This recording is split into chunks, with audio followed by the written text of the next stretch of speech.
give you adjust for refraction to give you the, because they know what you're supposed to see on know where it's supposed to be on a globe. This is a very simple question. Is it accurate? If I go out and get some GPS data and then I put that position into Google Earth, will the map show me exactly where I was to within a couple of meters? I don't know how accurate it is. I know when you're looking distance and we're trying to figure out if something is higher or lower, GPS does not help you for that. Because we're they just adjust getting for positions. Because they adjust for what you would see in fraction. We're just getting positions, right? So my latitude and longitude, or Jesse's lat long, and the boat's lat long. Okay, let me just run this back. Run this back. All right, you said you knew its actual height and actual position because GPS. No, I don't know its actual height and actual position. No, sorry, I know its actual position. Okay. I don't know its actual height. I know its. How did you get its actual position? GPS didn't give it to you because GPS. Okay, GPS is affected by refraction. GPS doesn't have its actual position either. There's some guy there's calculations for it, and they adjust for the refraction according to what you should see on a globe. Okay, you're obfuscating this very obvious. Let's assume that's true. Again, if I went out somewhere and stuck my phone on the ground on some landmark and collected some GPS data and then plugged that lat long into Google Earth, will that show me within a few meters where I was? I don't know how accurate it is. Yes, the answer is yes to that. But I do know that when you're looking at, wondering, is that its actual position? Is it higher? Is it lower? The GPS. Using that word. The GPS. We haven't gotten to looking at the boat yet. Can I respond to Ruhif? No, now Ruhif thinks it's his turn. I know how you guys play this game. Look, I'm with my family. All right, I can't be yelling at you and playing your weird obfuscation games, double teaming tactics that you guys use. Okay. The bottom line is, I said you can't use this because you can't use this observation because you don't have its actual position affected by refraction. Okay, you said, oh, GPS gave it its actual position, but come to find out, GPS is affected by refraction, so they don't have the actual position either. So we're still at a point. I'm gonna go away after this. We're still at a point where you don't have an actual position. Thank you. Okay. Again, very simple question. Does GPS give you accurate positions? Yes, it does. The end. Again, we don't have an actual position because the GPS is affected by refraction. The end. Okay. All right. We're still at a point where you don't have an actual position. Okay. Jeremy denies GPS. There you go. Do you want to post your GPS coordinates then, Jeremy? GPS is affected by refraction. Do you know this or not? Sure, it goes through the atmosphere. Okay, so you tried to tell me we know its actual position. You're saying we don't know its actual position just by looking at it because of refraction. So you gave me something else. Looking at its actual position. You gave me something else that was affected by refraction. Jesus. To what? I know this is tough. This is kind of ridiculous.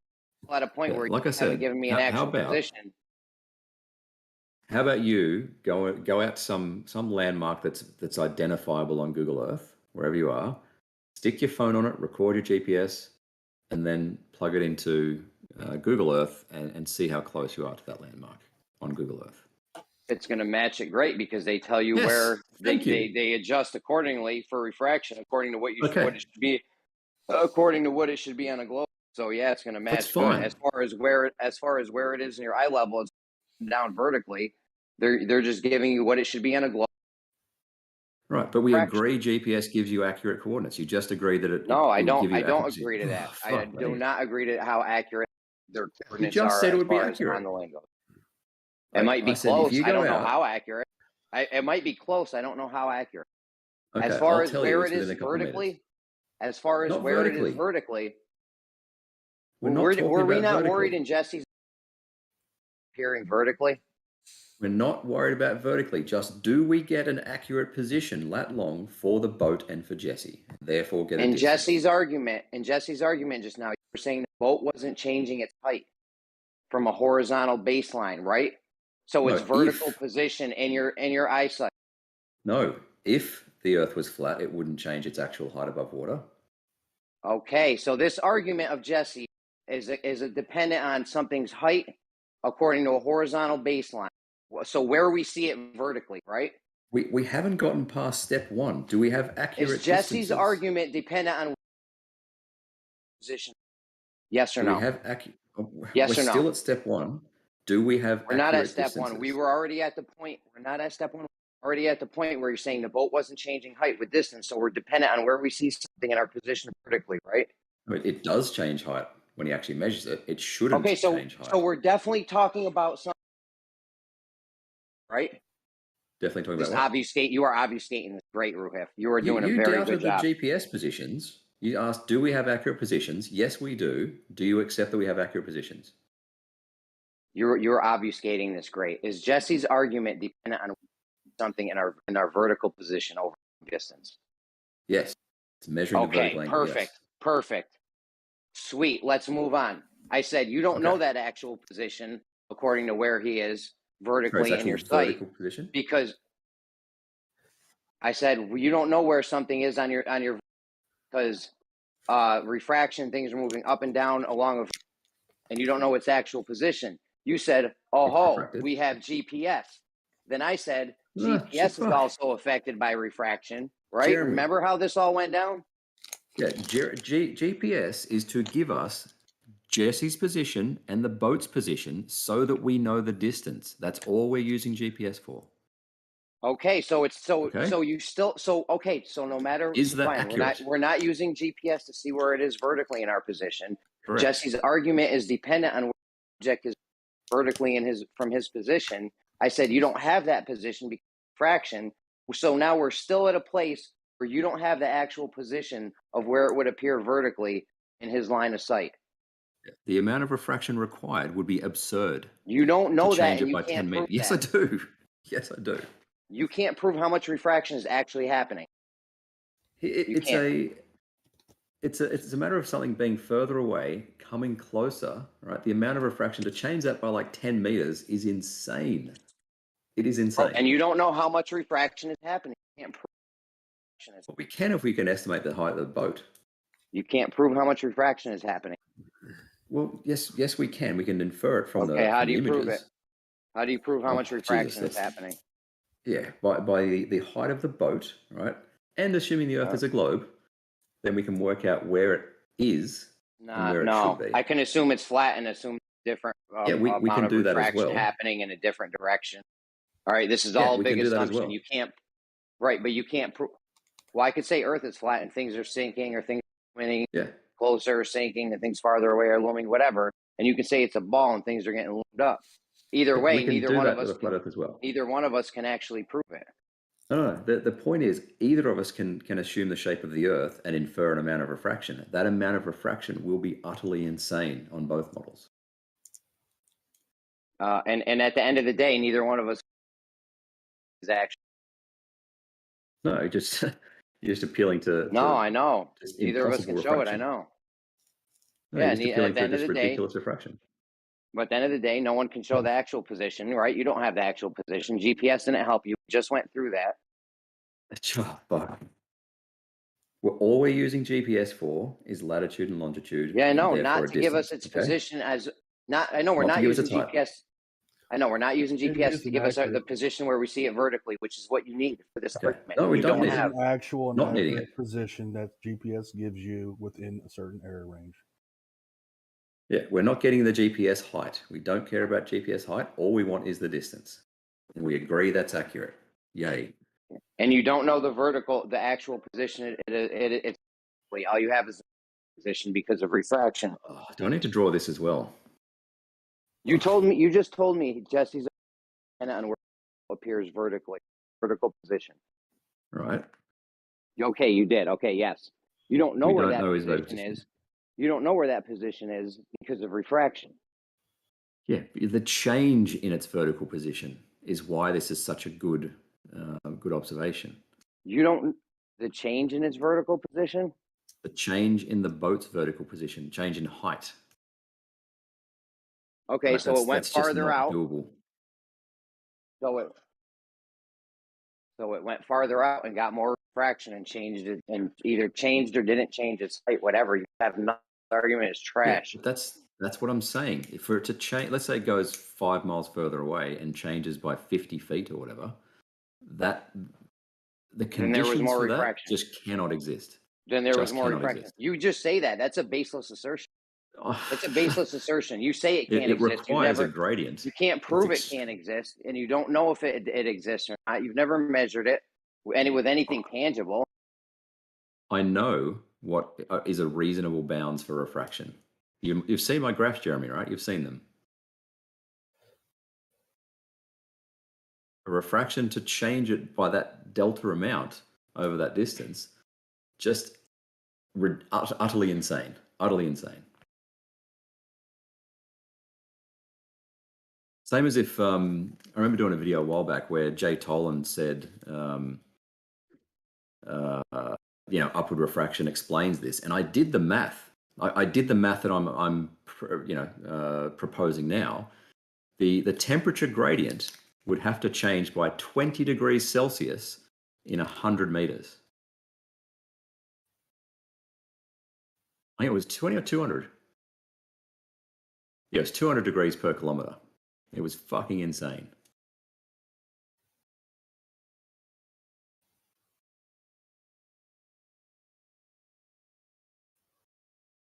Anyway, good morning, Stanley. Oh yeah, it's morning for you, isn't it, over there?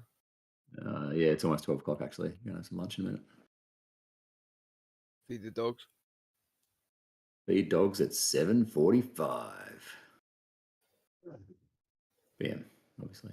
Why when you round that up or like down to half past? Like why 45 minutes? Some of the kids' screen time turns off at 8 o'clock, and feeding them in that 15-minute window is, Fair enough. Yeah. You got every part of your day like organised and jotted out. Yeah. Mornings and nights, yeah. Yeah, get on. How many kids have you got then? Like 10? Oh, too many. You got one? Not really, not one of your ones.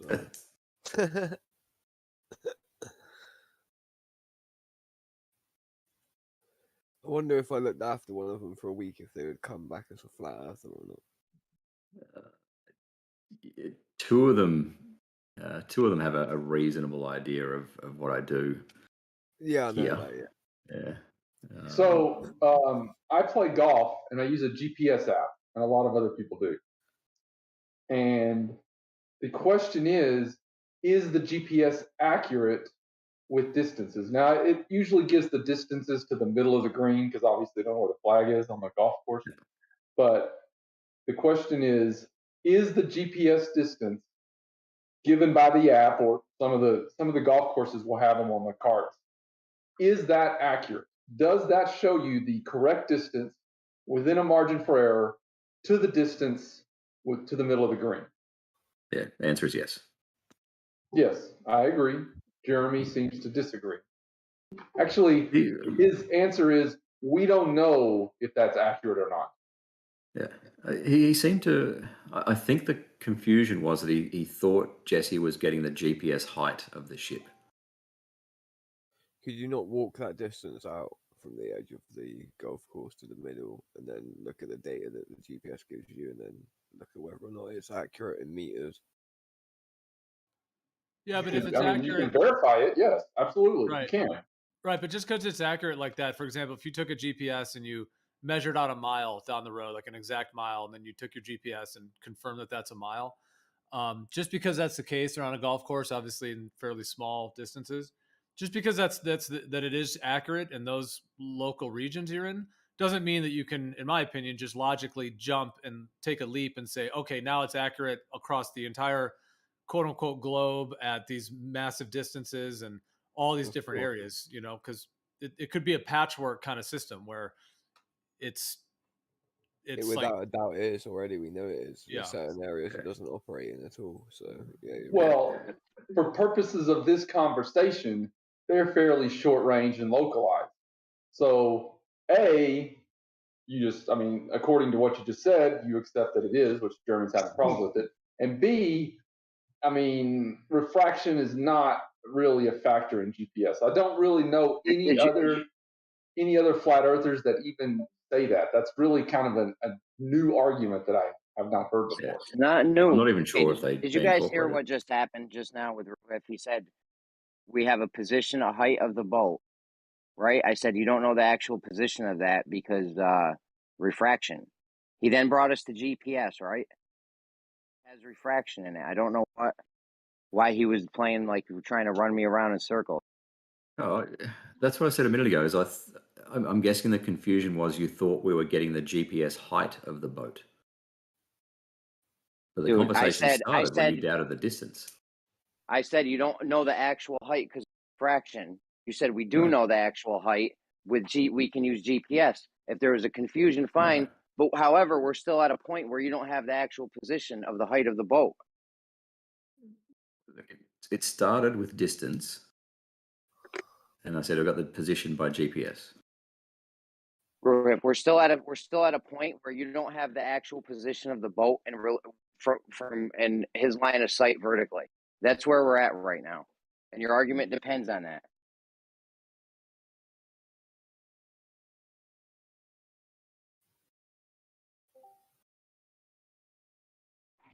Trippin, does Jesse's argument depend on the actual position of the height of the boat? Its actual position? No, it's just relative to his horizontal. So this is all about apparent, not real positions. That's your argument. What your argument's based on? He's measuring to the refracted top of the boat, but his height is simply his height above horizontal. So you're just measuring to not actual positions and making a geometric claim on that. You think that's a wise idea? Yes, we can account for refraction, yes. No, you can't. You can make a baseless assertion on where the actual position is. Dude, this is unbelievable. I can't. Yeah. My whole family's here. I can't. All right. But anyway, for it to cause that 10 meter or so difference in apparent height, the refraction required to explain that is utterly insane.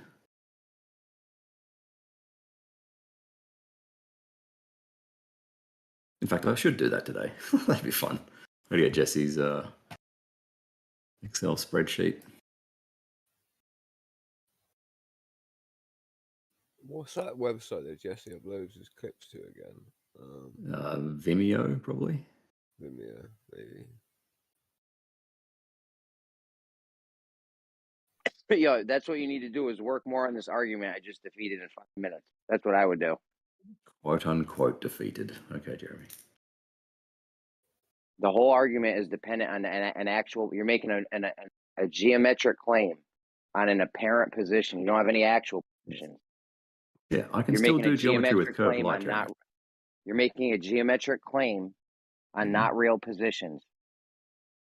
I can still do geometry of light curves. Yeah, you can do geometry to not real positions.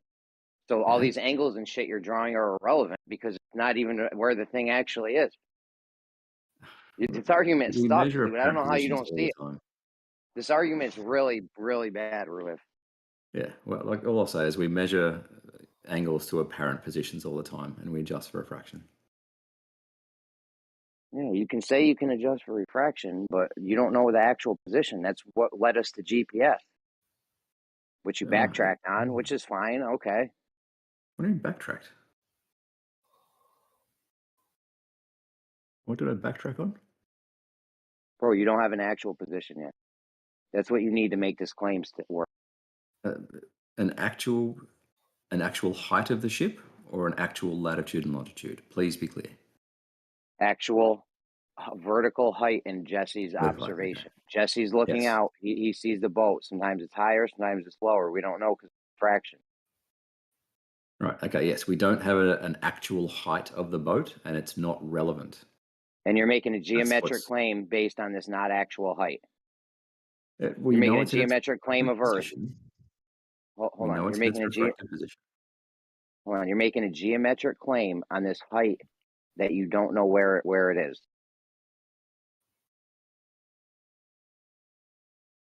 This is silly. This is like me bringing up the black swan and saying, "Look, Earth's not a globe. Geometrically, it can't be a globe." Right. Like if that's what you want to do, you lose. You're aware that we can do geometry with curves as well? Sure, but you have to know Okay. the actual where the curve is actually happening at and how much. You don't know that. You think Right. you know that, and you think you can calculate for it, but it's never been measured in any tangible way. No. See what? Oh, it's going to go way over your head, Jeremy. But what I No, will don't do. poison the well. Don't poison the well. Tell Okay, me what the right. K stands for. It's over my head. What's the K stand for in your formula? What I will do is What's the calculate K how stand much. for? What I'll do is calculate how much refraction is required to explain it on a flat Earth. You gave me a And it would be formula for insane. fraction before. It had the letter K in Yeah. it. What does K stand for? It's over my head, The Ruhif. K- What's the K stand for? The K is a number that makes the formula spit out the correct refractive index. Yeah, what's it One that stand matches for? What's the K stand K for?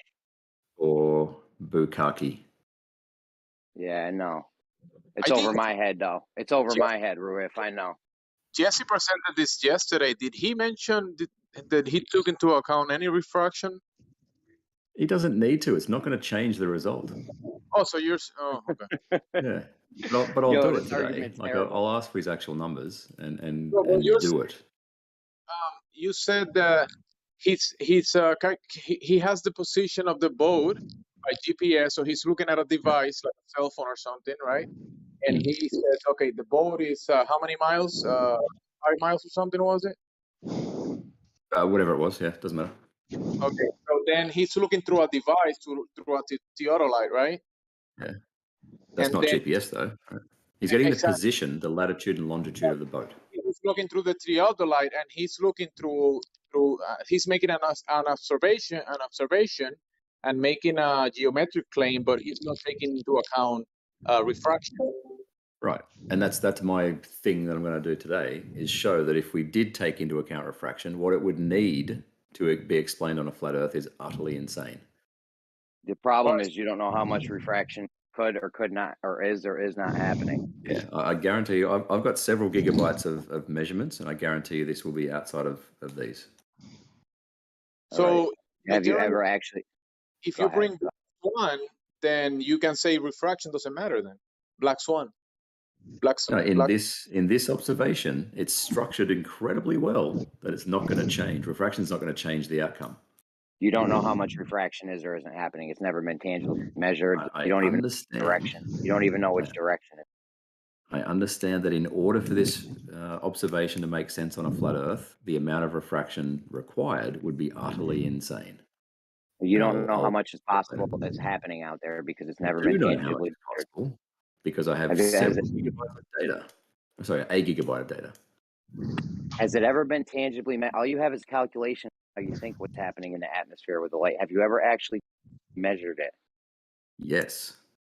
Okay. I have measurements what of would the atmosphere tangibly? With something tangible. Did with a you device that measures refraction. did you also took into account the change of the tide? Maybe at that moment, did the water went lower or higher? Oh, we can.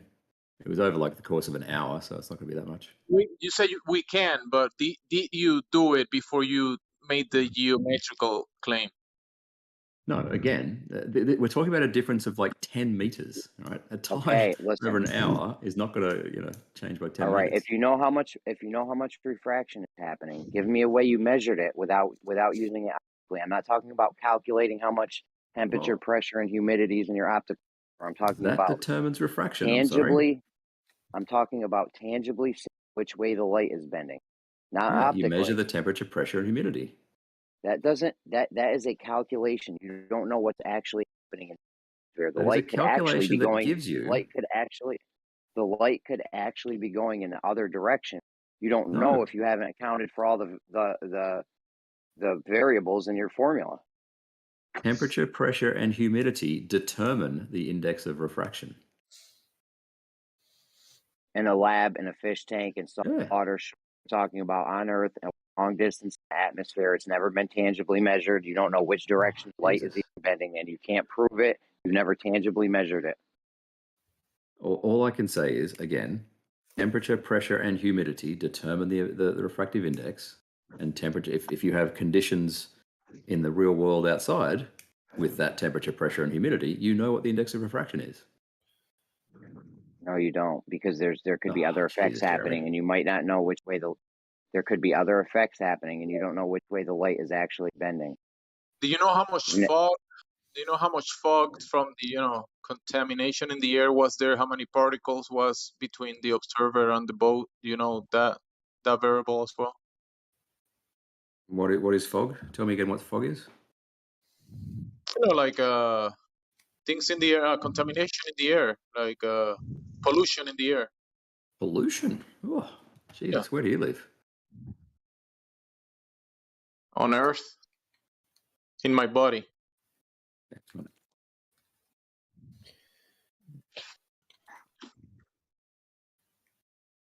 I think Skylane has fallen asleep.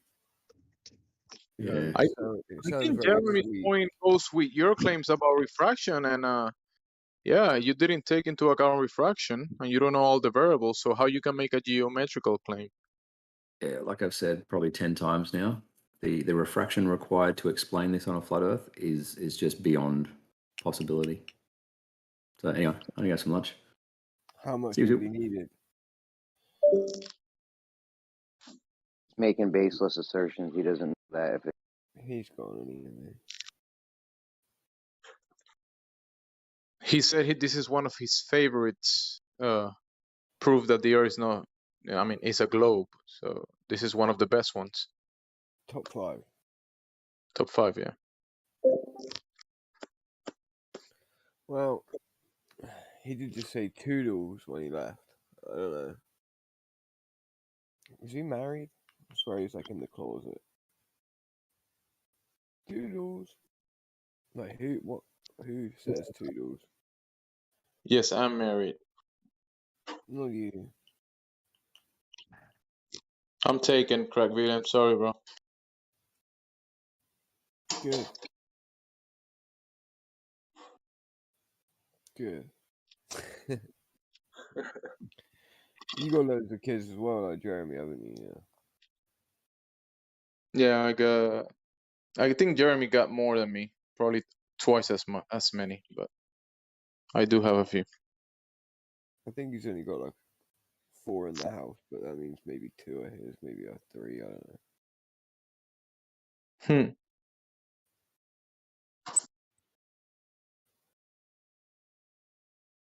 Wait, You Flimsy, you got 2 kids then, yeah?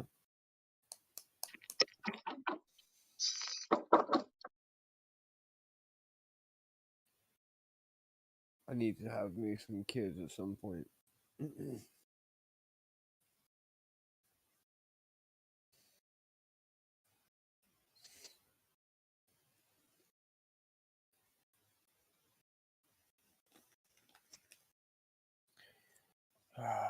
weed didn't even get me stoned.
Anyone got a topic? Oh, you're here, are you, Gia? Where have you been? I'm here. I've been chilling. We could talk about refraction being used in GPS. I've never heard nothing about that before Jeremy was talking about it. no, listen. listen, the only way to know actually the actual position, right, or I understand that. which way the light's bending. I know we'll get to the GPS thing in a second, but let me just tell you where it's there. The only way to know the actual way the light's actually bending, you're not going to do it optically, right? Obviously, we can't do it with any optical because the light's bending. So there would be circular logic if you tried to use something else that also had refraction accompanied with it. So the only way to do it would be to make a horizontal. Due to perspective, if you have a horizontal line, it's not going to go, and you put a level of horizontal. Due to perspective, it's not going to go up and down. So you could get your optical thing out, and if the line was bending up, you'd be like, all right, the lights, we're seeing things higher. If the line was bending down, or seeing things, they've never done that. But as far as the GPS thing, yes, there is a you're sending an electromagnetic frequency through the air. That equals refraction.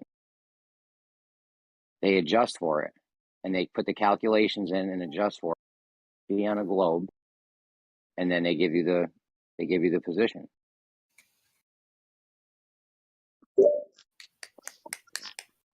Soundly joined to debunk you, and he was greeted by Ruhev because Ruhev presented this top 5 best proof of the globe, and then I think you broke it down for them because they were kind of claiming something a little bit different than what you actually saying, and they just dropped out. Yeah, they stopped talking about it for sure. Soundly don't want it. Soundly don't want this beef. I've been through it with him. You wouldn't believe how long it took me to get these guys to that there was. Yes. I think they have an emergency meeting. This top 5 is gonna have to be drop off the rankings or something. Because you can't claim this one and say refraction for the Black Swan. I don't know. Yo, you can't make a Yeah, that's a geometric good point. plane. Go ahead, All right. yeah. No, I was going to say it's a good point. The amount of refraction they claim is going on in the Black Swan. Yeah, is so dramatic. And then he's claiming here, Ruhev just left saying the amount of refraction that would have to be happening here is absurd, even though the amount that they put on the Black Swan is massive. That's a good point. That's a good point.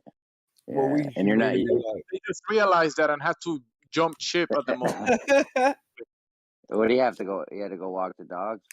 Nah, I think he was washing his vagina this time. Bro, he came presenting this proof from the guy that brought it up yesterday. What was it, Jesse? And he put this. He brought the point to talk to us about it, proving the globe, and he was just debunking himself. I think. Well, I mean, Jeremy, definitely you put it. Like, I think that's the important point. I mean, I don't know how would other people have handled that. What would you have said? Hold on If real he quick. presented that? Just Fundy, your camera's on, just so you know. It's a black screen, but fundamental, your camera. Yeah, you got it. You got it. We can't have the cameras on because it limits you at 25 people or something, right? Right, Joe? Yeah, it was an accident. My bad. Does it limit the amount of people that can come in the room or something? I think it does. Yeah, it limits it to 25, but yeah. I don't know. Yeah, it might do. Actually saying that. Okay, we're having a pop quiz. How would everyone have handled that scenario?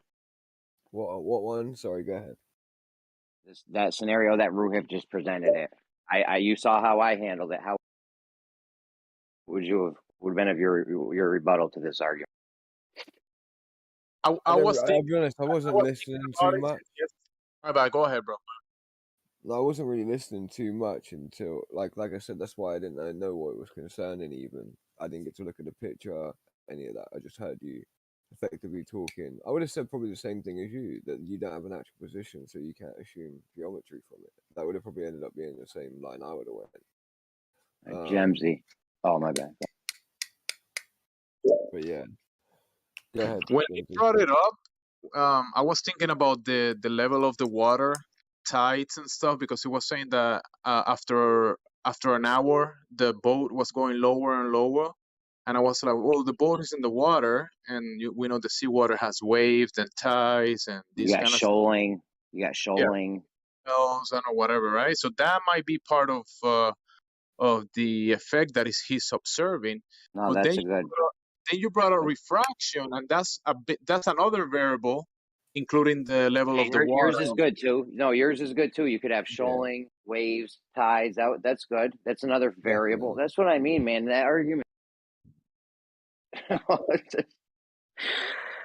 Anyone got anything else? We got refraction, and then we got different levels of the sea, tide, shoaling, and that bring them to contradict themselves a little bit. I think that's what came out from your conversation with him, that he's claiming there's minimal refraction right now. That's why we observe it's a globe, it's curving at a ratio that demonstrates the globe or whatever. But then if you present something else that is presenting, okay, it's not curving, it's level, he's gonna say refraction to that. So he's having double standards from what I've heard in this. Geo also had a good argument involving refraction, a little different than mine, but that one was good too, about if that amount of refraction was possible to make that happen with Black Swan. That was a good point. Does anyone have anything else that they would have added, could have added just for another nail in the coffin? I would say a good way of structuring that, though, would be to sort of try and get them to tell you before you say that it's too much refraction. Like the thing with the Black Swan that they claim is X amount of refraction. Try and get them to claim how much refraction would be needed. Smooth's here now, but yeah. How much they would need, right, for this current scenario. Get them to tell you what it is, and then pull up the Black Swan and how it relates to that. Yeah, that was a good point, Gio. That was good. I didn't even think of that when he said that. When he said this amount of refraction is impossible. I mean, obviously he doesn't know, but then we have the Black Swan. Which one's more? This boat, Yeah. Yeah, he said it so like confident sounding, at the end. Made it sound like it was some slam dunk or something. Yeah. Get the fuck out of here. And then he had the dogs. That's convenient, right? So, but is there anything else anyone would have had for that? We gotta get our arguments down, bro. Heads are going out there on these big global platforms. We're not looking good. Numpty Noah, he went on. I watched his McToon shit. Yo, he did good. That was I don't know how long ago that was. Yeah, I think that was a while back. I didn't see much of it, but I remember hearing about it. Numpty did pretty good. He could have locked it up though. Like he didn't know where to go with it. He almost had him. Numpty almost had him. Didn't Flatsoid go on fight the Earth? The guy who tried to fight the Earth. Yes, it was funny. Craig got his ass kicked. Has there been one flat earther who's ever won a debate? Yeah, I just bodied Ruhif. Body bag casket.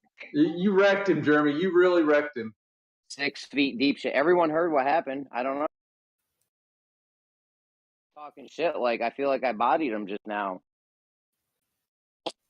You think he walked away? Do you think he won that, Extremisist? You embarrassed yourself, Jeremy. You really did. I embarrassed myself, really. You did, yes. You're fucking bugging, dude.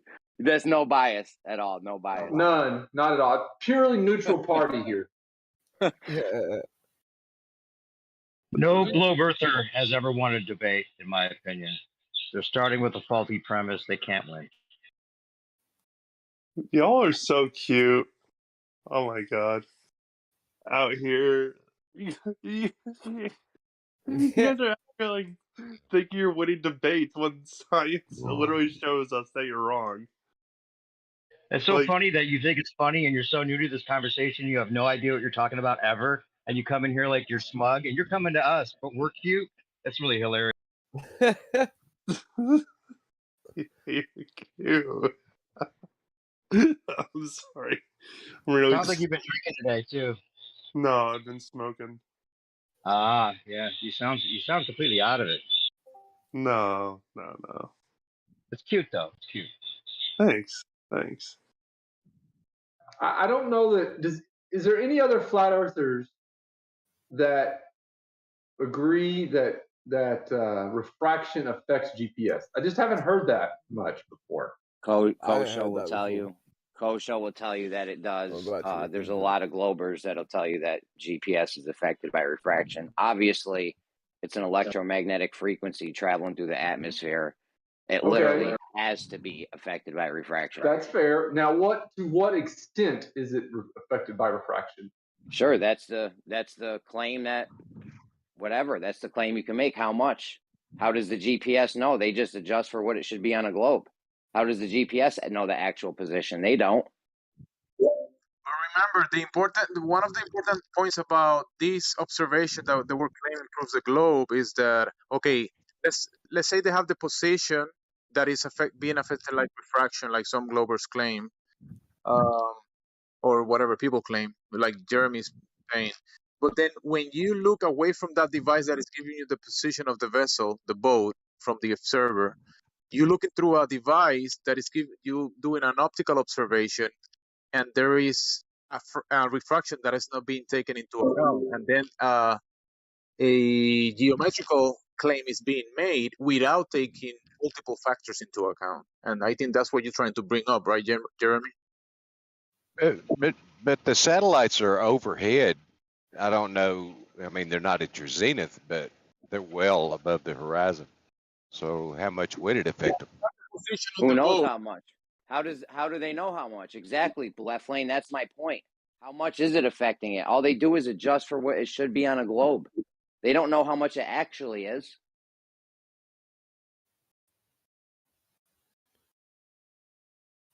So if I measure my position with GPS, will it give me an accurate position?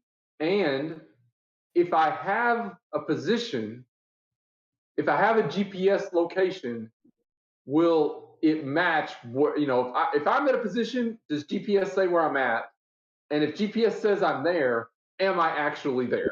Do the two agree? Okay, it may give you a very close. It may give you your actual position on the land itself. It may give you close to an actual position. I don't know. What I do know is from the horizontal, it will give you what you should. There'll be refraction, and the GPS will give you what it should be on a globe. Right. It doesn't really tell you where you are per se. It doesn't say, "Hey, you're in Chicago." What it does is it gives numbers essentially, and then those numbers, those coordinate numbers, are then placed onto, let's say, your Google Maps or whatever mapping you're using. So there's like multiple layers that are of transition of. So those numbers that it gives you are correct and accurate, though. To what? Correct to what? To the position that you're at. If I get a latitude and longitude, I am at that latitude and longitude. In that model? In any model. I don't care what shape the Earth is. Doesn't matter. All right, Earth is flat then. Let's all go home. We can go home now. If I am at this particular latitude and longitude, will GPS give me that latitude and longitude? Sure. Now what? So does that make it affected by refraction? If it gives me the correct information. That is affected by refraction and it's adjusted for. Anything to do with the GPS is affected by refraction. They adjust for it. So if they didn't adjust for it, we don't know how much it's off. That's what you're saying. Sorry, what was the question? If they didn't adjust for refraction, we don't know how much it's off. Because they do adjust for the refraction. It's accurate. Yeah, they do adjust for the refraction. Well, it may not be accurate as far as where you see things in your horizontal. In your vertical position. I don't care about where I'm seeing things. All I want to know is, do I get the right latitude and longitude for my location? Not anything else. If GPS tells me I'm standing right here at this latitude and longitude, are those numbers correct? In the globe model, those numbers are correct. Yes. However, all these arguments are based on where things are appearing vertically in your position. Okay. GPS does not do that. It adjusts for refraction and then you get it. Okay, so that, I mean, I don't understand. That means it's wrong or right? That means when you're seeing something in your vertical position and it's higher or lower, and they adjust for refraction, the numbers they're giving you are what it should be for a globe. I mean, I don't care about the elevation. All I care about is an X and a Y coordinate, not the Z That coordinate. was Ruhif's whole argument just now was the height. Right, I'm not from a arguing the horizontal same thing baseline. here. So I'm not really arguing because he was talking about the boat and all that. All I want to know is, does the GPS give me a correct, valid, and accurate X and Y coordinate for my location? Yes, it does. it tells you pretty accurately probably pretty accurately where you are on the land to a certain extent. Okay, is it accurate for the ocean? I don't know. They could be playing games in the ocean. Who knows? Okay, that's a fair answer. That's good. All right. So you see how I totally pummeled Ruhif just now. Absolutely, it's clear now, Jeremy, how you won the battle of the wits. Yes. Thank you. Ruhif should not have entered the battle of wits unarmed. That's obvious. Yeah. I'm trying to get him to figure out which cup the iocane powder's in.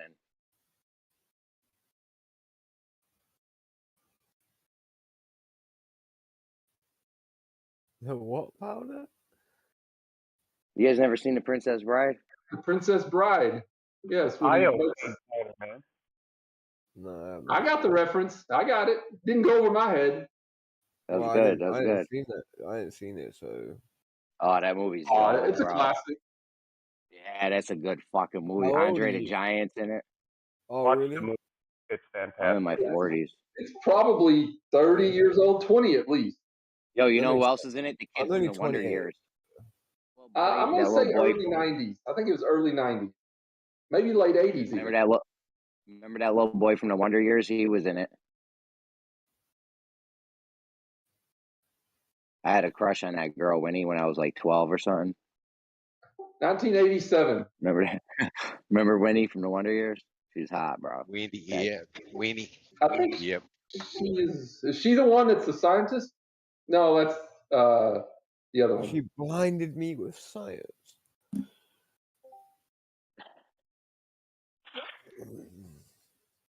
Any of you ever been blinded by science? Just buy a BB once.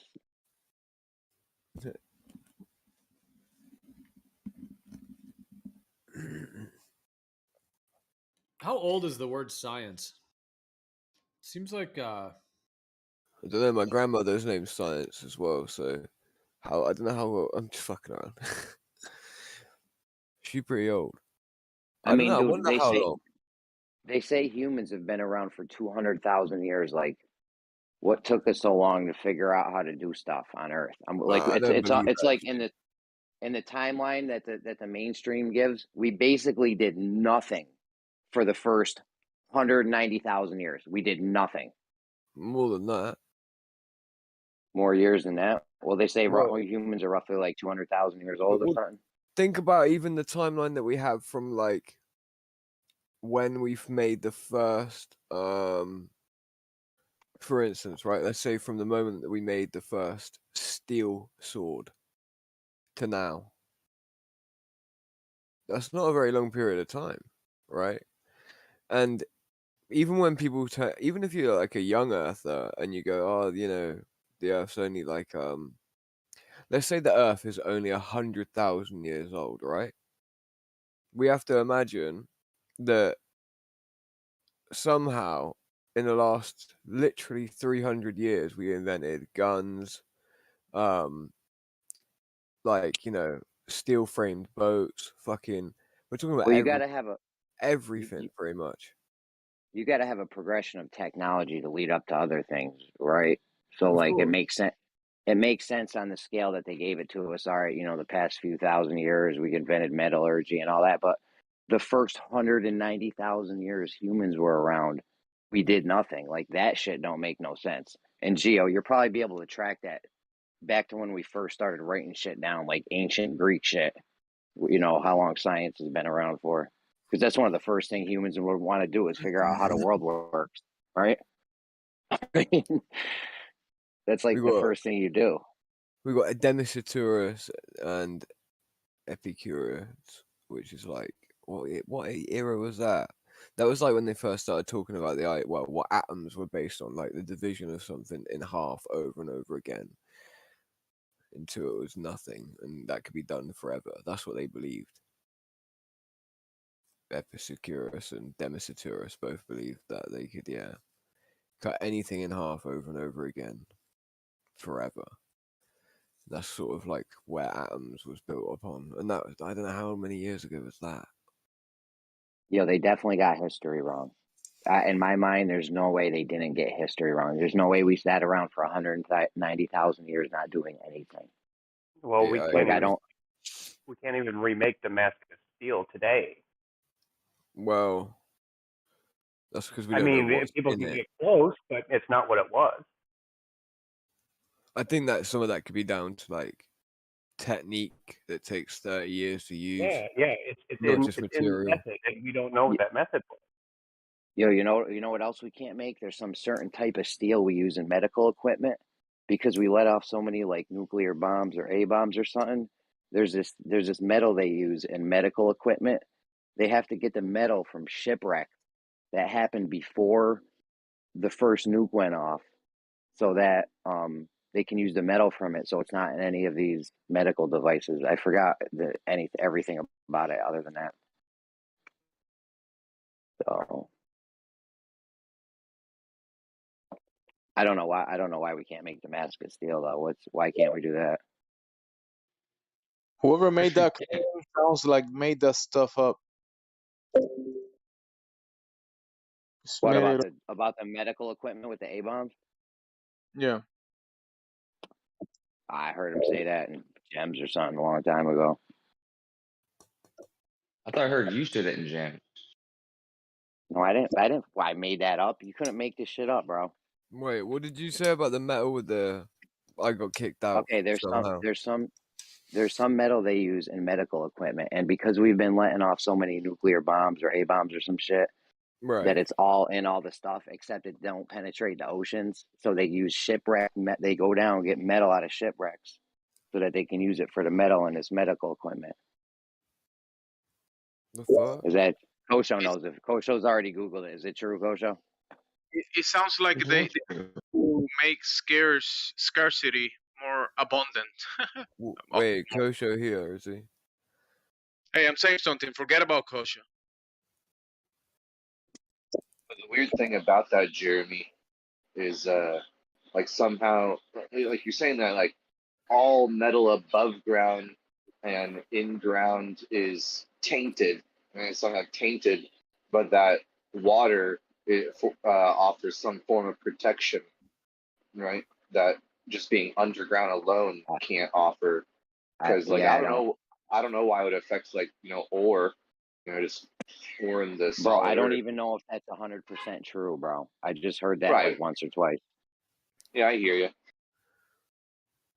You know, I mean, we're constantly digging up iron stuff to smelt, so it's like, I guess solid ground offers less protection from, whatever taints the metal than the, I don't the know water if that's does. true. I don't know that that's true at all. Yeah, we don't know. I'll be honest. It's interesting. Well, though. the Earth, things can become really fucked up in the ground. Metals tend to do quite well, depending on where it is, obviously. Seawater, however, that can be a bit of a bastard. You can see a car that was put in a lake from a year ago, and it looks, relatively not too bad. You put it in a sea for a year, it looks fucking ruined. I'm gonna Google this shit right now. Hold on, I'm turning my Get on it, Jeremy. If I was at a computer, if I could sit at a computer all day and Google shit like these guys do, I'd be dangerous, dude. Yeah, same.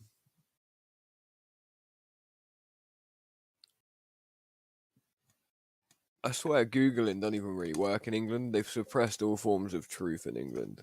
I'm not even lying. You can't find anything on the internet to support anything that you're saying at any time. If I want to find an article that will support my opinion, what I should do is come into a Discord call and voice the fucking opposite opinion, and then I'll be able to find the shit I need. Because it's like, oh yeah, if you say anything wrong, I actually saw a TikTok about that. Somebody on Reddit wanted to know something, so they just posted some wrong information about it. yeah, And just people just started correcting them immediately. That's the easiest way to find out information is say something wrong. Actually true. That's insanity, though, bro. That we've got to that level of thought policing. They've made the populace be the ones to do it for them, bro. I'll be honest, even if I don't say it wrong, that's why if I don't know something, dude, if you ask somebody in gems, usually there's somebody who that maybe will either look it up or knows a bunch about it. Yo, it's called low background steel, I think. Like Hold on, I'm still looking. I'm only reading titles, so you got to bear with me.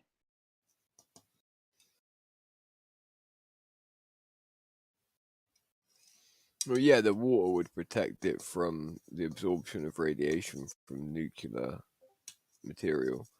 So maybe it's a metal that can be activated into nuclear material. Then that's what I'm gathering.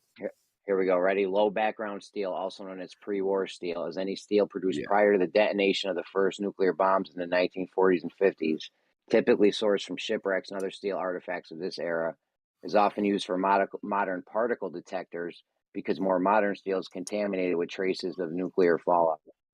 Since the cessation of atmospheric nuclear testing, background radiation has decreased to very natural levels, making special low background steel no longer necessary for most radiation-sensitive applications, as brand new steel now has low enough radioactive signature that it can generally be used in such applications. However, some demand remains for the most radiation-sensitive applications, so they're still using it for Geiger counters.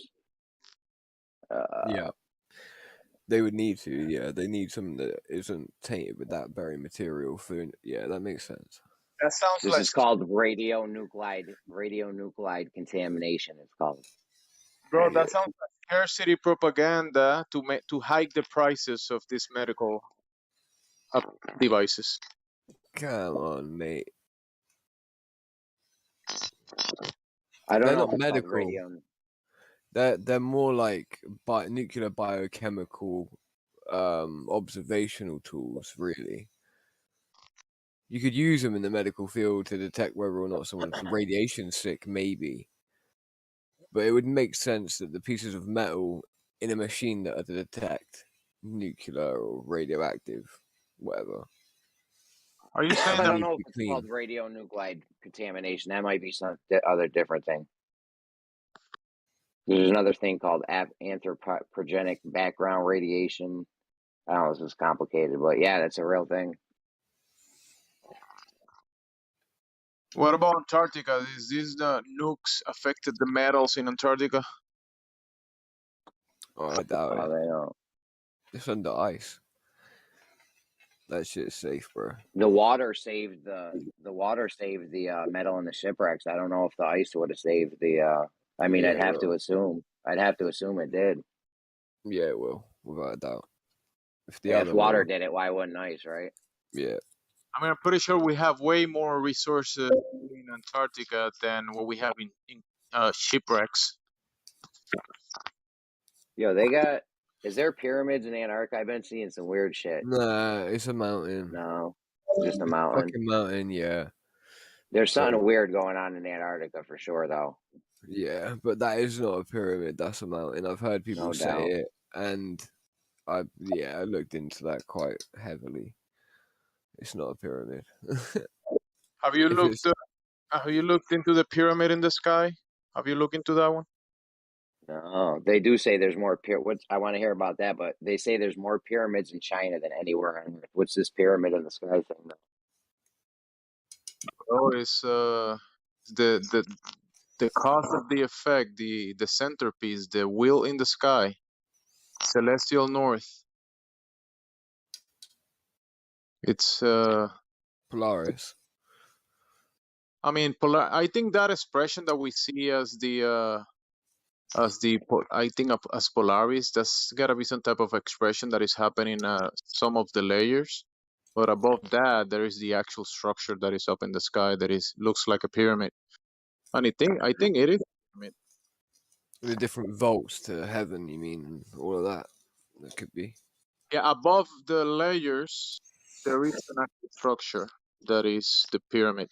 Yeah, it says in the Bible that heaven is a hierarchical structure as well. It is.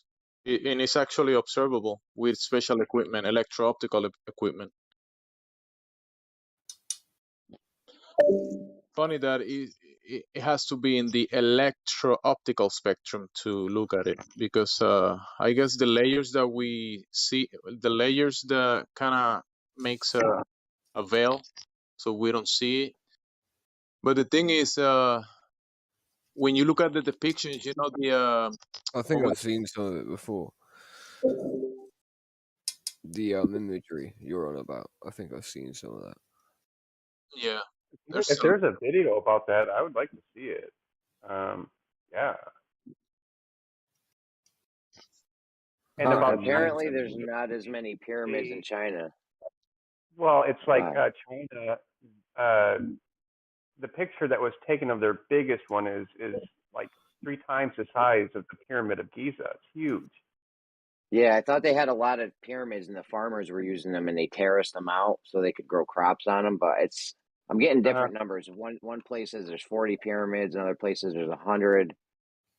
Yeah, but I think what you're remembering, Jeremy, is the claim that they have bigger pyramids in China. Like the biggest pyramid in the world's in China. No, I just remember the claim that they have a lot of. I thought they had a lot of them.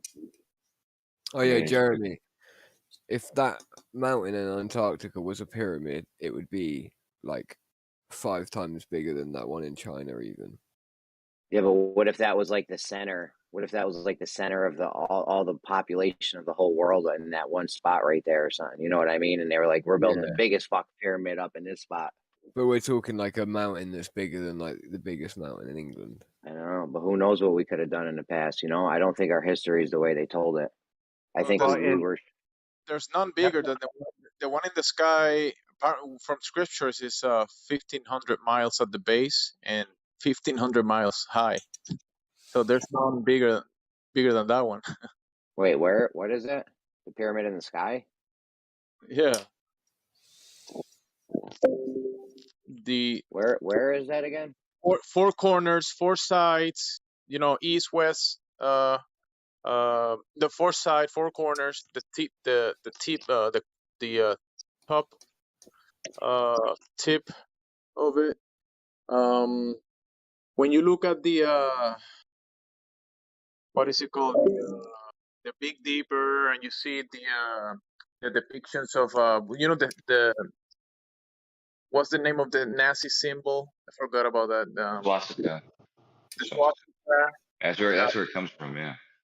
Yeah, so it's this rotating structure that is an actual, you see the base of it, and that's why when you look up and you look in basically, I don't know, the expression of it in the sky, and that's basically the source of what we call the luminaries and the sun and the moon. And around the structure, there is the 6 radiant sources, one being the sun, helium, and then all the phenomena we call sporadic meteors, all the meteors that we see this light, they all come from 6 radiant sources in the sky, and they all are around this shape of creation, pyramid shape in the sky. I mean, dude, China ain't even exploring these pyramids and shit. Well, dude, Egypt locks people out. Yo, they're keeping this shit on the low, the history. I'm telling you. Yeah. This whole archaeology thing, this shit is on the low. They're not letting. Listen, let me tell you something. Think about these sites, right, Jeremy? And this is something that people don't understand, but it makes complete fucking sense once you work it out in your mind, right?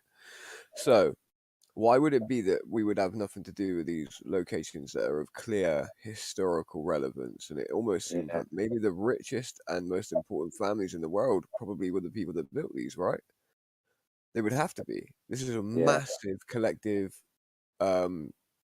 drive, but they're mainly quite secretive places too, right? It's like the people that own those things, they're still alive right now. They just can't be like, yeah, that's our culture right there. You see that Mayan pyramid? We used to cut people's heads off and roll it down the steps and eat their hearts. Like the people that used to do that shit, that still probably use these buildings. Maybe the Chinese also, people, the family there that still use these buildings. Like it's still theirs. They still own it. You know what I mean? Like people can't just be like, yeah, it's ours. History. No. What if the people are still alive, still using this shit? You know?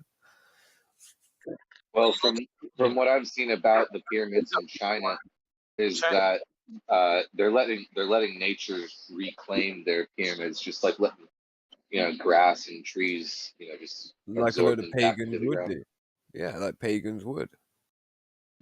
But to me, it seems like they have no interest in telling us about how many pyramids are there. It seems like something that would maybe destroy their narrative. I don't think the citizens know. I don't think they like for anyone in the world to know there's pyramids in China. I think like it is on the down low, and that if anyone looked into them, there might be obvious, things found that would destroy the narrative they tell their citizens about their own history of that land. So all the pyramids in the world, when you look at them, they're four-sided. They have this kind of similar structure to them because they are emulating the pyramid in the sky.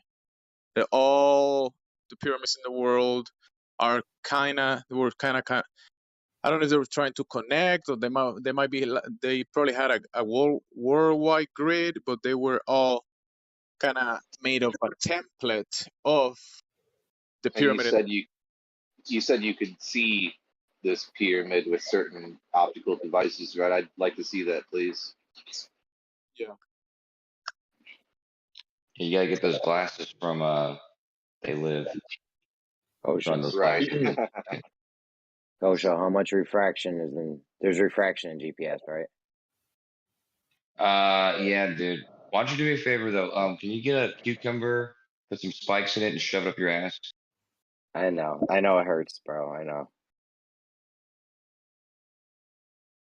Why you asking me this shit, dude? I don't. Ruhif was uncertain if there was a lot of people because here that were. the only reason I'm saying yes is to shut you up as quickly as possible, dude. Is that what you're into? So what do you? So is that what you're into? Only on Saturdays.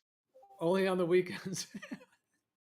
Wait, what did Jeremy say to get a cucumber with fucking screws in it up his ass? What happened? He's a fucking little weasel. He just likes to ask questions. Hey, what is this? Does this have this? Oh, doesn't. Let me. Like, what about this fucking thing here? Like the other day, he was arguing about refraction being sent from fucking one GPS satellite to another GPS satellite, assuming that they're 12,000 miles in the sky. He wasn't arguing that they weren't up there. He was arguing that even though they're up in is it 12,000 miles in the sky, wouldn't there be refraction from one fucking GPS to another GPS satellite? 12,000 miles in the sky?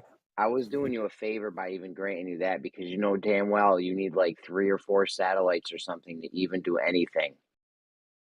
Yeah, but first of all, it doesn't matter. First of all, Nate's argument, I remember that Nate was arguing. And Nate's argument was dumb. Okay, I was giving him the satellite overhead. I don't like to check, people when they're in the middle of arguing because it just.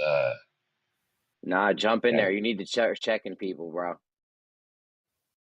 I mean, you need to start checking people. I'm telling you right now. Because he wasn't saying. I mean, I did say something, but he wasn't fucking. I don't want to ruin his argument, so I don't want to say anything. But it's easier just to say GPS. You don't have to fucking worry about it, dude. It's the same thing as the thing we talked about earlier with the sun. If it's high enough in the sky, we don't have to fucking worry about the refraction. You don't know that. Really? You don't know that, dude. Yeah, really. It's vertical. What about what we talked about earlier? It's vertical position. You don't know.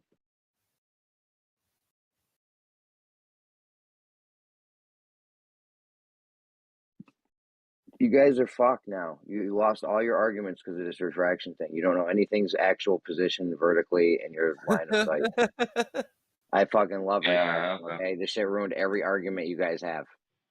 Wait, you said you fucked up refraction because you say stupid shit like that, and means you fucked it up. We don't know its vertical position. How can you not know something's vertical position? Refraction.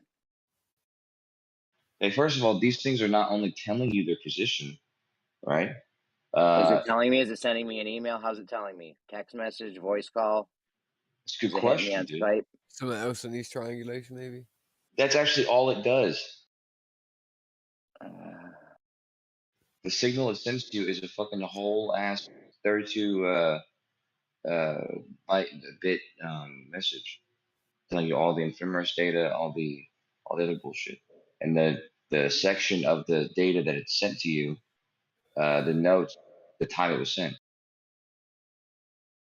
And it's affected by GPS, right? Or sorry, and it's affected by refraction, right?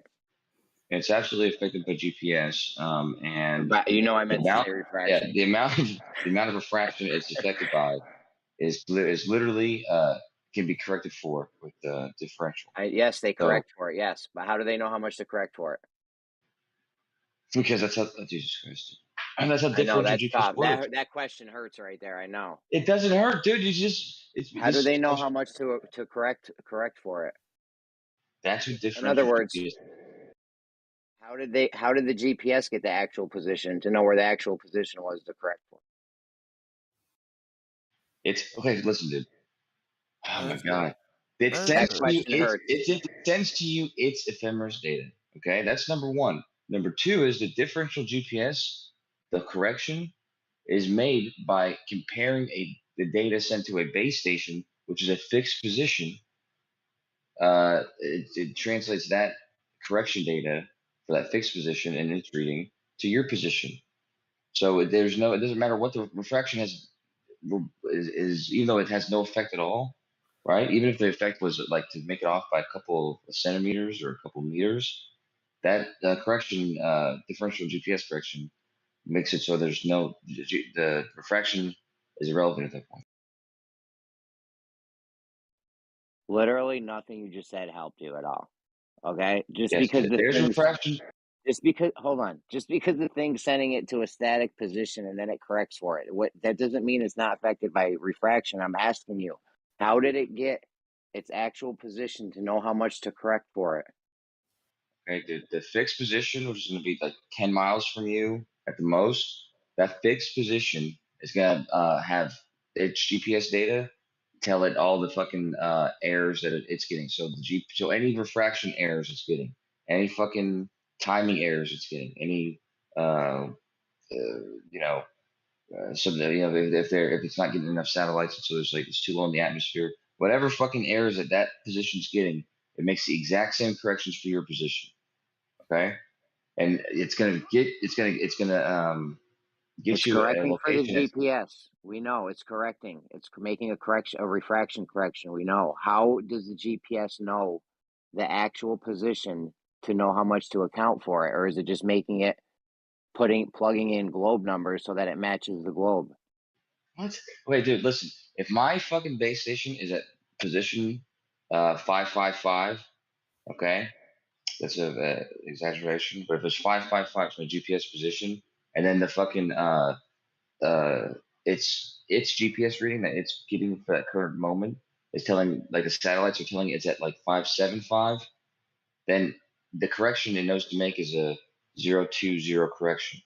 Okay, so it doesn't matter what has caused it to be an error.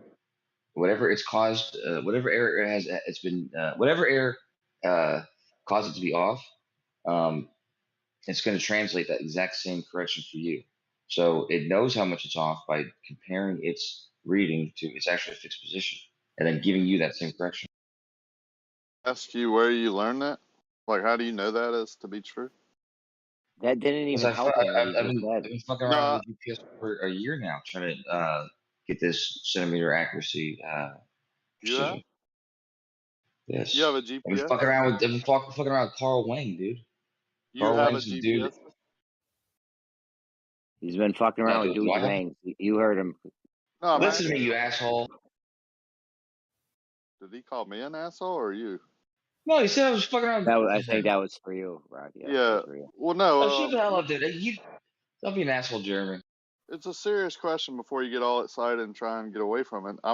If I wanted to go learn all that you just spouted off, where would I go? Where did you go? Well, for instance, Carl Wang, who's the head of the technical, the data gathering in Australia. I forget what it's ACE. I forget what the name of their geodetic, whatever it's called over there. It's a big geodetic fucking shit. He's keep track of all the base stations and everything. And so in learning how to do this differential GPS, I had to work with this dude in order to format my data and all this. So I mean, what do you mean work with him? If you don't mind me interrupt, work with him. You mean like you went to Australia? No, is that what you think I meant by work with him? No, I have to send him data so he can do the post processing because he has the software to do it rather quickly. So anybody can do this. You can send Rhinix files, which are basically formatted raw GPS data. You can send these to him along with base station data for that same location, and he'll do the post processing for you, which basically makes those correct. Yo, listen, don't go at this guy, bro. This is Kosho's favorite person because his name got a wang in it. I'm really seriously wondering. So as you send him all this data and he post process it, that's how you learned. Like he taught you the whole time, or he's just giving you the post production? No. In order to do this process I'm discussing, I had to learn the ins and outs of the Rhinix files. I had to learn the ins and outs of the raw data, which is the step before they become Rhinix files. Learn what all the. Did you learn that from him? No, it's just fucking. Well, that's what I'm asking. Where did you learn that from? You said Carl Wang. Yeah. From now you're saying you didn't learn all that from Carl Wang. You learned it from somewhere else. No, I mean most of the work that most of the stuff that I learned about was from making mistakes when I'm sending these data to Carl Wang. But regardless, I talked to a geodetic guy, so a similar sort of guy that works here for Texas for the what's it called? I forgot the name was here. I forgot the name for the one here is the huge the cores data, which is like they said the base stations, geodetic base stations here in the United States, and so that's where you learned it. That's where you learned it from. That guy, not Carl Wang. You're asking me a question that involves more than just one source of information. And so when I give you the one source of information, it turns out that there's actually more. So it's this guy, research on all these topics, the Rhinix files. I mean, it's a collection of. Obviously didn't know what source it was because I asked you and you gave me Carl Wang, and when I dug a little deeper, you said no, you just sent him data and he post processed it. You didn't really actually learn it from him. And then you gave me another guy you talked to, which I guess that's your source now that you learned all that stuff I asked you that you spouted off. Yeah, you're having a really hard time understanding this, but what happened was I didn't go to one place and learn all this. Okay, so it's a year and a half long process of research, talking to these guys that work for these geodetic base stations. You know why Coach collect this data? Yeah, a lot of work, mostly research. You know why Coach learned this? Because I wanted to make a straight line, right? And he thought this was going to be the fucking way. This thing he can't even still do. He has to send it to some dude Wang, who even knows what's happening. Yeah, I mean, who even knows at that point? Now it's even out of his hands, and he doesn't even know. Wait, what happens in post production again? What happens in post production again? Post processing is they just take your GPS data and the GPS data for the base station, and they run it through so it makes the corrections for your position. Yeah, I can do it as well. I mean, anybody can do this. Why are you sending it to this Wang dude if you can do it? Because it's a tedious fucking task, dude. The data you're collecting is an hour worth of GPS readings. So it's like why if you have a GPS and base stations that you need to produce anything, should just give you your position. If you have a GPS and you have a base station, the post processing is the corrections you need to make on your position. So it's not just having the 2 files doesn't do anything for you. You have to actually apply the correction.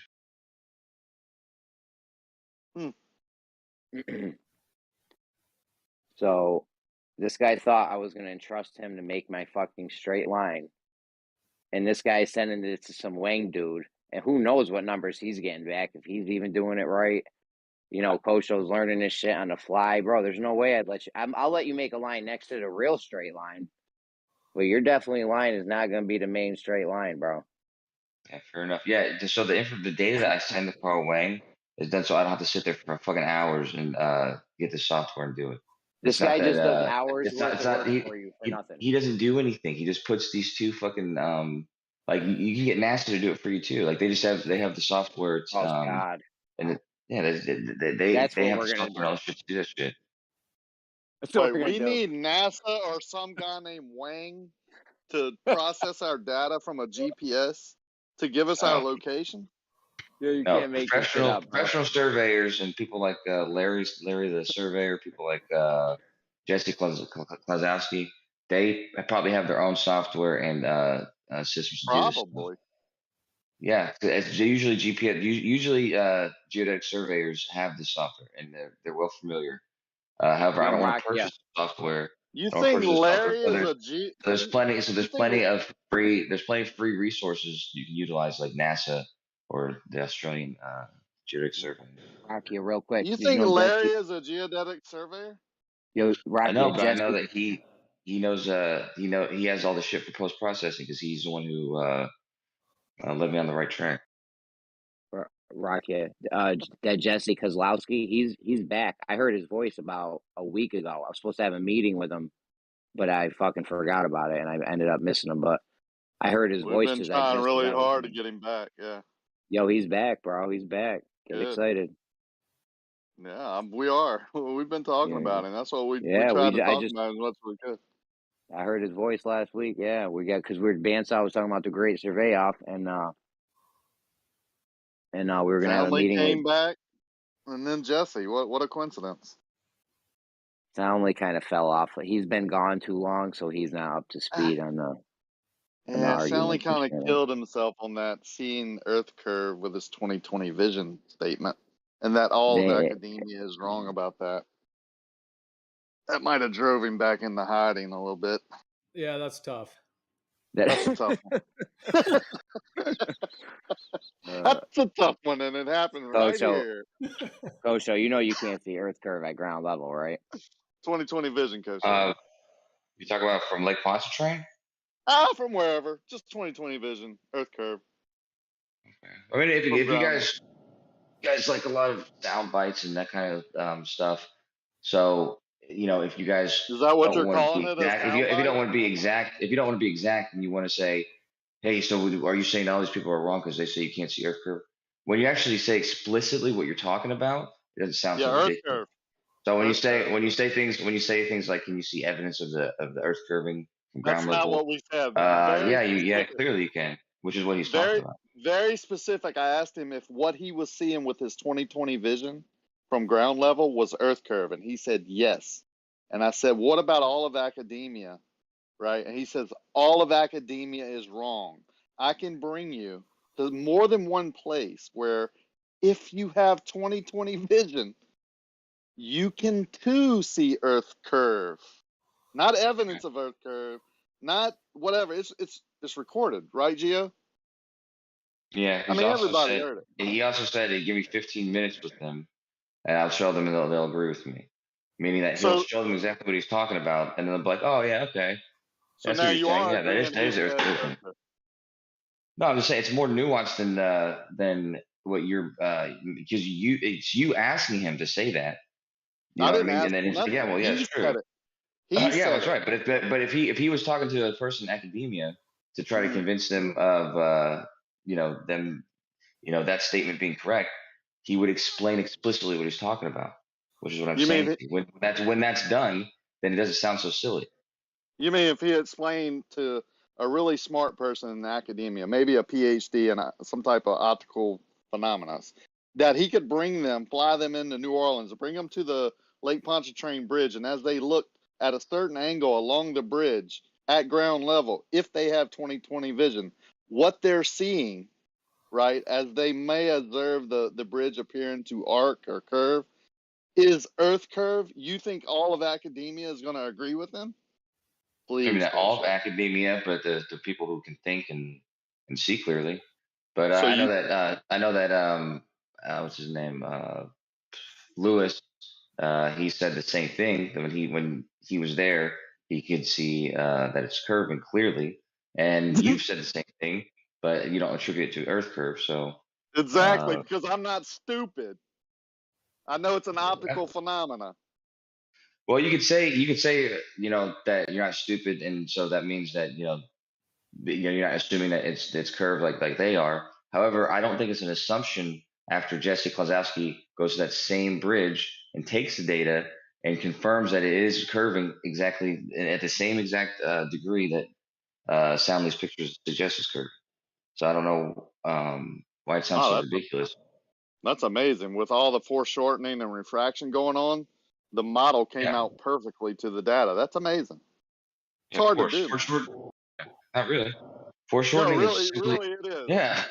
Foreshortening is just a perspective thing. So if you take Jesse Klosowski's data and you look at it horizontally and then turn it so you're looking straight down it, the data is going to be foreshortened the same way that the image is going to be foreshortened. So it's not miraculous or anything. It matched perfectly with all the refraction and everything that's going on there, right? Everything that's going on that even Soundly would admit, you're setting some type of record at cutting me off every time I've spoken. So I'm just going to point that out after the 4th or 5th time. I haven't cut you off yet, dude. I was and then because you kept going, so I stopped. What are you talking about? Let's keep going. Is that how you saw it? All right, cool. Like I said, I let you go the first couple of times because I'd cut you off a couple of times, but yeah. Amazing how it's matched perfectly. The model, the data that he got when driving over the bridge matches perfectly to a refracted, foreshortened picture. Yep. It's the other thing they do to it, stacked. Don't forget stacked in that, right? The picture was stacked. I'll give him that stacking is multiple pictures. He said he couldn't remember how many he stacked, but he said, probably 50 to 100, whatever. It doesn't really matter. That's enhancing the color. It's really not changing the shape. I agree with that, but it still is post-production, so who the hell knows? But to say that the actual driving over the bridge matched perfectly, come on, man. Okay, so let's look at this stuff that we've talked about then. The stacking it. We already admitted that's not going to change the shape of the bridge, so that's just fine there. And then the foreshortening, is that going to change the shape of the bridge? His perspective? His perspective foreshortening, is that going to change the shape? How does the data points of driving over the bridge match perspective? I'm trying to find out if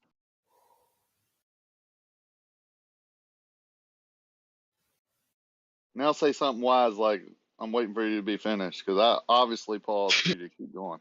Yeah. Well, no, you paused after the question mark, so I figured it was time to answer it, but we'll continue. No, I asked the question. Go ahead, answer it.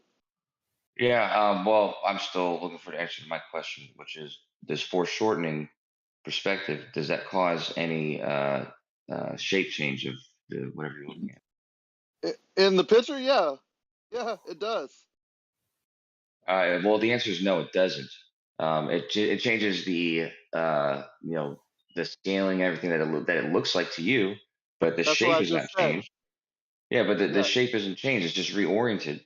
So if you reorient your data, you do the same thing. If you have the data points for all this bridge, and then you plot it in any 3D program, and you turn you orient it in the same way that the bridge is oriented in the way you're looking at it, the shape's going to be whatever perspective foreshortening is going to apply to both the data and the picture is the same. So I would say no, the shape doesn't change. What about refraction? I mean, you do realize what you're saying, right? The picture and actually yeah, go ahead.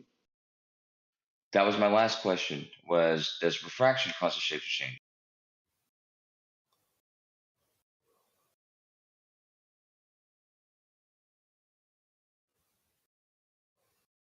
Picture is heavily distorted, yeah, by several different things. Of course it is, because you can go there in reality and see that the picture looks nothing like reality. So yes, it's changed. Shape's changed. The length has changed. The distance in between spans has changed. The elevation has changed. And then to turn around and say, no matter what all those 3 or 4 or 5 or 10 different things changed the picture, that the data matched the picture when they modeled it, to me is troublesome. So far, we've explored all the things that you were describing on why they would be different or whatever, but so far nothing except for what you're claiming, the refraction would change the shape. And actually refraction, in my experience, doesn't change the shape of anything unless it's being miraged and distorted, which at that point That's is what going to give you a refraction fake. is. Which, yeah, that is a type of refraction, but however, it doesn't always have to be Well, I'm glad distorted you agree. or miraged at all. It No, can actually all just be shifted refraction in position. distorts stuff. No, Yeah, all it's just the refraction position. distorts. So yes, Coach, changes it. wait up, Coach. Rakia, what were you saying, bro? I didn't hear a word of Rakia. It's all right, I was in dude. the middle He's of just saying playing. something. I'm not Rakia will speak. Rakia will speak. Speak, Rakia. How many views you got for that? Yeah, refraction is distortion. It is changing reality of, without refraction, it would look different. So how can you plot something onto a picture that is refracted to have it come out, what was your words? Perfectly?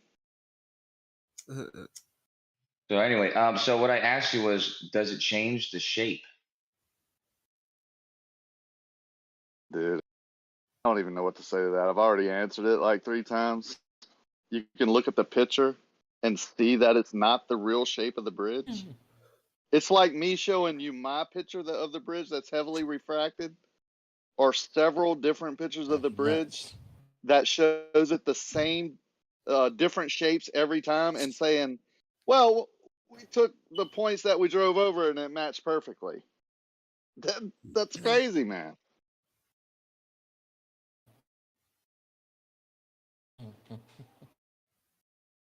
But I guess we got far away from the seeing Earth curve with your 20/20 vision. But that's all right, because this one's just as ludicrous. By the same person, by the way, Soundly. Shocker.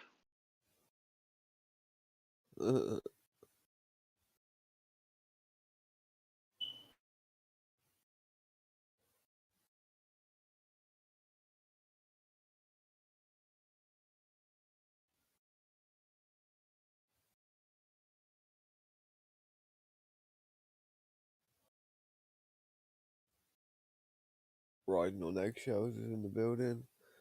Eggshells, that's just eggs. That's a pickled egg cut in half. That's not eggshells. Put it back.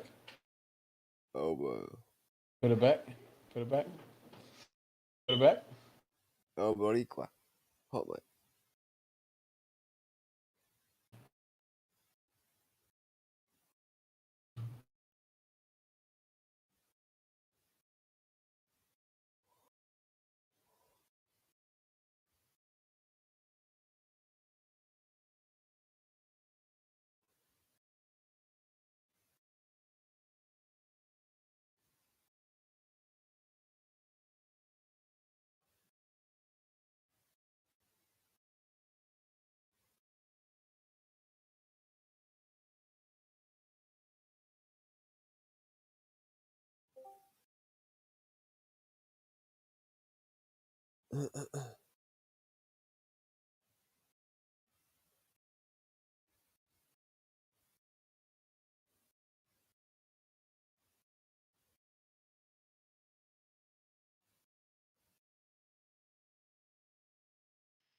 Sorry. No, but yeah, here's the data for Walter Bislin's from Walter Business website for Jesse's data on Lake Pontchartrain Bridge, and he's done a great job of actually laying it over the bridge from Soundly's pictures specifically, and you can see for yourself if it matches or not. It's up to you. Did Walter Bislin have to make a special app to model the bridge with Jesse's data? A special app, or did he have special program? I mean, they didn't take it's a special program so he can overlay the data onto the picture. He didn't have to change the positions of the bridge. He's mapped the same way I have. I've mapped his data in a 3D program as well. And I mean, you can do it in a special program or one that already exists. I don't see why it would make a difference. But he did. Your answer to that is yes. Walter Bislin did create a special program to take Jesse's data to map it onto Soundly's picture. Is that a yes? Yeah, by special program though, you're just saying a 3D program that he uses in the same way he uses all the rest of his curve calculator and all that other type of stuff. It's not like it's a special 3D program. It's just a program that you plot 3D points in. It's not like it's a special 3D program that Walter Bislin created. It's just a special 3D program that Walter Bislin created after he got Jesse. Yeah, what's the purpose of you bringing up the thank you. What's the purpose of you bringing up the 3D program or special that it's a special 3D program? Well, why would he need a special one? Well, that's what I'm asking you, because you keep bringing up that he made a special one, but it's not a special one. It's just one that he's made that he already has for his site. Just same way somebody else would do if they had they want to make a JavaScript data and put it in their site. I use GeoGebra and Blender because they already exist, but he's not putting Blender on his website, so he makes a JavaScript that he can plot those points. It's not anything special. Sure, man. Whatever you say, Coach Chef. Yeah. We'll let the audience. Hey, me and you can agree to disagree. We'll just let the audience decide for themselves. When I say Soundly took the picture, that obviously isn't refracted, because if it was, the data of the person, Jesse, driving over the bridge with GPS wouldn't match the picture. But it did perfectly. And a guy named Walter Bislin created a special program to take that data and map it onto the picture, plot it onto the picture. Does that sum it up? Nope, not at all. A dishonest tactic. Dishonest tactic once again from Kia, who I asked you point blank all these different methods if they will change the shape of this thing. And when I asked you about refraction, if it changed the shape of it, you specifically told me that it distorts the image like it always does. Yeah, I know it does. Yeah, it can shift it up and down. It can often and distort it. But however, when it's moving it up or down, it doesn't have to change the shape to do that. So when I asked you, is it changing its shape? In this image, you don't see refraction changing its shape. What are you talking about? I never said it doesn't change the shape. No, I asked you, you answered that. Yes, I did. Yeah. Very explicitly. So you said distortion. I even said I've answered it 3 or 4 times after you asked me the 4th time. And then when you said I was dishonest tactic, we wasn't even talking about that, Coach Show. We were talking about my very, very pointed conclusion that Soundly took a picture, and I'll even add to it now since you're going to call me dishonest, through double pane glass at dusk using a telescope with a camera attached over 24 miles of a marine layer at a certain angle next to a parallel structure called the Lake Pontchartrain Bridge. Then Jesse drove over it, plotted points of the bridge, and then another guy named Walter Bislin created a program, plotted those points on the Soundly's picture, and now you're calling me dishonest for telling people that, because that's exactly what happened. Would Okay, you all like right. to Well, recant your dishonesty yeah. statement, sir? Well, no. Either you're dishonest or you're incredibly slow because How you've been is in. that You've been, dishonest, sir? yeah, Which yeah. part of that is wrong? I'm in the middle of Don't explaining call. to you. Don't Rakia. let someone Well, then, call no. you dishonest. Get Well, then, all Rakia. upset and then call me dishonest when that's exactly what happened. Yeah. Well, Would you like Rakia. to recant your Rakia. The dishonest question. statement, sir? Rakia. The question to you Your is that defamation of Rakia. character of me, sir, when everything I said is correct. No, I don't. You're acting like a woman right Then now, which also. part of that is not correct? Did Sally take the picture? Okay, Rakia. Did When I asked Sally you, does take it the take picture? Let's start. Hang on, hang on. No, you No, don't I'm get not to going to talk hang on, now. Rakia. No, I'm not no, going to hang you on, don't get Rakia. to talk. You Did asked me 5 Sally? We're questions. going to start it. We're going to start at the Rakia, number one Rakia. statement. Did Yeah, Sally Rakia. take the Rakia. picture? Rakia. Did Sally take the picture? Rakia. Which part was Rakia. wrong? Don't say my name again, sir. Instead of asking you, well, then stop Don't speaking. say my name again, sir. Then stop Did speaking. Sally take the picture? Did Sally take the picture? We're going to figure out where I was dishonest at. Did Sally take the picture?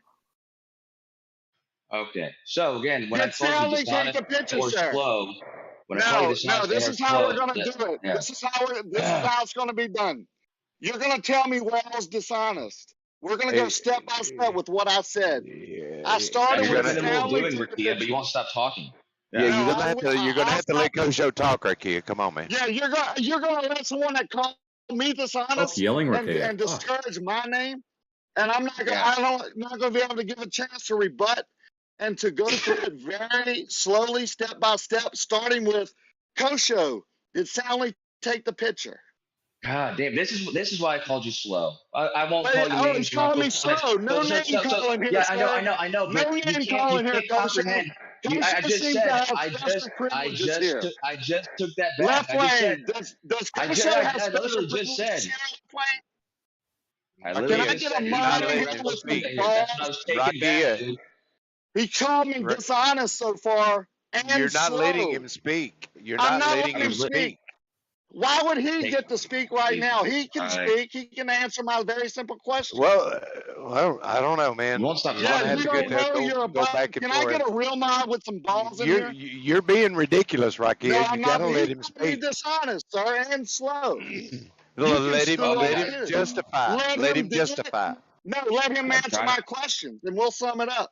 Did Sally take the picture? You gotta stop talking for a second, man. No, I'm not going to stop. Because You I'm in the should middle have of answering never your done that, question. sir. I'm answering You your want to question, open but you won't the stop let's talking go for me to then. actually say the answer.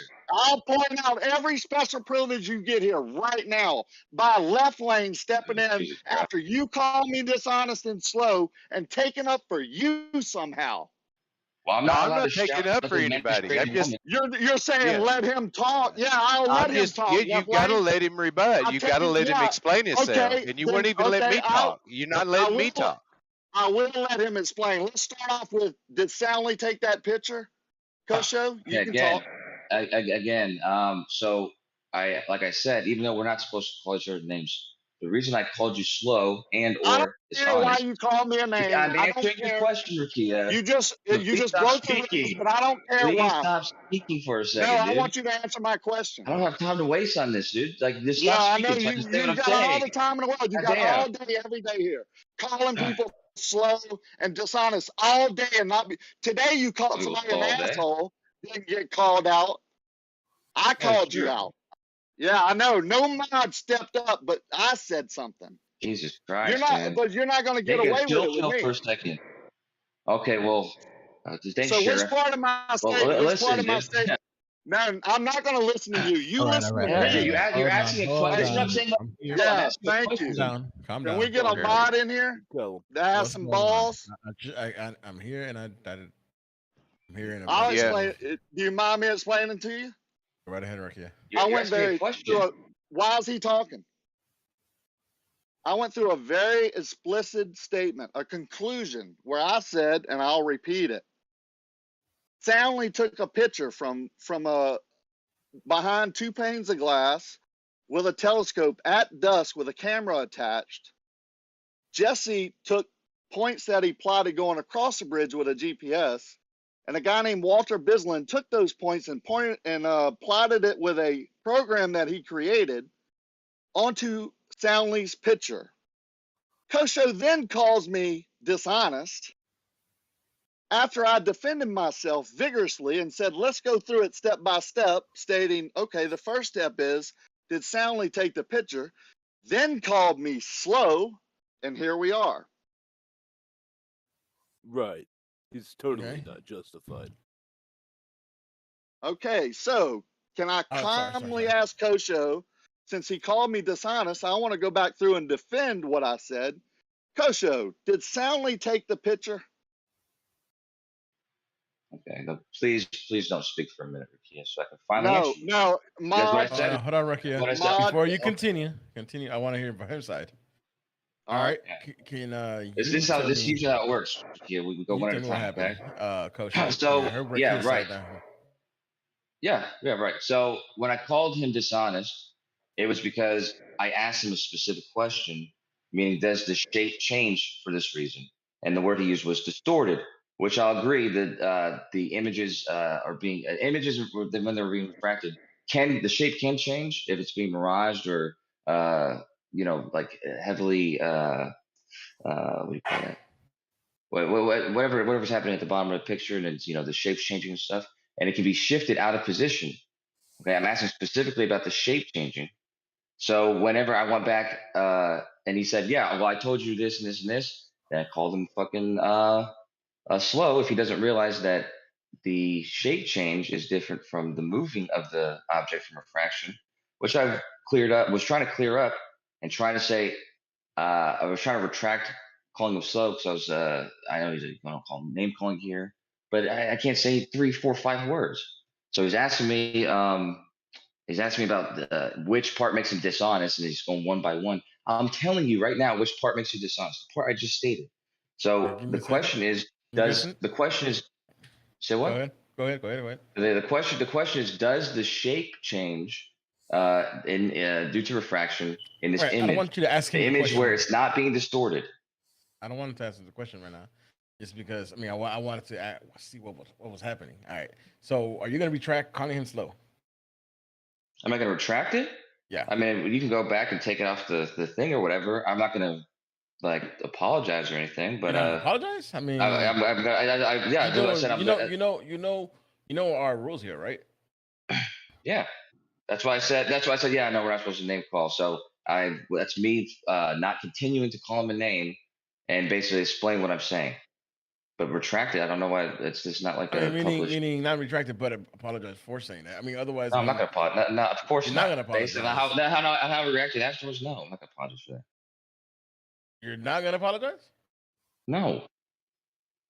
I mean, this is the thing. All right, if you're not gonna apologize, I'm gonna put you in a timeout then. Yeah, we don't get that deep into this, man. No, I mean, I'm asking you to apologize just to be cordial. Yeah, but at least that way y'all could continue having the conversation without me having to intervene anymore. I mean, otherwise, we call people out for calling names and ask them not to do that, but we don't demand apologies. That's the first I've ever heard that. This is not his first time doing it today, though.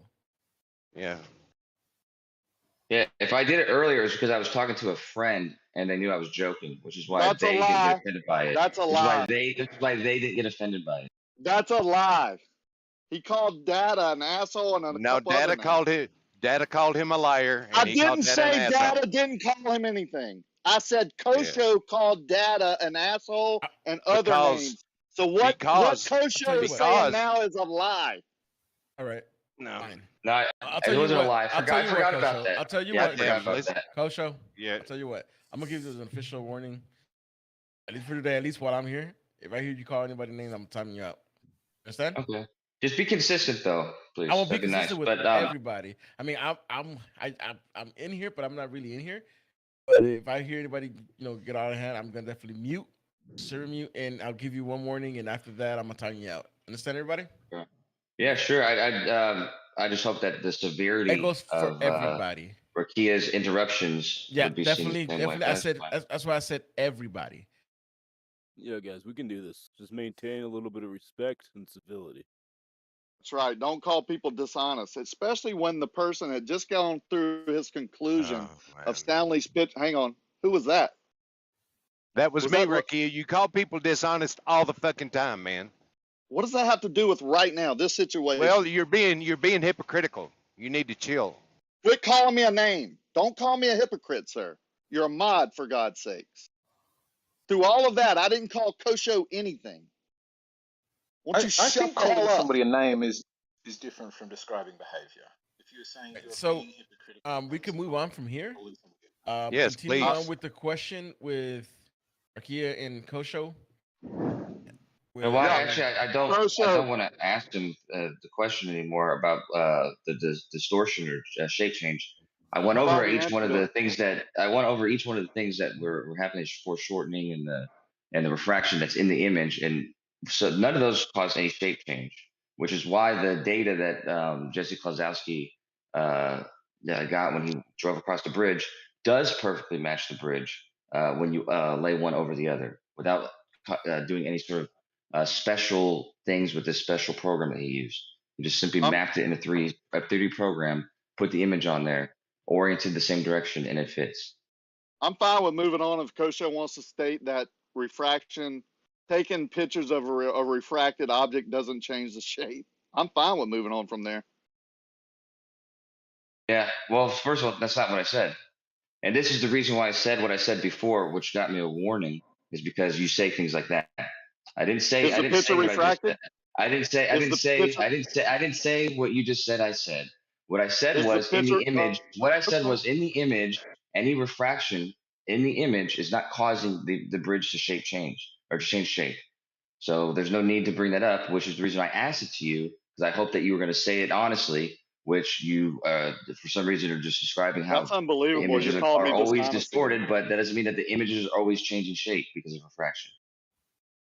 The image is change shaped. It's not the same shape as the bridge in reality, and it's not the same shape because of everything we're talking about.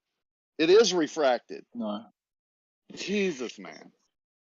That's not me being dishonest. Anyone can go to that bridge and look at Soundly's photos and how steep it is and how refracted it is, how distorted it is. All of his pictures, actually, they're great proof of perspective and refraction and miraging and everything else. So when you plot points on a heavily refracted picture, which actually isn't just a picture, it's multiple pictures, like I said, taken through double pane glass and a telescope and a camera at dusk, which some of your own experts have said that's the worst time for refraction, and then plot it down onto a picture in a program that's created, I don't see how that's possible. I know, but this is the reason why I thought going over each one of those details with you to see which one of those would change the shape would kind of clear that up. But since foreshortening is not going to change the shape of an object, and I'm not talking about the visual shape of it. I'm talking about the actual shape of it, such that you could get the actual shape of the points plotted and orient it the same way and get the same effect. So it's not going to change the shape. That's not going to allow you to do that, or that would disallow you to do that. And the stacking and the window planes and all this other type of stuff. But as you said, in your own words, that's not going to change the shape. So the fact that all these different things are not going to change the shape, and then you putting them all together and saying that that's why the shape's changing.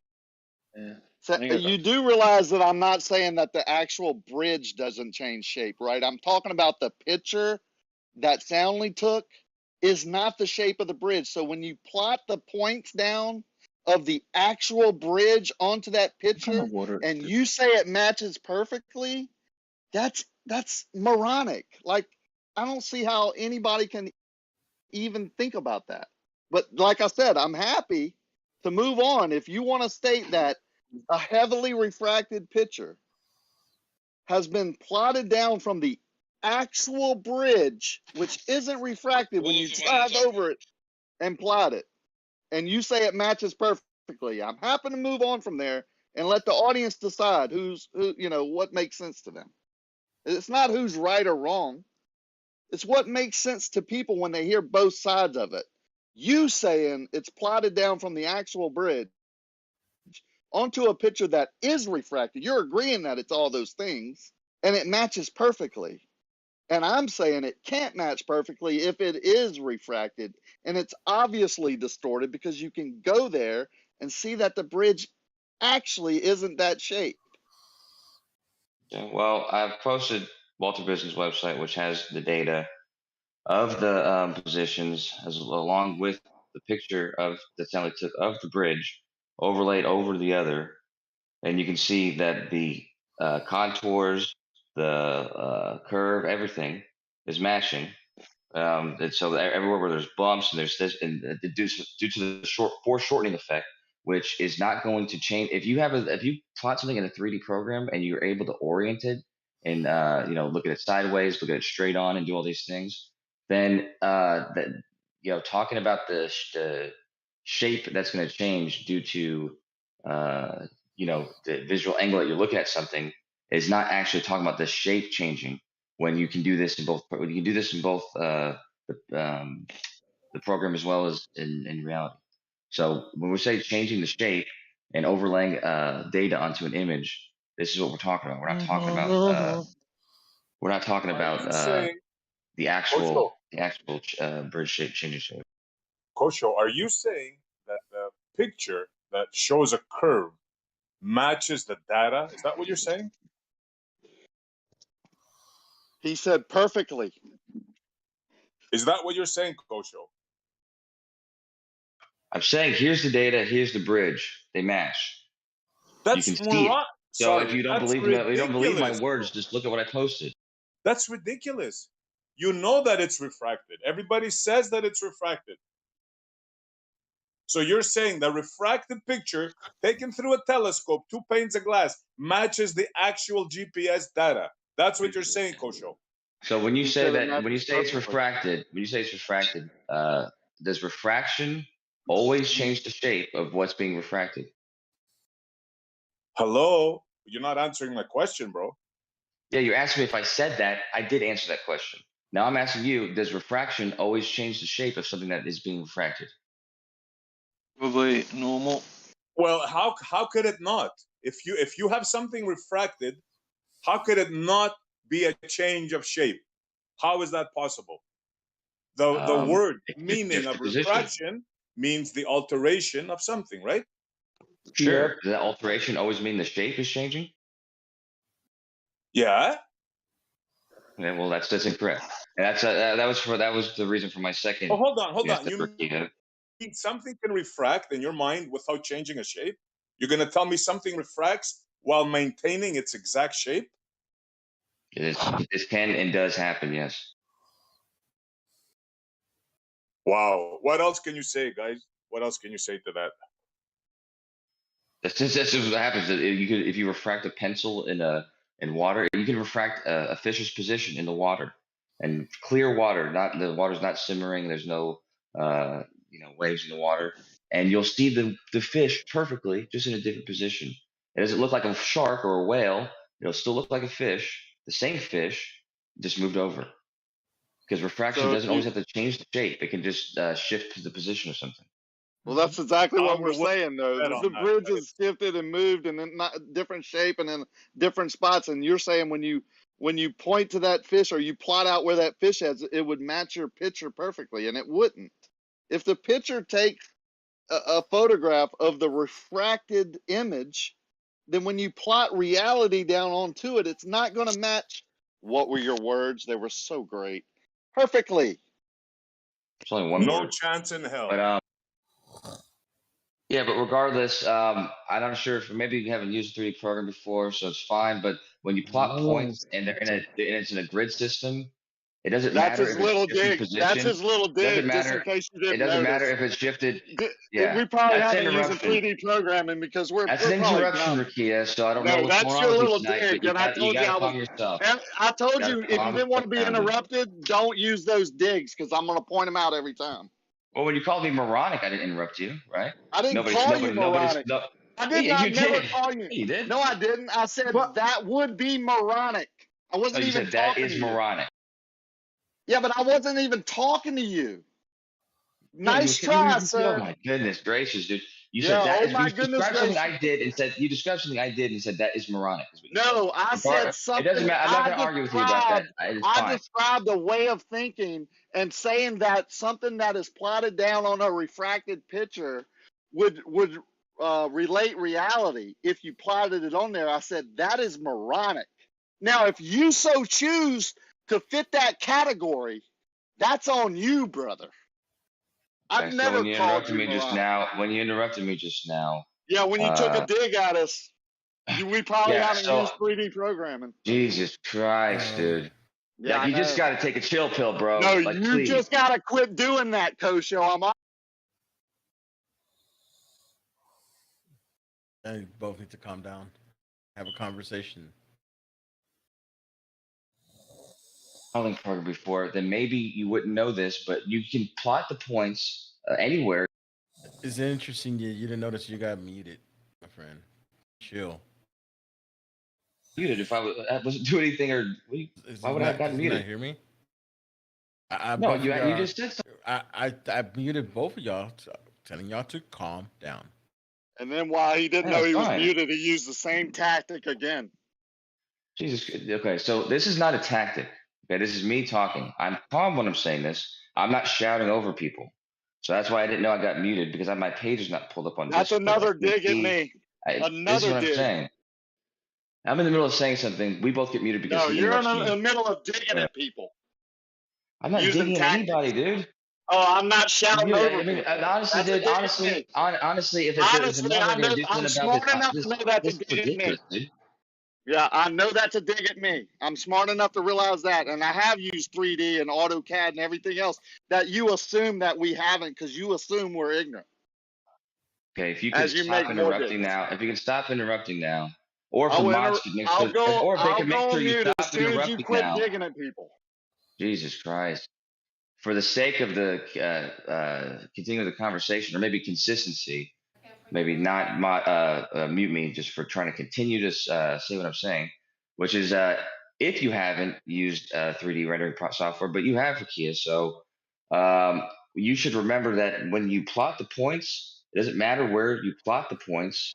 You can shift it to the origin of the grid system or a million miles away, and it's not going to matter. When you plot, when you want to put the picture into that program, or you want to put the when you want to match these things up, you can translate where the bridge is, or where you put the bridge in the 3D program to where the image is.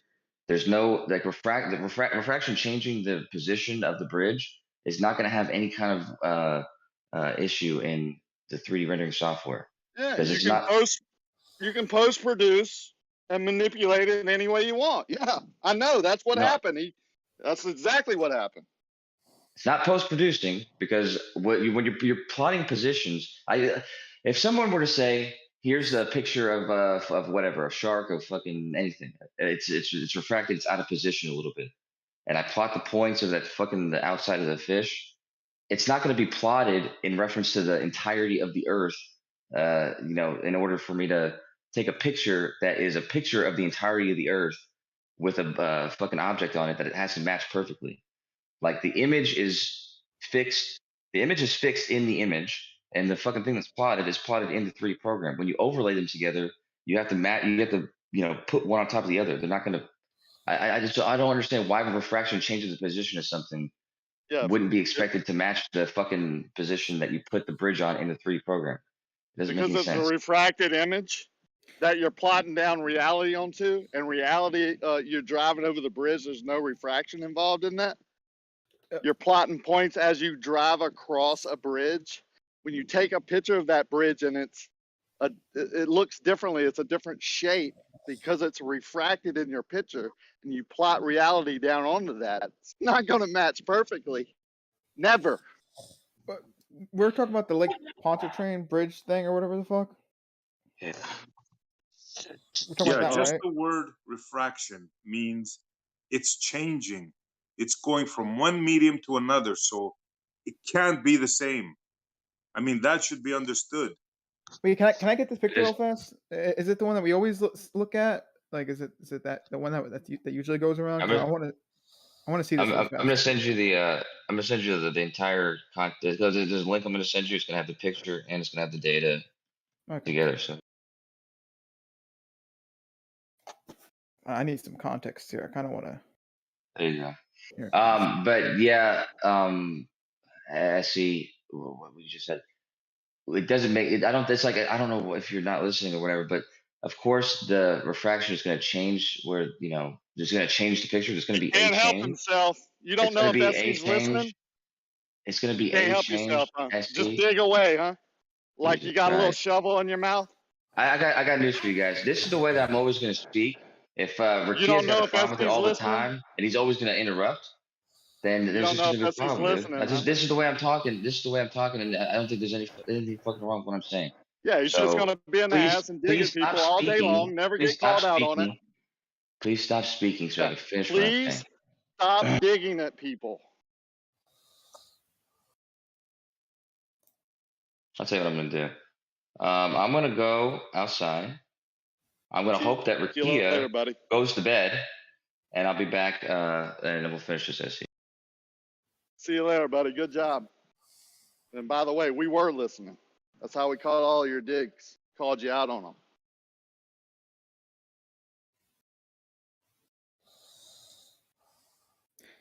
I don't really. I can't understand how a person can think that you can take a picture through 2 panes of glass with a telescope, a camera attached to it, and somehow imagine that the information you get from that picture when you drive over with a GPS and you plot your positions, that's going to match. I mean, call me crazy, but I just can't see how any sane person can come to that conclusion. I don't think I get the context here because he sent me the link, whatever. It's showing the picture, it's showing the the 3D, data, whatever. And it's showing that it's slower than what the picture is. So the idea is that the picture is kind of refracted right at the horizon. That's why it's a little bit higher than what it should be. So what's the issue? I'm confused. Well, there's multiple issues. First of all, Soundly says that's an actual curve. Number one. Number two, it was shot through 2 panes of glass with a telescope and a camera.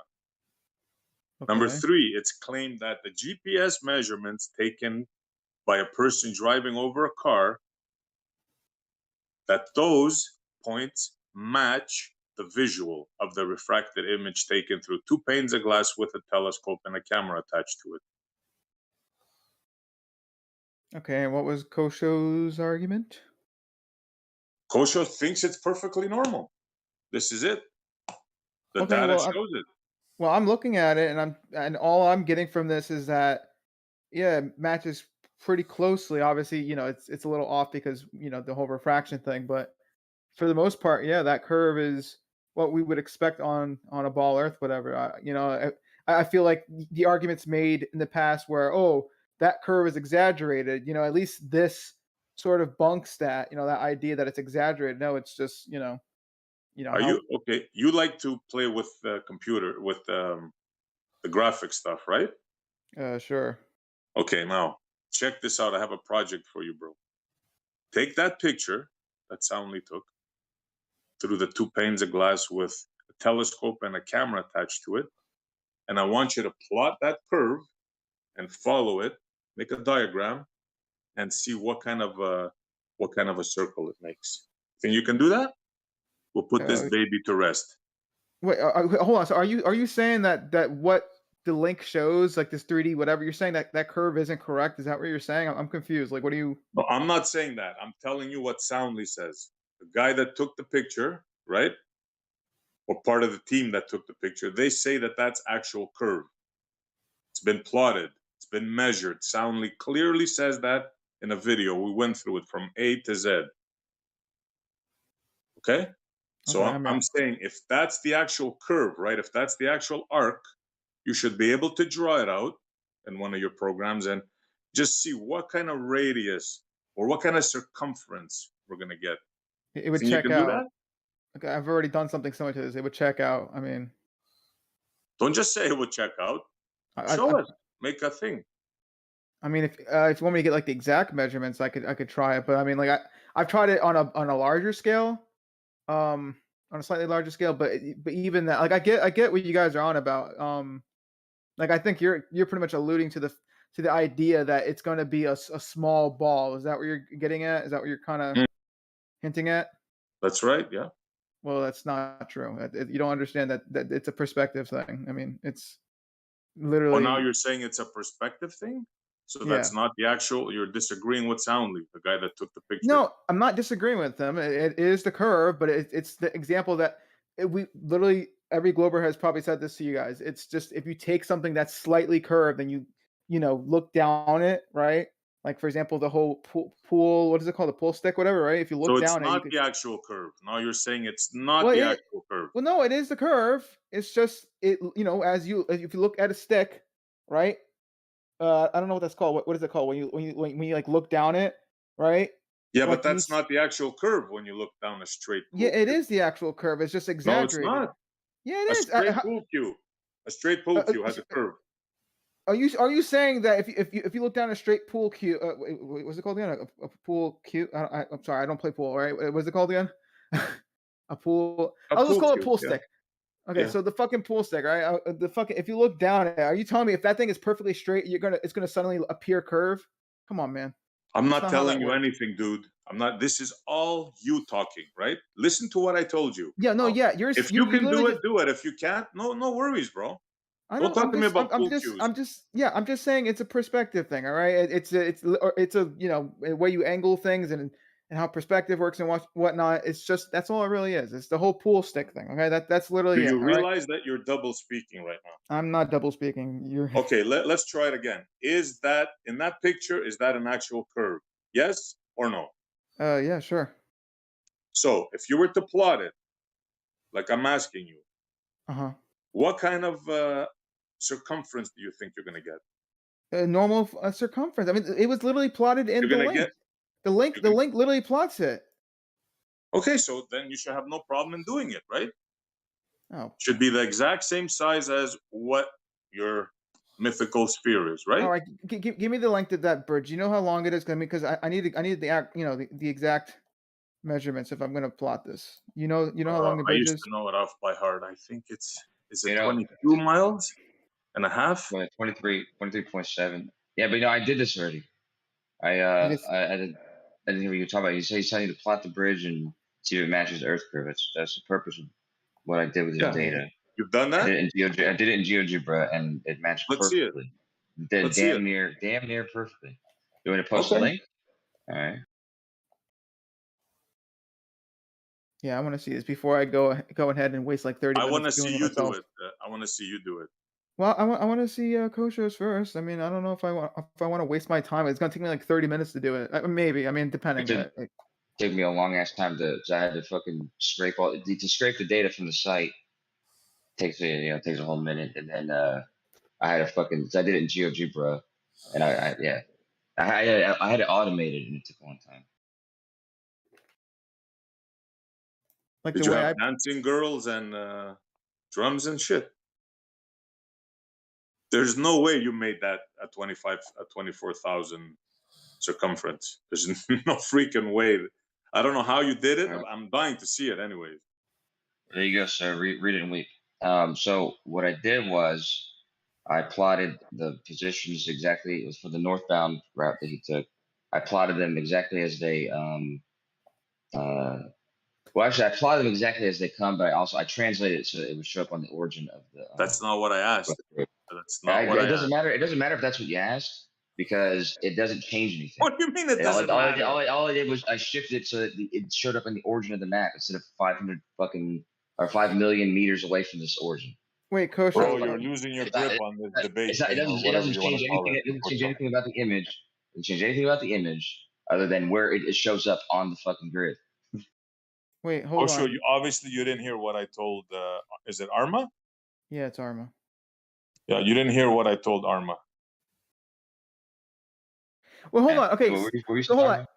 Well, I'm not exactly sure. I mean, I get. I think I know what he wants, but I mean, I think it's a little tedious. So, okay, real fast, Essie, right? So, if I was to say make a bridge that 8 inches per mile square that right. I mean, wouldn't that technically be enough? I mean, I don't have to do an entire No, with no, that. no, no, no.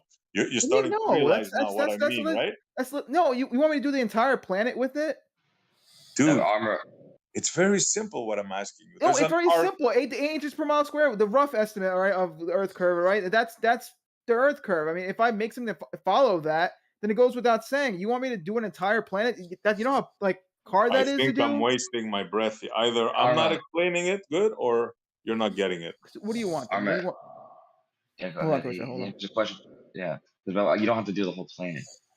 Well, it sounds like I think he wants me to do that though. Yeah, I know, but because he wants. If you just take the angles of the bridge. That's all I did. Was I mapped the bridge out and I took the angles from either end and saw how they, what was the angle from the vertical at one end to the angle of the vertical at the other end, and then take that to the length of the bridge, and take that to the, what that would be was 360 degrees, and I got extremely close to the.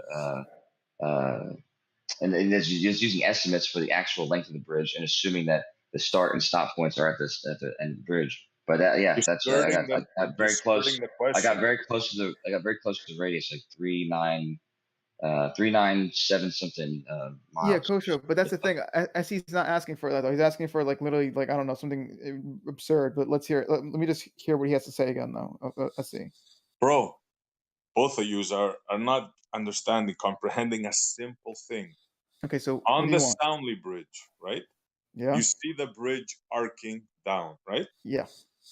Now there's an arc there, right? Okay. Do you think that you can trace that arc? Do you think that you can put maybe a paper there? No, yeah, but that's not how it works, though. And then continue that arc. Look. Seriously, look at my 3D am I model. not being clear enough? No, I get what you're getting at. That's not how it works, though. If you understand how, sorry, I got to throw. If you understand how this perspective thing works, that's literally not how it works. All right, it literally gets warped. I can show you in 3D model that I have where you're down at the surface and it just drops down, right? And what ends up happening is the sphere. I don't know why. It's just how crazy perspective works. Perspective works or whatever. Arma. No, don't armor me. All right. The point is, all right. It just that's things why get really I asked exaggerated. you if it's a real. If the picture is arcing, you're going around in circles, bro. Yeah. So let me show you. Now you're saying perspective. Yeah. Let me show you how it works. I literally did a 3D model of this. It just gets really exaggerated. Oh man. You want me to show you? I get what you're getting at. Draw it. It's not going to give you a circle or anything. It's going to give you I'm telling you, it's going to give you some weird shape. All right. You're not going to get a circle. That's not going to stop armoring him. Yeah. So if you want, Essie, stop arming me, bro. Yeah, Essie, if you want, I could show you in a 3D model, all right, what you would get, and I'm telling you, it's not a circle. You're gonna get. You're not gonna get some radius thing, whatever. No, what you're gonna get is the shape that you're gonna get is like a weird once again, I don't know the exact math for why this is the case, but you get a sort of flat topped circle thing or whatever. It's really weird, like a box with just look at the fucking 3D model that I have if you want me to explain it to you, right? Because I get what you're getting at, but that's not going to work out, all right? Just so you know. Are you pseudo arming me? I don't know what you're even referring to. Anyway, but you want me to show you or not? Because I don't want you to do what I asked. If you can't, just tell me I can't do it, and we'll move on, bro. And it won't give you a circle, or it'll give you a really weird shape. That's all. What's it going to give you? A triangle? Like what? What kind of shape? It's gonna, like I just told you, it's gonna give you a weird, the bottom half is circle, the top half is flat or whatever. It's gonna give you something like that. I can show you, but you want to play the game by your own rules. Okay, please show me. Yes. Okay, so yeah, well you have to watch my screen share though. I mean that's the only way I can really show you. Are you available? Can you watch my screen share? Yep. Okay, good. Let me open up my flat Earth debate folder. Give me a second. I have a whole folder dedicated to this shit. All right, here we go. Flat Earth, where is it? Bridge. Give me 2 seconds. Okay, actually, I have a lot of files. I'm sorry. I have easily 20 or 30 files. There's no rush. There's no rush. Blender for Flat Earth. Where is it? I'm sorry, I'm holding up this chat right now. I'm dying to see how an arc is gonna end up being flat. Flat Earth. This is gonna make history here. Yeah, no, it's because it's a perspective thing. Trust me, all right. I mean, I'm using the word perspective. Maybe it's another word, but from what I understand, it's a weird like. You'll see. It'll make sense. But let me see. Global distance. Or is this what it? Hold on. Yeah, here we go. Okay, I found it. Okay. So where is my screen? Okay, here. Screen. All right. So I want to show you what I'm talking about. So here we go. We have. Did you join it? Okay, hold on. Is that SC? No, it's Terry. Okay, hold on. I need to make sure you joined it. Okay. I'm good. Here we go. Go ahead. So here we go. So here we have this giant ass sphere. All right. And we have basically. Actually, I think I even have like a video I think I sent in this server, but whatever. I'll just show you live though. All right. So anyway, we have this giant sphere, and we have also this giant purple. Where is it? This purple little line here. If I can click it. There we go. So as you can see here, it goes. It's a little clip though. Here we go. Okay. So it goes around the sphere. All right. It's a little weird though the way it kind of looks though because of the fucking. There we go. But as you whoa! What is that? It's cut through the sphere. What is that? Yeah, it's pretty much like a circle, pretty much like a what do you call it? It's forgot the word, but yeah, it's a little circle though. And how does this? And how does this slice? Yeah, like a little slice. All right, so now check this out. Now, right? So, this is once again, this is just from what I've noticed in Blender, right? Or at least as I get closer, right? To where's my fucking camera? Hold on. Here we go. Hold on. What does the circle represent? And where's the bridge? It's just that represents a bridge that goes around the entire planet, right? So anyway, just want to show you real fast as I'm getting closer to this bridge, all right? Closer to the surface, or whatever. Notice how that circle that once was a circle is just fucking doing this weird ass shape, all right? From the camera's view, we got that steep drop down, all right? We also have, and we can also see what it looks like, all right? That steep drop down, right? That's why I'm saying you can't complete it and get a circle because you would just get this weird shit, all right? Well, that's my whole point. Yeah, you would get this. I don't know what this is. What do you mean you will get this? Why don't you just follow the curve? Yeah, I am. I'm showing you right now. Let's see the shape it makes. Yeah, this is the curve. I know it doesn't really look like a circle, but perspectives. I know. I get that. My point. So look at your globe then. Look what you just did, bro. Yeah, but I'm telling you, it's weird how it's a weird perspective thing. That's all I can really tell you. I mean, that's just the maths. All right. I don't know what to tell you. Like, as you can see here, it's not, very circular shaped. All right. But nonetheless, it is a circle. So that's your globe. Are you telling me that's your globe? That's the shape of your globe? Yeah, I mean, well, that's how it appears when you're on the surface, but obviously if you zoom out, that's not really the case. Why are you laughing at that? That's clearly a sphere. Like he showed you that this is a sphere. I'm not pretending it's something else. It's definitely a sphere, and he just went closer to it. That's all he did. Yeah, but he did nothing here. What's the circumference? He didn't draw the correct arc. I mean, what did he just do here? He just made a line and basically. I think he was just demonstrating to you what a circle. What happens because of perspective? His foreshortening effect. Yeah, that's all he's talking about. So what does that have to do with what I asked? Because what you're asking is you're trying to see like, oh well, just looking at that drop alone, right, from the bridge. This is from my understanding anyway. That if I was to basically follow this curve, that I would draw like a small like Earth or some shit. Like basically like this would somehow show me the true shape of the Earth or some shit. But you really can't get that from this though. I mean, if you, why not? If that's the actual curve, why not? Because look at this here. Does that look like a circle to you with this perspective, with this, that you're not going to get a circle with this though. I mean, if you actually, throw in the numbers and whatnot, do the math, whatever, you find out that the 8 inches per mile square, that gives you the drop. All right. But that doesn't give you like, the tilt of objects and whatnot, because that's simply just a drop. All right. Like we expect this, type of drop on the ball Earth. All right. We expect that bridge to dip and just drop down the way it does, all right, because of the 8 inches per mile square. But we don't expect things to tilt, right, because that's 69 miles per degree, all right? That's a separate thing, all right? If you understand, wow, I hope I know people are listening to this. Well, it's not ridiculous. It's just that I'm listening. we've only ever experienced spheres, right, on a smaller scale, right? When a basketball, a yoga ball, whatever, those are always smaller than us. All right, we have a different experience to those spheres at that scale. But when we're on a ball, though, things are a lot different. All right, you have a lot more things to think about and worry about. You know what I'm saying? And with this, like what? What are you going to worry about? Like the this crazy whole stuff thing. that when you draw it out on a computer, how it looks so crazy like that? Yeah, I mean that it checks out though. With the ball model, it checks out. If you do 8 inches per mile square, we expect over that distance that drop. All right, but we don't That's expect not what the I things to. asked you. You're All I'm skirting saying, the I know, I question. get You what you're didn't get getting the at. arc. You didn't give me a circumference. You're just trying to waffle on with the pink line, and I don't know what you're trying to do here, bro. Let me take fine. Then let me take the picture then, and I'll draw a line, and then we can see what we would get. All right, because once again, it's very silly. But let me see. Where's the image at? I mean, I that's what I told you I did. Though. That's why I don't. Whenever I was, doing this, I wasn't planning to freaking do some retarded shit where I make it go a whole planet or whatever. But I took the arc of it, like just like I guess you suggested to do, dude. I just took the Yeah. arc, the two verticals at either end of the grid, and you take. I think it was 34. I think it was 34 degrees, or no, it was 0.34 degrees. I'm sorry, it was 0.34. Yeah.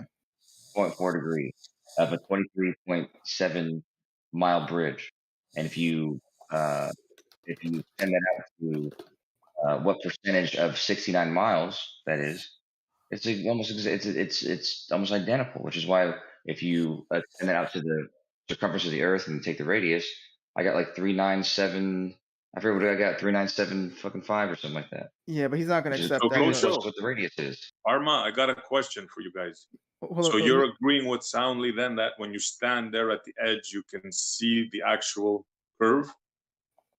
Yeah, more or less. I mean, maybe it's a little bit refracted, but that's more or less the edge. I mean, not the edge. That's the curve. I mean, you got to really, that's the curve. You too, Kosho? You can see the curve standing with your eyes right there. The same way you can see the curve and what Armor just showed you, which was clearly the curve. And there's no refraction included in what the Armor showed you. You see the same thing in Soundly's bridge. Yeah. So here, let me show You're you. agreeing with that too. Okay. Here, I see. So this is how it would look like if I was to draw the actual thing, right? So if I was to actually so take that arc. Yeah. So this is how it would be. It'd be like my program basically, where it would just be like this. All right. I know that looks weird, but that's how it would be. Now, with that being said, what you probably think is looks weird. So it's going in the water. It's going in the water there. I mean, if my model is accurate, whatever. Not really. I mean, it's not accurate. It's just that's how spheres work at that scale or whatever. But if I'm going to follow perspective and whatnot with the sphere and whatnot, then that's how the line would be. It would drop down straight. But I guess what you want is to be like, okay, well, it'd be something like this or something, which still doesn't technically work, because if you think about it, you got this curve here, and you got this here. All right. I mean, you just have to understand spheres are just weird. All right. It's not really intuitive for the human brain. They're not weird, and I don't have to understand that spheres are weird. Everybody knows what a sphere is. Yeah, I get that. I'm just saying it's not intuitive to the human brain to understand, like, oh, that it would do this. It would do this weird drop off. No, it wouldn't do that. That only happens in your brain. Sorry, bro. And that line. So then how would I draw it? That? It would not do that in reality. Listen, no, sir. You say that, but you don't know that though. Especially when you see the mountains behind it with the trees and whatnot. Okay, but all that means is that those things are literally higher than the drop. How does the bridge go down, but you can see the tree? Because those things are higher than the drop surface. That's how. Was getting to that. Good point. That's not an issue. Point, right? What do you mean? How is that not an issue, man? Because those things are higher, right, than the drop surface. All right, and remember, these things, you guys are thinking that this is like like the curve where it's like things are tilting away. These aren't tilting away. All right, I mean they are technically, but at a small amount. All right, for them to be tilting 1 degree away, that would be 69 miles. All right, that's how it works. 69 miles per degree. But since these aren't actually tilting away, all right, because you guys are. Oh no, they're not. Hold on. So let's do this. They technically are, Hold but on. not at the rate that you think they're going to be doing. All right. Let's do this. Can you recreate that background over there on that tree or whatever line you have? I'm that little pretty sure I can. Yeah. Now, granted, what I have though is not exactly the exact scale. All right. I think my bridge is or at least the view that I have from my bridge is probably at least 10 to 100 times larger than this. So it's not going to be 100%, but I'm pretty sure I can get something similar to this though. Yeah, my model. Let me if I can just pull it up real fast. Let me get this. Okay. Also, I hear someone snoring in the background. But okay. Anyway, let me just real fast. Actually, it might be a bit difficult only because I have to make sure I get the right tilt correct. Hold on. Stop it right there. Stop it right there. What? Go back a bit when that curve goes down. I just want everybody to appreciate how that curve slant. Look at that. Look at what he's saying. The bridge. Look at that. Yeah, I mean, this isn't. I mean, that is ridiculous, bro. That's a 90. That's almost a 90. Yeah, I mean, because you're on the surface though of a ball, though. I mean, I don't know what to tell you. I mean, literally, you have all the rest of the ball that has to be under you. There's no way you could properly draw a sphere, all right, unless you're gonna like extend it out that way, whatever. But that's not how it works. Though. You got to understand how spheres like. It's a perspective thing, all right, man. I don't know what to tell you. It's not meant to be intuitive for the human mind. I mean, because it's not meant to be intuitive for the human mind. I mean, well, Are you sure, bro? It's just math, all right. Math doesn't have to be intuitive, all right. It's just no, it's not math, bro. It's reality. Yeah, it's math. It's a sphere, all right. You just made the Lake Rakia Bridge do a 90, bro. Look at that. Yeah, but that's like I said, that's perspective, though. I don't know what to tell you. Okay, I said enough. I'm sure everybody could make their own decision here. Look, listen, man. All right, you do you, all right. Sense. I'm trying to, All right, continue with the background. I just wanted to highlight that. All right. Well, let's see. It's gonna be a bit difficult because let me see. I want to real fast. I guess I could just take this actually. Hold on, let me copy and paste this. Let me just but see, this is not tilting away though. I mean, granted, obviously with the Soundly Bridge, if you want to call it that, they wouldn't be tilting away much either because they're at best what? Like how many miles away is that like is the stuff in the background at? Like what? Like let's say 40, 60 miles? No, 23 miles. Oh, you mean way in the background? Yeah, because I know someone early in this discussion said that the water tower is like roughly 60 miles or so. So I wonder if those things, if the background. The water tower is 60 miles. Well, that's what I heard. I don't know how. How long's the bridge? It's 23.7 miles. So all you need is to scale that on your model there. Is what 20? I'm not good with miles, but just equate that to your model. To the distance. Then I might have to make another model because this isn't actually to scale. Just so you know, that this was just to show this like drop off. That's it. So hold on, it was just to show this drop off here. So technically, this bridge is probably like hundreds of times larger than the Soundly Bridge. I'm pretty sure. Like if you actually look at that, that's way too huge. You know, like right, so the yellow. We probably kind of try to see what will be the scale to that. What is the? It's gonna take me like 30 minutes to actually get like the Earth drop, like the accurate Earth drop, and then. So you guys might have to wait for that. But if you want me to just show you that you can have something drop and then not really like, tilt or whatever, I can. If you want, man, take like what 30 minutes, 20 minutes. You don't have to be live streaming it. Just take 30 minutes. Try to get it as much to scale as you can. And then you continue from there. I mean, I don't know if it's worth it though. I mean, you guys like to. What, man? I'm trying to actually help you out. Trying to tell you, man. Let's get it done. It's hard to visualize. It's hard to visualize something when you're drawing it for your naked eye to see something, and then using a camera or whatever when you're actually compressing the image, because you're not seeing that in natural. That's not reality. That's enhanced reality. Yeah, that's one way to put it. I guess. Yeah. The point is, yeah, it's like. That's very far away. So it's like the whole car. Like in that video, if you actually seen the video of that, those cars are like fucking like flat from front to back, and that's just because of how perspective works. All right. The short of it is the back of that car and the front of that car is relatively to your eye anyway, the same distance away. All right. Like it's like a. And even those little humps where the bridges for the ships to go under, they're not like that. Yeah, because basically, let's say for example, the end of that hump is let's say it's just like 20 miles and like I don't know 500 feet away, right? And let's say the front of that is 20 miles and I don't know 100 feet away. That's practically the same distance away from your eye, and so it's just gonna so when you scale things, right? Because if you do double the distance, half the size, whatever, if you do all that math, whatever, you find that it's just going to appear like flat as fuck from front to back or whatever. So yeah, I mean, and the same thing's happening with the curve, the Earth curve, whatever. And that's why you're getting that really steep drop, because those distances afterwards, and also because you're doing the side view. It's a bunch of stuff though, but it's like, I don't know. You can't just be like, oh well, you should do this. I mean, that's not what the math says, man. I don't know what to tell you, people. You know what else you can call that? What? Fantasy La La Land. Yeah, well, you could call it that. It's not Well, that. you haven't said La La Land for a while, let's see. Well, this is a special occasion, Terry. I mean, he's giving us a 90-degree drop of water here. This is special. If I was to draw it out the way you thought you think it would draw it out, then we would get the 8 inches per mile squared drop. You're breaking the sphere here, all right? If you understand how spheres work, then you're not going to draw the entire sphere out. We need the 8 inches per mile square, and we need the 69 miles per degree. All right, we need that both in order for it to be a sphere, and you're trying to break that. Did you say break the sphere? The yeah, sphere? you're trying to break the sphere. I broke the sphere. Yeah. No. Yeah. No, I'm saying you're breaking you're literally breaking geometry for no reason. Like you don't understand how spheres work. You don't understand how geometry works. I don't know why you think you know how it works. Like you're Arma, brother, you just gave me a pretender. 90-foot drop of water, bro. Are you kidding me? You just gave me a 90-foot drop of that's water. the math. That's the math. At least I I'm mean, not a arguing with the math. 90-degree. Sorry, a 90-degree drop of water, like boom, that's the straight, math. and then a 90. Yeah, that's the math, man. I'm sorry that I understand the math and you don't. All right, and you're just pretending All right, but that's the math, man. I'm glad I don't understand the math. If that's what Yeah, the math says, good. the water does, and the bridge, I'm glad. What is it? What is it again? Blissfully ignorant, whatever. I don't know. That's what you are, though, man. You just.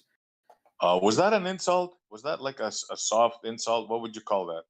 Maybe I don't know. I'm pretty sure you. I'm pretty sure you insulted me sometime. I'm pretty sure you insulted me somewhere. All right, but anyway, I'm not gonna get into that. It's all right, bro. I know you're model afflicted. I know this is hard for you, but no worries. I'm not model inflicted. It checks out just fine. All right. Yeah. A 90-degree drop of water checks out. There you go. We got. Look, see the cube sticking up from behind. All right, even though it's there, it's lower, but it's there. All right. See. So you got a 90. You got.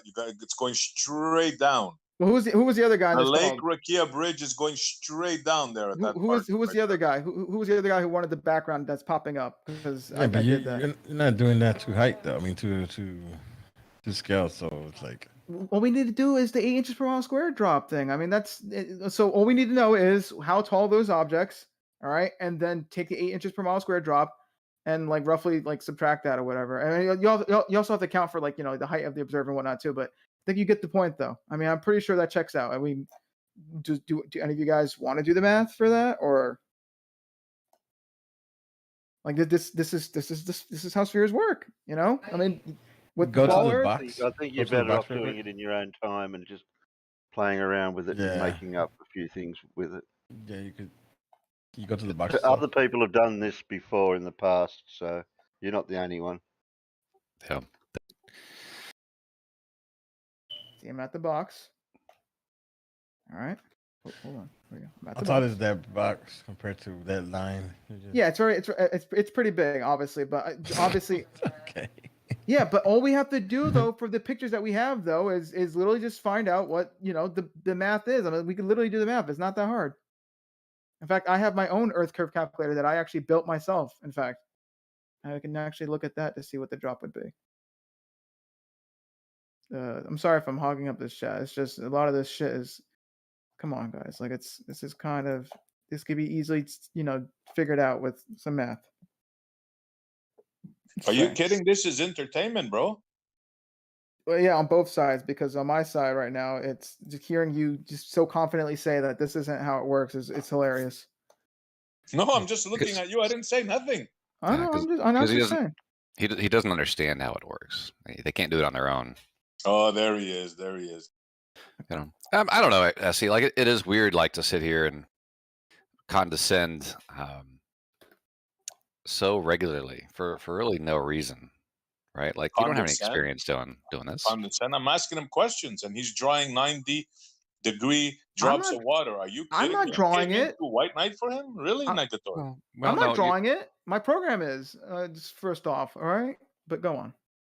yeah, well, I'm just asking questions. This isn't really an accurate representation of what you're doing, is it? 'Cause You it know seems what? like I really everything that's don't care. happening I so really far don't care what you is think, Negator. I know your game. is done in bad faith. What you right? think of me is irrelevant. That's fine. Then you can just listen. All right? Because you're not approaching this with the intent to learn anything or even listen to what he has to say. Every step of the way, it's a bad faith question aimed at muddying the water that has zero intention or zero route to learning something because you don't respect the time he's putting into doing this. And you're speaking from a position of authority, and nobody here understands why. First of all, you're the only one talking. And again, your opinion means nothing to me.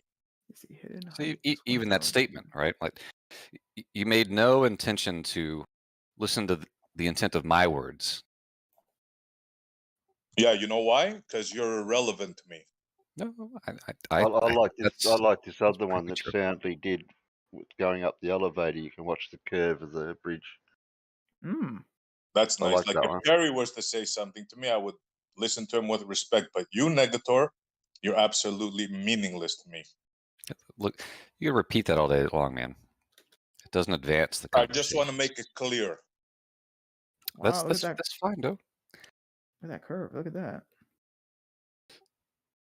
So, Arma, just so I know, you're replicating drop of an object over distance? Yeah.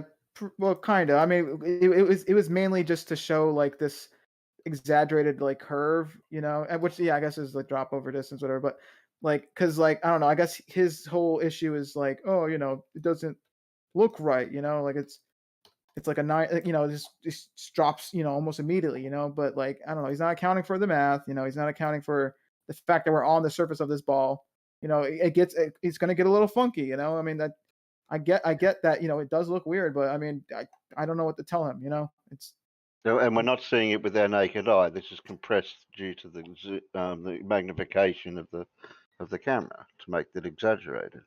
Oh, Terry, you're not aware that Soundly said that he can see it with his bare eyes? The curve? Okay, I didn't know that one. Yeah. Oh, yeah. Said it many, many times. So has he articulated his problems in a way that you can replicate on screen, or he's just peanut No, gallery? we're trying to do it on the 3D model, but it's hard to replicate because you got to get the scale right, you got to get the distance right, all that stuff. See, he came in making judgment on me. He doesn't even know what we're talking about. Just want to make another statement about Negator. What was wrong about my statements about what you're talking about?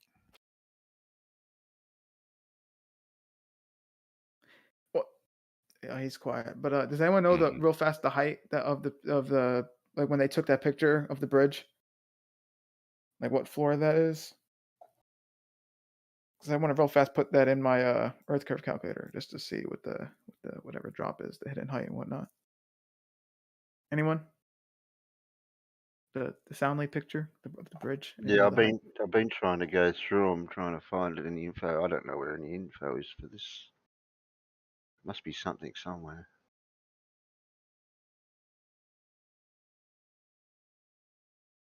Wait, you saying you're looking for the height, or you're talking about Yeah, something else? I'm just over on Soundly's Okay. channel, just trying to find any information that I can find. I got 38 meters here. I wonder if that's a height. What was that now? How much? You said 30 what? 38. Is that that's in meters. 38 meters? Okay, let's see. I got 38 meters here for something. I'm just going through some data that he's got on screen to when they did the CGI drawing of it for all the data to replicate the image. It's somewhere around 130 feet. Yeah, 130. Yeah. Don't forget to put in that 90-foot hump in the middle. Oh my goodness, that when you're that 90, all right, is the inches per mile square. I don't know what to tell you, man. All right, that just it just visually looks like that. It's so good, man. I love this. Yeah, it's so good that so you would just good. you don't want to understand how spheres work. It's great, man. What's the 90-foot hump that he thinks should be there? No, he's okay. So in my 3D model, basically the drop, if you actually look at the the circle, whatever, it looks like there's almost like a 90-degree drop, like it just straight down, whatever. Obviously, that's because of a bunch of Ask factors. Soundly next time you see him. Yeah, I don't see a 90-degree drop. Well, Sounds okay, like well, it's okay, well, I He'll mean, tell you. it's this part, here. Like, obviously, if you zoom out, it looks very exaggerated, but that's just the math, though. I mean, I don't know what to tell you. I mean, hey, Arma, that's not what he described as a 90-degree drop is not that. Like he's inaccurately describing it for the express purpose of trying to make it sound stupid. Yeah, well, I mean, I will admit, though, I mean, to some extent, if you get really close to the surface and if you zoom out, it does get pretty close to 90 degrees. I mean, it's just about, but visually, I mean, I'm not saying it is. I'm just saying visually. Sure, visually, but you see that they're going to take a comment like that and run with it. I know. Yeah, you got to be careful what you say. Yeah. You haven't been around long enough to learn all the intricacies of the dialogue. Yeah, but it's just a little silly though, because like it is established that the 8 inches per mile square, albeit it's not 100%, like it is pretty much legit up to a certain extent. Like after a certain point, then it just obviously that's no longer defining a sphere, but rather what is it, a parabola or whatever. But for the most part, it's 8 inches per mile square, right? And the thing is that is how the ball Earth measures out to be for the most part, right? And if you do that, you get this drop, right? You end up getting things dropping at a certain rate, whatever. And it's like he's not. I don't know. He's just not like realizing that he's trying to break the sphere here. He's not acknowledging the properties of a sphere. And I don't know. Like, What are you talking about? You just have to remember, man. The properties. What's the properties of a sphere, dude? See, well, What's the so property? Arma, but Like, before really? you answer that, think about what he wants, because he's asking a bad faith question. What does you telling him that I'm not. answer Stop help him in any foul-mouthing way? me. Moderators, please. No, then I'm not asking a ask bad questions faith in good question. faith. What do you Don't think? come What are in the and try to properties of do a it sphere quick. mean? Well, Okay, Negator, just attack the argument, not the person, kind of deal. but that is the argument. He's trying to sea lion him for the express purpose of trying to make him sound stupid. Gio, what do you think? What are the properties of a sphere? What do you think that means to anybody that's rational? Well, I was away for a bit. I was on a call, so I'm not following where you're at. I just got back, so I guess unless you're asking me a brand new question, but I don't want to. Let me tell you where we're it's at. okay. I asked Arma if he can make a model of the bridge, the arc, and we were talking, and then he came in and he tried to white knight for him, saying I'm talking in bad faith and I'm this and I'm that, and you know what? He didn't even know what I had asked him. He just came in like his usual self. Because you've been extremely disrespectful, I see, and you know it. That's why you're asking bad faith questions like, what are the properties of a sphere? Does anybody here else think that I was disrespectful? Anybody here, please speak up. I mean, I don't know. You're a little disrespectful. Anyway, well, let's just reset and get back to whatever. I posted. Yeah, Negator should just stay out of the. If you don't have anything constructive to say, don't say it, Negator. Hey man, that's a little bit disrespectful. Just give it a second, and oh shit, what's this? Everybody can participate. I was going to say I posted again, Armor, just so in case you needed to use it. But I have the full. There's only one direction, but it's a full length of the bridge, and the arc. I don't know why he's asking for some weird interpretation of the arc. Like the arc can be gotten from from the two endpoints, right? And it's been measured, and this also in here. So if you need to use that, just grab it from there. All right, yeah, I think I saw I like clicked the link, but I was getting like a weird like a 3-line thing going on. I might have to. I don't know if it was glitched or. Maybe I need to share it in a different way or something. But let me see. Yeah. Let me just give me a second to put Gio up to speed here of what I asked exactly. So I asked Arma, Gio, if you know the Lake Pontchartrain picture that Soundly has. There's an arc at the end of that.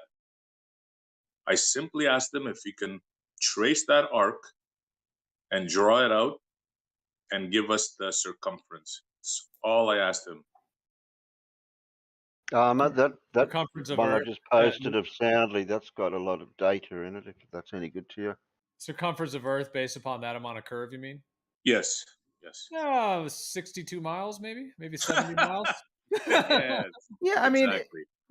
if you're gonna use like human like intuition or whatever, it may seem that way, like oh yeah, it'll be like a small sphere or whatever, but you guys aren't accounting for like perspective and just the geometry, like how things would appear if you're on a giant ball. Like you guys only ever experienced small spheres, whatever, like a basketball and a yoga ball. You know what I'm saying? You never actually besides obviously the Earth, whatever. You never actually experienced like a huge ball and for sure knew that it was a ball. You know what I'm saying? Like it's a different thing. It's a different thing entirely.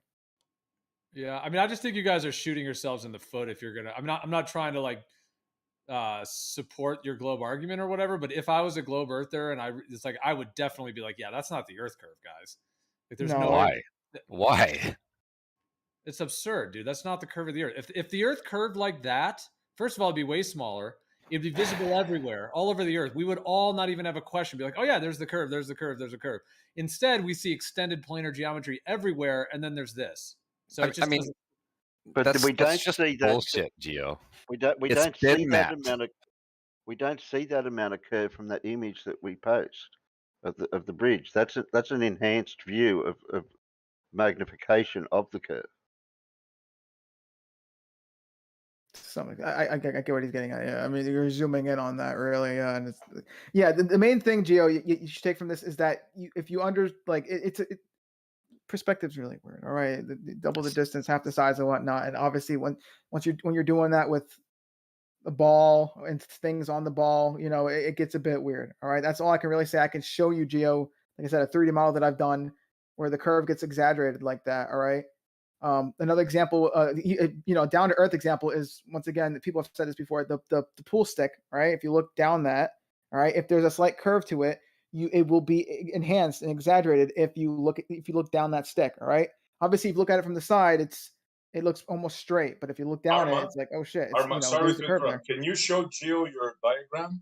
Yeah, sure, I can show him that. Gio, is there any way you can put that up so it can show on YouTube? You got to see this, bro. Yeah, I'll share it right now. Thanks, because I want to take this.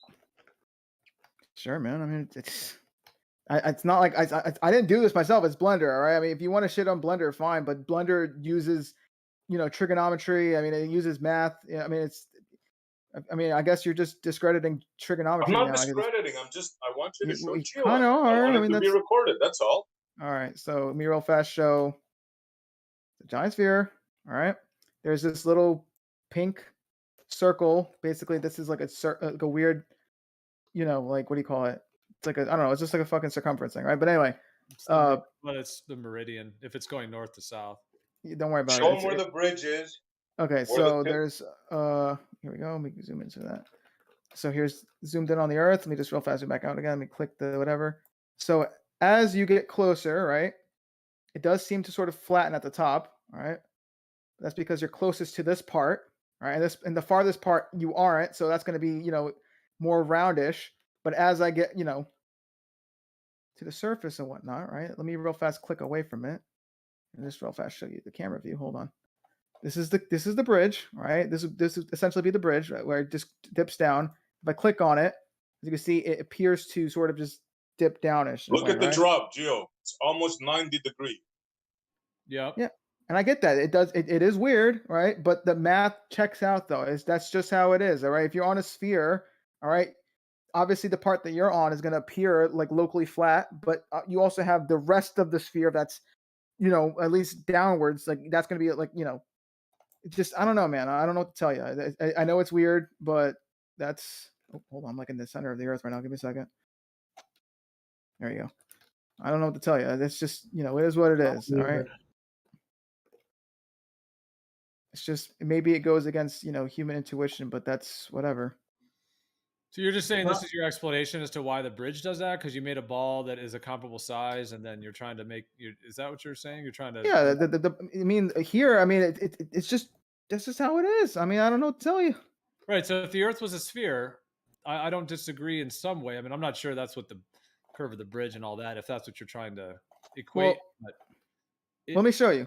Let me real fast show you what. Wait, where's the fucking cube at? Real fast. Okay, here we go. There's so many contradictions. Like you're here saying, yeah, you can see curve from ground level, no problem. And then Neil deGrasse Tyson's like, you can't even see it at 100,000 feet. So it's No. like, okay. No, I think he's talking about left to right. I think he's talking about left to right. And even then, that's also kind of weird. But yeah, here's a little cube. All right, here's a little cube. And me real fast, get out of the camera. All right, here's the cube. It's behind curve, but if you look at it though from afar, that's all it is. I mean, compared to where the camera is, which is like right over here.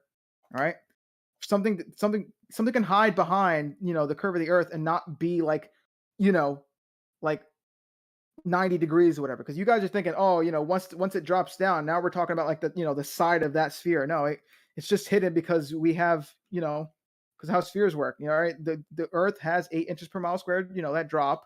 All right, but that's not going to really dictate like the tilt and whatnot. All right, here's the camera. Once again, this is the camera here, and here's the cube. Oh, my bad. My bad. The camera's actually down over here. My bad. So the camera's like right around here or so. Wait, where is it? There you go. The camera's like right here, and here's the cube. All right. The cube is not over here, to the left. All right. It's just hidden a bit. All right. If I raise the camera a bit, there's more cubes. Eh? Look at that. So that you're dealing with like really zoomed in shit, so it doesn't seem intuitive. See, now far away, it feels a bit more intuitive, But you zoom it in, though, it's like whoa. I finally found the other image that I knew that was around. It's showing of. It's not viewed in as close, but you still see the curve. Yeah. Look at that. It's a better image than that one that we always see. You still think, Terry, that we can see that curve from the ground, like Soundly said? Well, that one's a lot less zoomed in than the other one. So I don't know what the zoom rate is. No, not zoom, with your eyes, with your bare eyes. I don't know. I'm looking for an image just looking straight out the window or whatever without any zoom. Just haven't found anything yet. So what do you think, Gio? Look at that, man. Like clipping through. All of this will be considered orthographic, right? What's orthographic now? What do you think you're showing here? Earth, look, the drop. That's what I'm showing. I'm showing the drop. So how are you trying to make the Earth a comparable size of a 3959 radius? Like how is that being transferred in the software? In this program? Well, this isn't 3959. In fact, everything here is actually a lot larger, but I'm just trying to show you that you can have the bridge, drop as hard as it does. You can have also things disappear behind a curve, right? Without it being like on the edge of the sphere, right? I already showed you already. Right over here, we have, where's the cube at? We have the cube right here. Hold on. We have the cube right here, and we have the camera right over here. All right.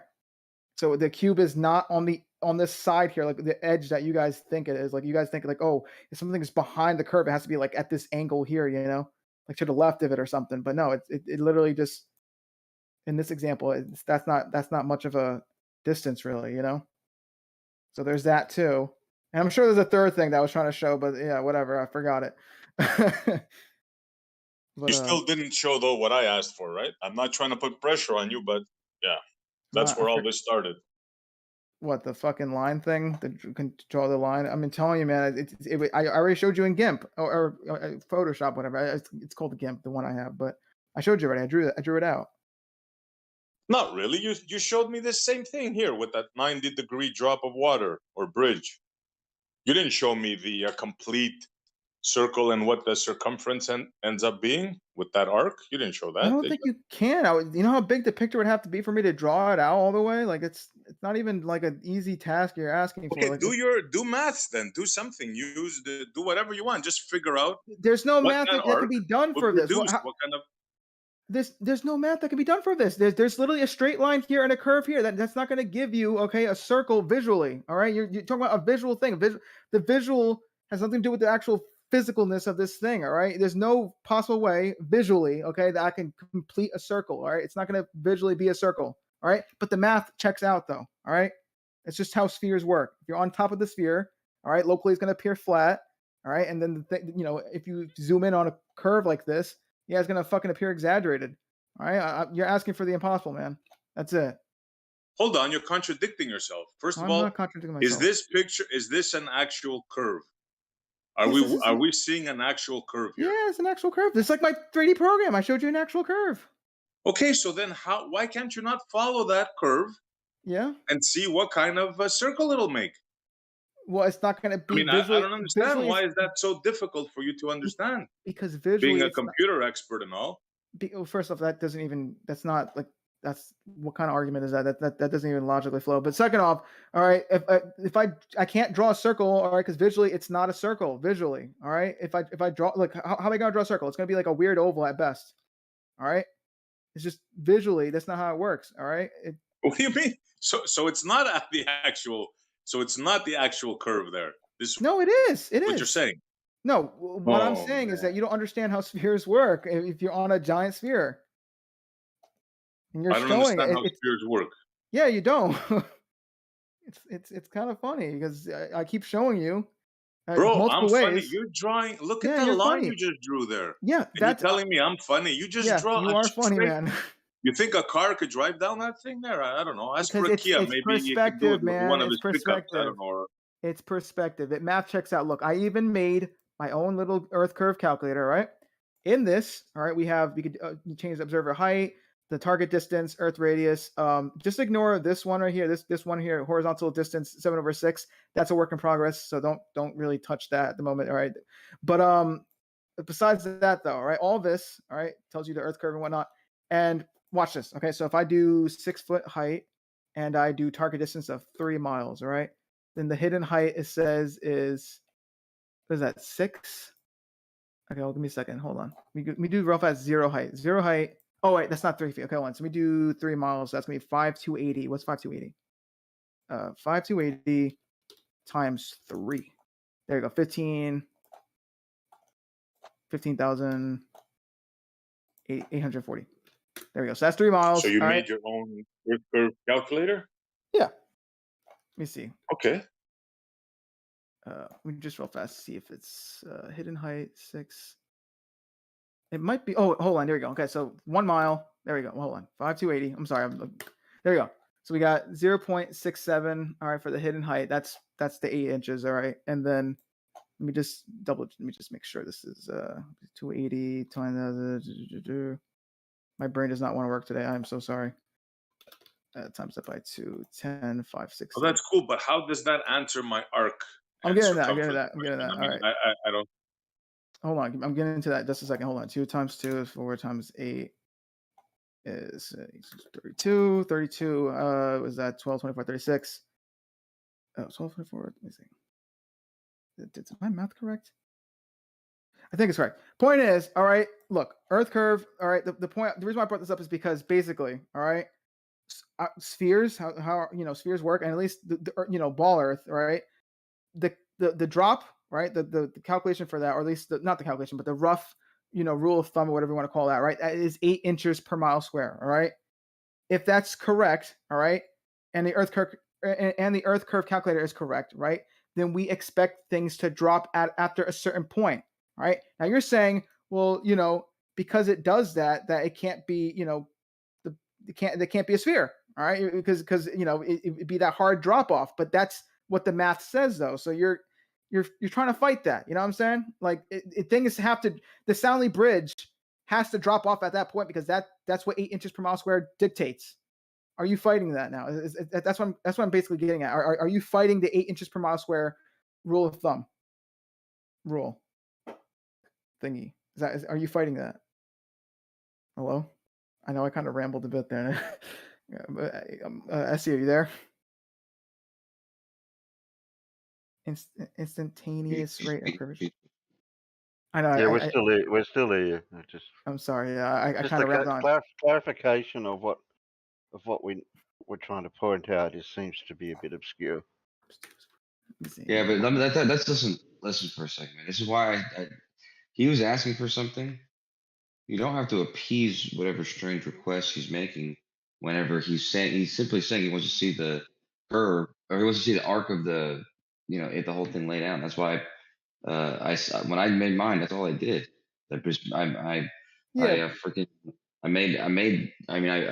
the coordinates in there, and then I just looked at the angle between them. And so I had it pulled up, but that's why I put the math in there right now. Like if you take the length of the bridge and you solve for the angle that I got between the arc, like the arc of the one end of the bridge and the other end of the bridge by 360, you get a circumference of 24,882 miles. Well, I get gives that. you- SE doesn't. yeah, I know, but so that's what I'm saying. So I don't know why. That's because that's not what I asked you. That's why. Yeah, I know it's not what you asked for, but So you why- asked for the arc. so why are you asked for giving the me it arc. then? You asked for the arc in between the bridges, and then that arc extended out to get the radius and the size of the Earth. That's exactly what's been done.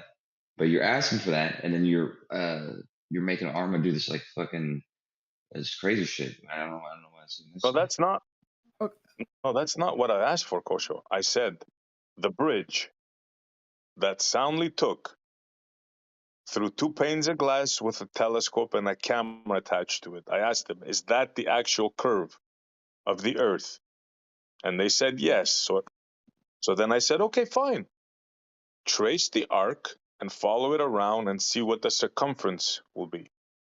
Now, I don't know what you're talking. You're bringing me Going water crazy. from I 100 just said different that to you. wells. I didn't ask you for that, Kosho. No, but I literally just said what you just claimed I didn't say, and then you just repeated that you actually said. Oh, okay, hold You on. said- Kosho, you said, hold you on. said the length of the bridge and then extend it out to see the size of the Earth. Well, no, Is that Kosho, you just- what he wants you to technically do is just take the Soundly Bridge picture and just draw, just complete the circle is what he wants you to basically do. He wants you to complete the circle. Exactly. Like, But was that hard? No, I got that from the It took beginning, but an it's hour for stupid you to- though. I got that from the beginning. I know, man, but it's and I'm sorry if if I'm breaking some rules, whatever. You're saying it's stupid, but it's silly because it's not how it works. Okay, how That's does it what I'm work? saying. What If you're that's the asking actual for- curve, how does it work? Tell me. Like the Blender program, it's a perspective thing. All right, you got angles. You got it just. Listen, how about this? This is the simplest way to solve this issue. All right, do you or do you not believe that 8 inches per mile square works for the ball Earth? Right? If the ball Earth exists, does 8 inches per mile square more or less tell us the drop on it?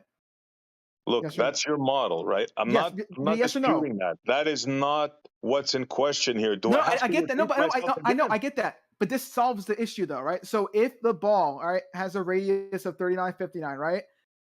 Would we expect an 8 inches per mile square drop? Yes or no? Or roughly, anyway. Do we expect it? And Yes or no? again, has nothing to do with Yes, it does. Yes, it does. You're 'cause look, hear me steel out. manning, whatever you're doing. I don't know what the fallacy is, but has nothing to do Yeah, with it's what not I'm telling you. Steelman is actually helping the I'm argument. but- not telling you that I don't agree with how your I don't model think it's works. false either, though. Let me see. Let me just double check though. Hold on. Steelman. Steel milling is not a fallacy. Yeah, it's not. It's when you help the argument, right? It's when you make it its strongest or whatever. So you're steel manning, whatever. I hate those terms. Whatever you're doing, I'm onto you, bro. So don't do No, it. That's okay, not my no, question. No, okay? I get you. You want me to complete the circle, right? Yeah, but this is what, Yeah, but this is the what thing I'm saying is, that. or you first. Okay.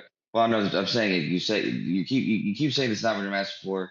So when you want to see it drawn out, there's a problem. Well, this mathematics describes exactly what it would do if it was drawn out.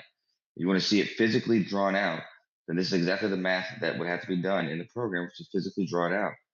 I said all you have to do is take the angle of the bridge that you have and extend it out to 360 degrees. That's all that's being done. Yeah. And then you That's take what the I'm length of the asking. bridge. Okay, Nope. but- Nice fine, try. okay. Didn't say anything about an angle. Fine. Yeah, you said the arc. The arc. The arc. Yeah, no shit. Fuck's sake, dude. That's why I'm going fucking crazy in here, dude. Jesus Christ. That's what you fucking said, dude. That's what the arc is described by the angle, okay, dude? So calm down a little bit, bro. Okay, how about this? Why are you guys getting excited for? Hold on, SE, all right? So here's the thing, right? Okay. So I get what you're saying. I already understood your thing from the beginning. I'm telling you, it's silly or whatever, because if I draw it out, right, first off, visually, you're not going to get a circle, right? So you understand that, right? You understand that I can't really draw it out because you won't even get a circle visually? No, I don't understand. No, I don't understand that. Why? I just showed you. Look, okay, I'll show you again. All right, let me change windows. All right. You go to my picture. That's not it. Hold on. Let me go to where is it? GIMP. Now look at my stream. All right. Let me also change the what do you call it, the quality. I don't need it to be that high. Your That's 90 degrees straight down thing you're gonna show me. I know. again. Yeah, no, Really? I'm not going to show you that. I'm going to show you whatever. You okay? are. No, I'm not. So check it out, right? So if I actually want to do a circle, right? How do I do that? Do I go like this? Do I go like this? What do I do? Do I go like this? How am I going to draw a circle? There's no way I can, because this part here, all right, that's going along with the curvature of the Earth. That's practically almost a straight line, almost. All right, and obviously not, but relatively straight. There's no way I could possibly draw a circle visually. All right, I'm not going to get a circle no matter what I do. Okay, hold on. Stop for a second. Are you saying that top part is? Sorry, are you saying that top part is straight?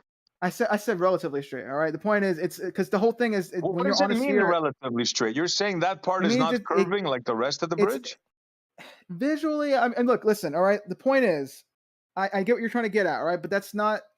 If you look, if you understand how perspective works, all right, that's just not how it works. All right. No matter how I do this. Oh, hold on. I don't know why I zoomed out like that. That's fucking stupid. All right. If I try to follow this curve, why is it? It's because my fucking Z key is broken. I'm sorry, guys. Give me a second. All right. All right.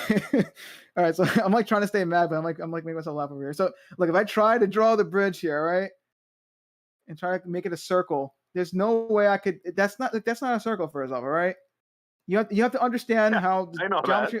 Yeah, you have to understand how the geometry of spheres work, all right. And that's why I'm trying to ask you now, if we're on a ball with the radius of 3959, right?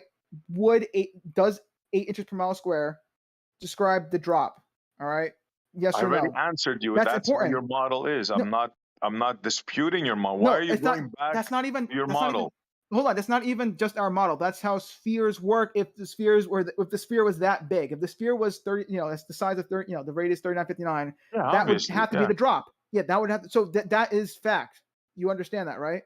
That is fact in your model, yes. No, in your fantasy that's also model, fact with spheres. That is fact, yes. Yeah, and that's fact with spheres of that size. Spheres of the size of the Earth, that is fact. You have to understand that, right? Because if you don't understand that, we can't progress this debate because you're literally ignoring that fact. All right. What are you talking about? I've told you 100 times. I understand how your model works. Yeah, so you understand It's not our model. It's not our model. It's everybody's model. How math works. It's not my model. You don't know what math is. Yeah. No, So I see. no, I'm saying no. The math. If that's your model, the math would work. I'm saying I don't accept your model. So fine, fair enough. So you agree then that math is correct then? All right, for a sphere that big. How many times? No pussyfooting around. That's how the math. That math. Tell me. That math is correct. You want it in writing. Yes or no? What's up? Armor. He's conflating our model of the globe to math and geometry. It does seem that way. It does kind of seem that way. Yeah. But look, all right. Anyway, point is, I see. Right, that is fact. All right, I want you to know that is fact with spheres that size. You understand that, right? Oh my God! Are you going to ask me again? Exactly. Are you going to ask me again? I just want to make sure we're on the same page. Let me be very clear. In your fantasy model, that's how it works. Whatever. I'll take. That's the closest I'm going to get to a yes. 8 inches per mile square. Yes, Arma. Okay. Fair enough. Okay, that's the closest I'm going to get to. Not ask that question again, bro. Fair enough. All right, that's the closest I'm going to get to a yes for me. All right. So anyway, with that being said, 8 inches per mile square describes literally what's being shown. Hold on. What's being shown in this image here. All right. This is what we expect to see. It would drop. All right. It's going to drop. All right. Because after a few miles, we're dropping, a few feet. All right. So you're saying that's a visual representation of 8 inches per mile square right there? Is that what you're saying? More or less, I would say. Yeah, more or less. I mean, yeah. Actually, yeah, I guess so. Actually, yeah. I thought you said that was a perspective view earlier. It could be the same. It's not mutually exclusive. It's the same thing. That is the drop, but it's also a perspective thing. Perspective doesn't change. Like it's just. Oh my God. Okay. Look, point is that's the drop. Double speaking, yes. bro. I'm not double speaking. You're just not understanding. All right. Anyway, that is the drop. Okay. That's how it is. All right. But notice that nothing is I'm not even going to get to that. Point is that's that. All right. That is the 8 inches per mile square. If you do the math, you'd find out that after a few miles, you're dropping a few feet.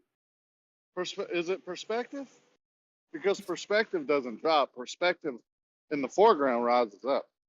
Yeah, I'm not saying perspective is what makes it drop. I'm saying perspective is what makes it appear like, for one, these bridges, squishing from front to back.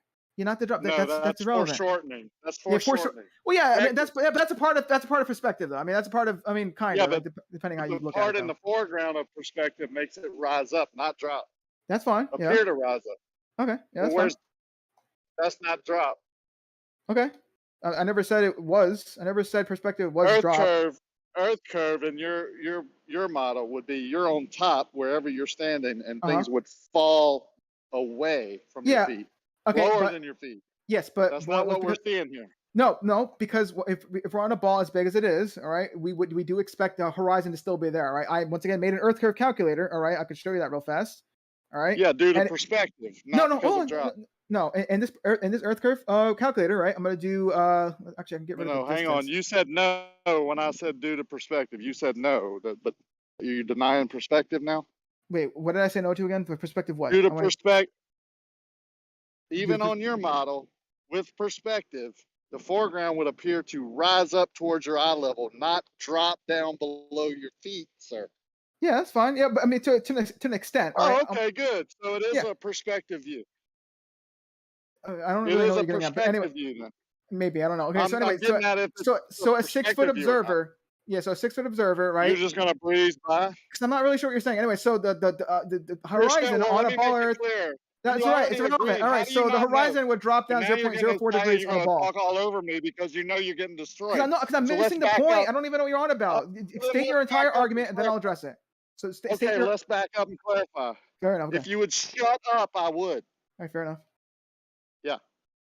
So if it's a perspective view, even on your model, the foreground appears to rise up, not drop below your feet in the distance. Yeah, that's fine. Okay. So you're agreeing with that. Why is that relevant? Because that's what we're seeing. We're not seeing it drop down. There is no drop. We're seeing it rise up. We see the bridge dropping, though. We do see the bridge dropping. No, not really. We see it rise up. Okay, it's rising, but it's also dropping at the very end, though. Really? Why would it do that in the background? Because that's how spheres work. I don't know what to tell you. No, that's how perspective works. You're telling me that the bridge is going to drop down at the end because of perspective? I'm saying the water appears to rise up towards your eye level, which is horizontal. Cool. How is that relevant? The background would appear to go back down to its actual position, which would appear to be an arc, which y'all call Earth curve. It wouldn't be an arc. It's only perspective. No, the perspective wouldn't do the arc. Well, you don't see a sphere there, do you? You only see an arc, right? A portion of a sphere. Yeah, but that's not perspective, though. The arc. That's not a sphere. That's an arc. That's not perspective, though. Don't say that's perspective. You can say maybe refraction. Up and then going down, it's an arc. Yeah, and that's not perspective, though. I don't know what to tell you. Yeah, refraction is part of it. Yeah, the foreground rising up and the background appearing to be low in its actual position or lower than the rose up part would create the illusion of an arc. Yeah, if you had some kind of if you had some kind of refraction, maybe. But once again, don't say that's. Are you saying you're denying refraction now? Yeah, but when you say it's perspective, so we do have refraction. Yeah, that's fine. But whenever so you're saying with refraction and perspective, it would appear to be. No, I'm going to ask you this question. So you're saying with refraction, which you agreed we have, fine, obviously. I guess. And I don't need you to say that's fine right in the middle of my statement. Oh my goodness. If we have refraction, like you stated we did, with a perspective view over distance, it would appear to be an arc, correct? Maybe. Like I said, I don't know refraction enough to say for sure that it can really do that. I know there's refraction, and then there's like when normal refraction where you have the denser medium at the bottom and the lighter stuff on top, and then there's also the reverse of that where the lighter stuff at the bottom and the heavier stuff on top. So you would say it's possible? Maybe. I don't know. I don't know enough about the topic really. I just know about the one. I don't know about things sinking enough to really say anything on that. All right. Well, it'd be it's reverse of looming, like the reverse conditions. The water would be warm and the sky would be cool. Yeah, instead of the sky being cool and the water being warm. Yeah, that would give you the opposite effect. So if you have looming in one, and then you have the opposite conditions in another day, then you would obviously have sinking. Sure, but I don't even know why you're bringing this up because I'm not arguing whether this can happen. You brought refraction up, not me. Okay, whatever. The point is, I'm not arguing whether or not this can happen. I'm not arguing whether this can happen on a flat surface or not. I'm just trying to. I never said anything about the surface. Of course, you were the one who said that again. All right. You So said anyway, it was on a sphere. all right. So anyway, so an observer of 6 foot, all right, he would see the horizon drop roughly 0.04 degrees. All right. So yes, we do expect to see a Not horizon. all right. Not all right. Don't Bro, I say don't all even right care, like I'm man. You're not. agreeing with This is that. irrelevant. You Why came are out you of saying it then nowhere. if it's irrelevant? No, No, you came out of no, nowhere. I'm arguing with SC, and you're just. I've been here. I haven't come out Yeah. of nowhere. I've been here. Yo, you kind of came out of nowhere, but anyway. No, not really. I've been Yeah, listening. kind of really, but anyway, that's Not really at all. Okay. Well, See, anyway, you're I don't wrong care. again. All right. So anyway, SC. So what are we talking about now? SC, you still there, right? Why are you brushing off Rakia? First of all, Rakia lives there around there. He knows Oh. that bridge 100,000 times better than me. You want to talk about that bridge? Rakia is your man. Okay. Yeah, okay. Perspective view, right? You've already agreed upon it. Okay. Well, it had a little refraction. Foreground, background, long Yeah. distance over the marine layer. You got yourself an arc. No drop. Okay, I'm not arguing about that. The whole original argument was whether or not that Earth drop. curve. Yeah, the whole point was whether or not this visually made sense on a ball Earth, and I said yes, it visually does because Why would you say that? It's just a perspective view. You said, not an Earth curve view. You know, it could be both. Because when SC told you to make a drawing of that arc, yes, and then cut it out, and then make other ones match it and complete the curve and see how big it is, and then see how ridiculous it's not though. it is. It's not, so do it. Yeah, because I just told you 8 inches per mile square would literally give you that. All right, things have to drop. If that is the drop rate, 8 inches per mile square, then things would have to drop after a few miles. Like that's just it. And you guys are trying to break the ball. Like that's not how it works. Well, we're questioning because only y'all are saying that you can see that much curve in 24 miles. Yeah, because everyone else. You guys are thinking that curve is an angle change, like it's actually like dipping away. It's not so much that it's dipping away as it is dipping a little bit away. I think obviously that double speak. No, it's not double speak. All right, it's just guys. Okay, let me repeat it. You tell me if it's double speak. You guys are thinking that it's an angle change and it's dipping away. It's not really dipping away. Well, actually, it is dipping away. Well, let me clear it. Okay, wow. I'm not perfect, all right? I'm gonna make mistakes when I talk. Let me fucking explain when myself. I said double speak, instead of saying I didn't double speak, maybe said no. Because not really. I was gonna explain myself. I mean, I feel like double speak is when you like, or at least when you intentionally double speak. You know, you say something and then you have like two meanings or multiple meanings that. So you're saying you made a mistake? It is double sure, speak? yeah. Let me fucking finish though. All right. So anyway. Sure. Yes, technically it would tilt away, but at the appropriate rate, right? So if the bridge is only 23 miles long or whatever, right?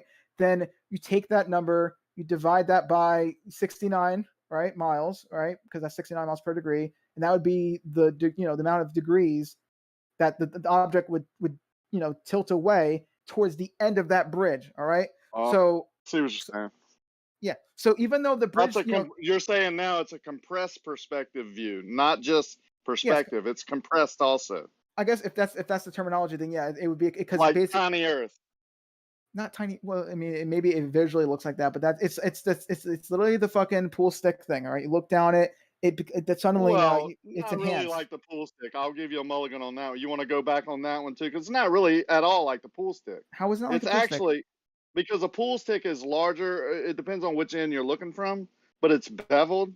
And at a certain angle, that straight pool stick, which basically isn't straight because it's beveled, would give you the illusion of a curve. Especially if it was 24 miles over the marine layer. Wait, hold on. You're saying it would give you the illusion of the curve, but it does have a curve in it though, right? Because if it didn't have a curve, it would never show you a curve if you look down it. It has to have a curve. It goes from big to small, small to big. So at angles, it gives an optical illusion. Even in short distance, much less 24 miles over the marine layer. Hold on, that's not so not at all like a pool stick. Hold on, that's not how that works. No, first off, okay, if a pool stick if a pool stick is perfectly straight, but it's beveled, whatever, right? It's not going to suddenly curve, all right? That's not how that works. Yeah. It gives the illusion of it curve. I know it doesn't actually curve, but when you go from big to small or small to big, and you look at a certain angle, even at short distances, it's going to give an optical illusion. Now put that pool stick even at the same size, not beveled, 24 miles over the marine layer. What do you think it's going to do, sir? Okay, honestly. well, okay, this curve. Okay, hold on. Before I answer that, right? If I'm picturing this correct, the best you'd get for a curve is that it would appear concave. If I'm picturing this correctly, that's the best you'd get. But you wouldn't get like You an mean it actual. would appear to rise up in the foreground? Well, no. Okay, both. I'm trying to think about this right now, right? If you're basically saying the tip of that pool stick is Who cares the what you think, right? thinnest part. Yeah, you know. It's not, How what about we I'm, just it's not what I'm basically saying. It's what I am saying. If you could only see the foreground, it would appear to rise up.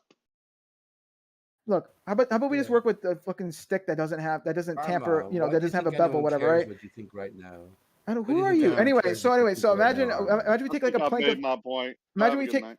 No, okay, you can go. Anyway, so point is, all right, the horizon, all right, of Hey, the Earth. thanks, man. I Yeah, appreciate nice. You you have to go. letting me Get out of know here. I can go. All right. So brother. anyway, Thanks, so now man. yeah, cool. All right. Anyway, so now imagine, all right, that we have this bridge, really long, right, and it has a slight curve to it. If you look down it, it's gonna appear. It's gonna be very apparent. Anyway, I don't. Trying to steal my girlfriend. Yeah, I'm hogging up this chat. Can we just finish this topic already? Because I feel bad now. All right, Essie, what do you understand that the ball that we have, the 3959 ball, 8 inches per mile square is a thing, all right? And that's why things drop at that rate. There you go. No one believes you anymore, Arma. Anyone else can take over now, all right? I'm done with this. Hey, Arma. Hey, Arma. What's up, man? Quit while you're behind. Quit while you're behind. No one believes him I'm not anymore. behind. I'm ahead. I don't know what you're talking about. You should say quit while I'm ahead. All right? Y'all take it easy on the kid. He's trying. Yeah. Okay. Whatever, Rocky. Yeah. Anyway. So. Andy, did you there go. catch this latest thing? Nothing wrong with it.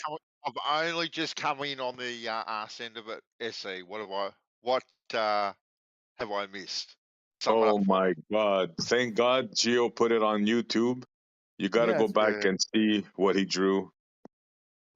He drew the Lake Rakia Bridge, and he drew a 90-foot drop. I mean, directly down, straight down. Right. Yeah, because Yeah. It wasn't a 90-foot drop. It wasn't a 90-foot drop. It's the 3D I mean, program. sorry, a 90-degree. Did I say foot? My bad. 90-degree drop. Excuse me. 90 Well, degree. that's not. Yes, It's not. yes, yes. It's It not. looked a little bit though. like a roller coaster, you know, and you come up over the. Yeah. It's so dishonest though, because when he zoomed out, you could see it was a sphere. Why are you twisting it? Not dishonest. I asked him and he said word This is for what word. really Yes. grates me. This is what really grates me. Listening in and not speaking and just listening into it, just the way you wouldn't even listen. I mean, I try to post. I mean, let me give me this. Arma. Give me this. Give me this. How long is that bridge observation? Hold on. You accused me of something, right? Arma, did you say there was a Yeah, he said 90-degree you was a drop small there? dick. He said you was a small dick. I'm sure he said that. Arma, did you say there's a 90-degree drop there? Yes or no? Am I misquoting you on that? No, well, first off, I said visually, it does appear to drop pretty drastic visually. But with that being said, though, that is easily explained with the 8 inches per mile square. All right, if you understand how spheres work, that perfectly fits. See, that was a double speak right there. There He is said a 90-degree yes, drop there, but right? I don't know why you're. There's obviously a 90-degree drop there because you could see through the sphere. You were looking through a sphere. There was a line that went all the way around the sphere. Well, it's cultural. There's It's a lot. There's cultural. enormous drop. But it tricks your mind. I draw in 3D all the time, and when lines intersect, you sometimes don't know if you're looking at Is the that front or the Reese? back. Yes, That it's is me. Reese, isn't it? The pretend ballers, or for fuck's sake. Well, here's the thing. I mean, this claim, you know, like I try to listen to both things. You're using this bridge observation, where it's not even a degree of curvature. I bring you a 114-mile observation. The claim was that the foreground lifts up. Well, if the foreground lifts up, then the top of the South Island of New Zealand should be lifting up, not just the mountain that's visible in the distance. Okay, so all these claims have been tested and do not equate to reality everywhere. And just throwing a Hang on, blanket how is statement at it to get Reese? away from it. Okay, 1 second, Reese. pissing How me is off. reality defined? Do we live as reality is defined on a spinning ball Earth, or do we live on an extended flat plane as defined reality that we can all agree on? Reality is defined inside the image of the reality inside someone's head. Actuality is Right. what we decide that we both see in one. Like, there is a tree over there. I see the tree, but you see one shade of green. Yes. I see another. Okay. So where do you see curve then? When we look at with the same eyes that we see a tree, we see the color green, and we agree upon that. Where do you see curve? I can't want see to curve. know. How's that? I want to know if it's not Earth curvature in my image, then where did the 2,200 meters of mountain go? And with refraction, it would have been 2,000 without refraction or anything like that. Standard refraction, 2.4 kilometers of mountain missing, as well as the top of the South Island of New Zealand and all the townships that lead there. Where is it? Because it's not a 2,000 meter wave. I can answer you. Lose your Answer attitude, him, man. Dave. 1 second. Let me answer Phoenix here. And talk me about can answer you, attitude. I had to Phoenix. join to turn you down, Rakia, because you're screaming through YouTube. Okay. Yeah, take it now easy. you sound just like the one you ridiculing. I can answer you. Go there. turn In yourself terms of the down. conundrum he has, I can answer him. Now, the problem with the ball earther is that according to your height above sea level, as you're looking over greater expanse, your horizon is limited according to the spinning ball earth or the ball earth geometry, right? Over a flat earth plane, we have a greater extended span, so you've got to scale things appropriately. When you have a mountain, let's say 3,000 meters in the distance, 3,000 meters high, but it's actually 30, 40, 50, 60, 70,000 meters over along the surface of a flat plane, you have to scale things appropriately. The ball earth does away with the scaling. Do you understand that, Reese? Does away with the scaling or scaling abilities. I don't think it does. I think angular size calculations are taken into account inside the measurements given here. And if you feel to use my name again on here, I will have to report you. What did I say? So I didn't use your name. What is your name? My name was used here. I have no problem with it. Yeah, Rakia, he didn't say your name. I didn't say your name at all. You have no name. I said you. What? This guy's got Is an your attitude. name I was just checking your attitude, man. Don't worry about it. Oh man, you should really, really go back and listen to the way you couldn't keep yourself from over talking people. Right. Think of the headphone users. You're a bit anxious tonight, Reese. I don't. I'm just so tired. I'm just so tired of the dishonesty. You know, like it stems from the memes and everything. It stems from the agent accusations. It stems from all these things. And you talk about having an adult conversation here. It goes completely against what the server's meant to represent today. It's pissing me off. So Armour, Lake Rakia Train Bridge. Do you say that represents accurately the Yes. Earth curve? Yes. Yeah? So okay, so if I bring up that photo up on my screen and get a piece of tracing paper, right? Yeah, I that's should not be gonna able to work. trace. No, That's what I not how it freaking works. told Not how, them. Well, I'm about to make you I guys just hold on. asked you. I just hold on. No, hold on. I just asked you if that matches the Earth curvature. Yeah, it does. Right? Okay, well then, if it matches, No, right, that's not. No, that's not how that works. I Nope. should be able. Well, Nope. why not?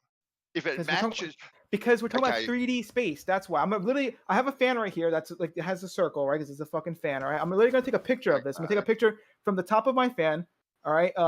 And it's kind of hard to explain, but basically I have it kind of open, which is kind of, it's not dangerous. It's a plastic fan, but I have it open because it's more air that comes out that way. Anyway, point is, I can kind of take a picture from the side, right? And I'm going to show you this sort of effect, all right, in real life, all right? I'm going to make you guys eat your words, especially SC. Zanuck, that's Zanuck on the night shift. I I'm forgot. going to make him eat his fucking shit, all right? I'm going to show you that all right, it's not... no eating anything. Okay, I fine, just fair asked enough. you You won't, maybe I'll make it do something else, but the point I asked you is... a very simple question, and I use very specific words. Yeah, no, because we're dealing with 3D shapes. That's actually the short of this entire argument. All right, you guys are thinking in 2D. Of course, if you think in 2D, then yeah, it's a circle. But we're dealing with 3D. All right, so circles get a little weird. All right. My neck on it. I never said my neck. What are you talking about? Hey, Zanuck, you've been bypassed and superpassed. You've been revealed. You've been exposed. Don't worry about it. It's plastic. My fan is, don't worry. It's safe. But the point is though, yeah, I have it open though. Zanuck? You think that's Zanuck, Pete? He thinks everyone's everyone, all right? He thinks That's not Zanuck, man. I'm surprised you didn't get called Will Smith.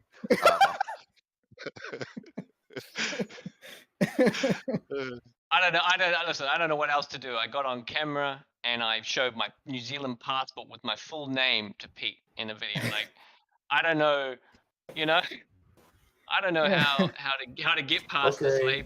But trying to win. Hold on. Reese. Pete, We had Pete, an in-depth chat, right? So okay, you don't know what else you can do to show you're genuine. Answer my questions. Can you answer my questions? Can you honestly say that you've never experienced the earth to move? Hold on. Can you honestly There's a say crazy that, first buzz. of all? Yeah, like a bee or a mosquito over there. Yeah. Yeah, but everyone is pretending that our time right now doesn't matter at all. You're diminishing my time, Reese. That's why I don't respect you as much as I did before. When I met you first, I assumed you were a ball earther, and I was disappointed when I found out you're here defending us. I assumed you were a flat earther, and I'm disappointed that you're here. And you always were known as a ball earther. How can you defend the spinning ball earth and the possibility? Don't get it, man. What's your motivations? I don't believe in linear time. I don't believe in linear time. I don't have 1% of me that denies the creator exists. I search for answers instead of getting caught in 7 to 6 year, 6 or 7 year long observations of nothing and constant recycling of the questions and the bullshit. And when they can't answer the questions, they just go and label with he must be an agent because I don't have an answer for him. They must be paid to come here. That's weak. You haven't talked to Piche though. You haven't talked to Piche, who's his own specific answers, but you're waiting for other people to answer the questions that you failed to ask of yourself. Get the fuck out of here. Hold on, Phoenix. I was gonna ask real quick. I mean, it sounds like you're really focused on other people. You know what they say and the things that they do. And I get that. I mean, there's a tendency to get wrapped up in other people or what they say or their characters. Yeah, but what do you actually think? Like, what have you come across? What have you found? Like what have you found outside of just all these people that you don't agree with or you don't approve of or whatever? What about like the actual information itself?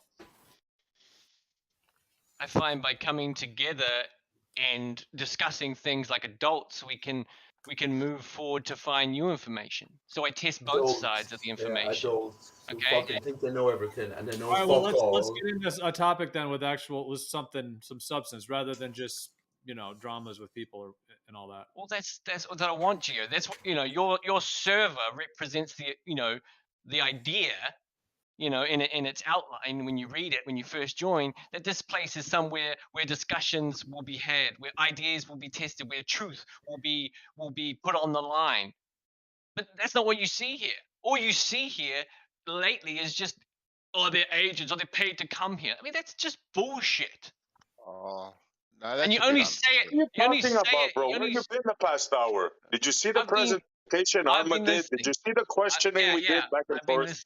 I've been listening, and the condescending way you talk, and the way Arma has his emotional, way to do things, and everyone just hypes on that, and doesn't like let it get it, doesn't let him kind of relax and kind of pushes him when they know he's already doing things. Phoenix. It's Where does that leave you, ridiculous. bud? So you have a problem with me and with Arma? No, I just have it like this. I have this. If I don't know something, I go, I don't know. If I think someone knows, I'll bring it to them. If I just ask a question like, hey, what causes the shadow during a lunar eclipse? Oh, the moon does what it does. What am I meant to do with that? Right? And Pete Shea, tell me this. You do and what I you do with it, bro. Tell me this. You spoke to me in DMs, Pete, about me pushing the flat Earth to get away from, the constant ideas and cyclical nature of things, and actually push new ideas to the forefront. You asked me, did I think that you were a paid agent, as I accused so many other people of being? I said no. I think that you have a greater sort of insight in, according to your own experience. I'd like to think this anyway. You're a greater insight into the true nature of things, and you're trying to push the boundaries of the flat Earth. You're trying to shake the flat Earthers out of their slumber. That's what I think. If I'm wrong, fair enough. Exactly. But I've heard it all, Pete. If you're trying to do that, fair enough. But you're still playing a part, though. Then, man, do you understand? After still playing a part, so you're of greater knowledge, and you're trying to shake people out of their slumber. Fair enough. You want to know what? You want to know what this is? You want to know what this is? Do you want to know what this is? Disagree with our convo. What would you like to talk about? What would you like to talk about? Since me and Arma were nonsense, what would you like to talk about? I want you to address the arguments. I don't want to hear any more about everybody's paid to be here because it only makes you look paranoid. It only weakens. When have you heard me say total. once that you're paid to come here? When have you ever heard me say that once? It doesn't matter. You don't stop them when it's said. Okay, you don't go, no, they're not. You don't curb that enthusiasm. You just go along with it. Actually, I did that earlier. Oh, I did that come on. earlier. I did that Yeah, earlier. we all actually, yeah. I actually did do this earlier, so I don't know what you're on about. I Tell actually us did something do that matters, Phoenix, since you know much more. Is that going to Tell us change? something that Like, matters. is he not going to come back tomorrow and say the same thing? Well, people will be people and have their viewpoints, but I don't think we talk all about agents at all. I would say in the total of this server, maybe 0.00001% maybe people have talked about, and agents come up here and there. It is obviously part of what people consider that could be. Obviously, this is a huge deception. Are there people that are planted? That's a whole topic, but I mean, you made Pete is definitely an agent. Pete Shea, definitely. So Phoenix, I mean, like what topic would you like to bring up? Something of substance that we can go through and what do you got? Nah, nothing. I just have suggestions for the. The point is, blanket statements are my biggest hate, you could say. Is that a blanket So statement? all you have to do is right click on my name, go to roles. Oh, Earth is a globe. Oh, okay, he's one of them. You know what I mean? That's the reality. And you'd probably have an agent comment every single live stream if you went through it. That's a track record. it's really That's hard a to police pattern. everybody. Yeah, I mean, You have to I've been understand here Phoenix. the whole time, and I can tell you that there's certainly at times where people talking about possible agents has been brought up, but it's a very, very, very minimal fraction. So I don't know if it's been a topic that's been brought up once or twice lately, but you're making it sound like that's the central thing. At this point, you're kind of just I'm not sure, but I mean, where do you want to go in the conversation? That's not. It's actually boring. Yeah, I mean, dude, You're actually boring now. yeah, I never like, thought I'd say about that, you Reese. You're actually boring, bud. This is the most I've heard about agents ever being in here.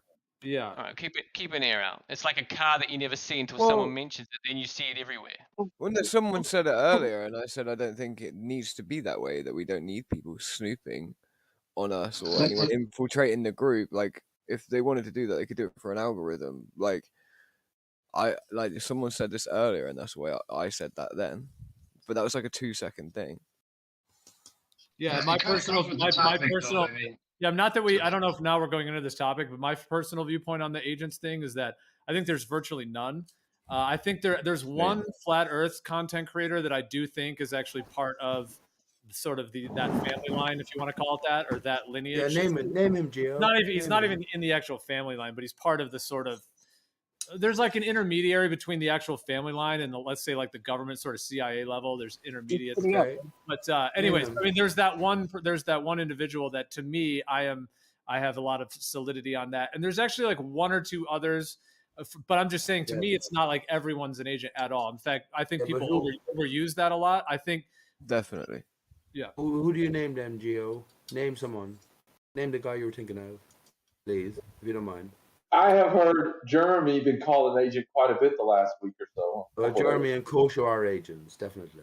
There you go. Gio, that's my own point of view. What's your own? You're certain to have one agent in this arena. Who is it, please, if you don't mind?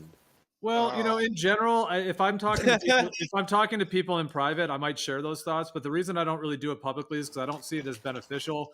I don't think it's helpful. I don't think Not it's productive. fair, though, Gio. So not fair on the soul in this Earth Awakening arena. That is fair. Hey, Toto, not really. It also doesn't. My position has since the beginning has been, so what if there's an agent or two? I mean, we're already living in a world of massive lies and deception. NASA's on television every day sharing lies, so they don't need. It's not like these agents are going to make any difference. Yeah, they might try to do whatever sort of agenda pushing they're doing, but there's already massive agendas happening. There's already so many deceptions. So where there's already a large process at hand. So to me, Gio, the fault in your logic there is that, Gio, one second, please. 1 second, All right, I'm please. next. The fault in your logic there, Geo, is that Jeremy. NASA and mainstream science controls the minds of the vast majority of people. When we come to this little sliver of truth seekers in flat Earth realm, and you find out that there are people then who you know for certain are agents, actors playing their part, they have to be called out more because we're in such a little percentage. I personally don't agree with here. that. If that's your approach, I hear you, but I don't see that that's productive because, first of People all, who it's would going to have be been very, lying very would have hard put for the you to people in hold on. place. It's going to be very hard for you to actually have any physical proof that anyone is that. First of all, secondly, I would say we're all humans. So whatever, if you're a human, I'm a human. We're all humans. So whatever that human, even if they have various connections to money or whatever it may be, they're still a human in their own right. So it's up to every individual to come to their own conclusions. We already have massive forces that are happening, of what they're actually doing. So I don't know what you think that one little person who's talking in this conversation is going to be able to do, because everybody can still think for themselves anyways. And Geo. Yeah. And Pete, Geo, hold on, yeah, let me- Pete, Can keep I in respond mind, to keep Geo, in mind, please? they're not going Guys, to. The final thing I'm going to say, guys. they're not going to stop this truth, and I also don't think it's productive or even beneficial to try to, do a pit, running with pitchforks after them kind of thing. Yeah. yeah, So and here's the people what that I call think. out Let me agents just, end up guys, I end up called looking next. like I agents. called next, guys. Come on, please. I gotta go after this. I'll be out. Just one statement, real quick. Two parts. Part one: Kosho's #1 on my list for agents of Globers. Part two: an agent could highly disrupt this whole conversation, and they'd be very hard to spot. You could never be 100% sure, but some things an agent might do would be to come in and call everyone else agent, right? That's That would true. be my That's like a if common there name to me. I get if that. there was some guy in here always calling people agents, maybe that guy also Okay. rambled on and just was all over the place with it and made us look crazy, I'm something like okay that. hearing then you or anyone be else anyone. has been Jeremy. You just Be haven't you. paid attention. You want to come back to your scenarios on a continuous basis and talk endlessly upon them, Jeremy. So I get what you're saying, and I know the second aspect of your comment was aimed at me. Someone coming in, calling in. I've been in this arena for years, and I agree with Gio.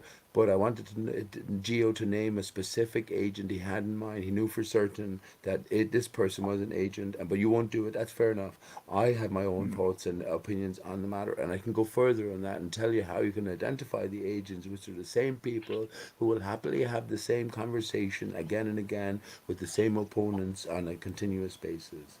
And Jeremy, you definitely fit in. You're a counterpart to Kosho. So I know you were making reference to me.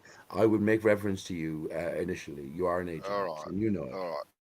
On this day in 1958, NASA was born, people. On this day. Nice one. 1958. 1st of October. 44. 2nd of October. I knew Bandy was an agent. That's So there's no 74. agents. All the agents will laugh off at the thought that someone is an agent in the flat Earth realm because we're all honest truth seekers in the flat Earth realm, right, Gio? This is Earth Awakenings, isn't it? To understand that, yeah, we are the mavericks. We're the Who's on agent groundbreakers name? here. Pete. That's kind of fucked up, dude. Yeah, no one wants to talk about these things, but remember, only you're now, right now. Your Earth Awakening is occurring right now. So you got to realize who is who and who is not who. Yeah, but Pete, it really comes down to speculation, no matter how right you might be. And that's the problem is we're trying to avoid a lot of speculation here just because it doesn't really do anyone any good. I mean, I have a lot of speculations. I'm guilty of that myself, but when we're talking about You're one of people the in the most room honest and and open saying that people they here, might be this, man. and we have to understand like we're all going to agree on something that really comes down to, you can't prove anything like that. And You're it one is of the speculating. most honest and open people here, new perspective. But how try, so but, few people are it's willing to follow you? Hang on, please. How so few people are willing to follow you on the basics of media fakery? Gio, you won't right. even come down But I'm solid not on 9/11 demanding that being they a agree media with victim me. hoax. Just one, IPS hold on. talk about that. Simon Shack for years on end. This has been exposed. So you don't come down solid on it. Why not? It leaves the man Wait, what are you talking about? alone. I don't come down solid on what? 9/11 being a hoax, a symbolic hoax. IPS Ooh, you talks think about I that. don't talk about that? I talk about No, that all the not time. you, not you. I Oh. said you are one of the rare exceptions, new perspective. But Oh, your good okay. friend I didn't know. Gio will never commit to it. or lots of other flat What are you earthers. talking about? who- Gio? who- Talking about Why? 9/11 Yeah, what are you Yeah, talking You're about? wrong about that. Yeah. What You're wrong where's about that that. coming from? See, Gio calls out 9/11 all. Oh my gosh. Yeah, I Exactly. mean, Many people Videos do, speak about it. and because people don't agree with your perspective of things, Pete, doesn't mean anything. You know, people don't have to agree with yours or what means new anything then? perspective or Geo's or What means mine something then? or Faithful. No, yeah, everyone can have their own perspective on things. It doesn't mean Why should anything. Why should I talk to you? I mean, if your perspective isn't valid, why should I talk to you? Well, why is your perspective any more valid than what my perspective is? I'm not saying you particularly, but I'm just saying in terms of the pathway we've been led down. We're seasoned, conspiracy-minded people. If you haven't come to recognize a media fakery when you see it, well, then you're not going to be able to understand the decoding of it, or even come to terms with the decoding of it. That's my point here. That's my whole point here. For fuck's sake, I'm not fighting against any individual. I love you all. Gio's a wonderful man, but I am suspicious about his lack of listening. Every year casts a new perspective. New perspective. Why doesn't he listen to new perspective, Gio? Why don't you listen to new perspective? What are you talking about, bro? Please stop. My words were coherent. Yeah, My words were straightforward. So fuck off. So I did want to make one comment to something that David said, new perspective. You said like we don't like to speculate here. I just wanted to, for myself, I mean, I know that people use the word we in various ways to express, their feelings on things, but I know that there are certain environments where maybe there, that I've experienced before in other communities where speculation is like frowned upon or even sort of censored or shut down. Since you said we, it made it sound like the whole platform. So I just wanted to say that, I mean, I personally love speculation. I mean, it allows exploration of certain ideas, and I love hearing other people's. Let me ask. I just wanted to say that. Hold on, Pete. Sorry. Let me just finish. Okay, just because something. The second thing I was going to say kind of links to that, and then so let me just say this one other part, which is, that Pete, you were saying, if you disagree with something with someone on, like Pete, for example, and you were saying, why even listen to them at all? Like, if you know they're wrong about that one thing, why even listen to them at all, or write them off as an agent or whatever?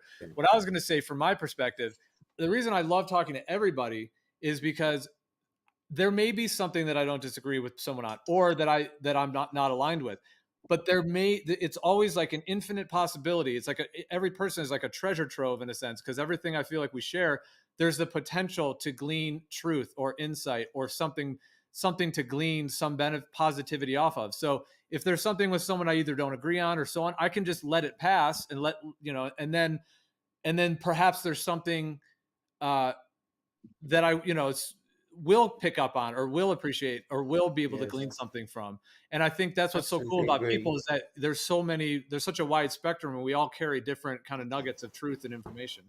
And I absolutely agree, Bud. And I've said this many times here and on Gem Pandas as well, especially where you're in the midst of just a complete opposing sort of force, I guess.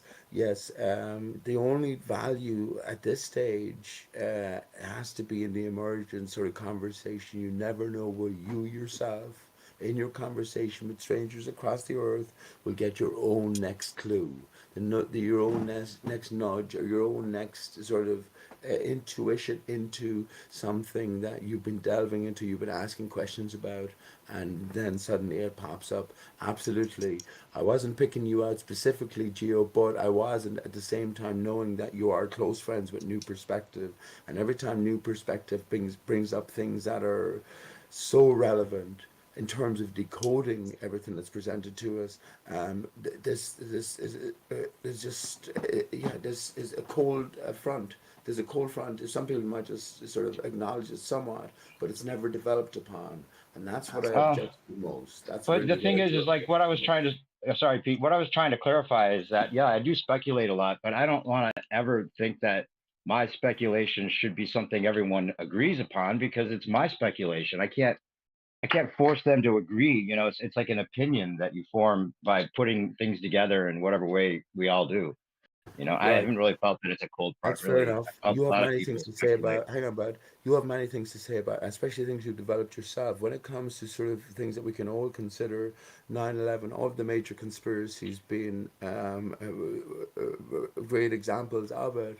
Well, if I was to ask you a question, I know you all know IPS and Tim Osman, you know Snack to the Future, you know all of the different characters. Are you on board that 9/11 was a media and a victim symbolic hoax? No one had to die, no one did really die. It was a symbolic affair, a dramatic movie presented to facilitate further sort of connivings, further schemes. But yes, ultimately that it was a hoax, fundamentally, fully. I'm Well, not talking well, yeah, but I'm you know talking what? about some people may have died here or there. Saying nobody died is Hold not on, that's a something you whole can get topic. people to agree to necessarily. Hold on, guys. All right, we could go into 9/11 if you want, Pete. I mean, that is an entire topic. I just want to respond to one thing, though, since you seem to kind of be trying to call out some kind of thing with New Perspective and myself. I'm not sure where that was coming from or whether you were just kind of, I'm not sure where that Yeah, was. exactly. I don't think Dave resonated with it perhaps either. But No, I don't feel I that would way at say all. that Dave and I agree on so many things, actually. In fact, we just, it's like, Exactly. guitar soloing to, you know, back Yeah, and forth. exactly. That's why I was But I confused. know that. But I mean, there are. I would say maybe though there are like it's like it seems like you and I, like New Perspective, you and I, we have like maybe like a couple percent out of the whole. You know what I mean? Where we might not Yeah, necessarily disagree, but just have slightly different viewpoints on. And I always That's what like I'm hearing the saying. different viewpoints. Yeah, That's what exactly. I'm I saying. feel like I learn from you all the time, though, too. That's what I'm saying. That's why I'm so sort of confused, Gio, because you're not so assertive. And I know that Dave, a New Perspective, is going to say yes. 9/11 was a hoax. No one had to So- die. No one did die. I didn't say But nobody you will died. come down. You will act as Faithful if what Phoenix, you're you should be hearing like, is nah, just stop for the first talking like time. this because, yeah.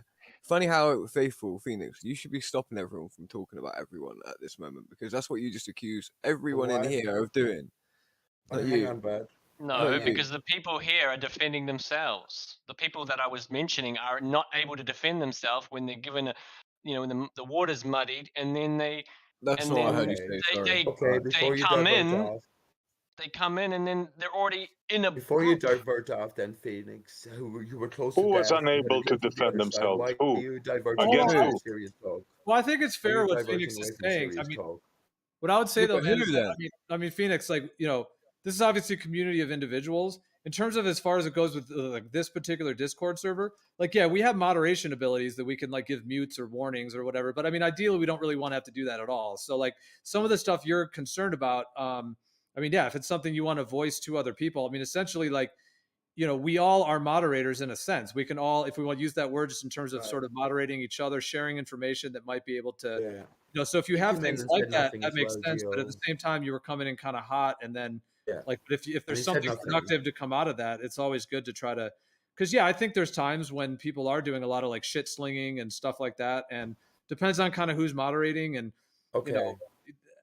I'm not Gio, really, I this don't really like to you know, I like to just let people be who they are, and so I'm okay. not like the strictest and all that stuff, but I hear what you're saying with some of the points you were getting at in terms of trying to keep it on Yeah. like good productive conversations and not some of the Listen, kind of personal okay, attack okay. stuff that ends up happening. Okay, before he comes back in then again and says much about nothing. The funny thing is, Gio, do you know the One World Trade now? Before it was called that, it was considered the name the Phoenix Tower. That's so very interesting. When I took 9/11, I'm not picking particular. I love you. I love New Perspective, and I understand that New Perspective is so overlooked. And if you're saying you're so on board with so many things, all I want ultimately you to do is this selfish of me to say this.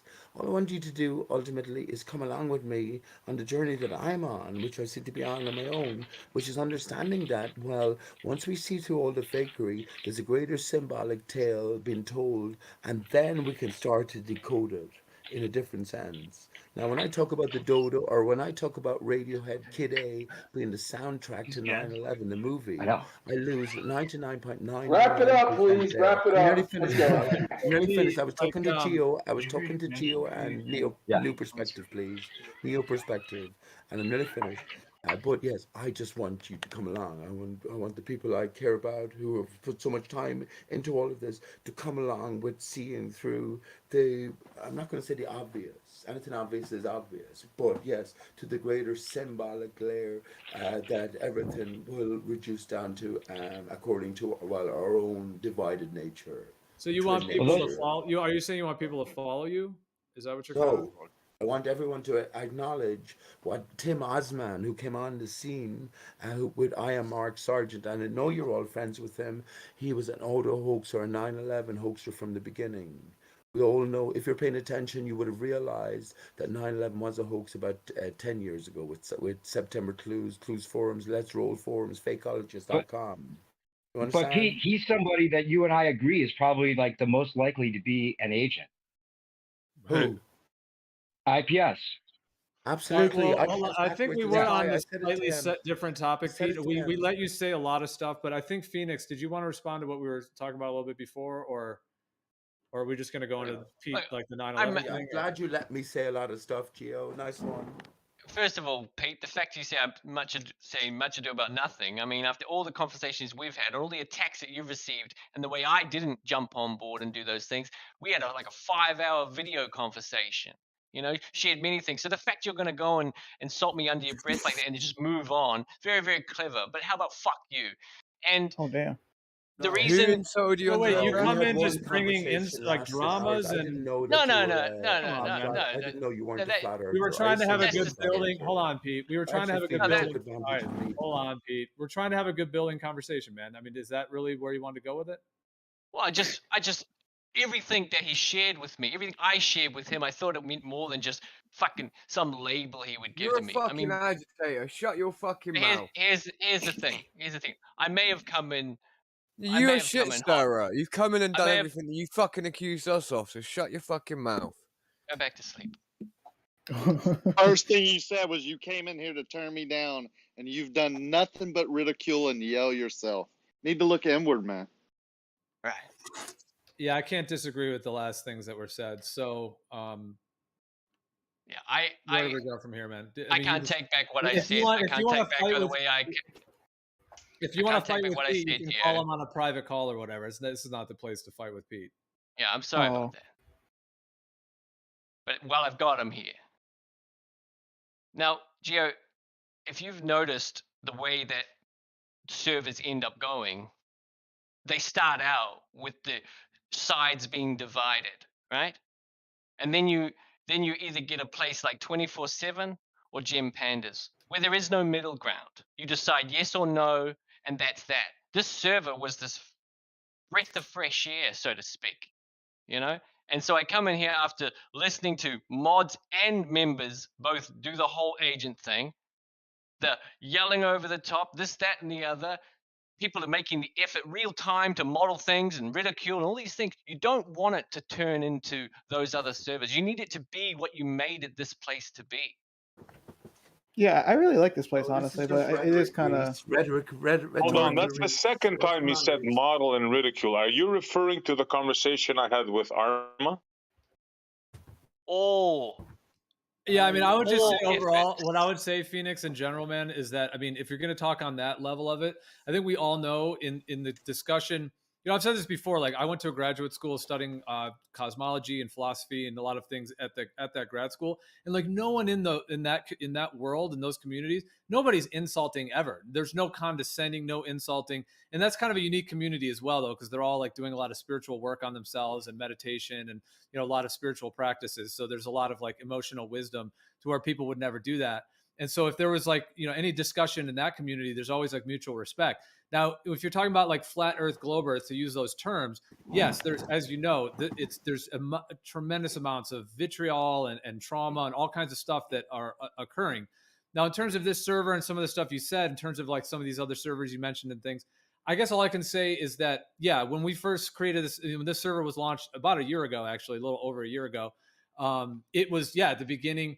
And I'm not trying to go into the whole topic of that, but it's a whole journey, dude. Like, even if you were a moderator, trust me, it's very complex. It's very intense. Like, so I hear what you're saying, and if you feel like you could just be a mod and just give warnings to everyone, I mean, if that's what you think you would do, fair enough. But it's a process, and honestly, I feel like we have only improved, continue to improve. Like even the last month or so, thanks to many people, it's gotten so much better. So I would say, like, yeah, there's maybe 5%. You're welcome, buddy. Yeah, Rakia, that's shout out to you for sure, bro. Yeah, that's been great. I think you should wipe all moderators, Gia. All the people of moderation now, wipe them.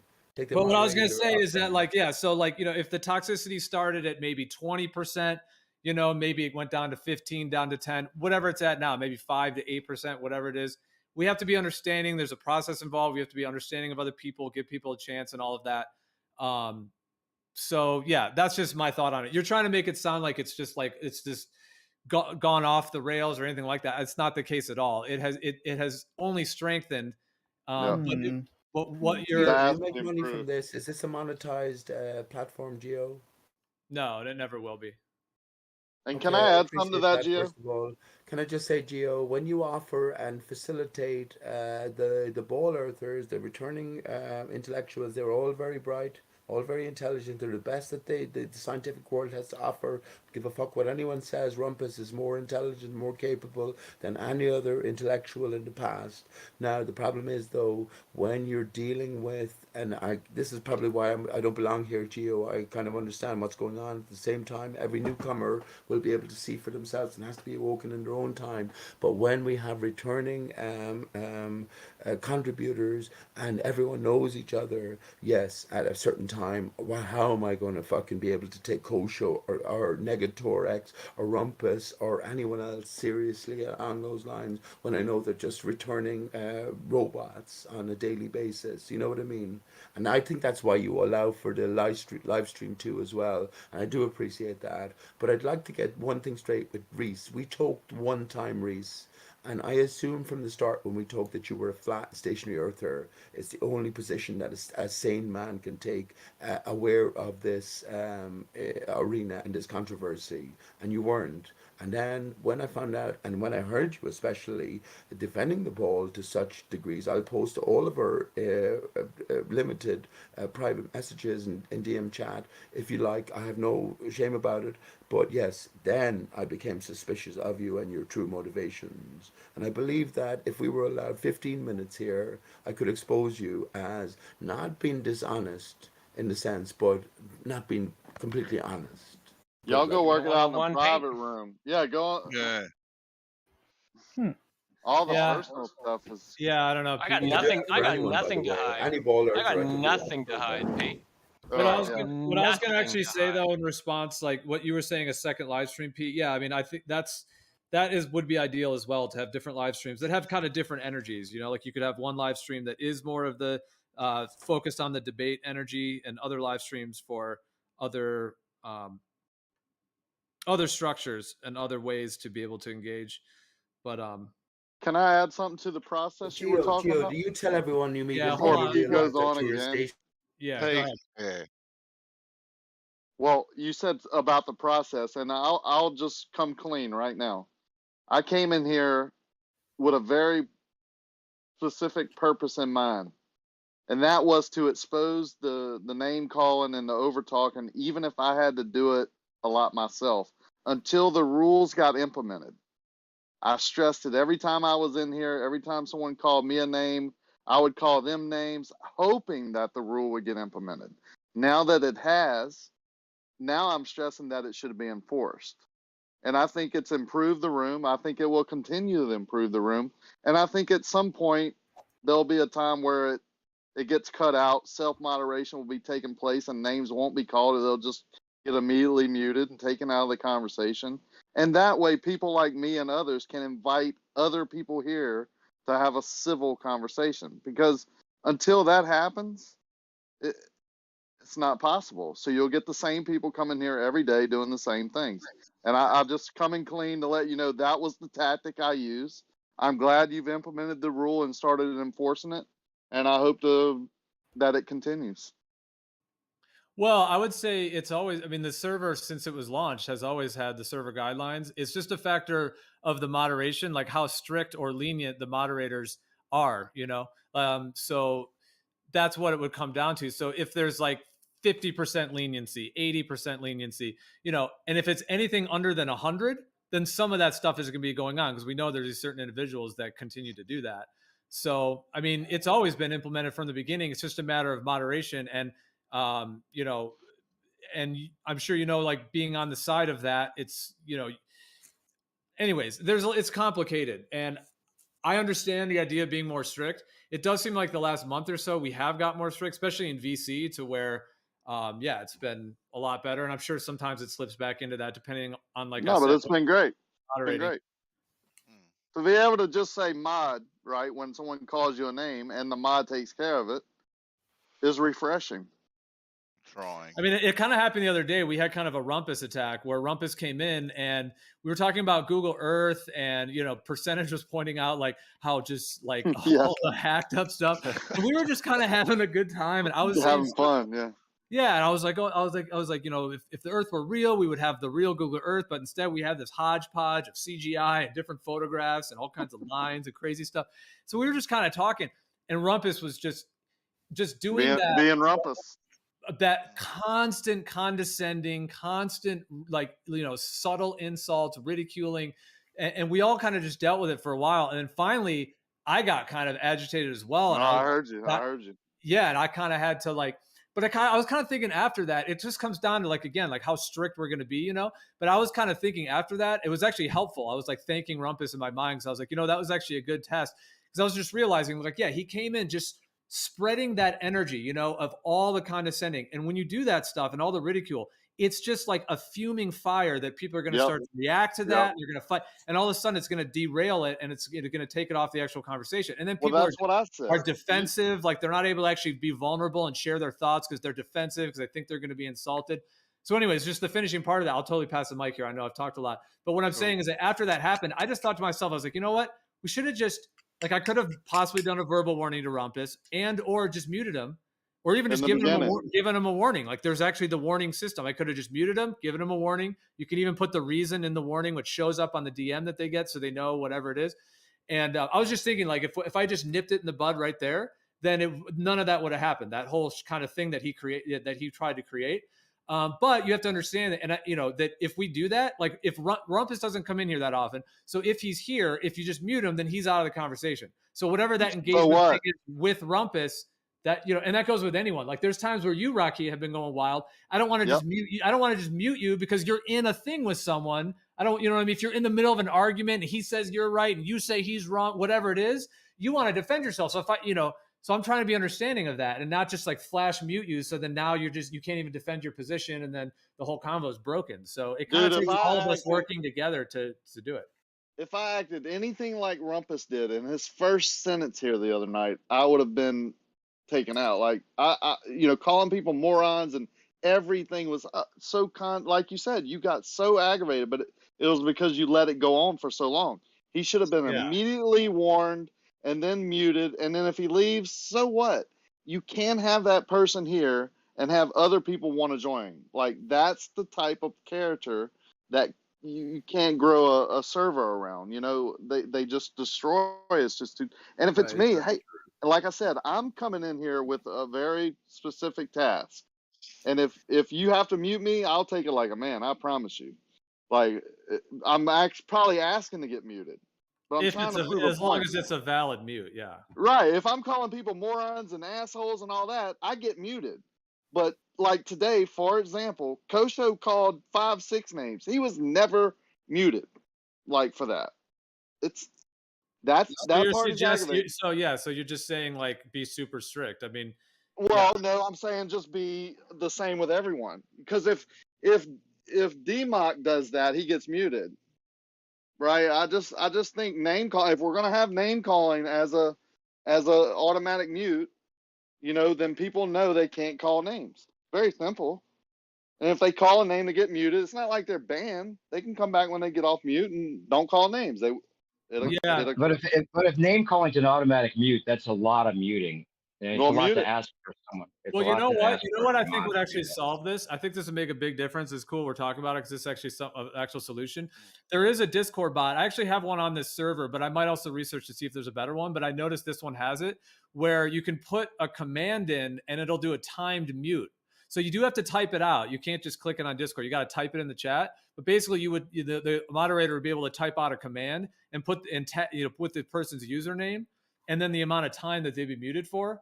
So even though it does take typing, that would be an interesting thing, because then, like you're saying, if someone throws like just something like that, then we could just do a time mute, 10 minutes or whatever. And if it shows up in the chat and it tags them, everyone will know, okay, that person got muted for that. And then they'll know it's only like 10 minutes or 5 minutes, whatever it is. So yeah, 1 minute, just 1 minute, just to make the point. And we talk about the mod just said, I think that was a mod going, it takes a lot of effort. I get it. But you know how much time Jeremy spends in his day going, come on, adult men, don't call him an asshole. Yeah, I know. And that's not good live stream content either. Also. Right, exactly.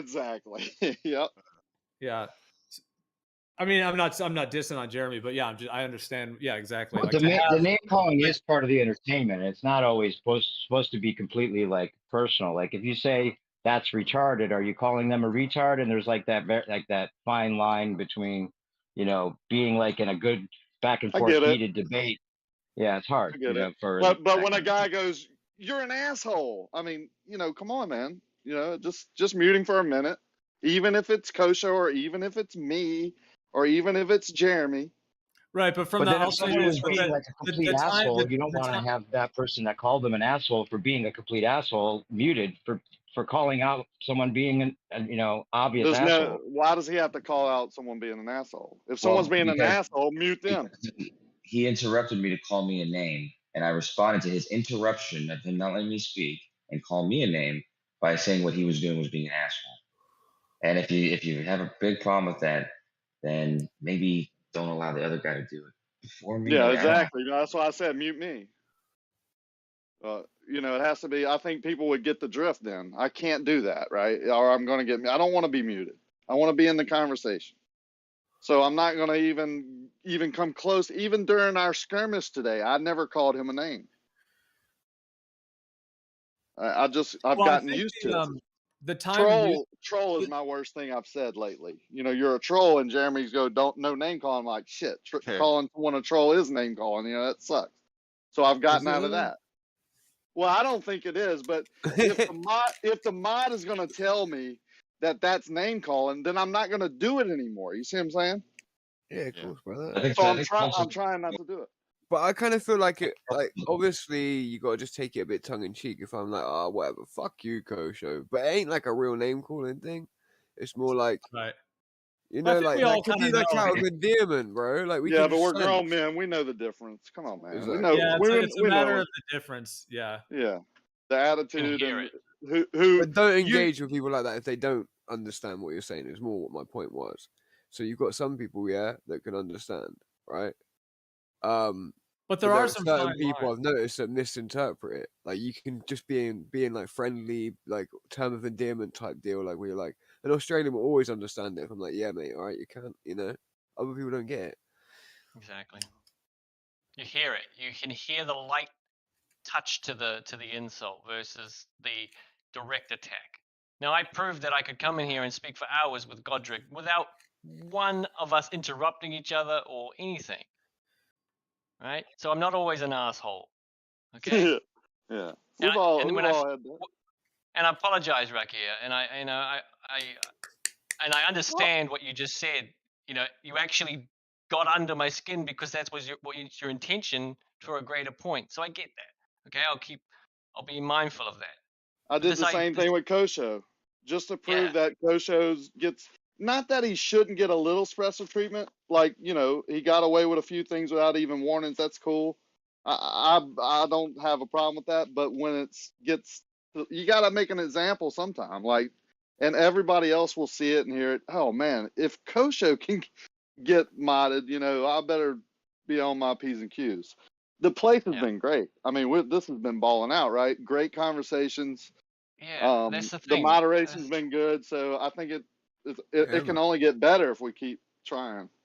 Well, that's kind of what I because you see, living in New Zealand and connecting to the rest of the world, my sleep patterns are all messed up. You know what I mean? So I can listen to the live stream at all different times. And it's just like I just wanted to kind of nib it in the bud before it keeps becoming a real thing, because I feel like taking now off my title in the roles to Earth and change it to Earth as a realm, so then I don't get that globe title, I just Why? think What's wrong with that the globe title?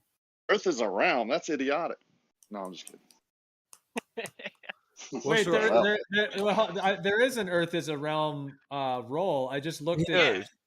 Yeah, I know. That's what I'm saying.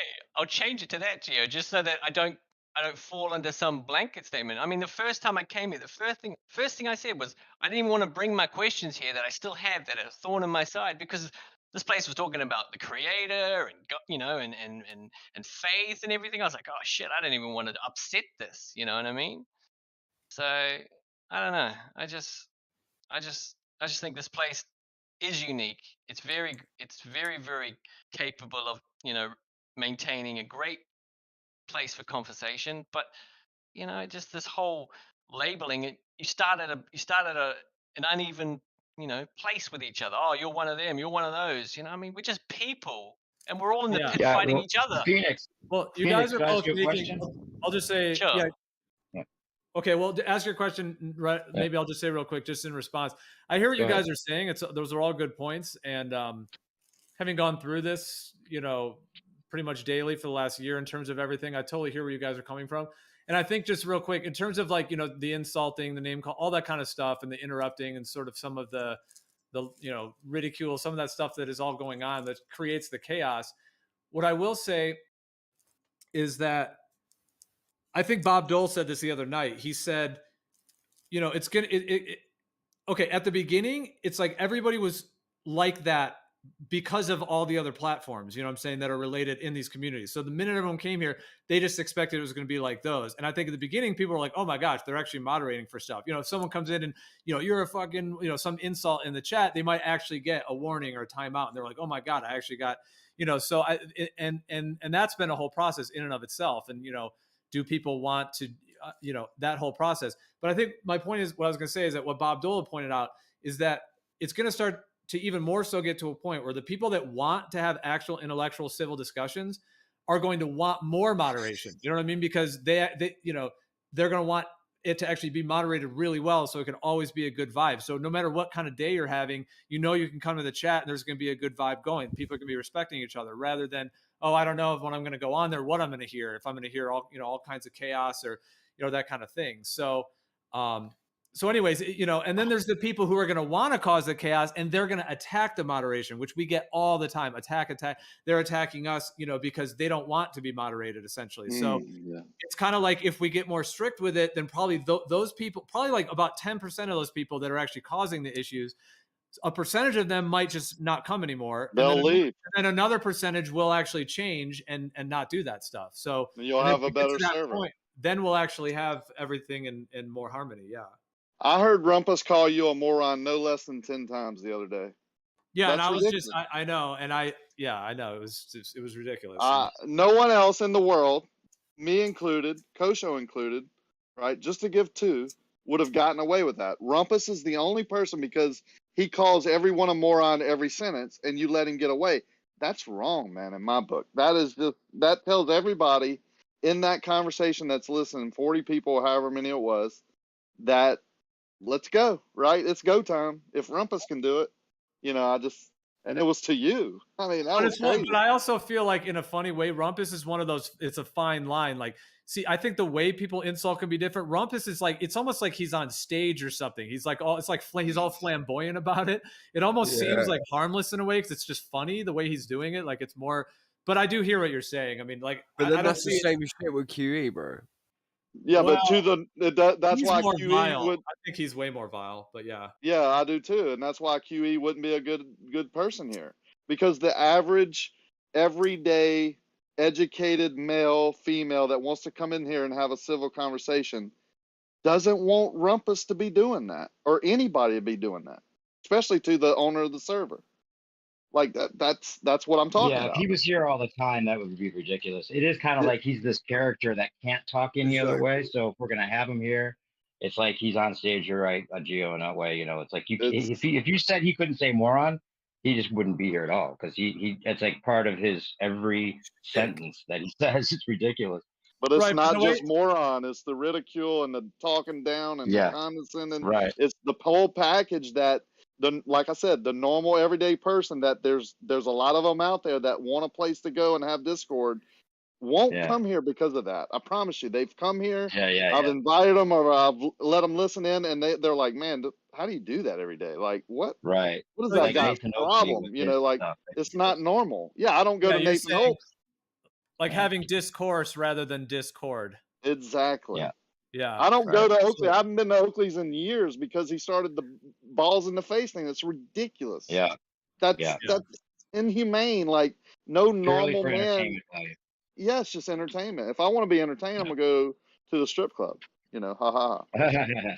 You know what I'm saying? I don't Hey, want balls in my face while I'm working. You know, like Yeah, no, Right. it's a good Hey- point. And I mean, the thing about like just on the server guidelines page, like on this server, though, it's obviously quite detailed. And so I hear what you're saying. Like, if the idea is to moderate in alignment with those, then that's where it gets into that like leniency versus strict thing. You know, how lenient or strict you are. And yeah, with Rumpus, I mean, he already has, because I mean, the way this server's set up, this platform, it's like, because on just you can do bans, and there's all these different things that we all know on these different servers that you can do. With this one, like, we're not like sending people to some quarantine room or anything like that. It's basically just there's like the warning system with the bot, and they build up. So like you can get and each one's like a 30-minute timeout, and then you can get up to 10 of them, which is pretty lenient. You can get up to 10, and then after that, it starts limiting your account for like 1 day.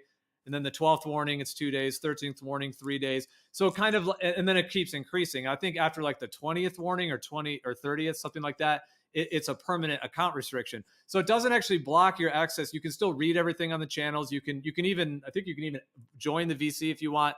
You just can't speak in VC and you can't type in text. So it's kind of just like this, instead of having to like ban people or do all that stuff, it's just sort of this like almost like a natural filter system. And it gives people plenty of opportunity, like, 10 full warnings. And those are like the official warnings. I'm sure other times if they're just getting muted in VC or whatever, those just are what they are.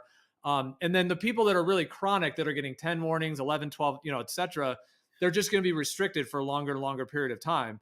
I think Demok actually is in that position right now, not to really call him out, but I'm just saying it's like he's kind of at that point now to where, each warning it's multiple days because he's been so disruptive and all that. So actually, shout out to Demok, much love. I'm not trying to say anything negative. He came to my mind because he's in that. So what I'm saying is that people that cause a lot of disruption or cause major things like that, unfortunately, like they're either here causing the disruption, and nothing against Demok either. I'm not even trying to call him out. I'm just saying in general. So it is kind of that thing. Like, so the point is like with Rumpus, for example, if he's just going to do that every time, and he already has like, I don't know, on this server, he's got 8 or 9 warnings or whatever it is. So he's probably close to that point anyways. So if we just gave him warnings at those times, then he'll just have to choose, okay, does he want to be here and actually be respectful and actually have a conversation? Or is his only way of operating is just to insult, ridicule everyone and try to get everyone fighting? And, if you don't know that answer already, there's something wrong with you, man. Like, well, I like that to is think his own people. I like to skill. think that people can have an opportunity to evolve in a positive way. I got you, but he's been doing the same thing for years and years. Like, dependent on the environment, though. Like, we've got to think about the environment. Like, Geo's trying to like go like, I'm gonna provide a different environment, and I can't really like.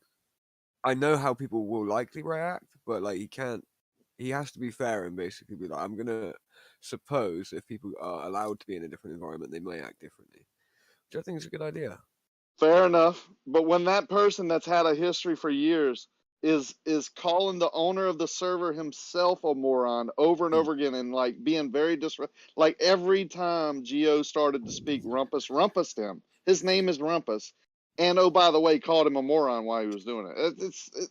I mean, at what point does it like, I don't care what you do at Rumpus. Like, I'm a grown man, and when Rumpus is here, I can leave. But I just think it's setting a standard that, then why is, why would someone else get warnings when Rumpus didn't? Or, like, come on, man. Well, there might be the bias too that we're letting him show how letting Rumpus show how ridiculous that side of the argument is sometimes. Where Well, we it's just do that at completely best. fingers in the ears, yeah. Yeah, we let Rumpus go to let the audience hear this is Yeah. the baller representative, but I don't Yeah. think that's what this service is all about. Like So Maybe some. so in your viewpoint, Rakia, okay, so I hear everything you're saying, and I say this with just all positivity, and people know this as well, and so on. But you were a moderator on the server at one time, and actually part of the reason you're not a moderator is because you were. And I'm not trying to call you out, so I say this with total love, but is because you were actually causing some of those disruptions. But then now you've come back wanting to make it better and actually call that stuff out. So it's interesting. Now you're calling us out for not doing that. But then it also was causing a disruption for a while. But then like the last month or so, there's been a shift. And so if you had the moderator, like, because you're kind of talking about the server and some of these issues. So if you had the moderator role again, would you just clean up? Like, would you just give the warnings, mute? Is that what you're saying? Like, get it to the point to where we're always in a good vibe and we're never going into that other stuff? Like, is that your suggestion? As a moderator, I tried to do that, and it got to the point where we didn't, we were being like, we were modding the troll. It's tough. Yeah, it's very tough. So then I started trying to prove a point. These are the rules that need to go in place, even if it's a mod. And then, I just left. I didn't want to deal with it anymore. When I came back, I said, well, let me try again as a non-mod. And SE did the same thing. Like, this is a cool place, right? We love it. We wouldn't come here if we didn't. But we don't want to come here and be called names. So to get the rule enforced, right? All right, he calls me a name, I call him a name. It gets we can make it a shit show just as quick as anybody else. And then hopefully over time the rule would get made that anytime you call a name, you're automatically, whatever rule you make, you're muted, whatever. And then you give warnings, blah blah blah, and then you get off. You get banned for a week or whatever rules you put in place. You see, but that was the purpose of doing that. And it's I'm sorry to tell you that was just the plan that we put in place, and it's worked. Like, you've had to gain control, and you've done a good job. And I think in due time, it'll be a lot better than it is today. It's better than it was last month. So I'm not saying I'm the reason. I'm just saying that's what I did as a personal part to try and make this place better, even though I had to act like a fool for a little bit, or still do, just to prove a point. Look, like Phoenix said, I can go for hours without calling a name, without raising my voice, without whatever. I can have civil conversations. I mean, I'm 53 years old. I can have conversations with anybody. But when I want to prove a point, I'm going to get it through. You're not going to stop me, or you can mute me or whatever, but the point still gets made. But the job that's being done now is great. I mean, is wonderful. You've seen it grow. You've seen it improve. You've seen the conversations be good. For the most part, when the mods are able to be here and be able to mod, they do a great job. Yeah, and it's hard to make a hard and fast rule with name calling too. Like, if I can't hear SE say, if you think that's true, you're a fool, or whatever. Like, it's kind of like, is that calling somebody a fool? Or if you say it that way, is it saying, well, if you agree with this, then I would consider you a fool? So it's very fine line with name calling. There is a fine line too, and you've got to have a little bit of a thick skin as well. Like just in your real exactly. in your real life, like amongst my mates, we don't do it all the time. You'll call each other a name occasionally, and it's just not like you're not pulling each other up all the time. Putting a gag over their mouth because they've called you a name. Like, you've got to. Sometimes some things just have to be water off a duck's back occasionally, just to let things just move on. Otherwise, the mods are going to do nothing but have their finger on the mouse 24/7, like doing these things all the time, and it gets ridiculous, right? And like Gio said, everyone too has a slightly different style how they do approach things. And sometimes a tone of voice can be worse than an insult. Just the way someone talks through somebody is more insulting than actually using the words that are supposed to be regulated. Exactly that. And sometimes you listen to a conversation and you kind of hear it maybe going off the rails a little bit, but you, in the back of your mind, you're just kind of hoping to yourself too, okay, then these two guys are going to pull it back, a little bit. So you give them the chance also too to moderate themselves, because we're grown ass adults at the end of the day. All right. So Yeah, I get there is a bit of a fine line too with all that sort of stuff. Are these the mates you're hiding naked in the bushes with? Hey, come on. One day too, you Well, I recall didn't hear about that. when you drive down here on your and land on the beach here, you and I can be naked on the beach. Oh, no, it ain't gonna happen, bro. Oh, come on, go on. That's how secure you are with your manhood, right? Oh yeah, Not you. I'm Now talking you about done Dan. ruined my evening, Bansot. Damn it. Oh, there he is. The thought of French Rakia and Canadians. you, oh my God, please. French Canadians are the worst. You wouldn't want to scare the tourists, Bandy. Hey, real quick, I had a question for Phoenix that I didn't ask before. Phoenix, are you? I think I used to talk to you, or if it's just because you're from New Zealand, and I think everyone there. Yeah, sounds the I same. met you back in 2018.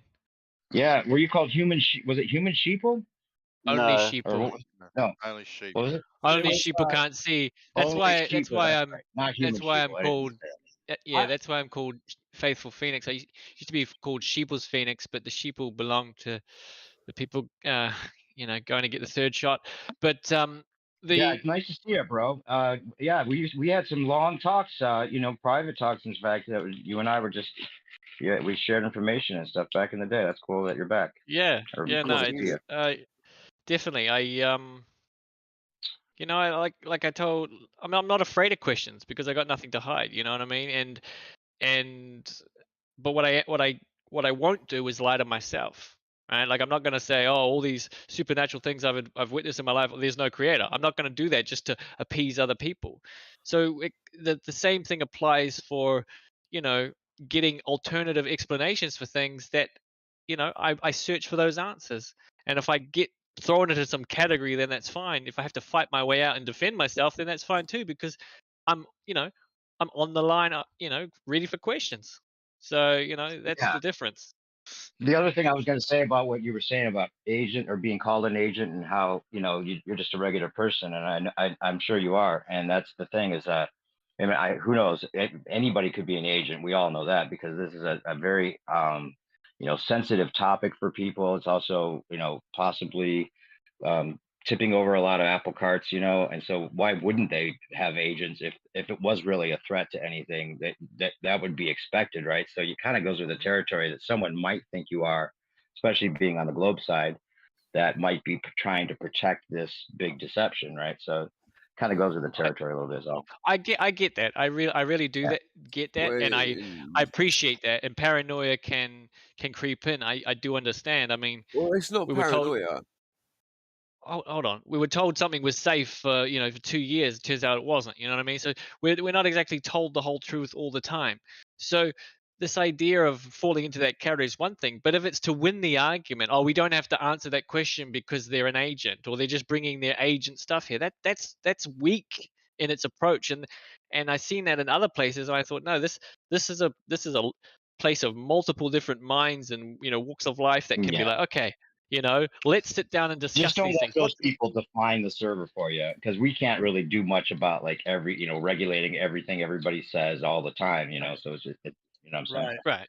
I feel like kind of I should leave the server now because of the way I came in and attacked it, and just kind of leave it there. Don't leave. You're a good contributor. The other night, I really enjoyed hearing what you were saying. So, no, man, I think it's all good. I mean, if you have constructive feedback, and I mean, I think this has been a good conversation when it comes to all this. It's made me think more about it.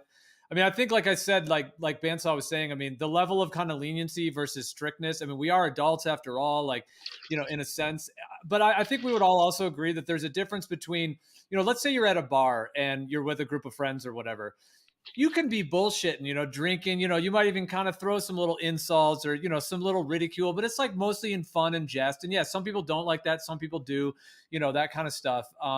But then there's another vibe where, let's say you're sitting at a table at a bar and then some other people come up to you and they're swearing and yelling at you. We all know that all of a sudden a fight's going to break out.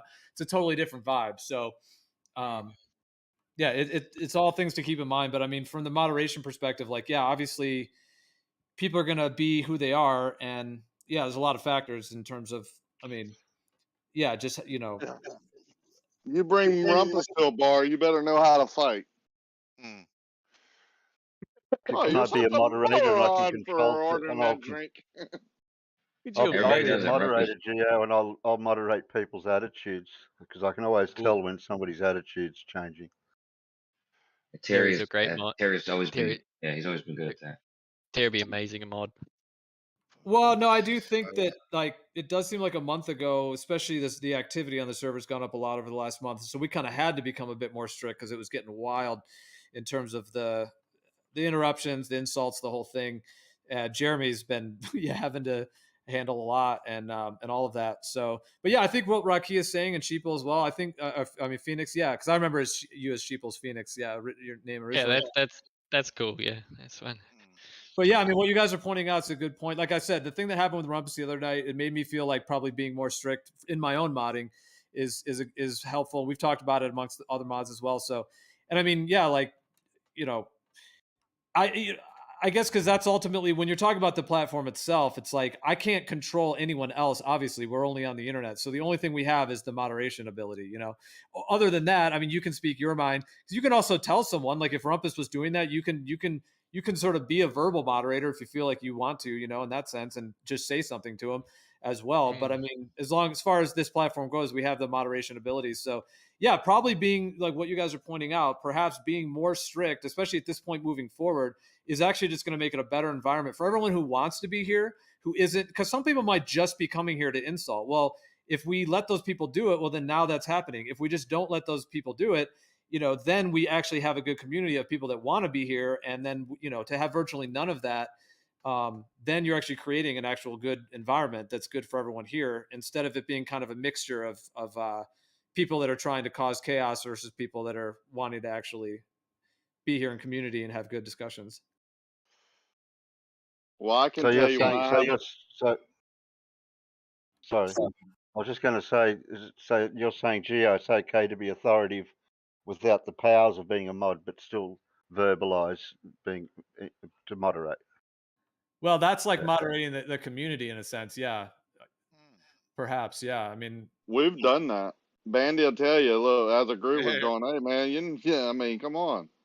You know, and told SC a couple times to settle down or whatever, you know, like we can handle that part, but we have to be honest too. Like if I'm having a bad day or, you know, whatever, I come in here, I want to take some frustration out on somebody. I think that's what's happening. If I just got laid, then I might be a little more chilled. You know, there's going to be adult things that affect everyone, their daily life, but we can tell, we know who the characters are.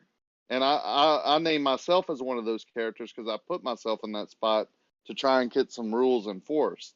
And I think it's getting great. Like I personally can see the light, right? Like before I couldn't. So rule number one for Rakia, don't come in unless you've been laid. Yeah, go get laid, come in, have a good conversation. Happy days. Happy days. Bandsaw, get on it. Yeah. That's why Bandsaw is always chill. Well, that's not my excuse. I don't know what mine is. Probably old age and experience. That's right. I try my best. Anyway, have we hashed this out, guys? Yeah, hey Let me guys. just say one thing before we change the subject. Oh boy, here he is. Here we go. Just mute Rakia, please. Somebody, moderator, just mute Rakia while I'm saying it.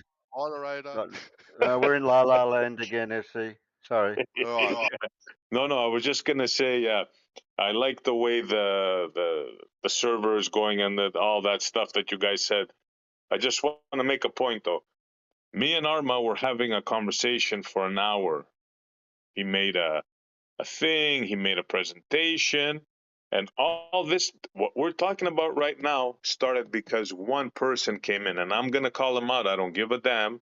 Negator. All this started when he came in. This is why we're having this conversation now, and we got off the topic of the Rakia Bridge. Where's this been going on? One since person then, can SC? do. That was a while ago, that. Yeah, Gator. I don't think I was here. I was on a phone call. I was doing some other stuff, but yeah, I came back at the tail end of it. Yeah, so you're saying that you were having a good productive convo with Arma because Arma is very respectful. So yeah, there would be no reason for any, but you're just saying that he, Negator came in and created that basically, doing the insults, is that what you're saying, to create I that? was there the whole This is time. why SC, we're wasn't having I? this conversation right now. That's right.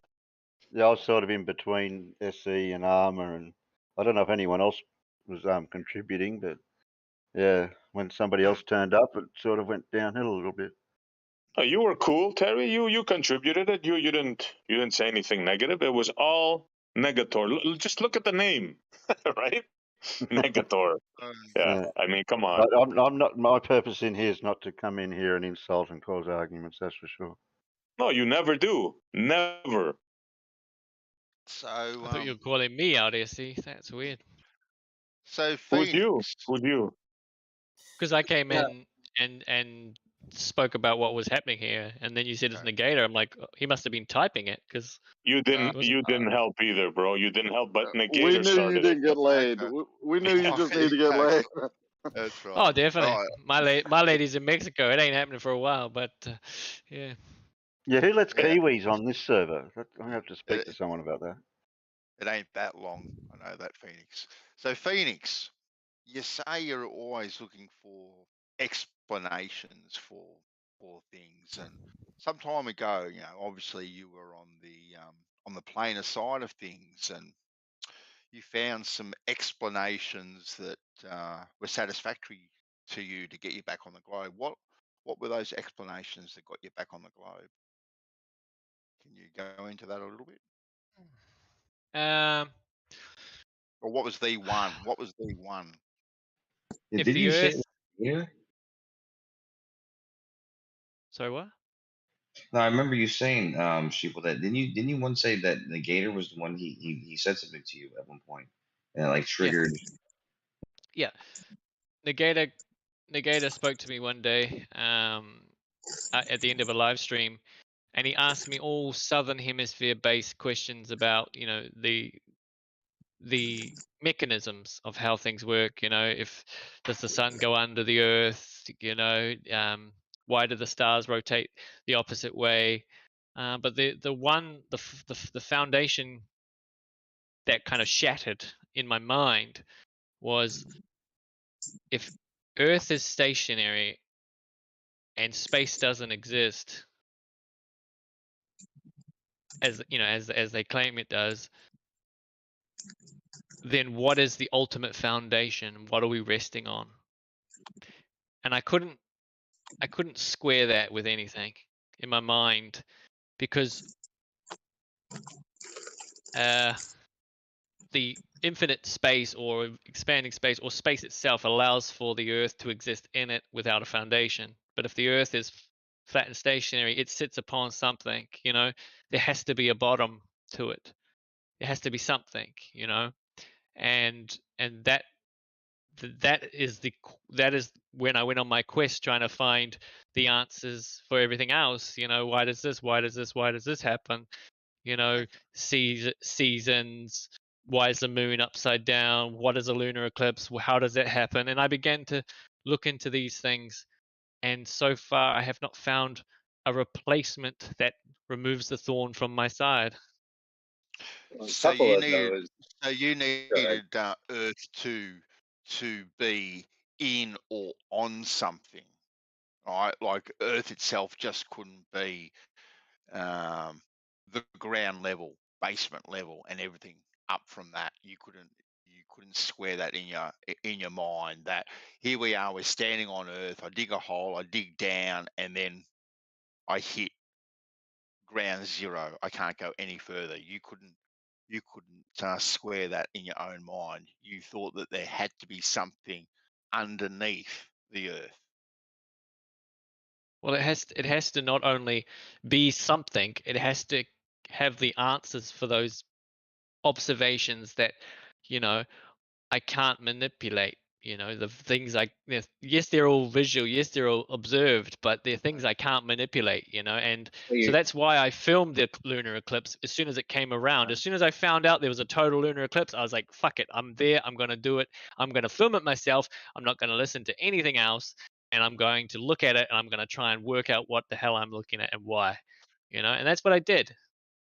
So with space for you, there is no start and there's no ending. It just goes on for infinitum, does it? Well, see, I don't even have to worry about. I don't have to worry about anything outside of what is visual to first start there, Bansor. You know what I mean? Like, I don't have to go Well, into infinite space to deal with my immediate surroundings. well, if Earth has to be on something, right, or placed on something for you to be able to square it in your own mind, logically, right? You know, if we're talking about a creator, which you believe in, you know, for me, for something to be created, there has to be a start, there has to be a finish. All right, you can't just create something that has no start and has no finish, because that's what create the definition of creation is. There's a start and there's a finish, you know, to it. So you know, I find it a bit conflicting actually that you can square something in your own mind by just saying, well, I only have to worry about what I can see, right, in my immediate surrounding. I don't have to worry about anything else, but if Earth is planar, I now have to worry about it because it has to be on something. That to me, that's a conflict of a thought process, really. I hear what you're saying. And I think that ruling out, setting limitations to the creator is something I don't do. So my biggest problem is when I deal with someone like, Isaiah from the Bible, who got so many things right about Jesus, and then he speaks about the earth and he got that wrong.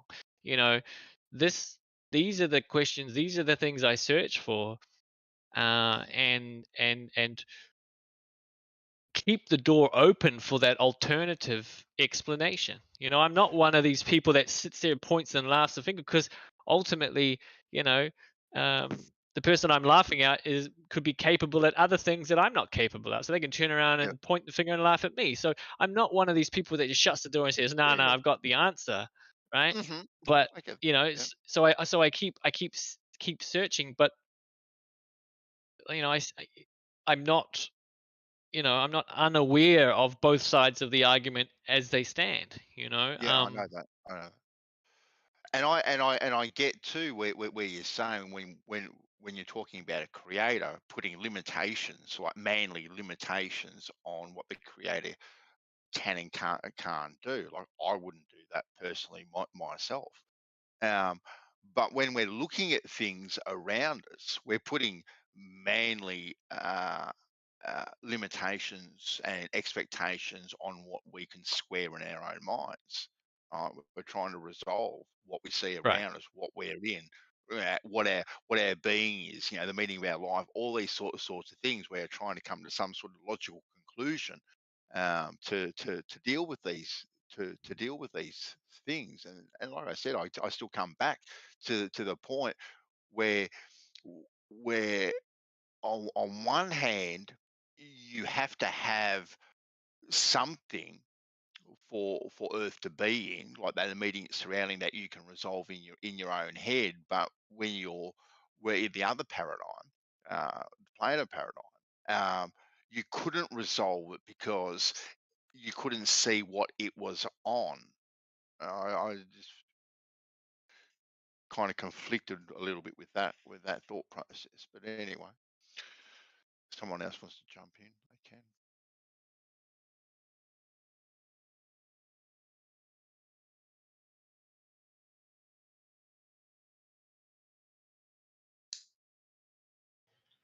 To be honest, Bandsaw, By the way, what's up, Bance? I haven't talked to you in a while.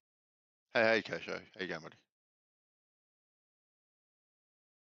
No, I'm great. I don't know if this is kind of a transition moment or whether that. Oh, but didn't you say, Kosho, in the text you wanted to present something? Sure. Yeah, I had something queued up. It was kind of a good timing when who was that? SC had brought back up the conversation that he claims the Gator came in on. But I don't know if it's relevant anymore. I had something to kind of help assist what Arma was attempting to display to SC, but Yeah, I actually kind of wish it would. I was waiting for a while now, but I was like, the conversation kind of moved on already. So I don't know. Yeah. Arma, if you Head back to it. Arma, if you were working on something you want to present it, or you want to follow up on what you had, you should go ahead and go first. Well, I recorded the circle thing. Remember the fan, whatever, because my fan is like, open, whatever. I took the one half, whatever. I put my camera up to it to show this. I don't want to say warping, but this, the perspective thing I was talking about earlier. And I did it in real life because apparently 3D programs aren't enough. So I wanted to actually share that real fast. I don't know is SC still here? He is. Okay. He's here. He just opened his mic. Yep. All right, let me real fast. I was just gonna say I enjoyed that actually, the combo we had before we got interrupted. I was just saying that before. Yeah. Here. Even you, Kosho. I'm gonna send it in chat real fast. All right. So I call it flat top circle. All right. I got the fan top, whatever. Well, not the fan top, the fan thingy, whatever. And if you look at it, when I put the camera to it, you get like that same effect pretty much. Now, granted, I can't get it nearly as exaggerated as my program where it's just straight, super drop, whatever. But you could see though, if you put it real close to it though, right? That you got like this nearly flat top. Oh, camera does a little weird thing towards the end. But you can see that, the top of that circle, it gets like really like flat. In fact, let me real fast take a screenshot of it so it's like, Yeah, but Arma, what's the circumference of that fan to get that effect? I don't. Let me see. I don't know. Probably like roughly like the it's like the radius is like around close to a foot. So the circumference would probably be around 6 feet ish. Around.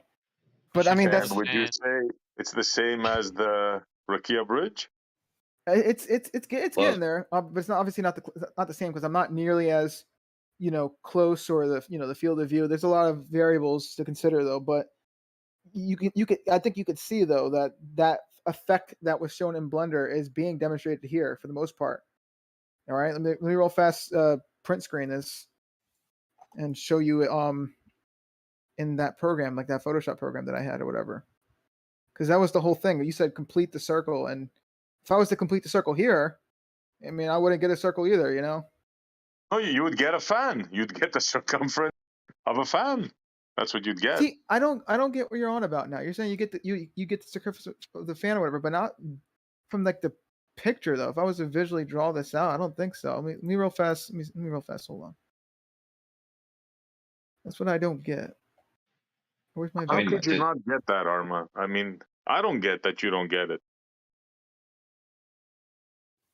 Hold on, be real fast. Be clear. Regardless of the length of your section, you're still gonna get the same circle. Exactly. Nicely said, Dan. Look what Dan just posted, right? You have that section, right? Now, you don't think you can follow that around? Yeah, you can, but the thing is, so what's the problem? But not visually though. If I did that with the fan, you're not going to visually get that because visually now I'm counting for like 3D. Like look, I'll show you what I mean. All right, let me real fast print screen this and bring this over to my program so I can draw this out. In order for it to be an accurate 1-to-1, I guess, of the bridge, he would need to get about a 1/1000th view of that fan. It's a very small region of it. He's not going to do that. You can make it to scale if you want. I mean, I don't see what the issue is here. Just check out my screen share. I'm not getting it. I don't know. Check out my screen share real fast. All right, because I need to really kind of figure this out with you. All right. real fast. Also flip this. I think I see what he's saying is with the perspective and the mirage and view of the bridge, how it dips off really quick at the end, you can't complete the circle, but that's the whole point. It's not a circle. It's a perspective mirage view, which is distorted enough where you couldn't even complete the circle. So it's obviously not curved Earth. Yeah, you're thinking logically, Rikia, but keep in mind, I asked them if that's the actual curve when we started this, and they both said yes. Yeah, it is. But just like this fan here, though, if I was to complete the circle, I mean, look, this isn't really a circle. Sure it is. If you go around, it would be a circle. What do you mean it's not a circle? I mean, that looks like a circle to you? If it's not a circle, then you have a distorted view of the fan due to the angle. And then if you did it over distance, you would have a distorted view because of the perspective angle, right? Compression, refraction, and whatever else you want to mirage in, whatever else you want to add in there. Yeah. So everything but an Earth curve is what you're talking about. Rakia, how long is that observation from Soundly's point to that wherever that is 24 over miles, approximately 24 24 miles to Mandeville. Okay. Okay, you guys are confusing me now, right? Because you're saying that. Okay, hold on. Let me just. I mean, that's a really terrible screenshot to use as a comparison. I'm just, I mean. Yeah, but even with that, that's not the point, though. The whole point is because he's saying that I can complete a circle. This not even, well, at least SE is anyway. Like, if I was to complete this as a circle, it's not a circle. It's not even an oval because first off, we have more or less a straight line here. All right, we have a straight line here, whatever. That already isn't an oval. That's not even close to an oval. Because it's a distorted view. That's the whole point of the bridge. It's a line. Hang on. It's a line going up in the beginning, and then it's arcing down, and then it's extremely going down. It's a distorted view. Yeah, it's okay. So that's not Earth curve. That's a distorted view of a parallel bridge at a certain angle. So this isn't fan curve. Is that what you're saying too? I mean, well, you can do it with a curved object too, and it's going to exaggerate it. That's why the bridge has humps in it. It goes from the ground, it goes up. So when you're looking at it from the side, it gives you an optical illusion, and then you add in all the other stuff, and you got yourself a funky looking thing that you can't complete the curve with. But Rocky, you're not getting. Hold on, before you jump in, right? Rocky, you don't get it though. I'm not trying to prove that there's an Earth curve. I'm trying to prove that if this is Earth curve, it checks out. That's all I'm trying to prove. That's it. I'm not trying to prove that this is Earth curve. Just that it can be Earth curve and it checks out with the math. What to do? See the picture of your fan. Bring the bottom of it up to almost where the top is, and you'll get a similar line to the way the bridge is. Yeah. See at the top of the fan where it starts to go up and then it dips off steeply. Right. So see the picture of your fan. Yeah. Wait. Arma, if you. What? The bottom. The picture of your fan. Yeah. What about? I'm confused. Hold on. What do you want me to do? Can you shrink the picture, or not shrink it, but bring the bottom part up? Bring the bottom part up. How do I? What do you mean? Like cut the bottom of it off? Oh, cut it off. Oh, wait. Hold on. What do we? If you're trying to prove an optical illusion, you're doing a great job. So did Soundly. So congratulations, Arma. Yeah, that's okay. What's up? You need to take the photo looking down, like the photo was here. You need to take the fan in front of you, and you need to look down on it. No, he doesn't have to do that. He doesn't have to do that. He just has to cut it off from. I'm just trying to prove the crazy dip. You see how much you have to play with it to even try and make a circle? No, you don't. We're not trying to make a circle. Yes, you do. In a minute. Play with In a minute. Because of the perspective and all that sort of stuff, it's an illusion, and you can't make a circle out of an illusion. You can't. It's impossible. You're proving it right now. In a minute, I'm going to show you what's up. But for Arma, he's just asking that you try to overlay that bridge onto the top of where the fan is. But regardless, I mean, it's a simple fact. that the perspective and the Earth curve, you're going to get two things. The horizon is going to rise up to eye level. So everywhere in front of the horizon is going to lead up to eye level, which is happening in that bridge. That's and in that picture, the bridge is rising up to eye level. Then when you get to the horizon, that's when you're going to have something sharp happen because you're going to get the 8 inches per mile squared. The bridge is going to fall away apparently at 8 inches per mile squared. So it's going to sharply and grow increasingly, sharper decline as it moves, and that's exactly what you see. And armor shown that is other thing. Yeah. No, what you see is it might be an optical illusion at 8 inches per mile square, but what you're seeing is an optical illusion with the fan, which is an extreme circle, and then you're showing that it looks flat at the top, which is also an optical illusion close up. Now try Rocket, that 24 miles over the marine layer and see what you get. Rocket, can I ask you a question? Do you know what my argument is? I know what you're showing. But do you know what my argument is? Because do you know what I'm telling you you're showing? I do, but do you know what my argument is? Because if you don't, you're kind of just making like a straw man in a way. Really, I'm just in a way telling people that it's an optical illusion. That whatever your argument is, you're proving an optical illusions exist. That's and fine, that bridge, even if it was a fan, a circle, the bridge was actually a circle. You can make it look straight. Okay, and then dip off at the end. Yeah, but context is really important. So, do you know what my argument is? Restate your argument. My argument is that the curve that we see, not that it is Earth curve, but if it was, it checks out. That's all I'm saying. All right, because SC is saying that that curve is way too drastic for it to be Earth curve. All right, that's my whole argument, Rocky. What you're saying is very irrelevant. What you just said. What was that? It's not, but if it is. What do you mean, Arma? Wait, what? You just said it's not, but if it is, it would check out. That's what you said. Yeah. Well, no, I didn't say it's not. I said, okay, what I said was, I never said, what I basically said is, I'm not saying that it is, but if it was, okay, hold on. What did I say, actually? Now you're confusing me now. All I said was that, what you said, bro. Yeah, all I'm saying is that, I'm not saying that it is Earth curve, right? But it can be Earth curve, though, right? It does check out with the math, all right? That's all I'm saying. How does it? Come on.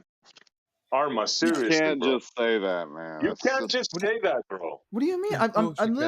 I'm literally showing. I showed you in Blender, all right, and then you said, "Well, that's too drastic of a drop." Now I'm showing you with real life stuff that drastic drop is just a matter of perspective and the angle and what that you're taking at, and what you're gonna disregard my fucking fan thing too.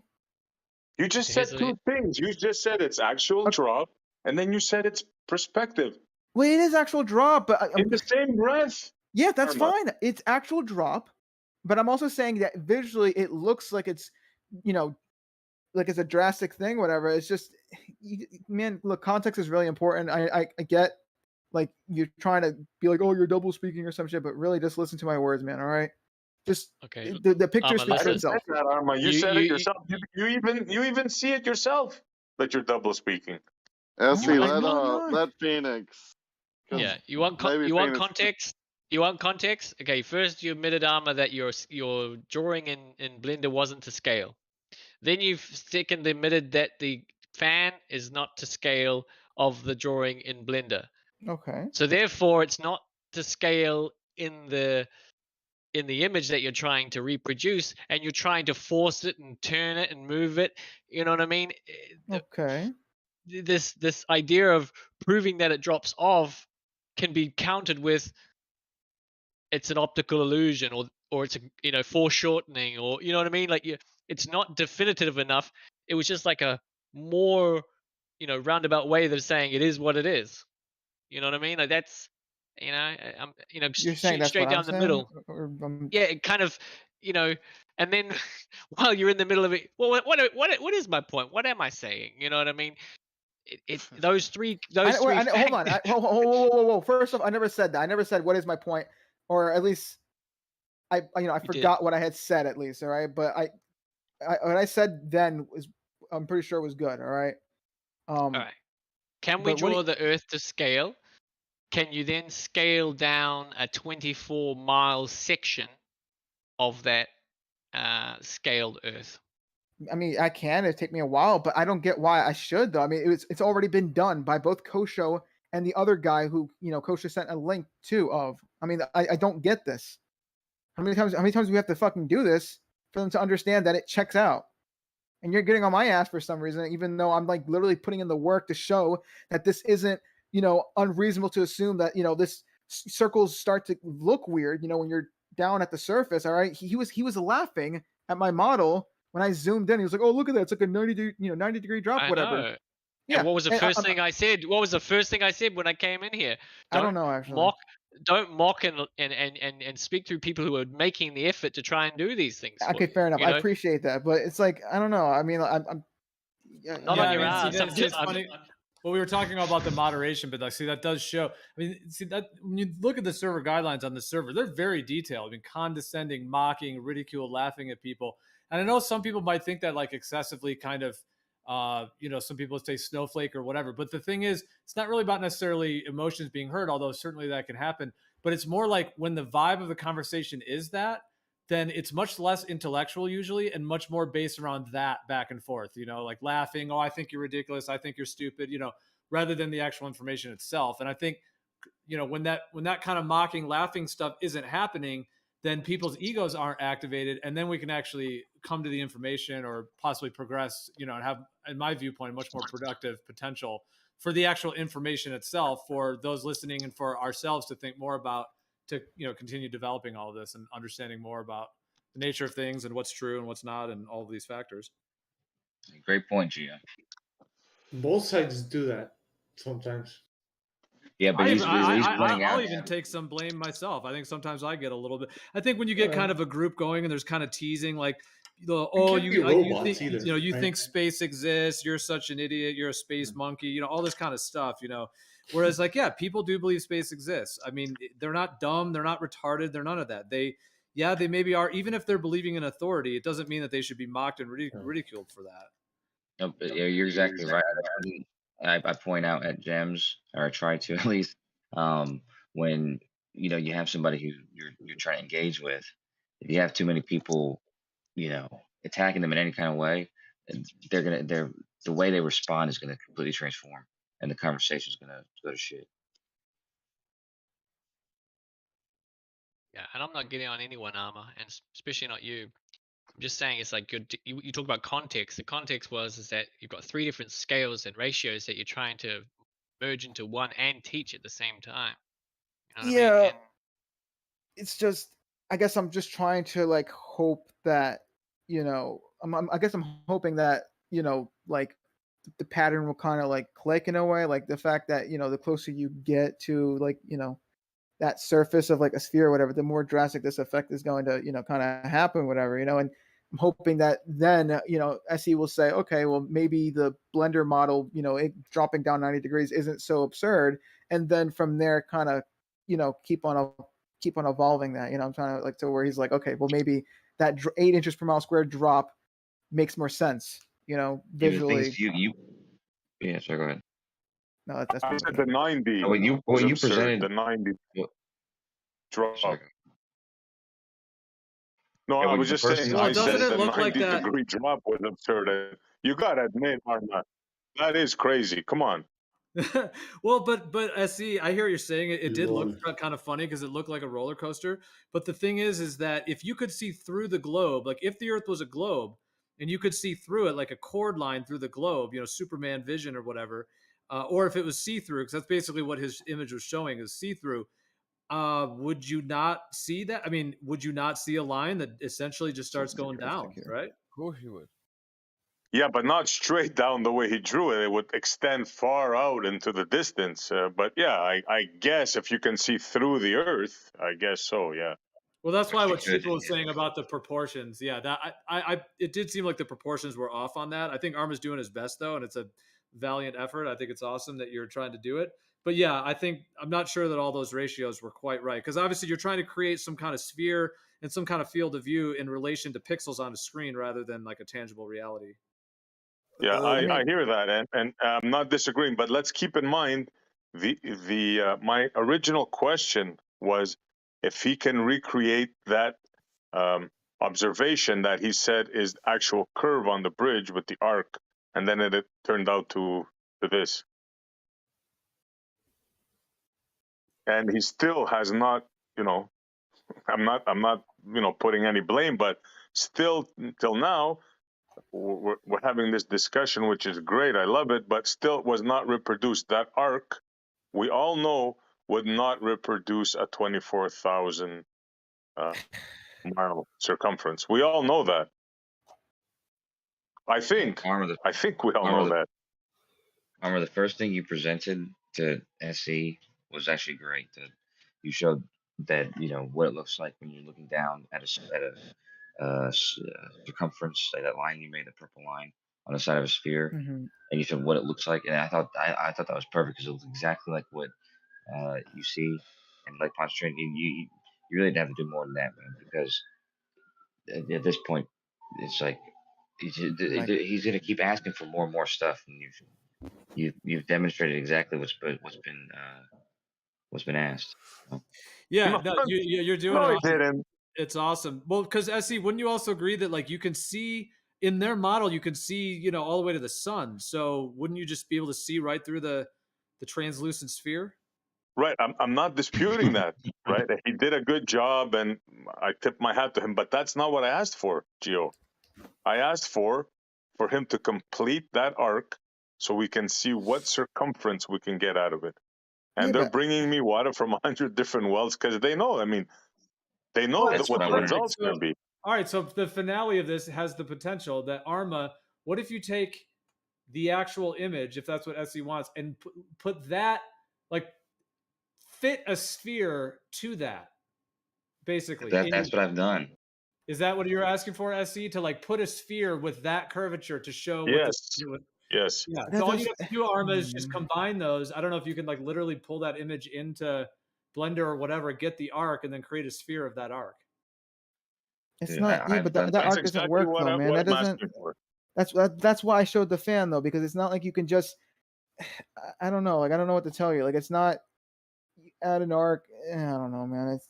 Hold on, Arma. You mean with that picture of that fan, with that arc, you can deduce the size, like the approximate size of what that fan's going to be? Really? Seriously? I don't know. I mean, it depends. I mean, like, okay, so You think that fan could be 3,900, or 24,000 mile circumference? That what you're telling me? well, if I only had this much to work with, I mean, it'd be kind of hard to tell. I feel. Oh, come on, Arma. Come on. The ratio is so much more. You have to zoom way more in to get that small patch of 24. You know what I mean? If you Yeah, think you- about scale that and too. ratio, you know what I mean? Like, It's about I think 0.06. I think you should.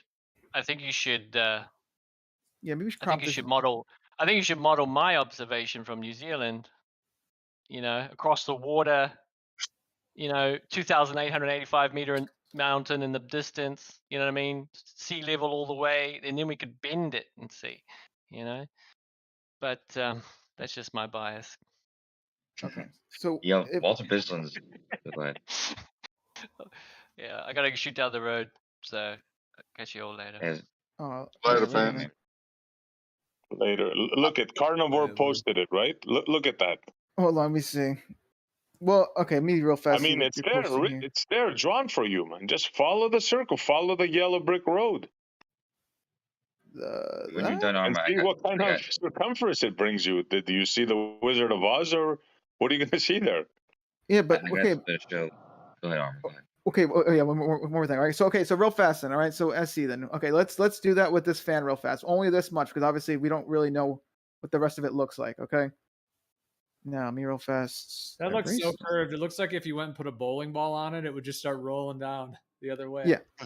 Fair enough, Or a right? surfboard, or a Yeah, so- skateboard. Yeah. So how do I tackle this then? Right. If I was to do this with this picture here, all right. In fact, this is probably even being generous. What do I do? Do I just like start? Okay, like I just draw. Like I'm gonna follow the curve. Okay, I follow it. Like how do I? You know what I'm saying? Like it's not. I don't think it's that Yeah, easy. Exactly. Keep What going. would I mean, you? You can use your imagination there. Like this? You want me to do it like this? I guess whatever it looks like with your optical illusion you've created with the Yeah, then on the angles. other side, there you go. There you go. There you go, Earth. There you go. Was that Okay. hard? So for my, I don't really know how. Now you just did a rough thing. Now bring out the whole picture and let's compare that circle you made. I mean, you're going to be off, but you're going to be, not that off. Wait, hold Bring the on. picture up. Yeah, you're doing it right here. So just do it with that image. Oh, you did damn good there, buddy. Look at that. Not exactly. I mean, there's a straight Not line exactly, here. but you weren't off by 10,000 miles, right? Okay. But Yeah, There so you now go. all you need to do is take Soundly's image or take that image or whichever image you want and then build a sphere on that and then zoom around on that and see if it fits your same perspective stuff as your one that you think is the 3959 yeah, but radius sphere. this isn't even accurate. First off, I mean, there's a curve here, while in the actual image there's a straight line though. So there's actually more fan to be. I mean, first off, you know this isn't the entire fan thing, because if that was the case, right? Here's the inner part of the, there's like the inner part of the circle, right? I mean, what is this going to be like this here? This is obviously first off, this is wrong, all right? Because Bro, the fan is so much bigger than what you drew there. You're right. that's what I'm saying. Exactly. Yeah. There's like I don't I really had know. That is a funky angle. We're talking my fan has three extra rings on the inside. So there's one here. So hold on, let me real fast show you. This is why we can't do this. It doesn't work like this. Yeah, I agree. The Earth curve should be consistent though. Right, exactly. I agree you can't do it with this Mirage that you have, nor could you plot the points on that fan and then plot it onto your drawing there or picture. Right? Is this the fan? Because it has supposed to have three rings. Also, I mean, what? Say that again. Hello? Did you hear what I said? What'd you say? So you have this photo here, right? Uh-huh. Just like Soundly's photo of the distorted bridge. And then you actually plot the actual fan being a perfect circle and then plot it down onto the picture. Would it match? Nope. Thank you. Okay. Yeah, well, actually, Arma. Yeah, Coach, you can go ahead now. Yeah. Yeah, thank you. Because I've been wanting to display this because I'll post it. Well, I've had this queued up fucking an hour and a half. Sorry. No, it's not you. I'm just saying I had it in my fucking. I didn't want to press send, but so I've posted Walter Bislin's site. That's the page that has the data, the explicit data from Jesse Kozlowski's. He drove across the pasture train, and I took those same plots, and you can see also he's got the picture laid over the bridge, and I took those same plots and I plotted them both in Blender, GeoGebra, or whatever. And that picture where it looks like a straight line, that's it plotted in GeoGebra. From far away, it looks like a straight line. Okay. What are we looking at? That's the plot points of the bridge. No, Okay. are you You're not even screen sharing. No, I posted it in the chat, man. What did you? It's the very last thing posted. Anyhow, at the bottom, I took the angle of the two endpoints of the bridge. I took the angle from there and the origin point, and I got that 0.34 degrees. And so what SE is asking is to take that arc, the arc of the bridge, right, and extend it out to the rest of the Earth. So these are the same plot points that Walter Bislin has in his site that Jesse Kozlowski measured, and you can see that by looking at the funky curve that exists when you look at it at that angle. You can translate it and turn it sideways and see that it does appear to be a straight line when it's translated sideways. So anyway, you extend it out and you extend it out to a full curve, a full circle. You get the circumference of the Earth, and take the radius, and you get just about the same radius that we'd expect it to be. So, what Arma is showing is that, if you take the picture, if you try and take a picture like Arma is showing and extend out to a full circle, you're gonna end up like, I don't even know how you would expect to do that validly. You know what I mean? You're not gonna be able to do that with perspective, like a sideways oval thing. That's what I'm Yeah, saying. but I'll tell you how, because I specifically asked, is that the actual curve? And his response was, yes, this is the actual curve. We're not talking about a distorted fan. Well, Their the claim distorted, is that's an action. I know it's not. I know it's distorted to hell and back. yeah, but the We're fan is going actually curving though. with your claim, But the fan is, Soundly's claim, yeah, and he but the claims that's the actual curve. It is yeah, the actual curve. Do you see what's in his You see, fucking you thing just right said it now? too, Kosho. it's Yeah. Do you see what's in his thing? His picture. He's got the fucking two. He's got the two fans right there. He's got a fan where you're looking at it straight on. So Armin, go ahead. You're probably gonna say what I'm gonna say. yeah. I Go ahead, mean, Armin. are you now saying, SC, that my fan is not physically curving? That's, we're not looking at the actual curve of the fan. I mean, that is the curve of the fan. I mean, That I is don't. not what I'm saying. What you took and what you admitted to was a distorted picture, and I said just draw a rough thing. Yeah, Now, that's and not look how bad wrong it is. actually, but that's not the issue. The issue is that bridge, they claim that's the exact curve. You understand? That's an actual curve, a non-distorted curve. What? That's It's been measured. Yeah, that's what Soundly said. Don't what me. That's what they're saying. Do you like his picture with the two fans? The fan looking straight on the fan with the pink thing on it. Would you claim that those are both real curves, or is one of those is distorted for some reason? Dude, why are you changing the story on me? I'm You not guys changing the said the subject fan is because distorted, not me. this is what's You happening. said the fan is distorted, correct? I didn't say anything. I didn't say anything about anything being distorted. Okay. What I'm saying to you is both those pictures that he's shown you is the same fan. You're just looking at it in two different angles. One is straight on and one is Right. profiled. Okay, And if you're which looking one at the would you profile, say if is you the look at it, correct one? Which one would you say is the correct one? neither of those is incorrect. I see. That's the point. Both of those are real Neither is curves. incorrect. Neither of those is You're not incorrect. saying one is more distorted than the other one? One shows Neither the of them actual. neither of them are distorted. Both are correct. One of them will look like a strange angle in your eye, so it'll create a shape. If you like make the circle like he did, if you turn the three-dimensional object into a two-dimensional frame and try to take the shape of it, you're gonna end up with something weird like that. But both of those curves that exist they're both correct. It's just looking at the same thing in two different angles. What exactly are you're saying? Two things now here. First of all, is the picture on the left? If I was to ask you, take the arc on the picture on the left, do you think you'd be able to complete the circle more accurately than the distorted one on the right? Yes or no? Just based on the visual description of it. I mean, the looking at it, yeah, of course, because you're getting a visual description of what's happening instead of Okay. actually. So okay, let me stop you there. So Soundly says the picture on the left is the one we're looking at. He says that is the correct and actual curve. So if that's the case, then like you agreed on the picture on the left where we can complete the circle, I'm asking for the same thing on the bridge. I mean, I think that's a logical thing to ask for. Yeah. So let's But use if you proper. complete that circle, what's going to happen, right, Kosho? Let's use proper language though, because when you say it's implying the other one's not correct. But what you asked originally was, would you be able to look at that one and be able to, estimate the proper, the proper extension to the entire circle? And because you can see it like that, because you can see it like that, you're capable of doing that. But they're both correct. I was very clear with my words. I said, even with this distorted picture, go ahead. I said, Armand, try to draw a circle. He did it roughly. But my point is the one on the left is the one we're working with, because Soundly said that picture is the actual curve of the Earth. Hold on a second. If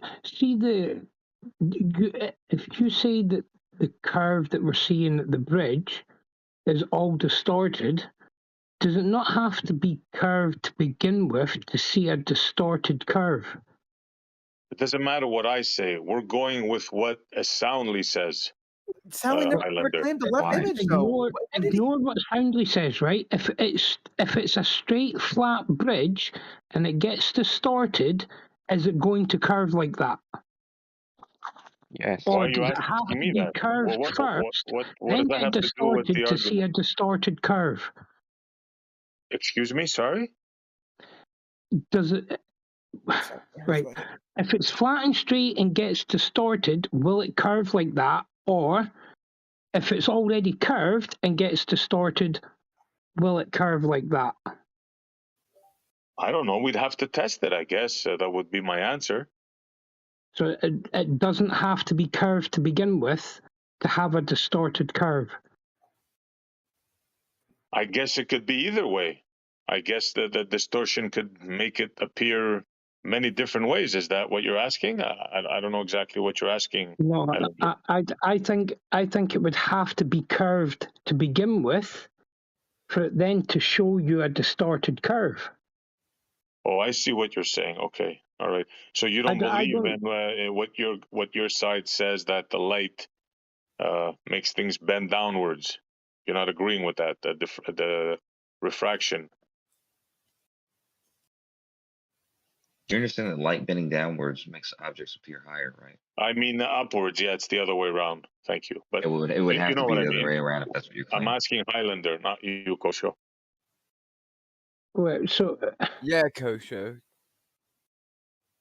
Well, I so mean, refraction. So how does I can't seem to wrap my brain around how refraction would work on a flat Earth.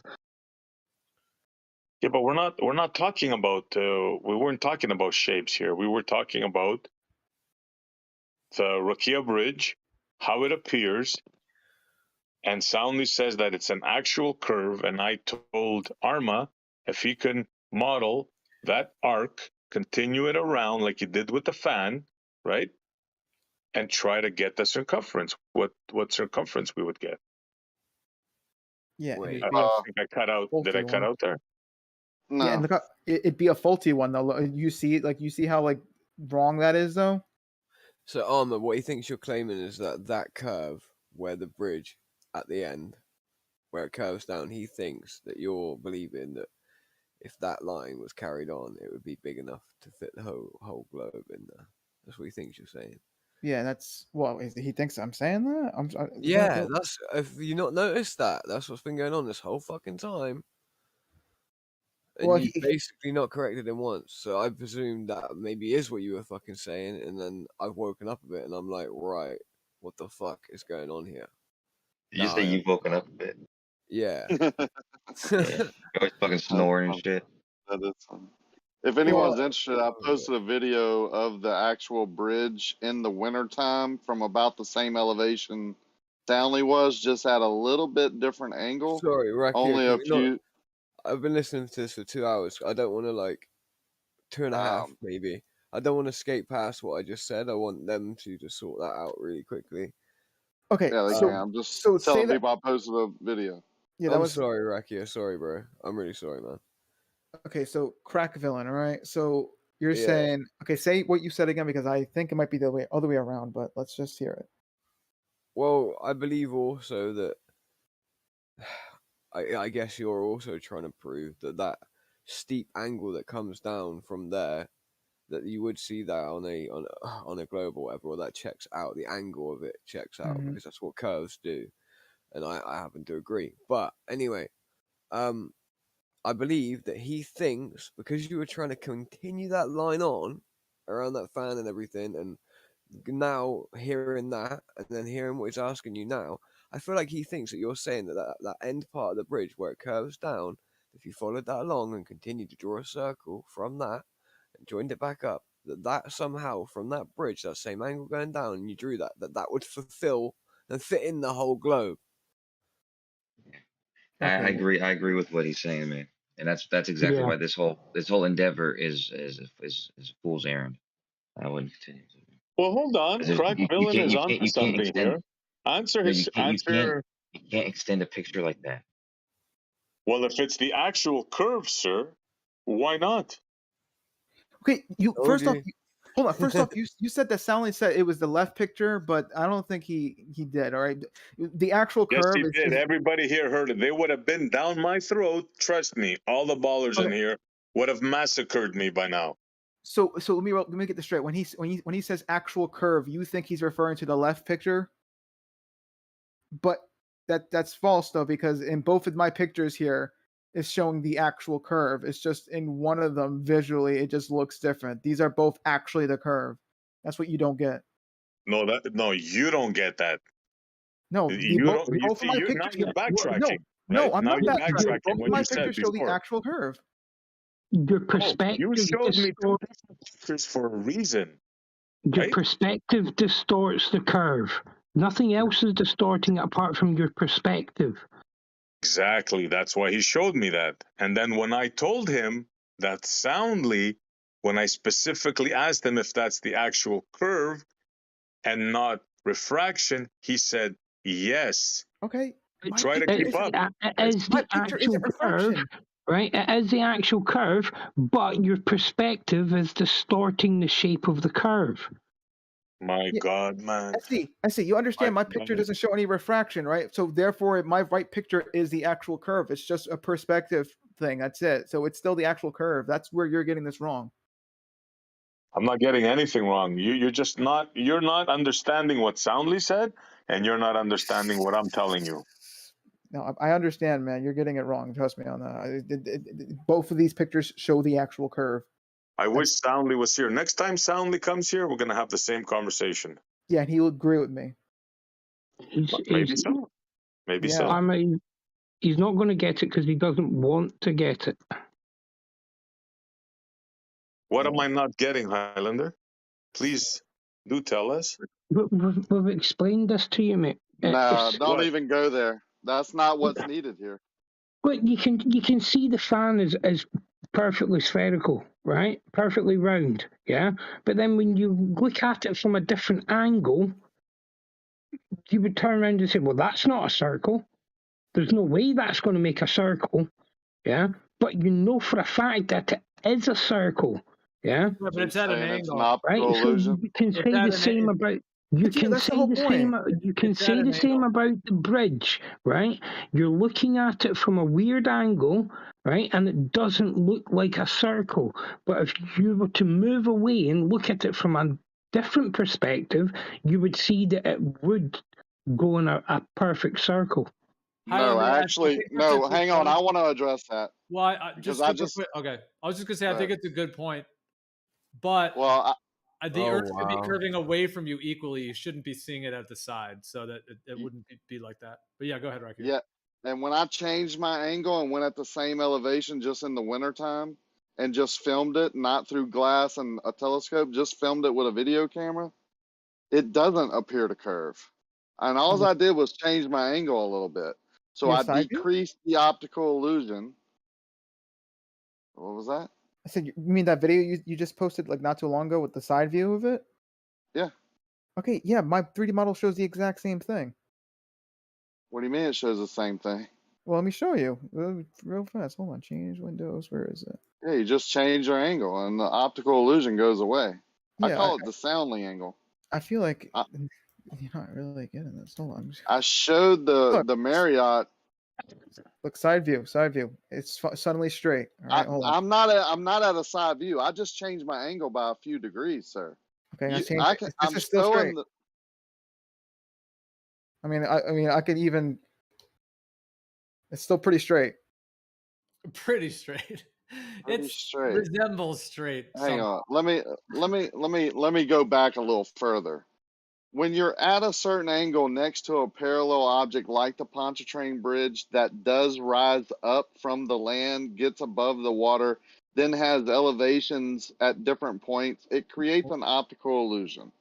If you just change your angle a little bit, that optical illusion goes away. I didn't change it drastically. I went just a few degrees west from the Marriott Hotel and then filmed the Marriott Hotel, the base of the bridge, and all the way to the Mandeville North Shore. And if you're going to tell me that's the same curve that you're trying to depict from Soundly's picture, then go ahead, have a nice life. You know, I Yeah, can't but do anything else for you. the difference is what I'm showing is something so small, so tiny compared to the bridge. Yeah. So when you're looking out at the bridge, that's some distance away. So yeah, you don't have to move that much for things to start to change at that far of a distance.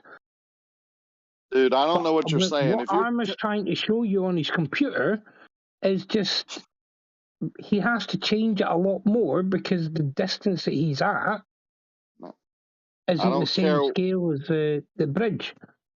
I don't care what is on a computer or a cartoon. I'm telling you, in reality, you can go to that bridge and get at a certain angle and look down it, and it's the optical illusion will be there. I promise you. And you go a few degrees further away, and that optical illusion goes away. Just like when you see a mirage, you gain altitude, and that mirage goes further away. If you lower your altitude, the mirage usually will get closer to you. It's an optical So, illusion. Rakia, excuse me while I interject. Rakia, what happened to your accent? Where did it go? You're not the same person. I don't know what you're talking about.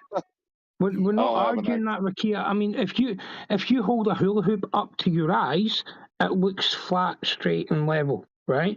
But you'd move away ever so slightly, and you can start to see that it curves. Yeah. Also, I'm not holding the hula hoop. I'm videoing the actual bridge that doesn't curve like Soundly's picture shows. It does when he's actually. at his angle. It does actually. No, go to 50. Go to 50. You actually see it drop below it. I get it. You're gonna have the edges of the lens. You're gonna have the bridge going from the land up and creating the illusion even at that angle. Yeah. Okay. My 3D model shows more or less that. Literally what your video shows. All right. You look to the right, and then it sort of just does that. All right. I don't get it, man. I'm just saying.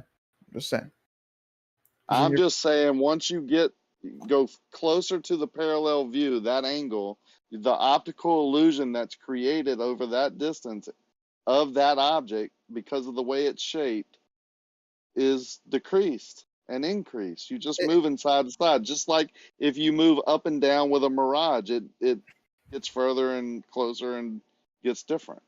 Okay, well, in any case, this is still, I feel like, a straw man because this isn't really the argument anyway, but... I'm not even talking about your cartoon model or any cartoon that's being posted. I'm talking about the video I posted of the actual bridge, which is the topic, in reality, not post-production, not fooled with, just videoed. So you can take it as you may. All right. Well, there you go. Should we wrap this up, this debate? I mean, I know SE is not going to be convinced. And personally, I'm tired. Yeah, well, I feel like the Kosho has also been waiting for a while, apparently, to do some form of. Yeah, actually, Kosho, take over. Kosho, crack on, bro. Yeah, you take over because I'm actually done with this. I mean, I'm not getting through to anyone. Well, I mean, I was telling you that what you presented, the very first thing you presented, Arma, I think was spot on, and probably all that was needed, because if you were to try to take the portion of that fan, that would you'd have to zoom in at such a rate that it'd be like I think it was. You should still be able to get a pretty good idea. I don't see what the issue. I think you guys don't want to do it because you're going to see that it's a way smaller sphere, and then you're going to have to somehow deal with that. Because if you're claiming that that's the actual Earth curve, then it has to fit a sphere that fits that proportionally. So if Arma took that bridge picture and just took his Blender software, put the picture in there, put a sphere that was something like that curve, it's not going to be the size you guys claim it is. But you ignored my fan picture. No, I hear that point that you're looking at a little bit from the side. However, for the most part, you're looking down the pipe of that bridge. I mean, you're not really looking from the side of it. I mean, to claim that you're getting that shot, obviously on the close part of it, you can see a lot of detail. I mean, it's like obviously quite close up, and then it's. So I hear you're saying that there might be a little bit of if it was Earth curve, that it might be at a little bit of a slant. But you still should. But if you're saying that's the curve of Earth, if you're saying that's the geometric curve of Earth right there, that's Earth curve, then you should be able to fit a sphere to that, and it should proportionally be what you guys claim the sphere is. I think you'll find that it's a tiny sphere, which shows that whatever that bridge thing is not even close to being in relation to what the actual size of the Earth is, therefore cannot be Earth curve. But I also showed you my 3D model though, and I guess you and SC laughed at it or whatever. Remember how it almost appeared like it was doing a 90 degree I can't even talk right now, a 90-degree drop. Remember that? Remember how I wasn't laughing at it. It was a little bit funny thinking of it as like a roller coaster ride and stuff, but yeah. But no, yeah, I remember that. Yeah. Yeah. So what do you say about that? I was laughing at it. Come on, Arma. I mean, take a joke, bro. Okay. It looked funny. Okay, fair enough. But anyway, Gio, so what do you say about that then? I mean, if that's what I'm saying, the sphere would be. It would be that drastic. That's how you would fit it. So what say you? To what? Sorry, say it again. Because you're saying fit a sphere under the bridge or whatever, right? And I'm saying that. Remember how drastic that roller coaster drop thing looked? Yeah. That's how you would fit the sphere under it. You would fit it with that sort of visual that I had going on in that stream that I did a while back. And by Fair a while enough. back, Okay, yeah, I hear you. It would be a constant drop off, yeah, and that is going to look like a roller coaster ride that keeps constantly dropping off. I get that, but if you took, I saw the model you had, and I saw how you were doing that. What I'm saying is that you need to fit a sphere to the actual bridge. yeah, and I did it in model. I fitted that it would look just like that. I would fit. Well, but we want to hold on. I know, but we want to see if that. I think what Essie was asking for originally, it was his thing originally. So I don't want to put words in his mouth either. But my understanding is to try to actually match a sphere to the bridge. So it's not. I know you had the other one that showed some kind of sphere and had like a line that dropped off and all. I get that, but I'm just saying, like, take that and actually match it to the bridge picture. All right, I'll try it. And the point is that there'll be a certain size of sphere that will align to that amount of curvature. So then once you have that sphere with the bridge on it, then you can zoom in and out of it, and we'll see if it even closely resembles what the size of the Earth is, or if it looks like a little Mario galaxy, planet, or like Super Mario jumping around on a little ball. You know what I'm saying? Like if the perspective just looks like a much smaller ball. Okay, can I tell you that this is, so when I posted those links, I posted a link of Walter Bislin's website, blah blah blah blah blah, a bunch of other shit. Walter Bislin had done this already.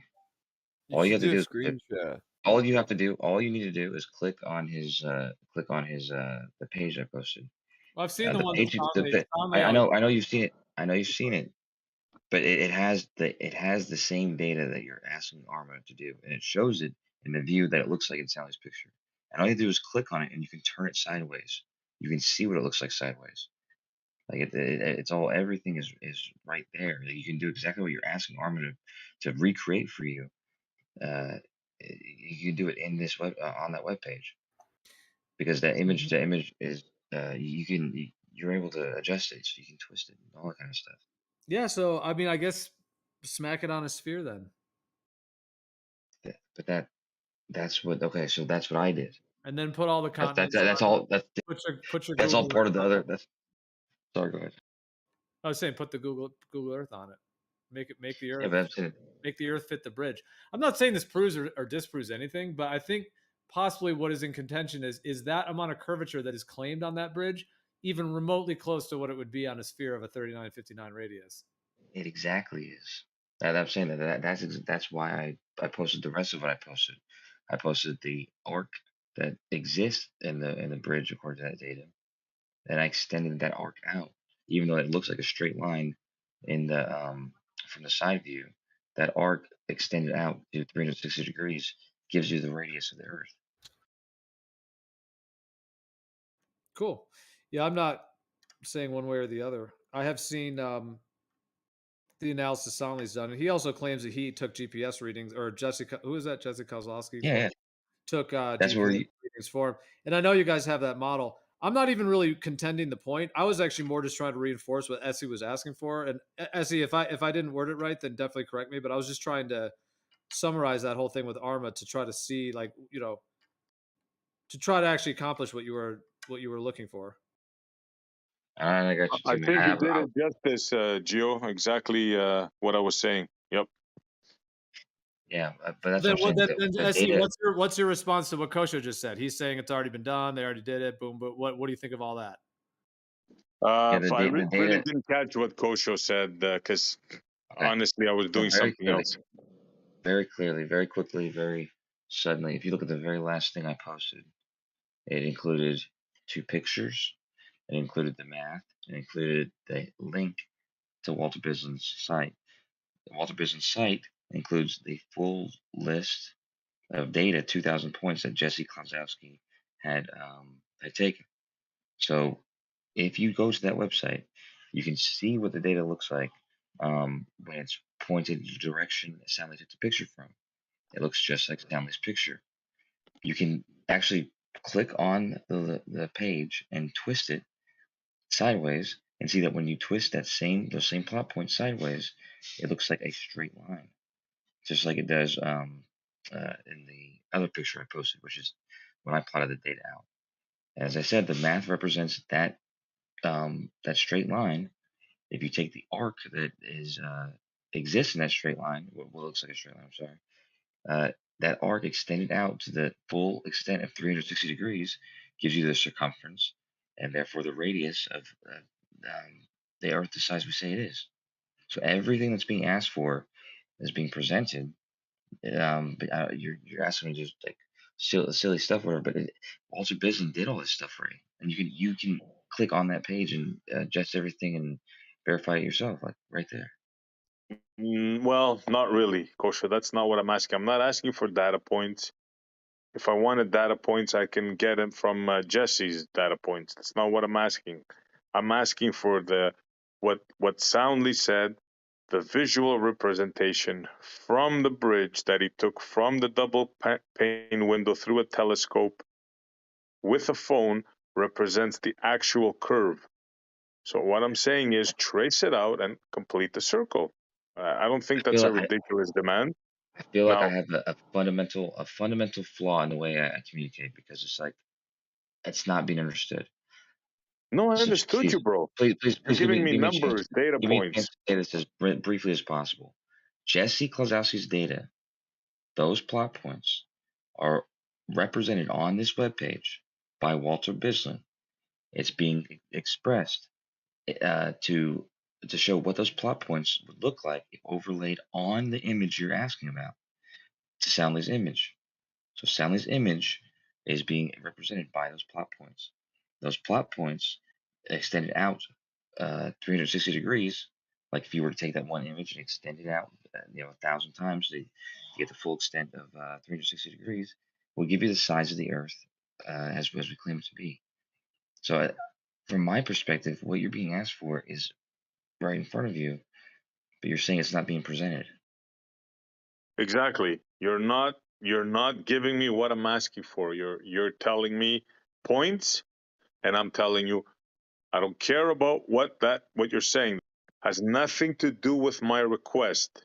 My request is the picture, not whatever somebody made points of or did GPS measurements of. The picture. Do you understand that the am I picture not is being included? clear? The picture is included in what I just said to you. I've just told you the picture is being compared with those plot points to verify that those plot points represent that picture that's being presented on that webpage. Okay, so you're proving my point then. You're saying that that's an actual representation of the Earth, correct? Yes. Okay, so everybody heard him now. Now watch this. Now watch what I'm going to do and watch what he's going to say. So if that's the actual picture, which you just agreed right now, shouldn't they be able to trace out from that arc, from that picture, on a circle and estimate what the circumference will be?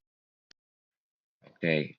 Describe to him how he's supposed to do that, please. Because I think when he's showing you that fan straight on and then showing you the fan sideways, and you see that the fan straight on makes a circle and the fan sideways makes a shape that none of us can name because it doesn't exist. That sideways shape is not something that you can, take copies of and make a circle out of. You need to take that sideways shape and turn it straight on to see a circle. So this is not something that's easily, just demonstrated out of Stanley's picture.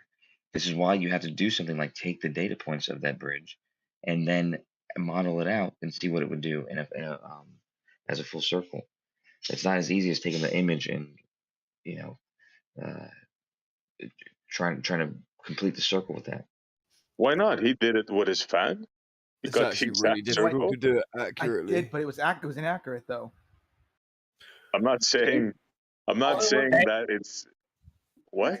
Nice to say it's nice to see that you're still the same moron that I'm familiar with.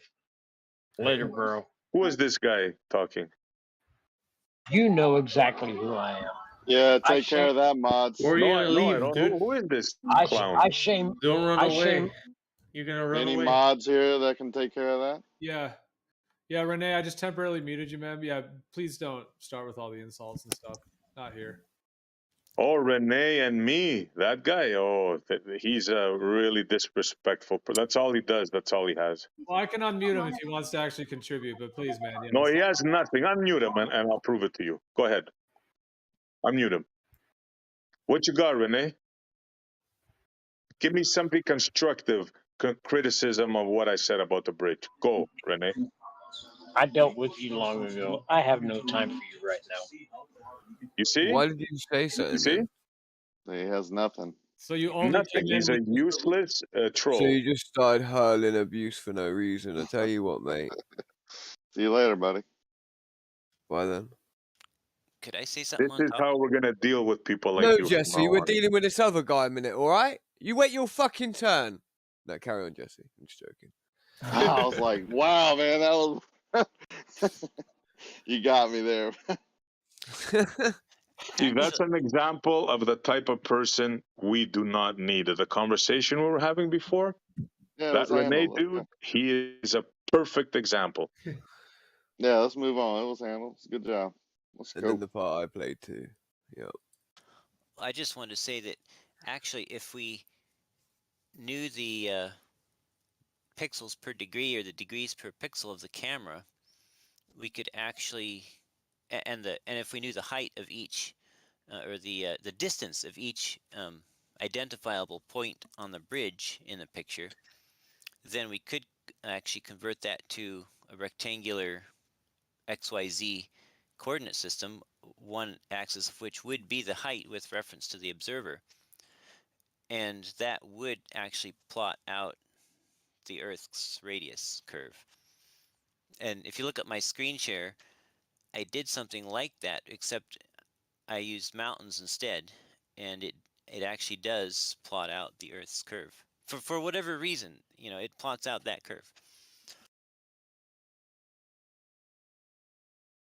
Look, I understand that this is tough for you. I understand this is tough for the ballers and the implications No, it's of not what this tough. means, but it's not. This is not on me, man. This is on you guys.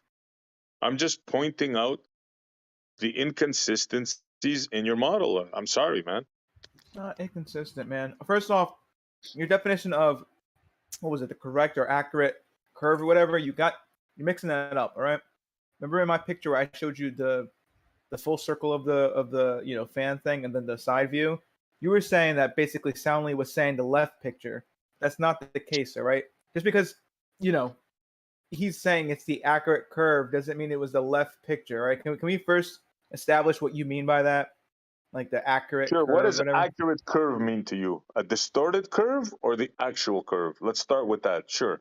Well, first off, that's not even like a proper like argument you just gave me, because first off, we have to actually once again define what accurate means. All right, so I believe accurate, right, means that it's it is it's the right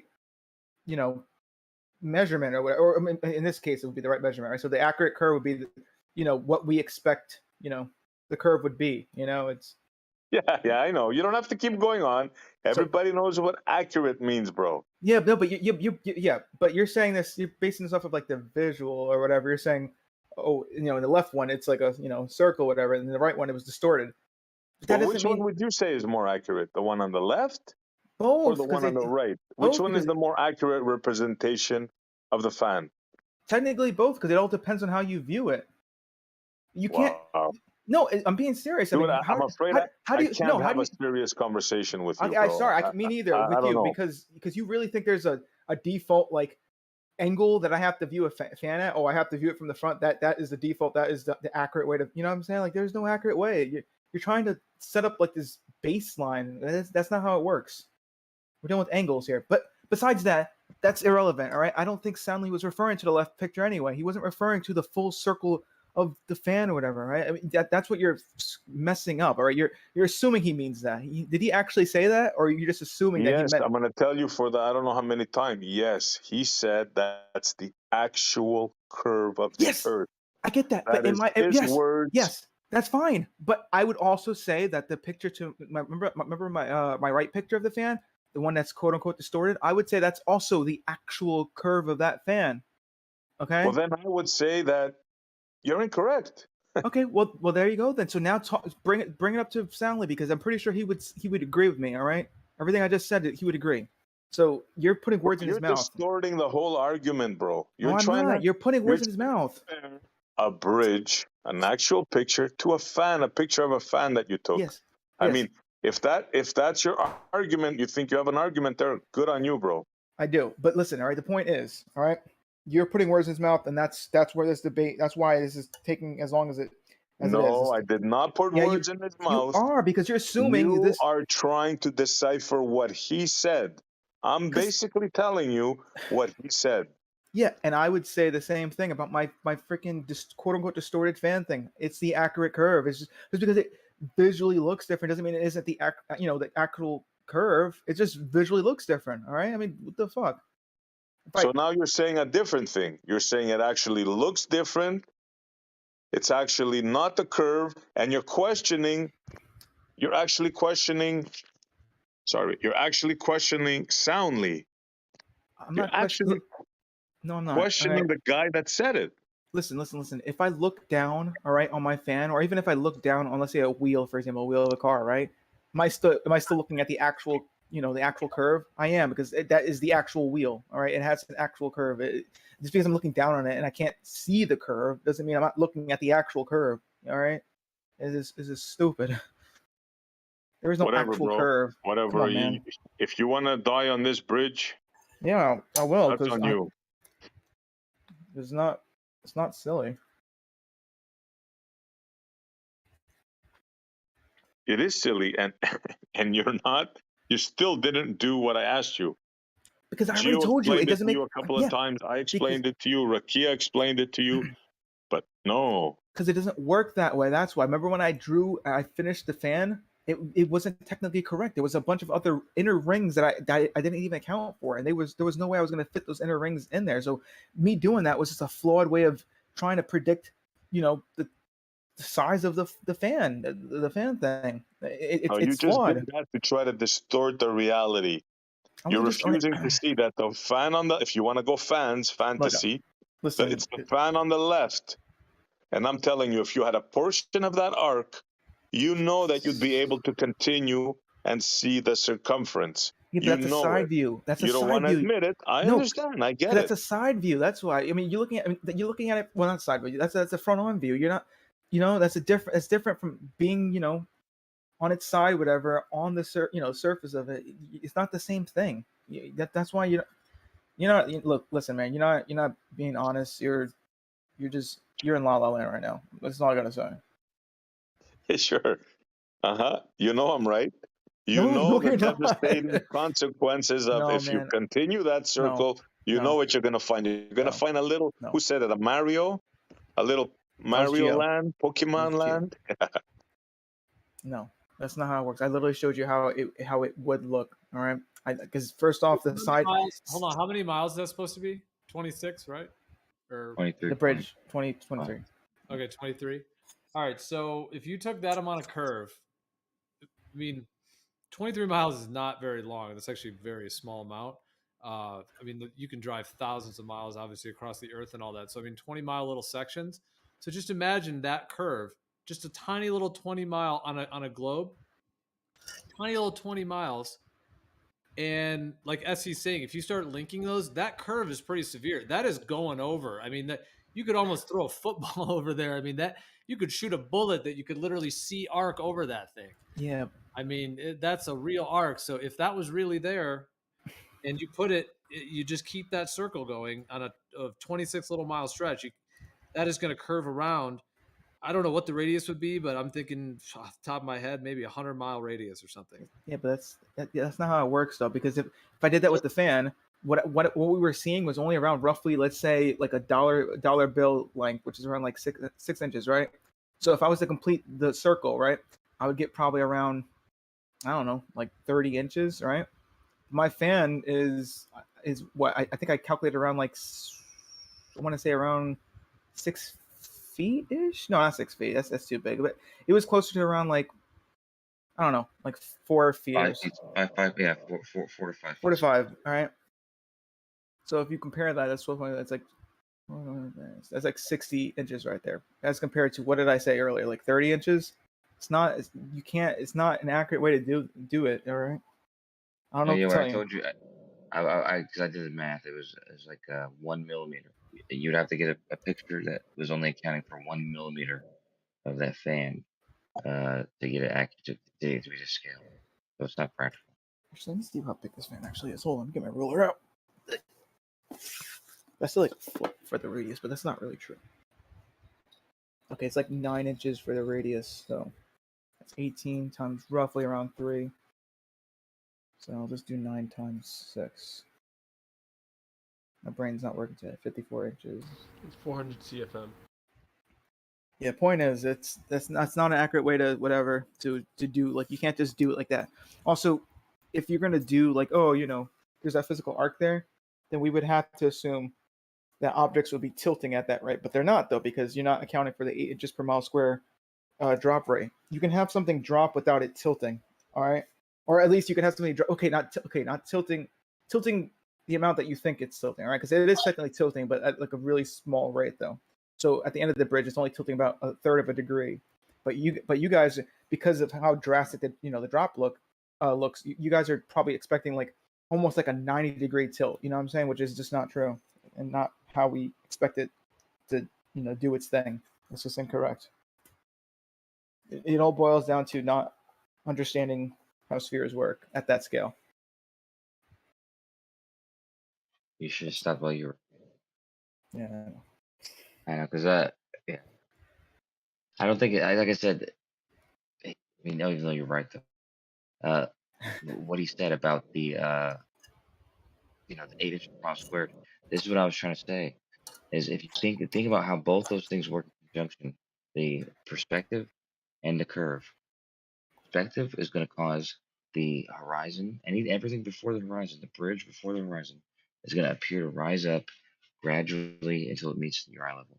This is a very unnatural shape. It's not going to be anything representative of the actual shape of what it is you're expecting to ultimately measure out. Okay, and then the part after the horizon is meant to drop at 8 inches per mile squared, which is different than what it was doing before the horizon. So you're going to see something gradually rise up and then sharply fall, no matter what distance you're looking at. So that sharp fall is not a representation for how small that circle is. That inches per mile squared is like I said, no matter what size it actually is, it's going to always look like that. Mm-hmm. Did I hear you correctly? Did you just say that the 8 inches per mile square only starts off at a distance? Yeah. You use that What? when you're describing it, and you want to use it in a way that makes sense. Because it's true, like, oh, the Earth curves away everywhere at your feet. That's true. That's true. It doesn't mean anything though when you're talking about an observation which is not taking place at your feet. So the observation that's taking place is your eyes, and it's going to intersect the horizon at a tangent. So that inches per mile squared is only going to when you're using it to calculate something from an observation, you're only going to use it in that way. You're only going to start using it at the tangent, where the tangent is, which is the horizon. The hell are you talking about? Use it from where your feet are. Yeah, but not if you're describing a observation. Yeah. So the globe gets a little bit bigger when you start using it from a distance. Then I don't quite get what you're getting at. The higher you are, the more surface you can see. Yeah, the higher you are, the flatter the curve. But yet you guys are claiming Earth curve in a bridge. But the higher you get up, the flatter it gets, because that makes perfect sense.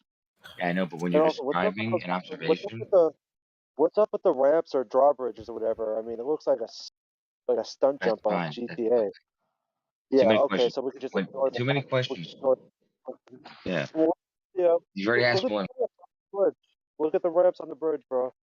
I've seen that. I'm not ready to fucking respond to that because my brain's not really course on not. I'm But not you gonna guys fucking want to put lie a about Rolodex of questions. brain on the Black Swan image. Like, it's ridiculous, dude. Right. As we said before, Yeah, though. As I we said said the image is a before. little bit distorted. As we said before, when you're describing an observation, it's more dynamic and nuanced than just describing either the curve or perspective. And when you describe both of those in conjunction, which is what's needed, the perspective is going to do one thing, and the curve's going to do another. And the perspective is causing it to raise up gradually, and the curve is going to cause everything after the horizon to fall sharply. And this is just how this is the only way that this is the only way that's valid to describe a visual description of something, like something that you're going to see with an observation. Dude, that's the way the world works.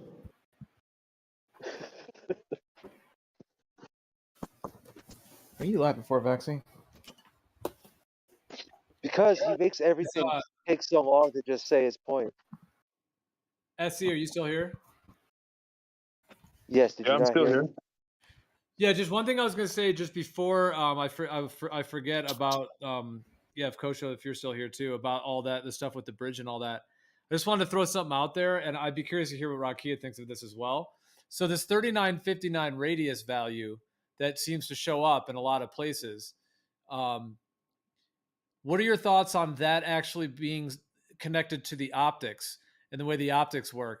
And if that's the case, ironically, the bridge that is visually curving could actually be curving potentially to a 3959 in a 3959 way, even though that photo does really look off in that one. But in terms of their other ones that they claim to have mapped out the points and all that. But anyways, what if it actually is doing that because of an optical effect, but it is connected to a 3959 like optical sphere? And just what are your thoughts on that? I agree with that. Yeah, exactly. That's exactly how they did it. Yeah. Yeah, the Have you seen- 0.02. Well, visually, when I go, like tomorrow, if I go out to that bridge and look at a certain angle, I'm gonna probably see what appears to be curve, right? Like, things are gonna be obstructed past my perspective point or horizon or whatever you want to call it. But the bridge itself and the water in the distance is going to appear to be rising up. It creates this funky illusion when you look out over a distance, especially along a parallel bridge like that. And then you add in that little bit of rise up from the land, then straightening out and being level and then humping up. Those optical illusions are created, but it's definitely optics. I mean, you can't measure that water curving like that. I challenge anyone to try that. And that's how you would prove to yourself that if it's truly curving or if it's just a visual view due to long distance observations over water. Where have I heard that from before? Being so refracted, you should never do it. But here we are, viewing that very thing. Right. And if that's the geometric curve of Earth, it should look like that everywhere. Everywhere. Exactly. Yep. And easily measured. Like when I say easily measured, anyone in this room could go rent the equipment and do it themselves in a weekend. Right. Yep. Yeah, but that's what my point was about That's only seen from that one spot on the bridge.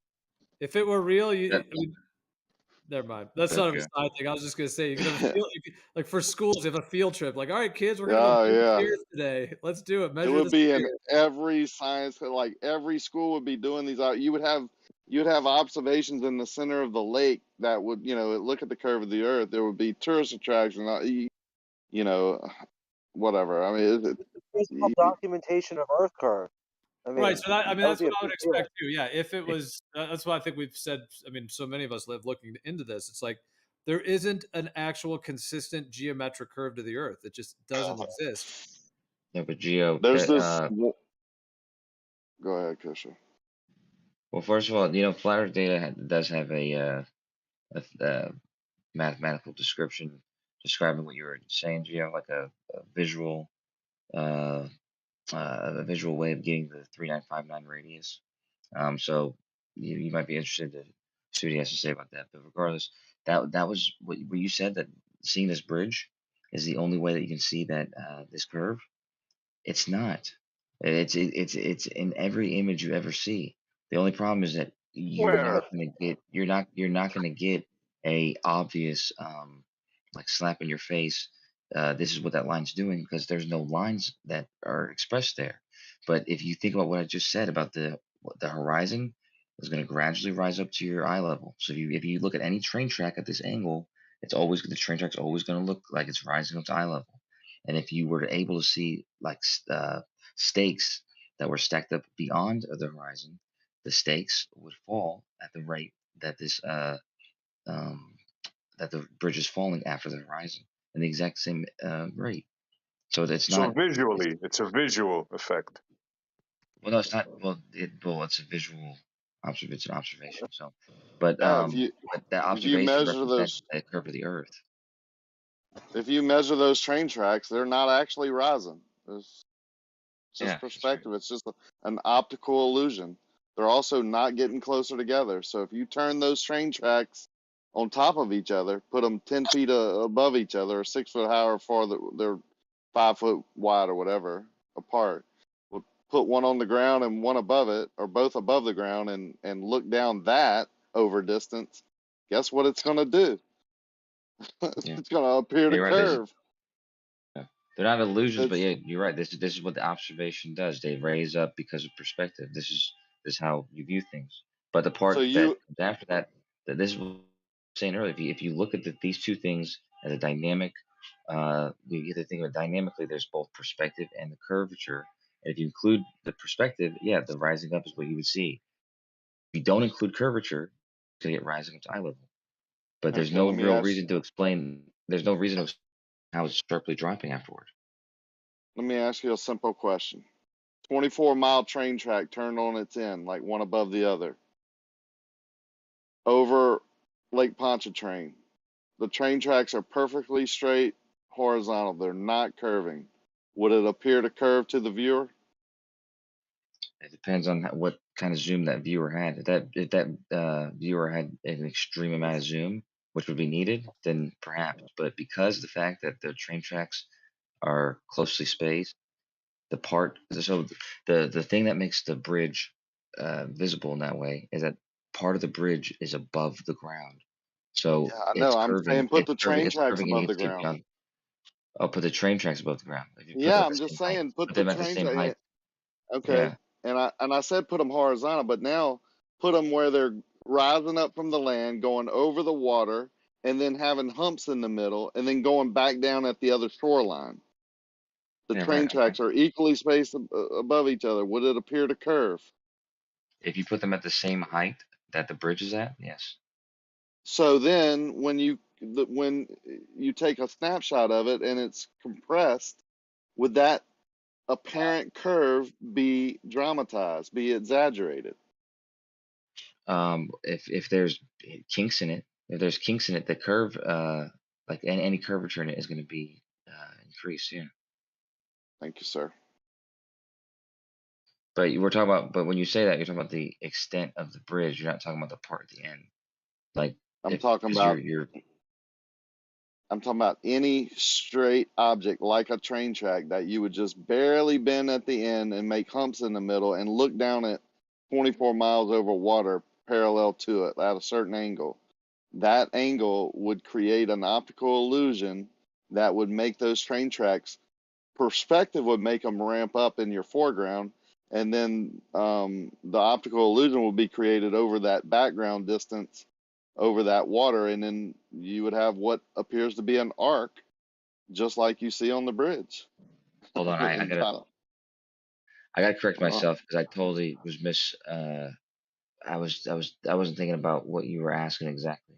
So if you were asking about a railroad that followed the curvature of the Earth, then what I was describing would happen. But if you're instead describing two perfectly straight railroads or railways, right, or rail lines, and they're horizontal from where you're starting from, and they're parallel to each other above the surface, then it would not behave at all like this picture.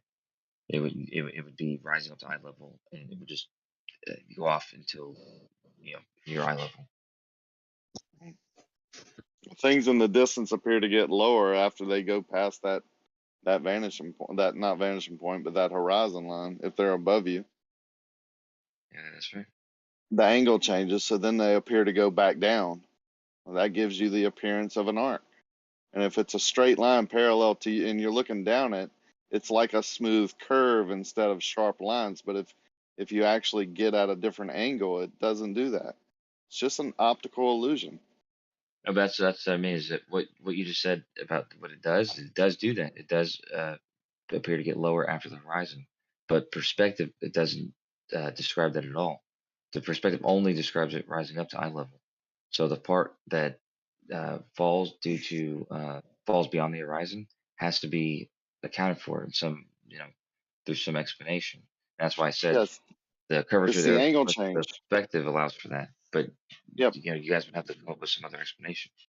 No, perspective makes it appear to rise up in the foreground, but your angle change, the points getting further away from you and your angle changing gives you that illusion that it's going down. I mean, I don't know. This is not like upper level stuff. Everyone knows this. Like Nobody no knows one denies it. No one denies that. You Denies look that. at People street deny lights. that. You look at street lamps at the top, if they're above your head, the Yeah, if they're street above. lamps appear to get lower than the other one that's closer to you. As the distance increases, they appear to get lower and lower, but in actuality, they're not. That's after the So if horizon. you, whatever. No, you can be standing right under one, and that one looks really tall to you. The next one looks lower. The next one looks lower. The next one looks lower. Yeah. Yeah, because they're above your eye level. Yeah. Isn't that what I just said? But If things are above your eye level, perspective will cause them to fall below your eye level. That's it. Oh my Yeah. God. Yeah, and if Yeah, things are that's what I said. yeah, and if things are below your eye level, then it rises up. But the thing is, Rises up. Yeah. so how is the bridge then going back down afterwards? That doesn't make any sense. Exactly.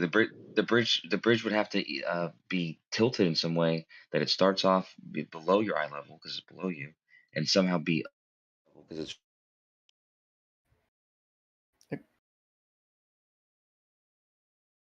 Hello? Mike, hold on. I hear you. Y'all are both talking, so I don't know. I think Kosha might Go have. ahead. Wait, hold on. Oh, wait, Kosha, you there?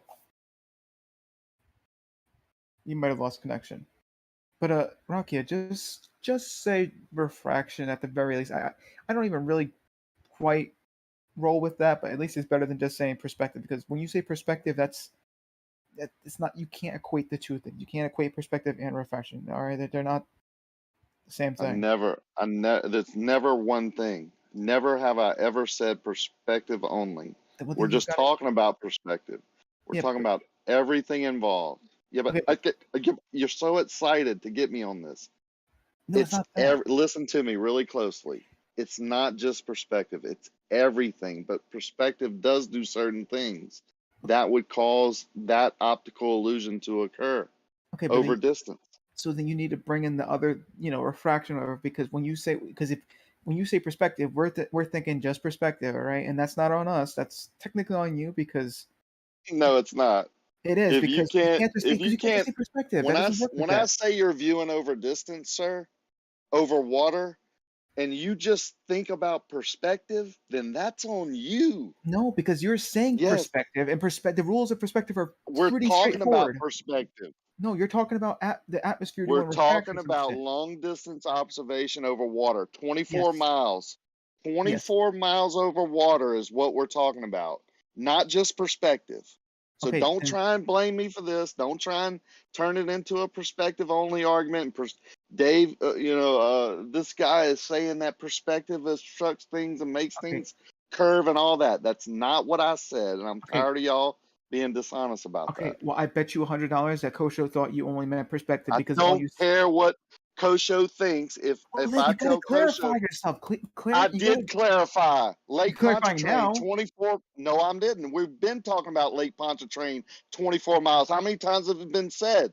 Stop Okay, being dishonest. I'm not being dishonest, You Rakia. All right. just were dishonest. No, every time you say perspective, me, Kosho and a lot of And people that's are on thinking y'all. it's not on us. It's on you because perspective has certain rules. All right, Stop putting it no. on me. It is on you. All right, I don't know what to tell you. You have to say Well, I don't know what to refraction. tell you. If you can't think logically with a higher IQ than 50, that we're only talking about one thing You when we're can't think talking about above 40. 24 miles over a marine layer, which has been said many times by me, Doesn't then I matter. can't help you.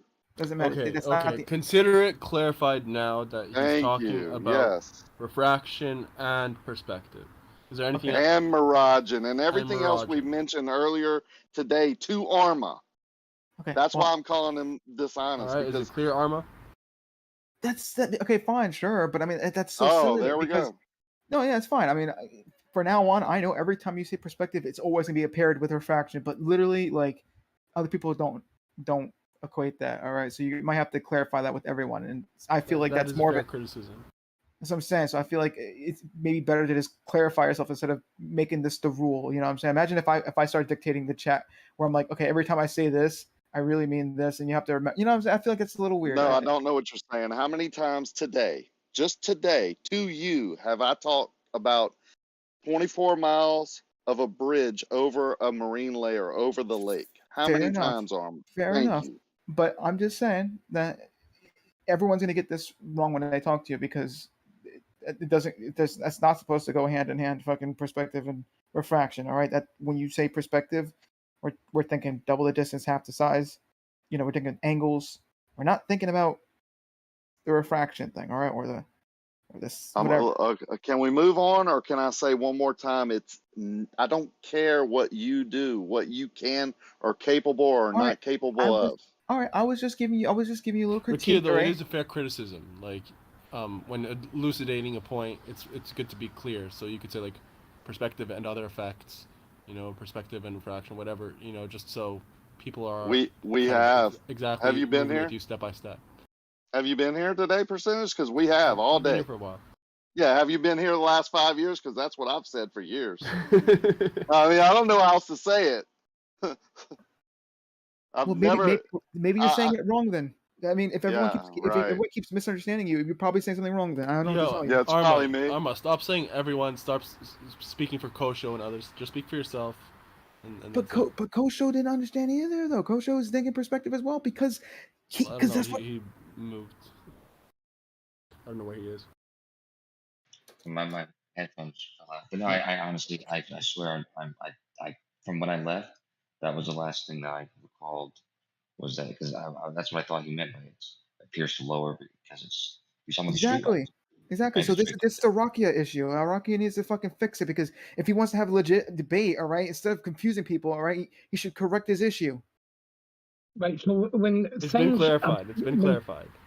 When things above you are moving away from you, it seems to go down towards the horizon, right? We all know that. We all agree on that, right? So if that's the case, and that nothing actually ever goes below the horizon when it's in the sky, how does the sun light up the bottom of the clouds then? Well, first off, in terms of your premise, when things above you move away from you, they don't necessarily need to go to the horizon because they could be moving away from you behind you, and you won't see them at all. Got him. Just an asshole, dude. I know I'm not supposed to do that. That's a tournament, dude. He said, "Got him." Got him. So your way of eliminating perspective is to not look at things. That's one way. That's pretty Yeah. Never look at it. That's good. So your Eyes wide explanation shut. for the sun lighting up the bottom of the clouds only is to not look at it. Because then if you don't look at it, it doesn't exist and you don't have to explain it. That's a straw man. That's good logic, that is. Yeah, first of all, you'd have to prove that the sun is lighting up only the bottom of clouds, not reflecting off the ground or any other. You're interrupted. You seen the picture I knew you were going to interrupt. That's why I was so it. quick on pointing out you interrupted because I knew you were going to interrupt. Just go ahead, Rakia. I'm just temporarily muting you for a second, bro. Just let him finish. Damn, man. I mean, I knew the character, right? So it can be reflecting off of water or the ground. It can be shining towards the cloud even and energizing the cloud. And there's just so many ways that it's just strange for me to say the only way it could be lighting up the cloud if the sun was underneath it shining up. Like that's kind of strange to me, but someone else can handle it. All right, Highlander, go ahead, man. No one will interrupt you. Go ahead. Right, so what you're telling me is the tops of the clouds are all dark and the underneath of the clouds are lit up by the sun, but somehow the sun's above all the clouds and the light's bouncing off the ground and reflecting back up to the underneath of the clouds. I didn't say anything about the tops of the clouds being dark and only the bottoms are lit. You said that. Yeah, well, you can clearly see that in the picture I took just 15, 20 minutes ago. That it's only the underneath of the clouds that are lit up. Yeah, I've seen it many times the opposite too. Mm-hmm. I mean, yeah. Mm-hmm. Sometimes the sun doesn't shine all the way from the top to the bottom. Sometimes the tops of the clouds are darker even when the sun's up top. I don't get your point. Are you Highlander, are you able to see the chat? Yeah. This is one way that I would explain it. I just posted this actually from Walter Bisland's model, actually, but it just shows kind of a basic layout of the continents, and see how it shows that it has sort of a dome over it, but then you see how it has that little sphere that's kind of making a hemisphere just right next to Africa. You see that there, the little sphere in there? Right. Okay, so in that kind of layout, that little sphere, the one that's like a little hemisphere just to the right of Africa, kind of between Africa and Australia, that would be akin to your own personal field of view, like how far your eyes can see and what you actually see in your local region. Whereas the rest of the earth is a great expanse beyond that. You can only see a little section of it, and the section you see is in a hemisphere. So if there's clouds that are local to you, then they would be, let's say, right inside your little hemisphere there. Those are your local clouds, and those are the ones that are close to you. And then when the sun is setting and it's really far away, like it's going all the way, over South America, that sun is going to get lower and lower in your sphere there. It's going to look like it's setting. It's going to get lower and lower. And once it's really far away, it's really low, like it's almost horizontal for you, at sunset, or maybe if the sun's just a little bit above the horizon. But over a planar Earth, that's actually very far away, and it is shining at that angle because of your perspective of it. So the light is actually coming at that angle. So now you have a sun that's down near the horizon, but you have these local clouds. So the sun's very far away, and the local clouds are close. Therefore, you can actually get that lighting that you're referring to. It's not necessarily hitting the underside of the clouds per se. Well, in some, it does actually. It depends on, I'm not sure which one you had posted, but I'm just referring to that phenomenon in general. And so that's my understanding. The close local clouds. That's why sometimes the sun looks like it's in the clouds. Well, it's not actually in the clouds. It's just that you have a close and local cloud layer, and then the sun is way further than that, and they just can overlay in your, they can line up together in your field of view. I posted a couple of the pictures again. Yeah. So you can see. Those look like local lighting. See how the lighting's local? Right, but if the sun is at the same height, no matter where it's circling on this diagram that you posted, yeah, there's no way for the light to actually get to the underneath of the clouds, no matter where they are above me, because the sun will always be above the clouds. Therefore, the underneath cannot be lit up. That's not the way light works. And what's this big shadow part? Is that meant to be nighttime? Yeah, how come you made fun of my roller coaster drop, but this isn't silly? See what I just posted? See what I just posted there? I posted another one that shows a little animation. So when the sun, like over a planar Earth, when the sun sets, it's getting further and further away from you. That angle is getting less and less and less. The angle between the Earth, your viewpoint, and the sun as it's setting is getting less and less as it's moving away. So once it's like, let's say it's right on the horizon, like it's at a sunset, that light is coming horizontal to you. Now, in reality, it's actually just a very, very, very tiny angle over a very long distance. But in terms of your like field of view, it's going to look obviously not right at horizontal, a little bit above, but it's going to be right at that level. So that light is essentially coming to you from the sun, which is that far away, and because of the perspective, it's that's why it sets. So what I'm saying is that that light is actually doing that. So if you then have local clouds, that light can be hitting. That's why sometimes like on a beach or in a sunset, you'll see all the clouds are all backlit behind you, and then as the sun sets, you ever seen that? So it's just that you have that. That's how that's my understanding of it. You have that close and local area and the clouds, everything in that, and then as the sun's that much further away, whatever the angle that light is coming to you from is going to light up the environment in correlation with that.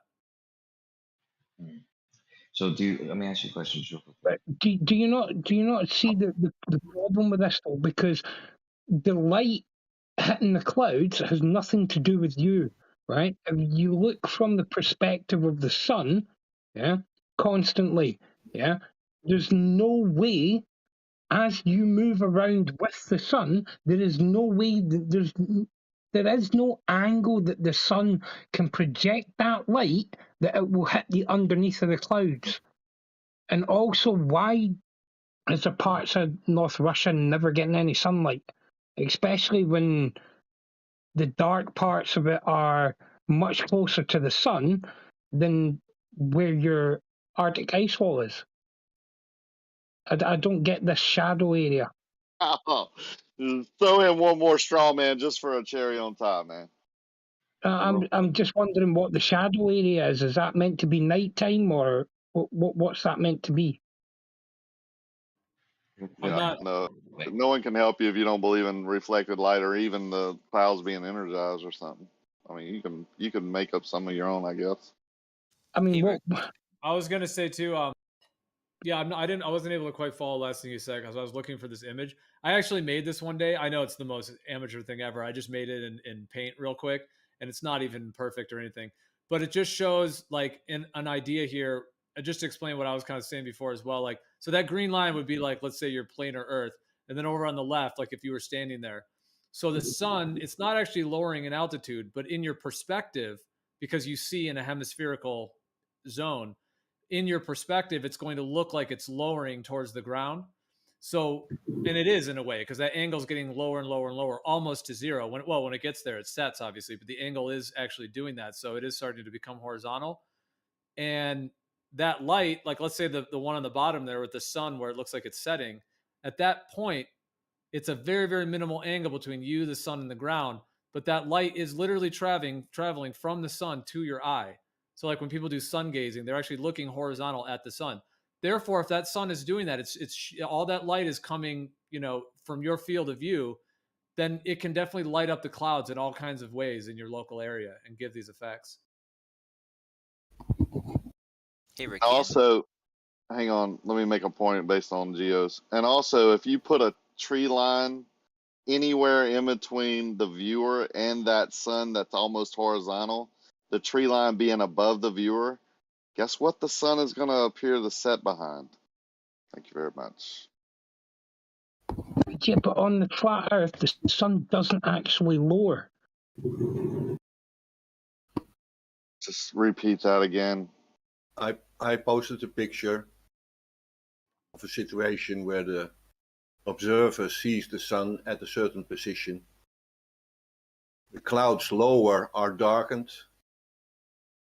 or more in line with the observer towards the sun. And the higher clouds are lit from below because of the observer. For the observer, the light comes from the sun. Light is not a building material. The light is coming from the sun, from the position where it is in the sky. Yeah, like your angle to it. Yeah. Which is what a sundial shows. Yeah. Yeah.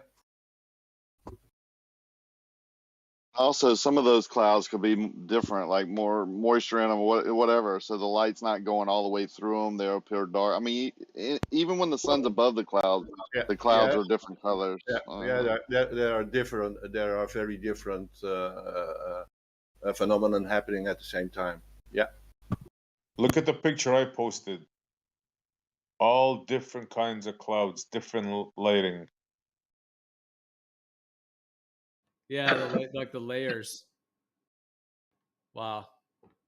Yeah, that one really has a defining line there between the two colors. That's Yeah, amazing. and that one you also see that the clouds lower than the sun are darkened, and the clouds above the sun are light lit up exactly on the underside. So it's not where the sun is above the clouds; it's where it's in the sky. Yes, sir. Yeah. Yeah, but the picture I took this morning, the sun's not even in the sky yet. Yeah, but Highlander, This is look, what I'm saying. this one It picture, you hasn't have came both above the phenomena. horizon yet. Oh, sorry. Well, no, that's interesting, Highlander. Yeah, to go back to yours, I'm trying to think of what it looked like. You're saying the sun hasn't risen yet. Well, I mean, there's so many No. layers that are present, but if there's light there, then the sun must have already been rising. It's just behind the clouds. Oh, it's just behind a layer of trees or a mountain or whatever, but the clouds are taller than that. So I mean, come on, man, this is. You can't judge what that is. There's no way to say higher, lower, or I mean, come on. Just look at that one picture. You see everything that you guys are talking about. Clouds lit from the top, clouds lit from the bottom, from the side. Some are white, some are red, some are black. Come on.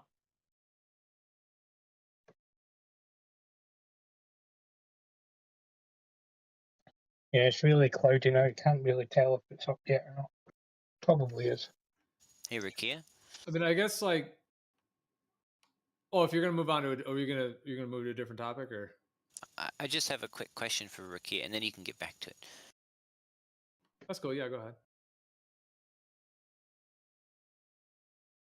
Oh, maybe he just responded in text. No, he didn't. Okay, well, if you want to talk to him in voice, if Rocky, if you're able, he wanted to ask you something. But I was just gonna say with the, I guess just I think of the sunset more as a sun fade. Agreed. Yeah. Nice picture there, Highlander. Holy crap, look at that. Yeah, I must admit that's not my picture. I just posted that because I think it's beautiful because it's a purple sky, and I've personally never seen a purple sky. Yeah, I've never seen that either. That is nice.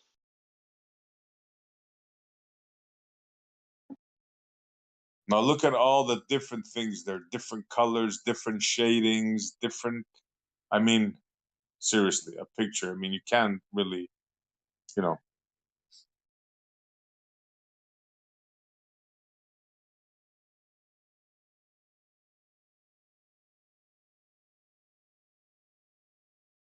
Here, I've got it for you. I just found the one just for you, Highlander.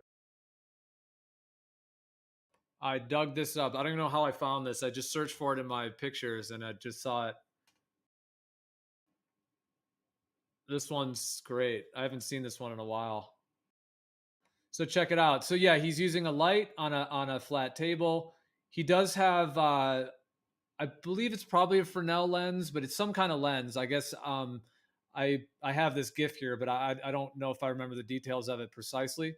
But see how he's just moving the light away over the table, and you see how the light lights up the bottom of that on the left-hand side there.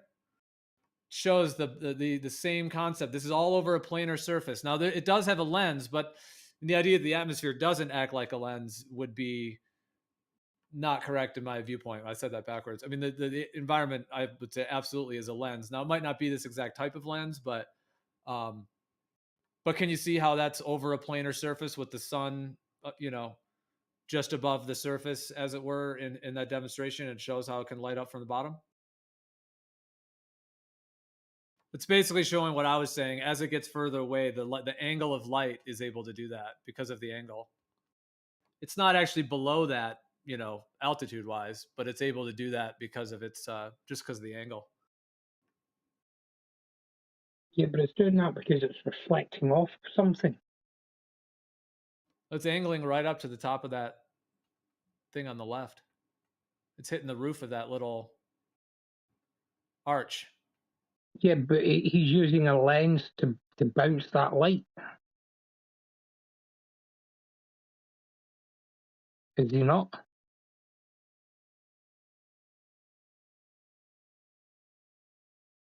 Do lenses bounce light?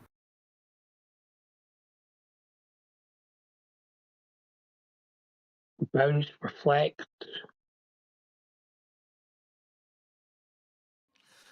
Well, I mean, I just posted it because it's the same principle that I was referring to. No, I hear what you're saying. There is a lens involved.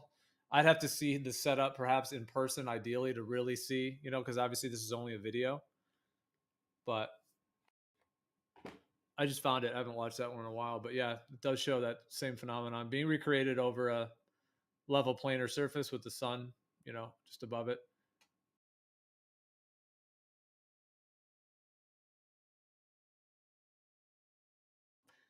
I don't think Highlander, how do you explain this picture, Highlander? Look, both dark and lit from the bottom.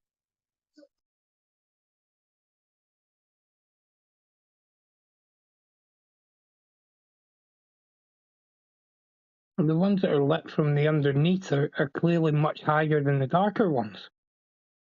You can see that because the darker ones you can see that they're lit at the top. How about the ones way at the end there, further away?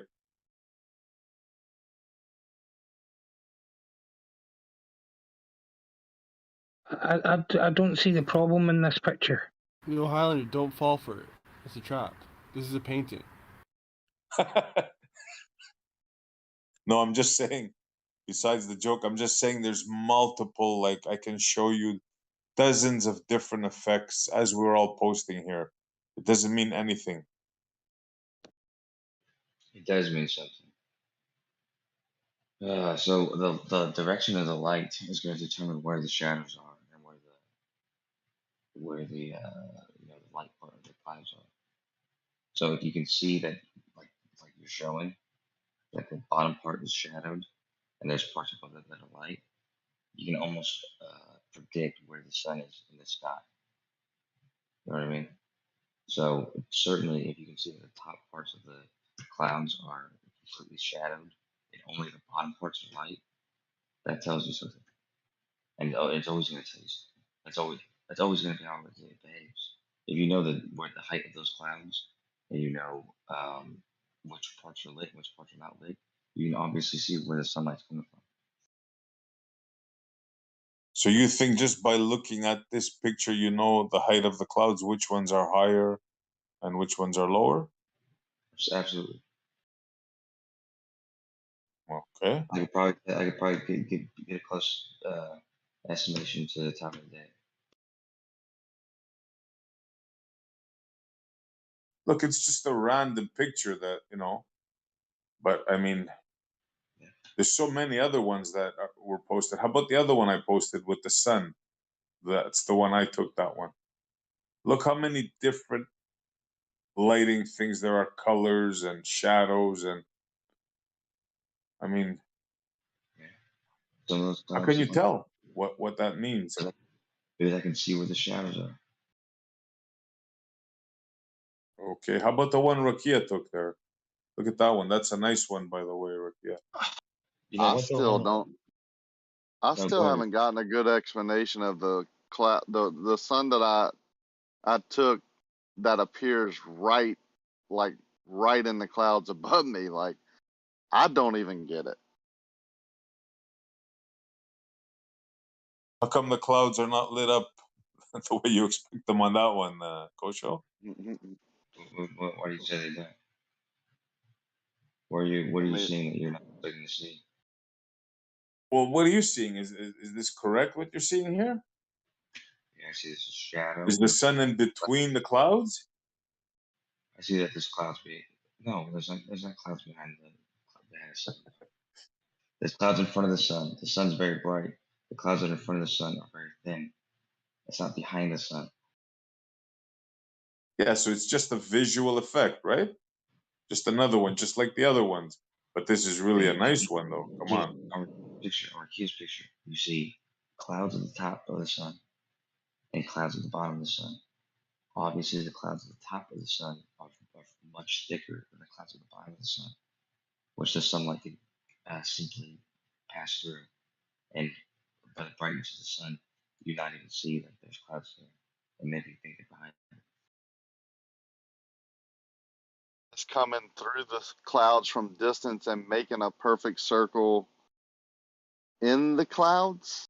Like that still doesn't add up. Now I have a bridge picture where the sun sets in my wintertime and the glare is in front of the bridge, but it's not in between the bridge. Like, you know what I'm saying? Like this looks like it's in the clouds, and if that's glare projecting through, that's a strange phenomenon to me.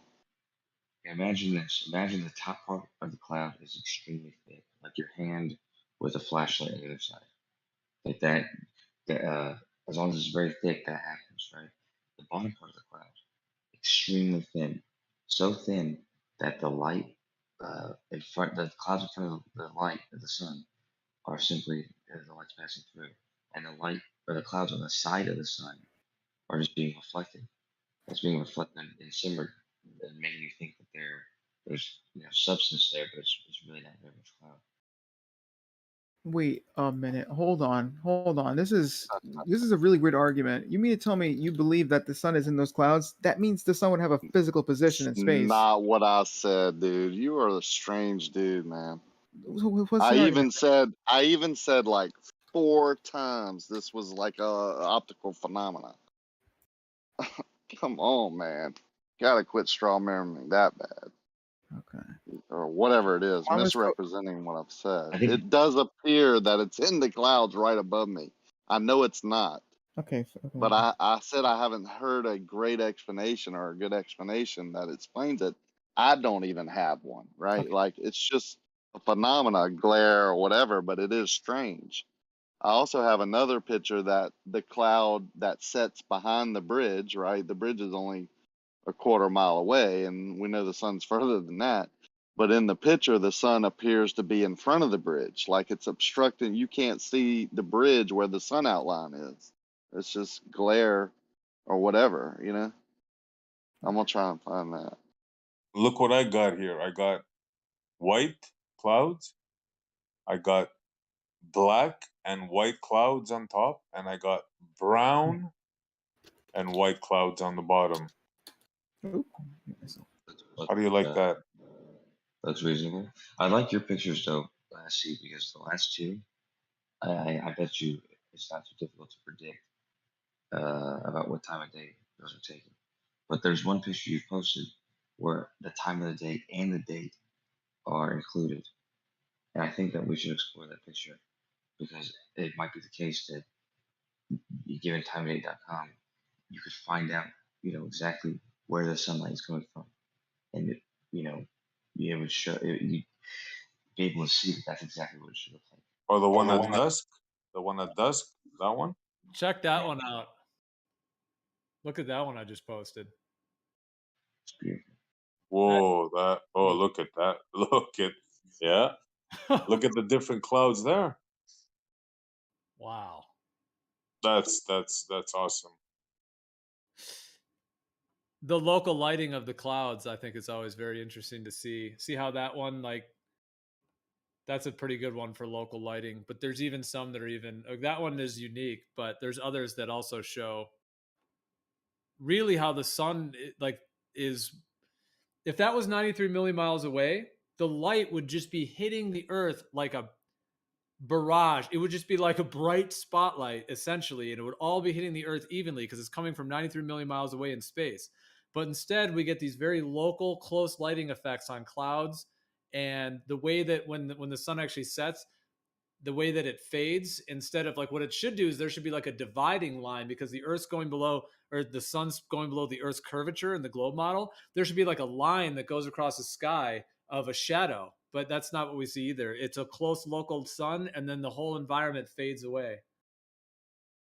The sun fades and the light fades with it, and all the reflective effects of the light, of the local light, go with the sun. Oh yeah, and then there's that the green flash there. You guys heard of that? Yeah, that's very interesting as well. Hold on, I'm not entirely convinced this is local light from the sun. 'Cause I mean, okay, so obviously this sunset is happening in this image here, right? But somewhere else where the sunset is happening, you mean to tell me that they're also seeing those clouds in front of the sun? Those exact same clouds.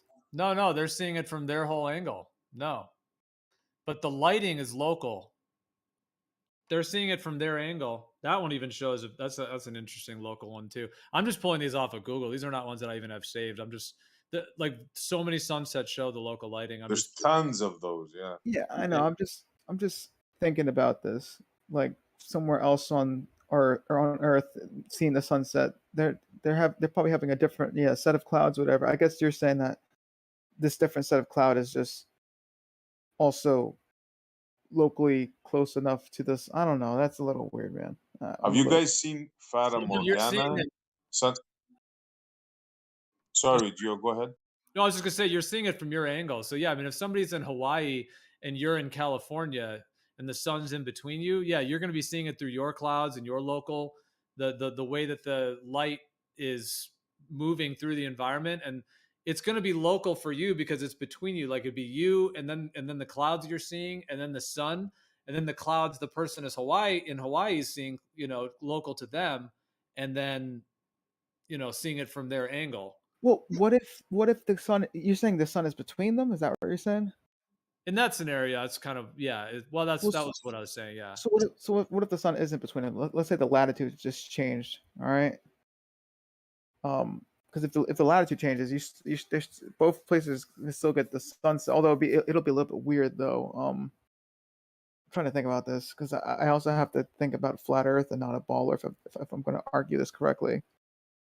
Ah, shit, this is tough.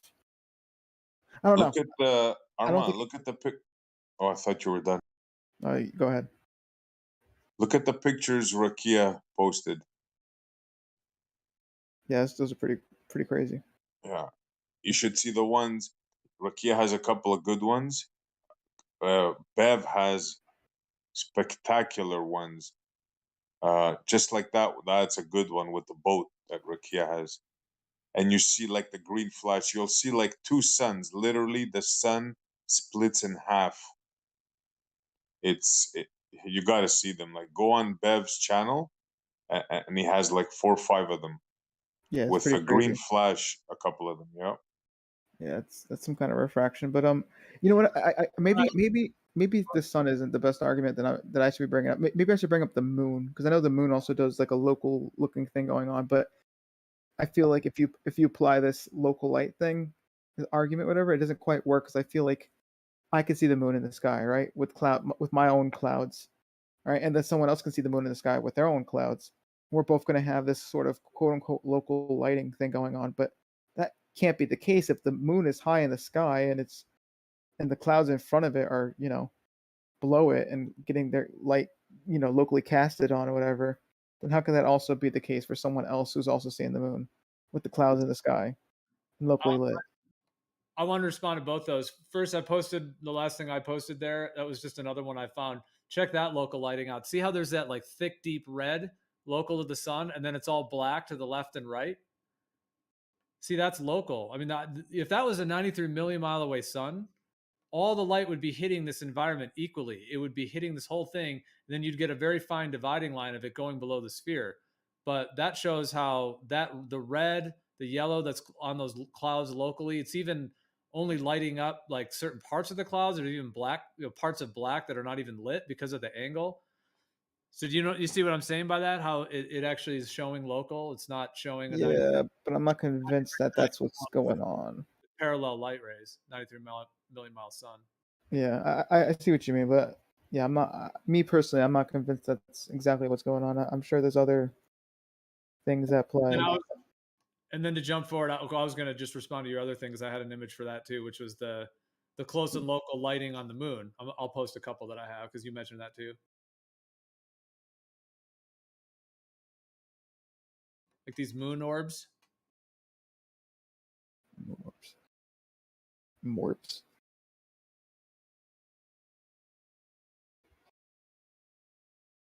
What the hell?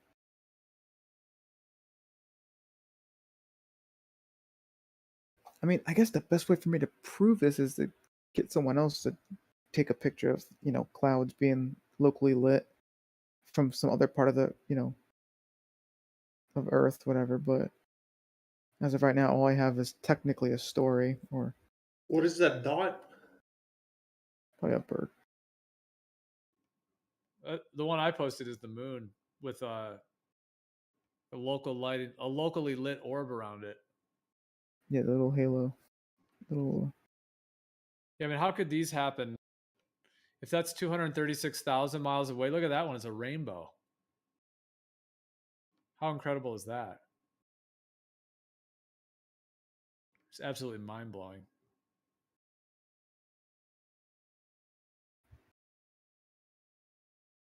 Yep, and they say they know what the sun is. Sure. It happens at altitude a lot with like ice crystals in the mountains. I've seen that snow skiing a lot. I didn't realize that's what I was seeing way back then, but I've seen it. That's probably a cold environment, maybe a lot of ice crystals in the air, more so than you would get at, like lower altitudes. You get some real strange effects when you get that diffraction of light or whatever it may be going through those crystals. So how would that work? Because the thing is that thing, whatever that thing is, it's like being lit in relation to the moon. So if the moon was 236,000 miles away, how would it be able to create that like locally lit circle?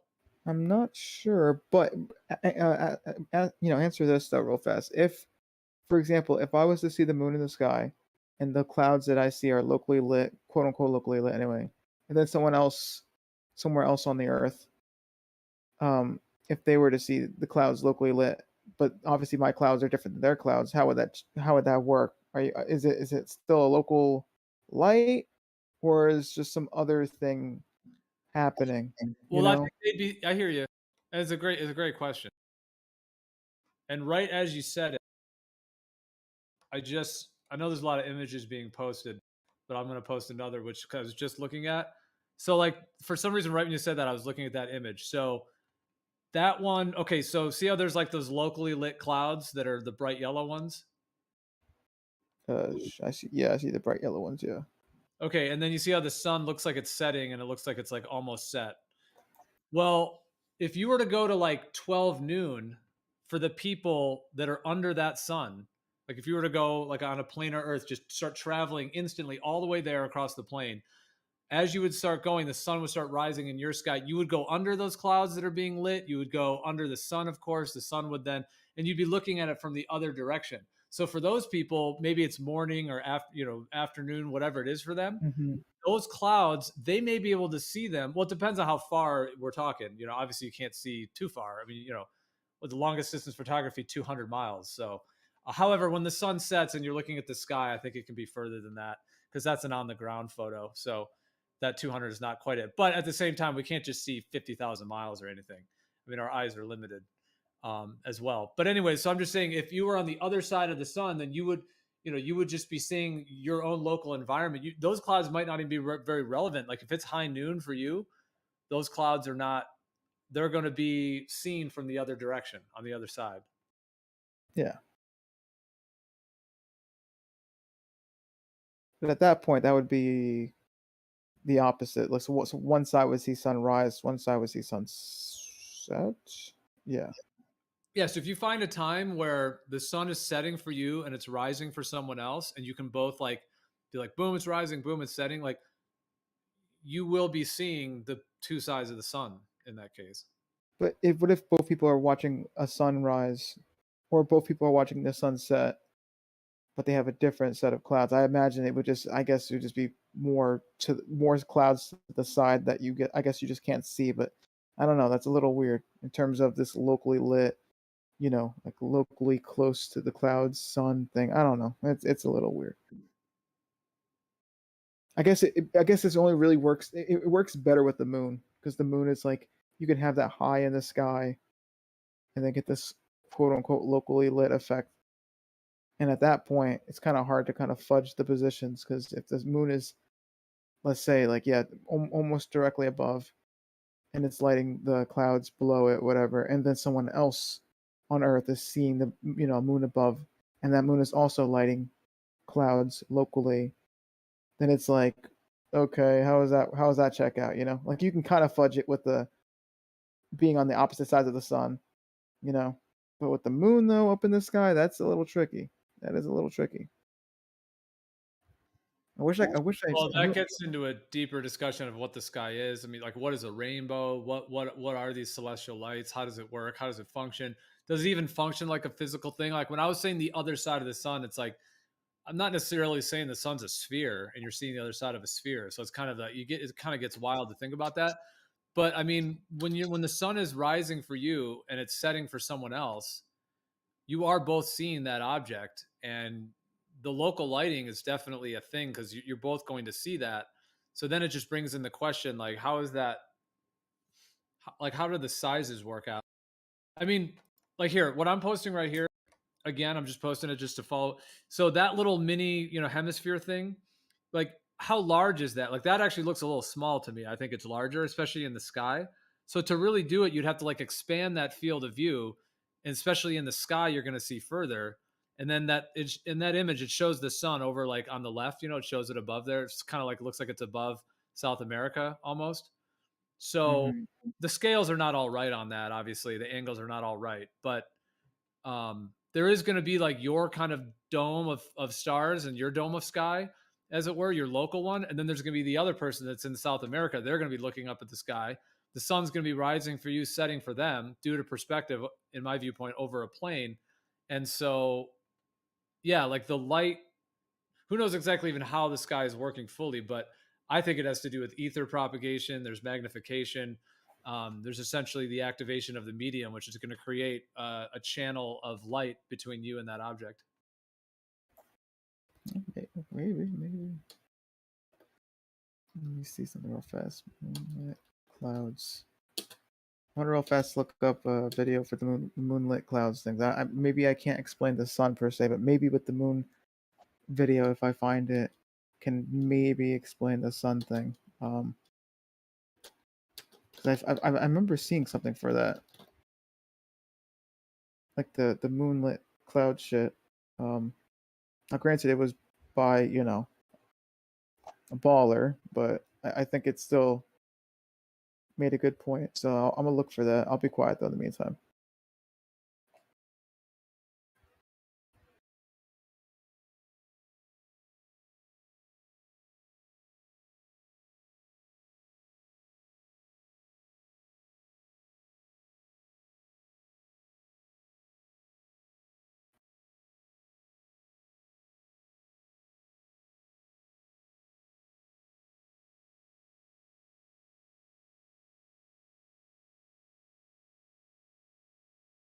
Also, what do you think of how sometimes the sun like looks magnified, like it looks really large? Not exactly, but go on.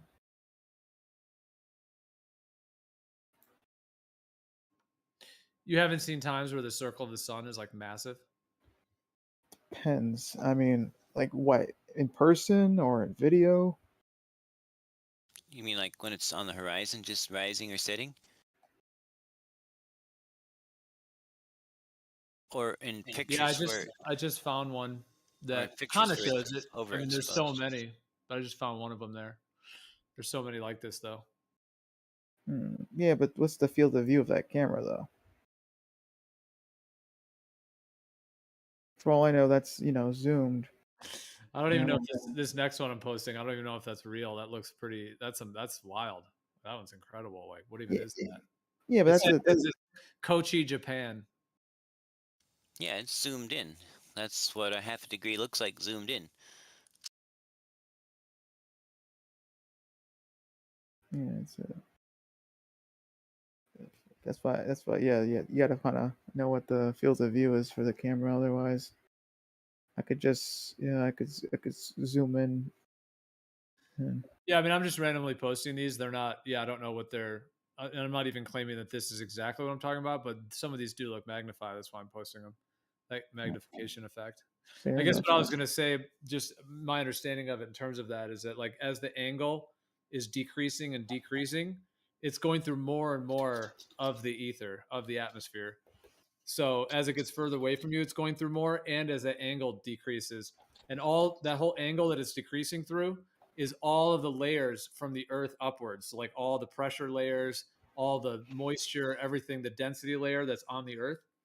So that's like the density layer of the entire medium is then the angle of from you to the sun is now going through all of those different layers of medium. And so I think that's why we get a lot of the magnification effects at times, and then also the like some of the unique lighting effects as well. If you actually measure the angular width, it doesn't change.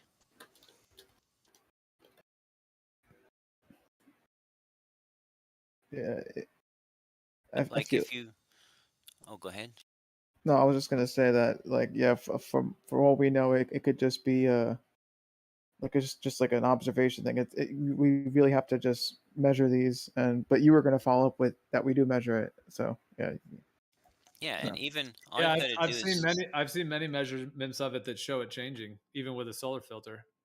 yeah, but they were overexposed. You can tell because some of the pixel color channels were at maximum 255, right? oh yeah, that's a good way to That tell it. yeah, try it out. Get a solar filter.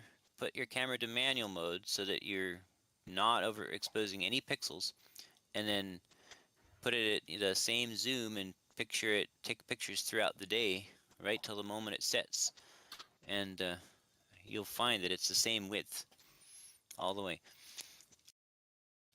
Yeah, I don't agree with that at all. But I Have hear you you. Yeah, tried you're it? free to have your viewpoint. Yeah, I've tried it.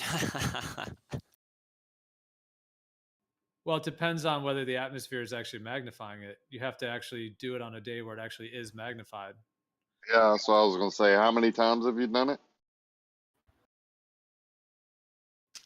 What times a year?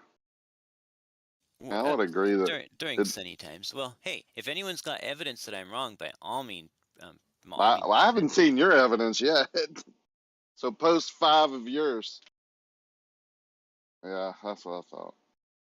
I mean, I would say you've done it, maybe measured it once, but what our point is, the conditions make it do it, even with a filter, because I've seen that too. So either they're lying, or or they're just doing it on different days under different conditions. You're Hey. getting different effects. Could I momentarily divert the topic and then I'm going to bed and you can switch it back?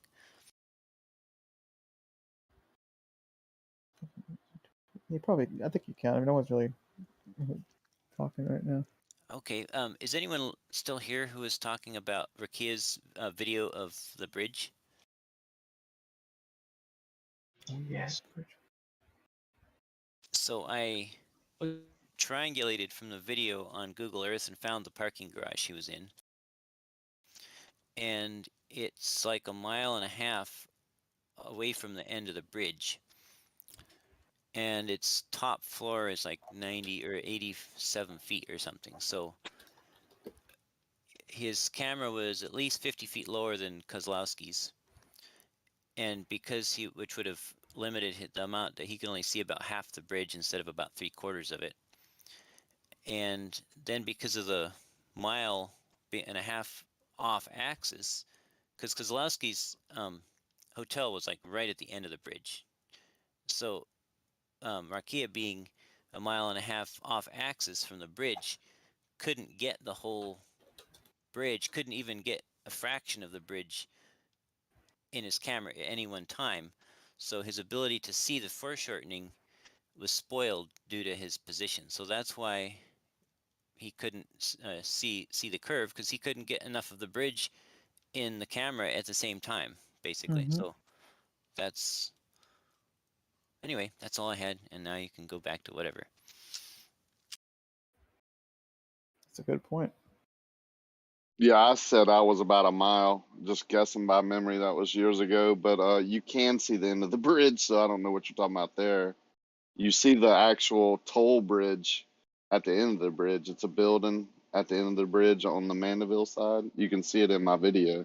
You just have to know what you're looking at, Yeah. because it does get blurry in the distance. So that was not true what he said. And as What? far as getting the entire bridge,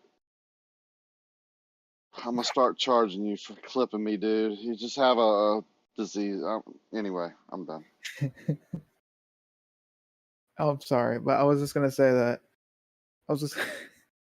Well, sorry. Okay, I I was just mean, gonna. have you even watched the video? I did. I did. I would. That was kind of funny, but Arma, dude, I feel that too. When I'm speaking and someone's doing that, it makes you feel like hurried, and it makes you feel like, and you can't. Yeah, it is. Sorry. I It apologize. can be distracting to say the least. Yeah. I'm sorry. Yeah, I just I get like an idea or whatever. Like, oh shit, let me real fast jump in with this. I do apologize. I'll try to limit it. Well, I think it's What- kind of like the idea of like playing tennis. Like you hit the ball, the other person hits it back. Instead of just like hitting like 400 balls over to someone. Yeah, fair enough. That's a good analogy actually. That's a good yeah. But yeah, I was just gonna say that with Rakia's video, I did see it. Yeah, you were like panning like right to left or left to right. You were just look. I think it ended off with you looking over to the left of the bridge though. But I saw it. I was just gonna say that to me that seems to check out with the ball earth. I don't see any contradictions with the ball earth. Anyway, that's it.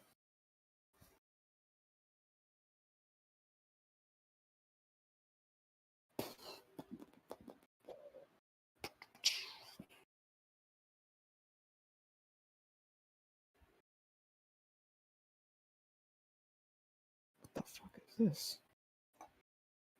Scattering electromagnetic plane wave by hot. What the fuck?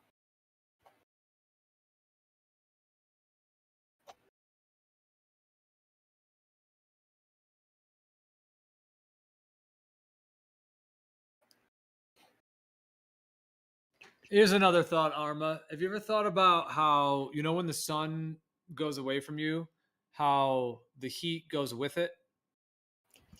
I mean that's easily explained though with angles though.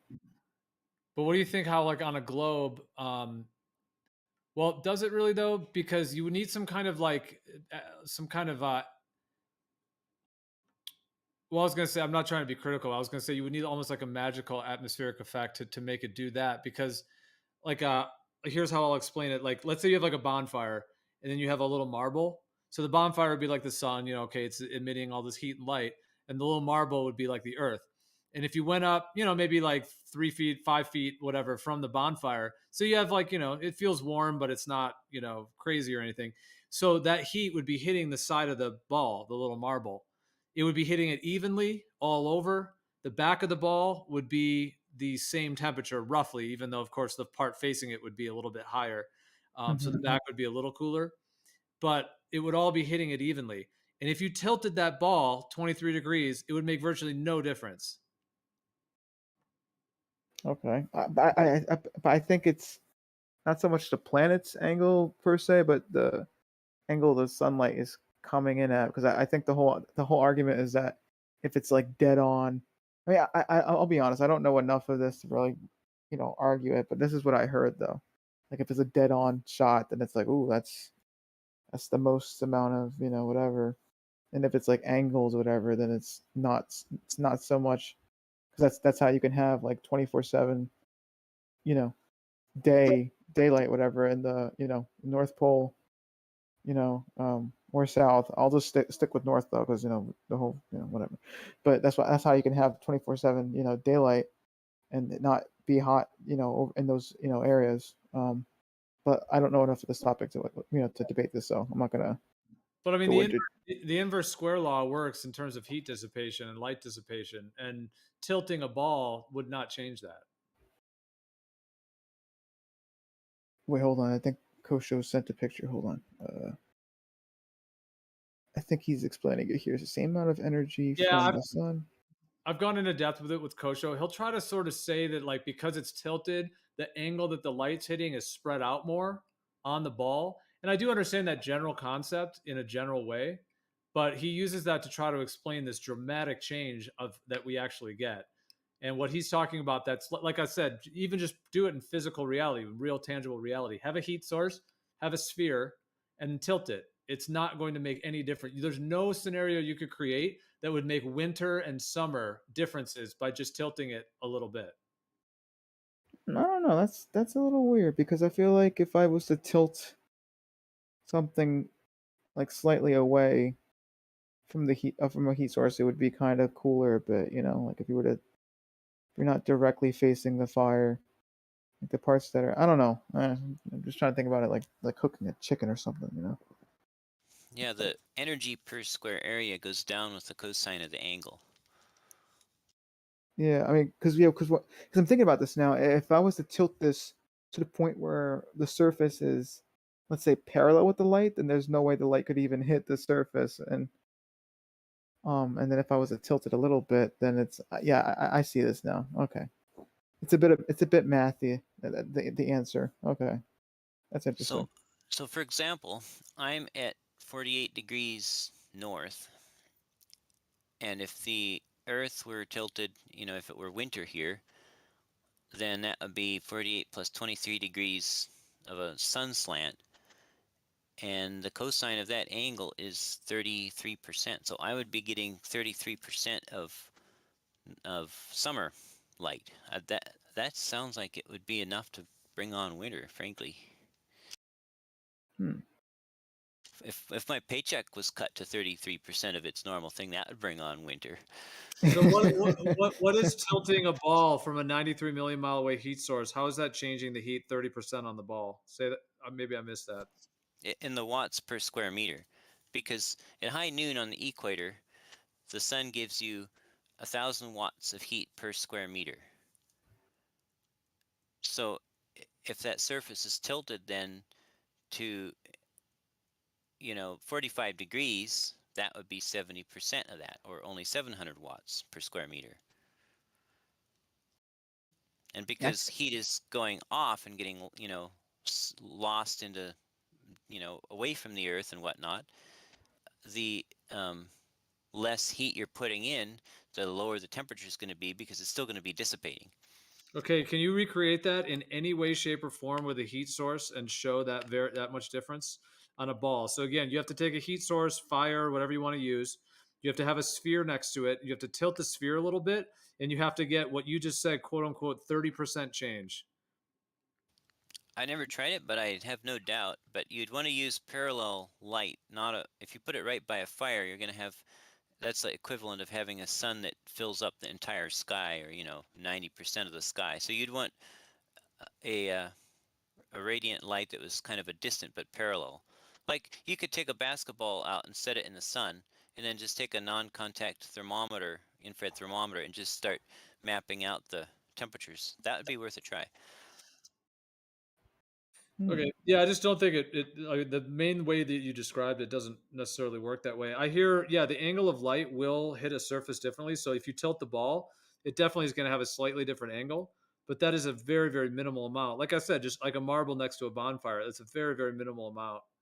I don't know, a 60% reduction in my region is not a minimal amount, I don't think. Where are you getting that? Where are you getting that calculation from? Now you're saying 60? Well, yeah, I mean, this is just—it's in the realm of pseudophysics. Like this is not how physics works. That's why I'm saying for your point to be valid, you'd have to show this, because I can show it the way I'm describing. Can you show it the way you're describing? And if not, then it's just another one of these begging the question things that doesn't actually have any validation. So when I said 30%, I said reduced to 30%, roughly. That's a 60% reduction. right? So in my area, the From tilting a sphere in front of a heat source, 60% difference you're going to get on the. You wouldn't even get that on the front and the back. You wouldn't even get that much. So, are you aware that the It also should be winter time every night if the Earth was a globe, because the amount of tilt they say changes the difference between summer and winter. You're tilting that much every day as the Earth spins away. It should literally turn to winter every night. well, it obviously cools at night, but then there's called the thermal flywheel effect, just because of the thermal mass of everything. So the heat that gets absorbed in the day then helps keep the nights warmer. But I mean, Yeah, there would be some of that, but I'm saying if that tilt caused that much of a difference, yeah, there would be some retainment of it. But no, it's just another type of physics that doesn't work. Like the whole thing with the tilt, this whole idea of the heat and light being this different. Just in my viewpoint, this is something that just completely doesn't work on the heliocentric model. Like this one's not even like the retrograde. Some things do work decent on a sphere model, heliocentric. I mean, but in my understanding, the one we're talking about now, it just does not work at all.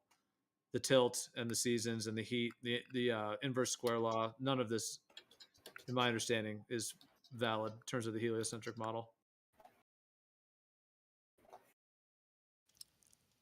well, whoever you trust for geometry, ask them about the visible area of a slanted surface. That part is correct. If a surface is slanted 45 degrees, it will appear to be only 71% of the area that it would be Yeah, straight on.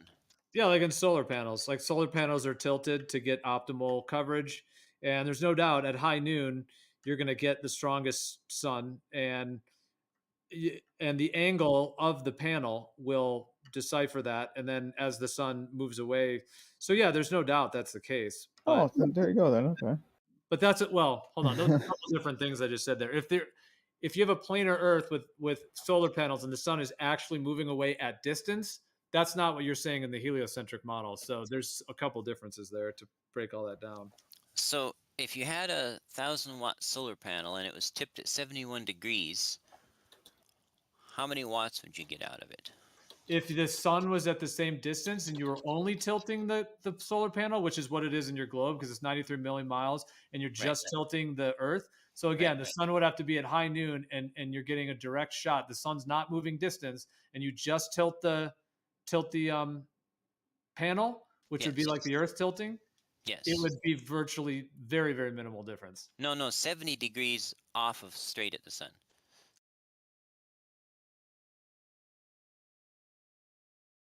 So to do that, you take the cosine of 71 degrees.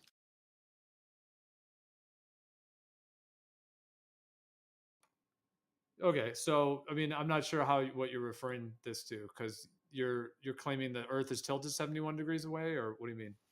Well, in the winter, the sun is 71 degrees down from straight overhead in my region because I'm 48 degrees north, and if it tilts 23 degrees back and forth, then the sun would be 71 degrees down from straight up, right?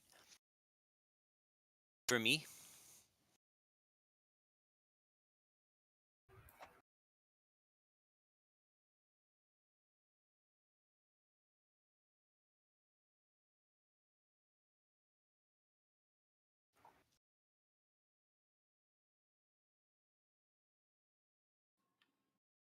Yeah, if you're talking about a declination angle, depending on where you are, you're going to have your declination angle to the sun. Right. So depending on what your positioning is, but that angle over a planar Earth makes complete sense. Why it's dissipating like that, because it's actually local and it's moving away distance-wise. So the actual physical light source or heat source, as it were, is moving away, and it's at a shallower angle. So those two things together, in my understanding, is what would create your winter. The declination angle of the sun, and yeah, there is a different angle that it's all hitting that land. But on a spherical Earth, where you essentially have your sphere and then your 93 million mile sun, this kind of heat light source that's way out there, that's more like akin to the marble next to a bonfire. And if you tilt that marble next to the bonfire, you're not going to get those temperature changes because yes, you are tilting it. So the kind of concept you're talking about is true, but you're just not you're kind of it's like a reification of the proportions.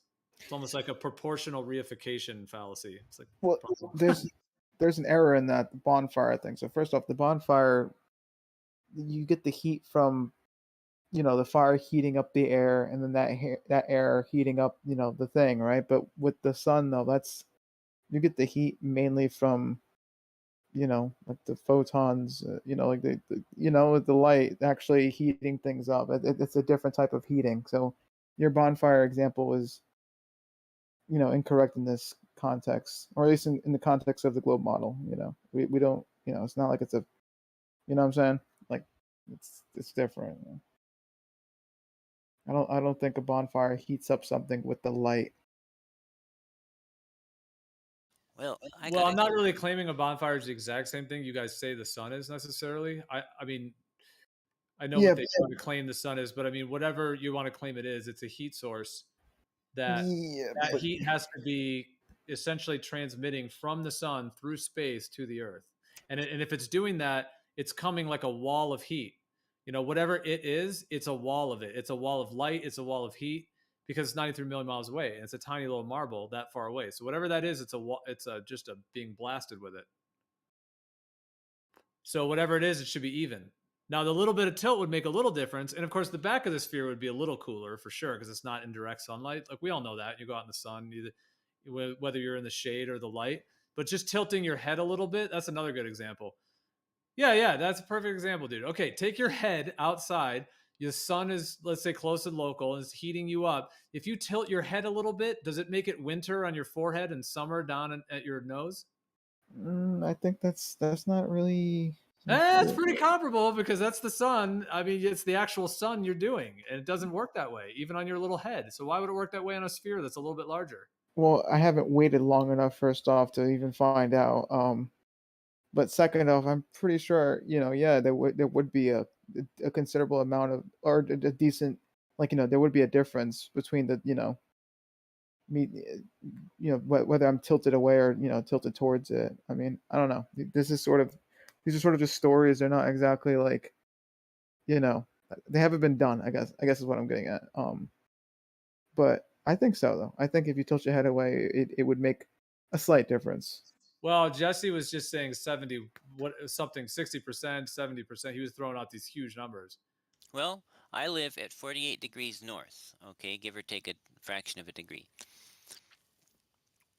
And if the sun, and I think we both agree that the sun goes back and forth 20 plus and minus 23 degrees, or give or take, right? I mean, the difference between the sun in the winter and the summer is about 2 times 23 degrees, right?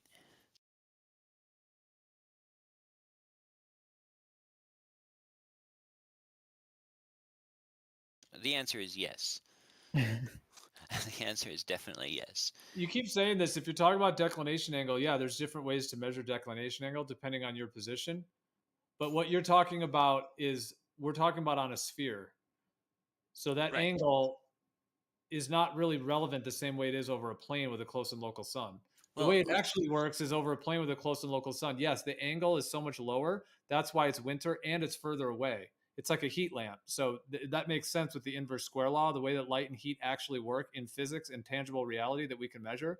That's how the sun actually functions, even in the several thousand miles that it moves away from you. See, there's the flaw in your argument. Okay, well, I'll just share the end and then you can share yours. But the inconsistency is that it's totally different when you have a sphere and a faraway light source, because that's what you guys try to, the parallel light rays and the heat, everything.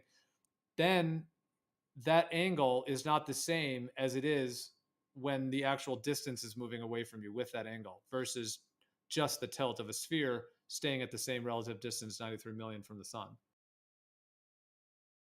So the flaw with your reasoning is that even in the winter, even when the sun is only 30 degrees up, if I take my solar panel and tilt it right up square to the sun's rays, I still get about the same power that I would pointing straight up in the summer when the sun's just almost overhead. And if the sun were actually significantly farther, then the square inverse law would mean that in the winter I would get less per square meter power when the solar panel was pointed straight at the sun. But we don't. We get about the same.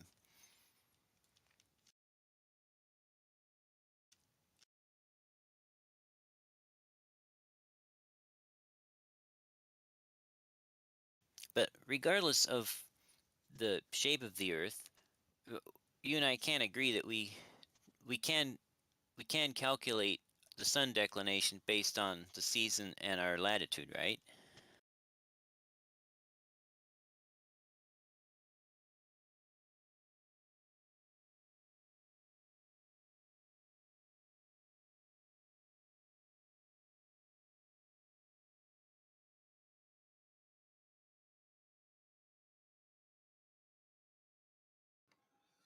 Yep, you sure can. Yep, declination angles have been a part of studying the sky since the dawn of time. Okay, so but that angle is associated with a distance change over a planar Earth. So that's how the physics actually are happening, in my understanding. Like that's the actual real tangible physics of what we experience. A 93 million mile away light sun with a tilted sphere would be the same temperature on the entire part of the sphere that's facing the sun. Virtually the whole thing would be the same temperature. There'd be a little bit less temperature, like at the edge, at the kind of edges, like the outer edges where the light is being dissipated a little bit by angle. So what you're saying, the concept you're talking about would partially still happen, but it'd be very minimal. And then the backside of the sphere, let's just say it's not spinning. It's just, it's not rotating on an axis, just facing or whatever. Then the backside would be a similar heat, but a little cooler because obviously it's not right in the direct sunlight. Kind of like the difference between being in the shade or out in the sun when you're outside. But that whole part of the sphere that's facing it would be almost equally being heated, because that's how a sphere works with a distance with a light source, with a heat source in a medium. Well, so could we go over some geometry, some simple geometry here? Because I think you're misunderstanding it. Yeah, man, feel free to present whatever. I'm gonna be kind of in and out a little bit, so I'll be listening, but I'll be, but yeah, I'm gonna. But well, I was hoping for your interaction. If someone else wants to jump in, because I've been talking a lot, so I'm gonna mute for a bit. Oh, plus, okay. I gotta step away for a bit, but.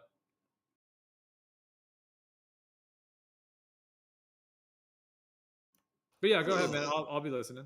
Okay. Well, yeah. So I mean, if you had if there's one more thing you want to say, I could try to respond to it, but I do need to step away in a few minutes. Well, I was hoping you could learn how to calculate my declination, the declination of my sun, or the height of my sun in the winter for me, knowing that I'm at 48 degrees and that the sun is slanted minus 23 beyond that. Yeah, sundial. Those are great. Those are perfect for that. Right. So would that mean that the sun was, what did I say, 71 degrees down from straight overhead for my winter?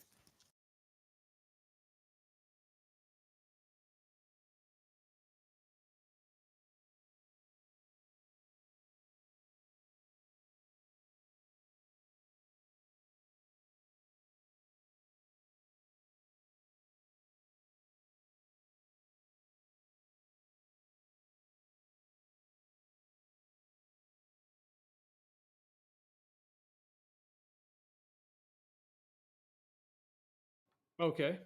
That was it? Do you agree, or does that not make sense, or are you with me is what I'm asking? You're just talking about your declination to the sun? Yeah. The apparent height in degrees of the sun in my sky in the winter at high noon. Yeah. Well, I mean, it would vary. There's let's just say on the shortest day. Reference manual called an ephemeris. The ephemeris will give you the position in the zodiac and the declination angle. And if you want to target it for your local position, then there's some more components that are required. But a sundial is a good tool to have. A sextant can assist in that as well. Astrolabes. It's a lot of But different we can calculate it though, right? If we know our latitude and the time of year.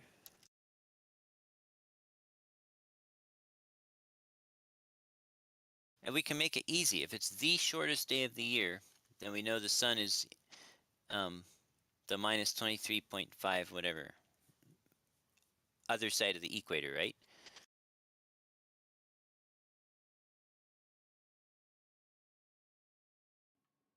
Yeah, I mean, the ball only tilts 23.4 degrees. So that's the most the actual ball is tilted. Depending on where you are on that thing, yeah, whether you're like out at the equator or just a little bit up on it is all pretty similar in terms of the way the heat would work with the inverse square law, if that was the case. The globe model does not claim the inverse square law for seasons at all. In fact, the northern Yeah, because summer. the inverse square law shows that seasons are impossible on the heliocentric explanation. Because the inverse square law is what governs the propagation of heat and light through the medium, through the ether. But that's not what the globe model attributes to the seasons or the temperature mapping on the Earth. Because in fact, the globe model because they're says selling a false model, in my understanding. Yeah. And in fact, the globe model actually says that the sun is slightly closer during the northern winter. Right, which is another weird inconsistency. But yeah, no, they claim it's the tilt. It's the tilt of the Earth is what they try to go with, and they try to claim that the angle of light that's hitting the Earth is causing that big of a difference. It's just kind of a loophole of physics. It's really weird that they've gotten that one over on people, but I guess people just assume like the Earth is so big, it must be happening, and they just don't really think about it. But so let's say it's the shortest day of the year. The GP of the sun would be 23.4 degrees south of the equator, right?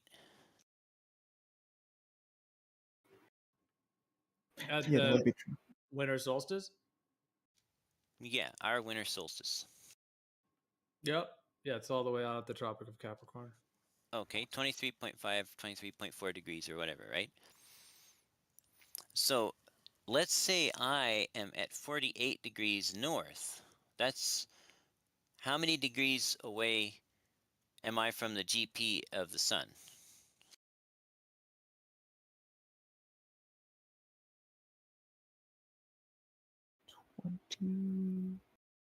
Four and a half. Did you say 71.4? Okay, I'm confused.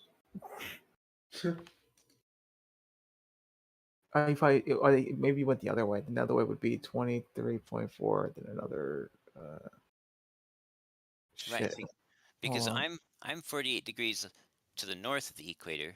The sun's GP is 23.5 degrees to the south of the equator. So you add those two, and you get 71 degrees. Hold on. So yeah, 48. Yeah, 48, 68, and 70. Yeah, 70. Yeah. So if I had a solar panel mounted on in my yard pointing straight up, just a nice level solar panel. On the shortest day of the year, the sun would be slanted 70 degrees away from vertical, right, Gio?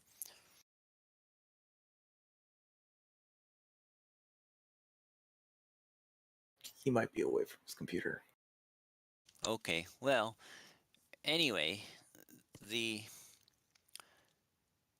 No, I'm still here, man. I was kind of waiting because you said that you did have one like a something that you wanted to share. So I mean, I was hoping we could work through it together so that at least you understood the globe model, because you don't understand it, and the first step to debunking something is to understand it, and if you don't understand it, you can't really even start to debunk it.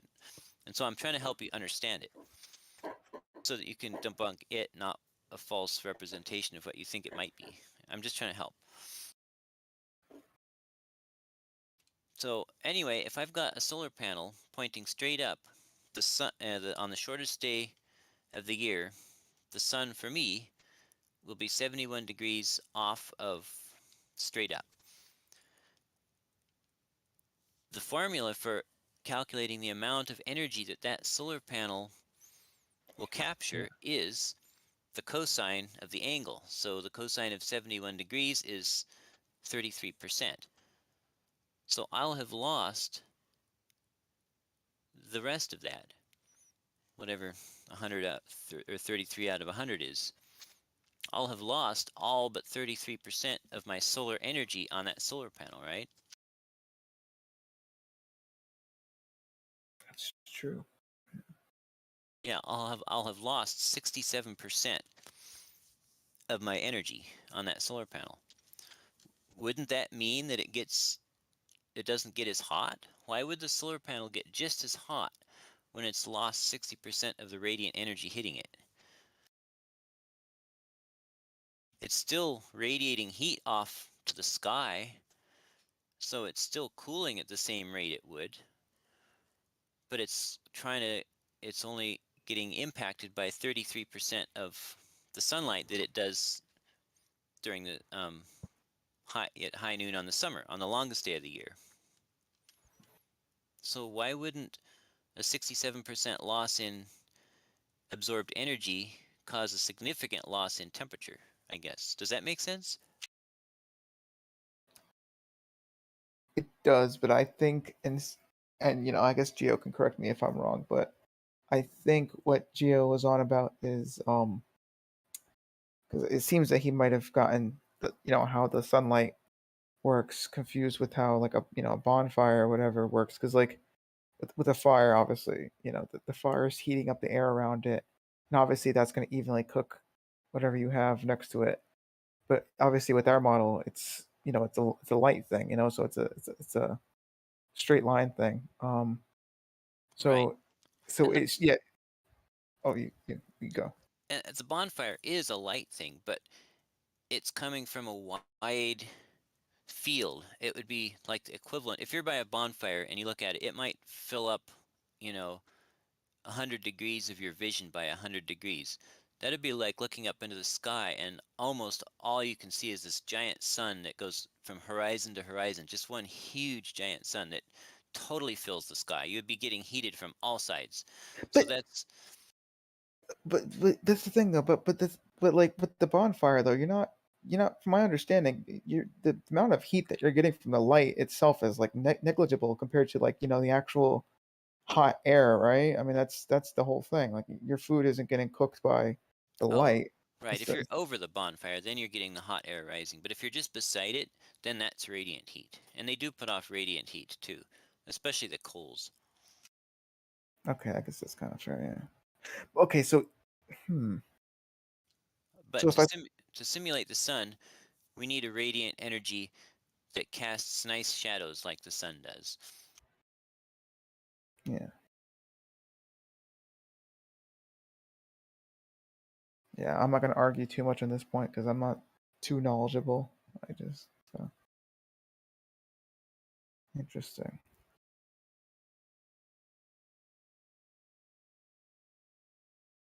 Hmm.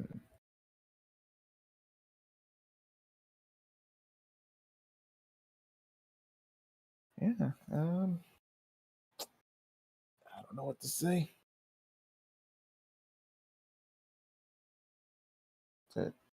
Yeah, I don't know. That's interesting though, the whole angle thing though. Like I knew about the angle thing, I just didn't know like the actual like reasoning.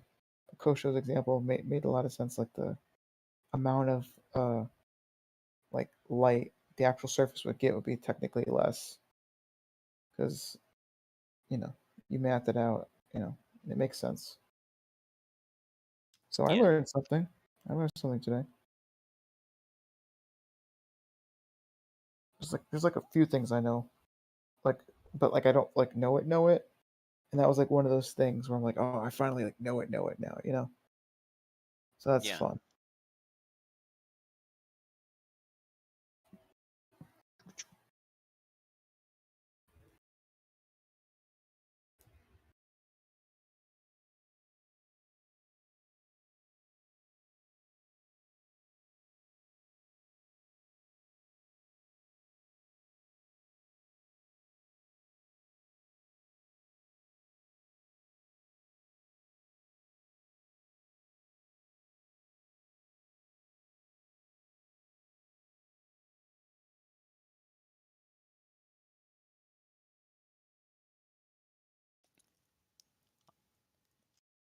You want to see it?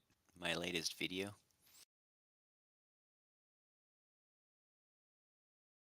I call it the black fox because it ate the black swan.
Fox, Lightwater, the black fox.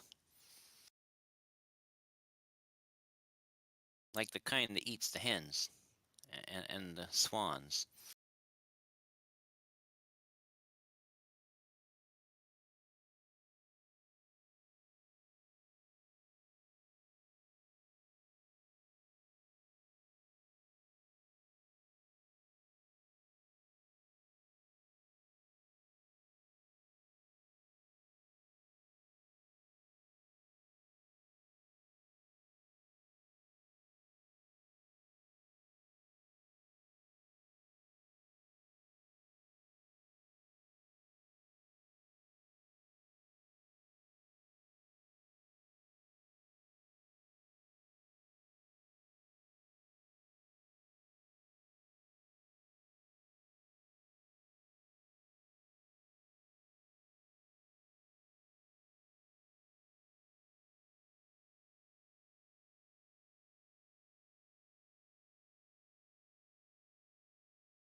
Well, I'm off. Good night, everyone.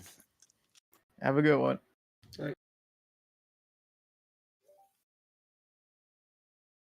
Night point, Dexter.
What up?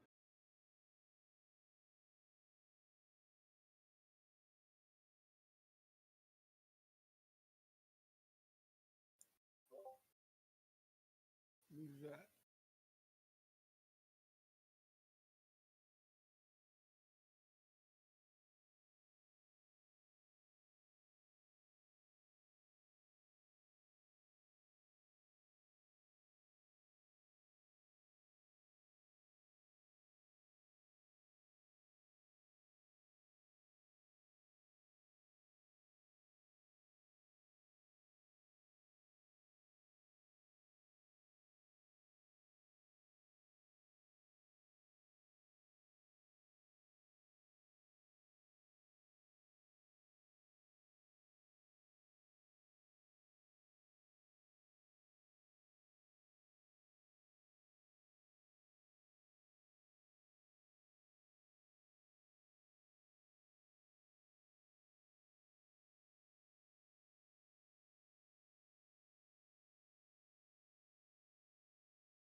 What do you mean by control image, Travis?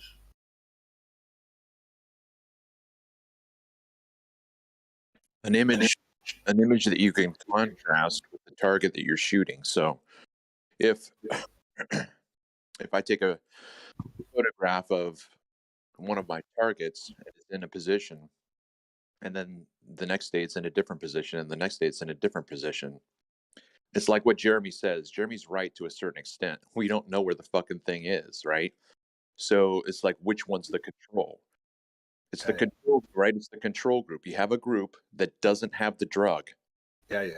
And then you give another group the drug so that you can contrast the two realities. So you have to have an image that's like apps, which I do, right? I have an absolutely pristine picture of, let's say, the red roof house. Absolutely gorgeous. So if that's the control, then you have other images to compare it to. If you've got an inferior mirage or blah, blah, blah, then you can use that. So does that make sense? Yeah. Well, 100%. Of course, every image is that in its own way a control image. Control. Yeah, I agree, right? I agree. That's why I said yes. Is it best to use a distorted image or one without distortion? Yep. Yeah. They don't get it. They're so used to their orthographical side view where there is no distortion. Yeah. Right. It's so imprinted in their brain that they of course it's difficult to understand it and trying to understand it, but that's the challenge. And if you don't want to take the challenge, then it's easy to jump again back on the orthographical side view. Hey, see what I have here. Yeah. I call it reality. Yeah. Yeah.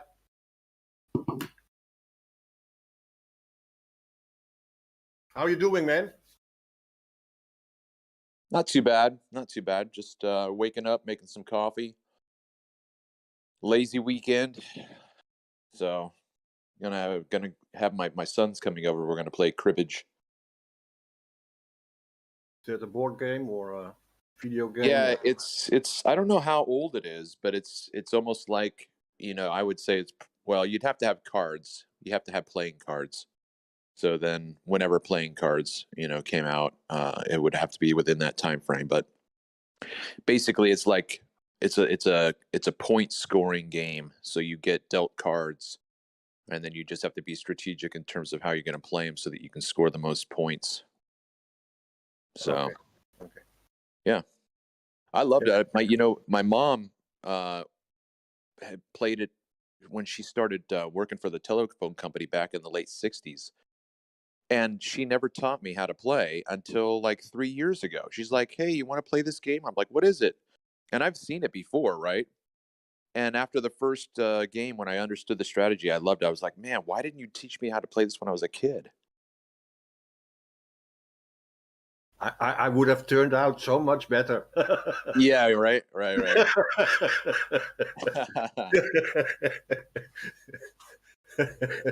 That's funny. Yeah. No, but if I could find a cribbage playing group, man, I would join it, like a book club. Yeah. If I could find a cribbage club, I would join it for sure, man. Cribbage with the double B? Correct. Yeah. Okay. I'll look it up. And how is your connection with Ian going? Good, man. Listen, it's only going to go so far because we're talking to each other over a vast distance. I mean, unless we can get on the field together and start working and collaborating that way, it's not going to go anywhere.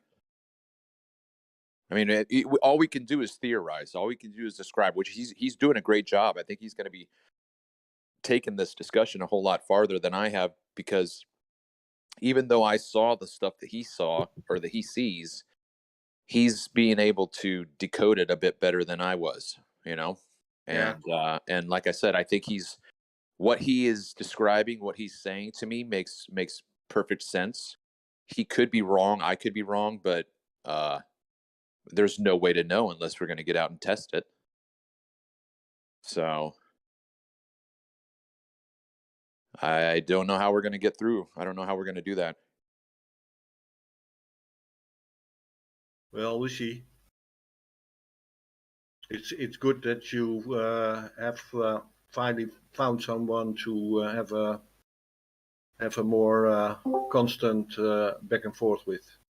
Yeah, for sure. Somebody who is geeking out on it in the same way I am. And I am. Yeah, sure, for sure. I didn't mean to leave you out. No, but my contribution capability is still a bit low because of my energy situation. Every time I speak out, I get locked up in a certain way. It's I'm growing in understanding it, and well, I'm experiencing beautiful things, Travis. So good. Yeah. Yeah. So I feel a bit frustrated not to jump in on an equal level at the moment, but and anytime there is a gathering, please let me know, and if I can, I jump on. Okay? Absolutely. Okay. Thank you. Take care. Yep.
Tim. Tim. Tim. What's up, mate? What's happening? Not much. Just woke up an hour ago or so. Yeah, me too. Everyone's quiet this morning. Okay, hang on, I gotta restart.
I need to be from my bunghole.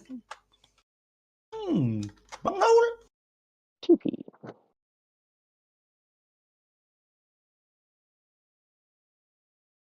These two gloves are great, are crazy, bro.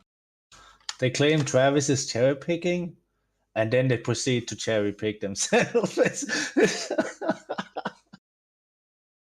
Oh, chat's Just- because yeah, that is kind of funny. Teddy disagrees with them.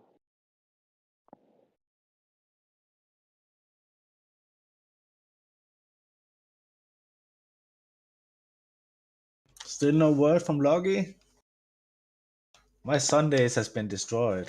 Yeah, the 5th, I think he's back. Oh, he is?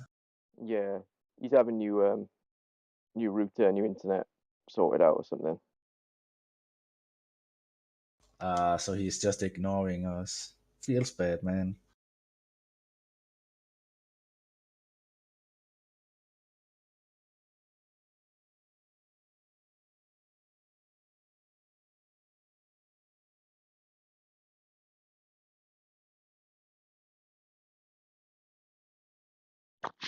Be back in a sec. Come on.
Testing. 3, 4, 5. What are you peeps up to?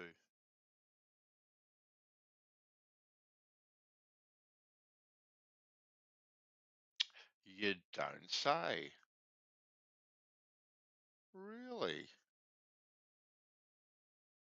Interesting.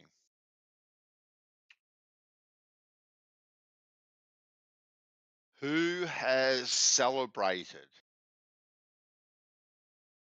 NASA's birthday? Anybody? Anybody celebrated it? So we have a big rocket ship as a birthday cake. What would it be? 58. 2008. Be 50, 60. Damn, they're 64. They're nearly at retirement age.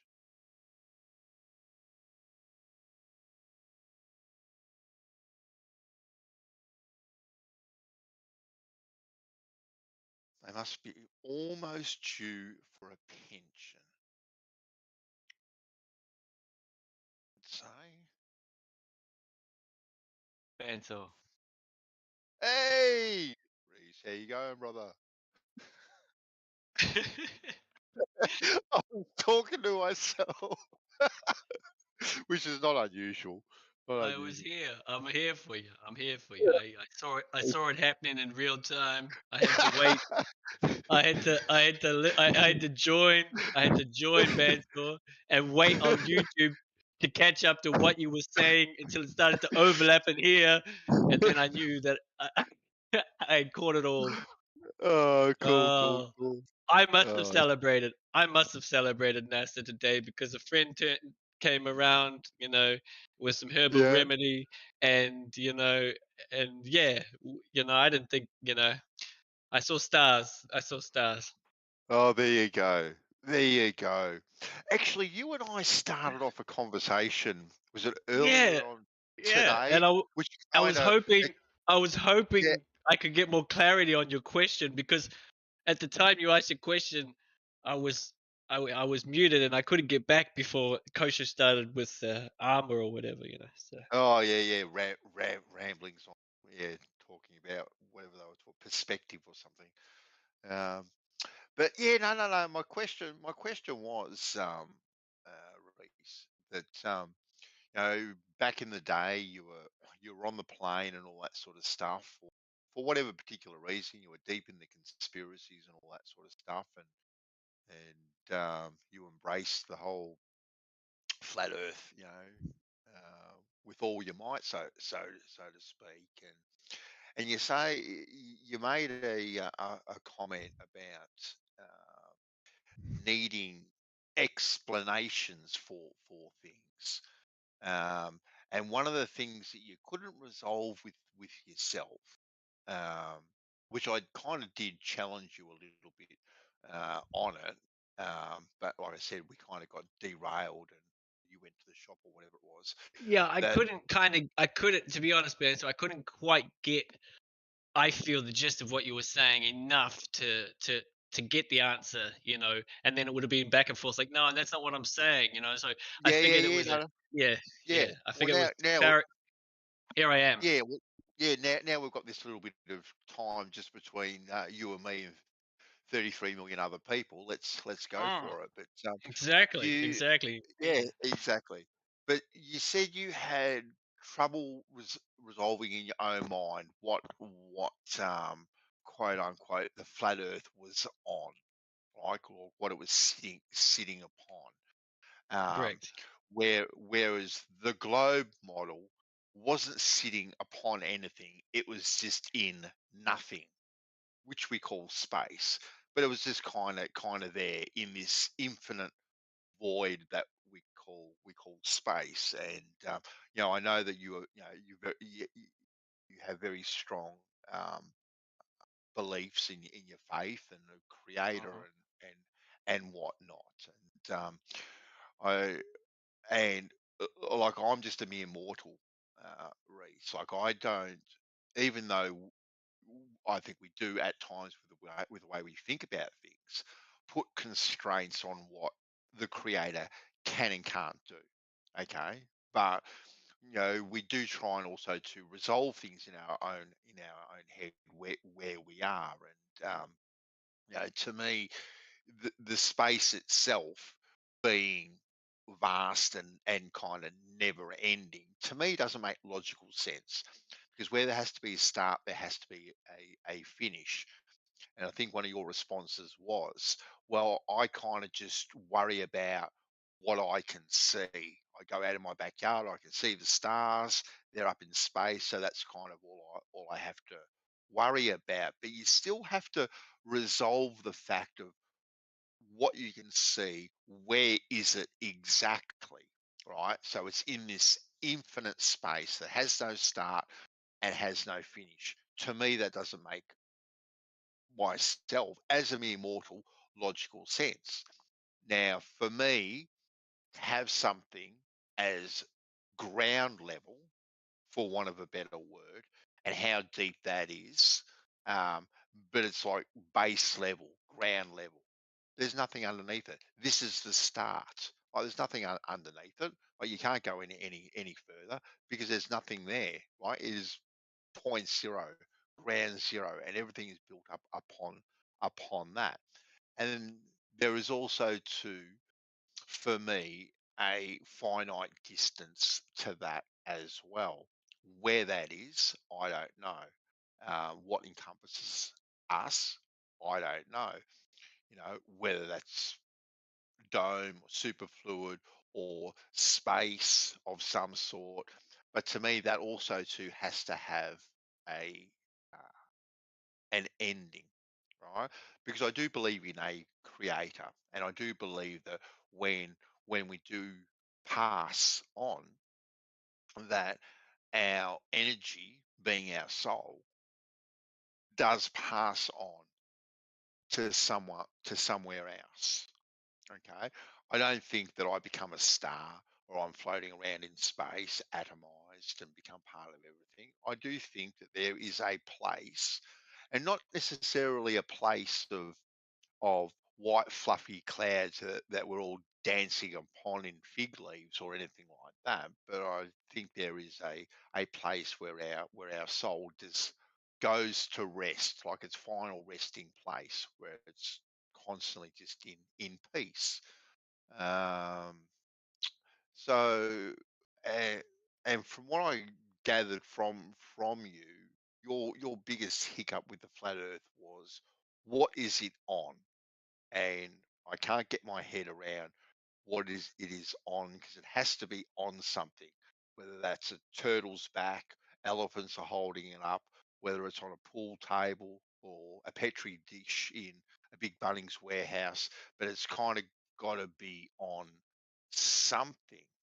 And you did indicate that this was one of the biggest things that you couldn't resolve.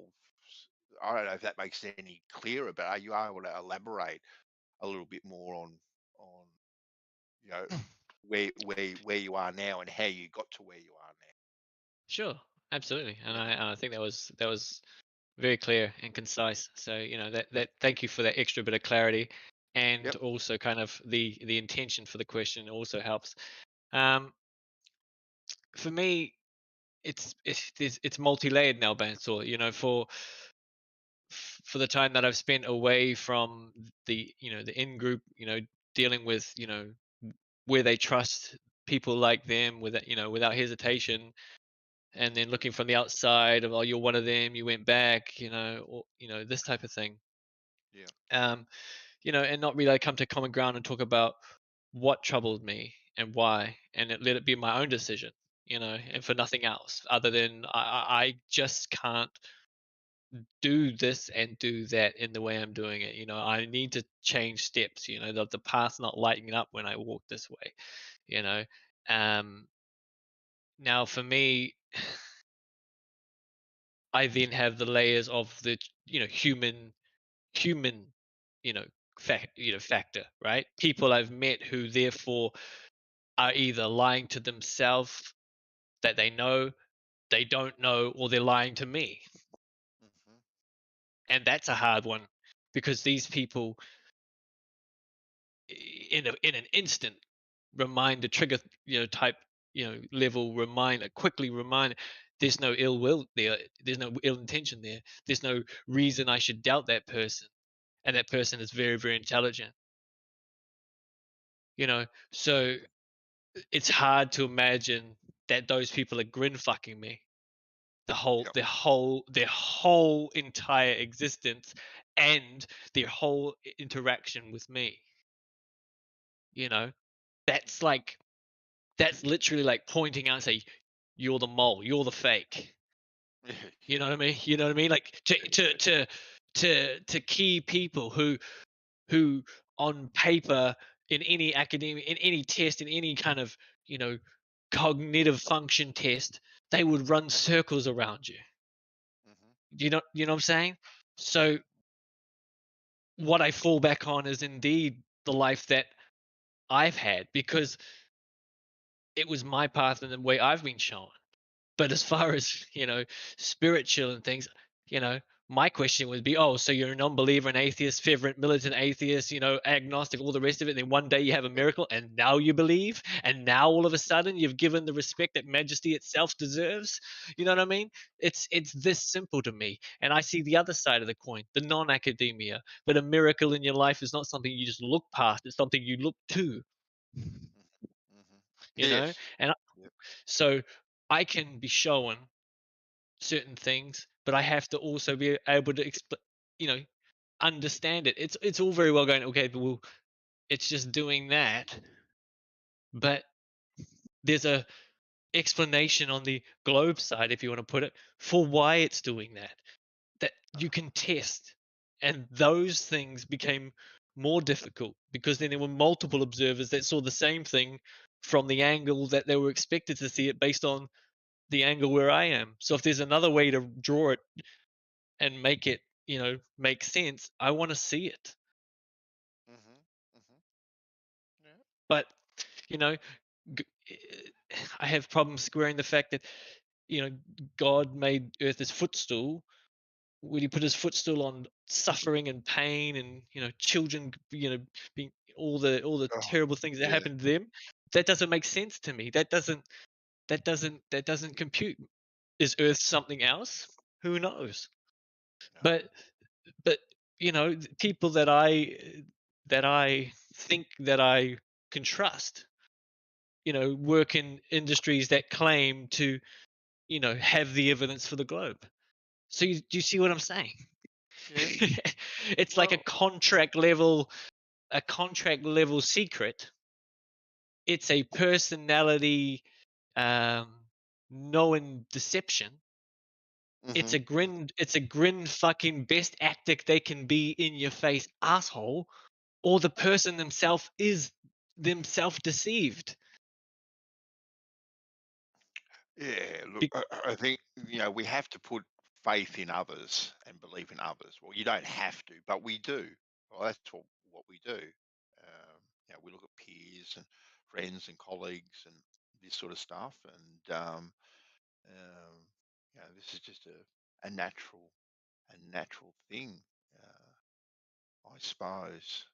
It is a very interesting realm we find ourselves in, Reese, and you've been involved in it for many years, just like me, and you've heard it all before. Um, um, and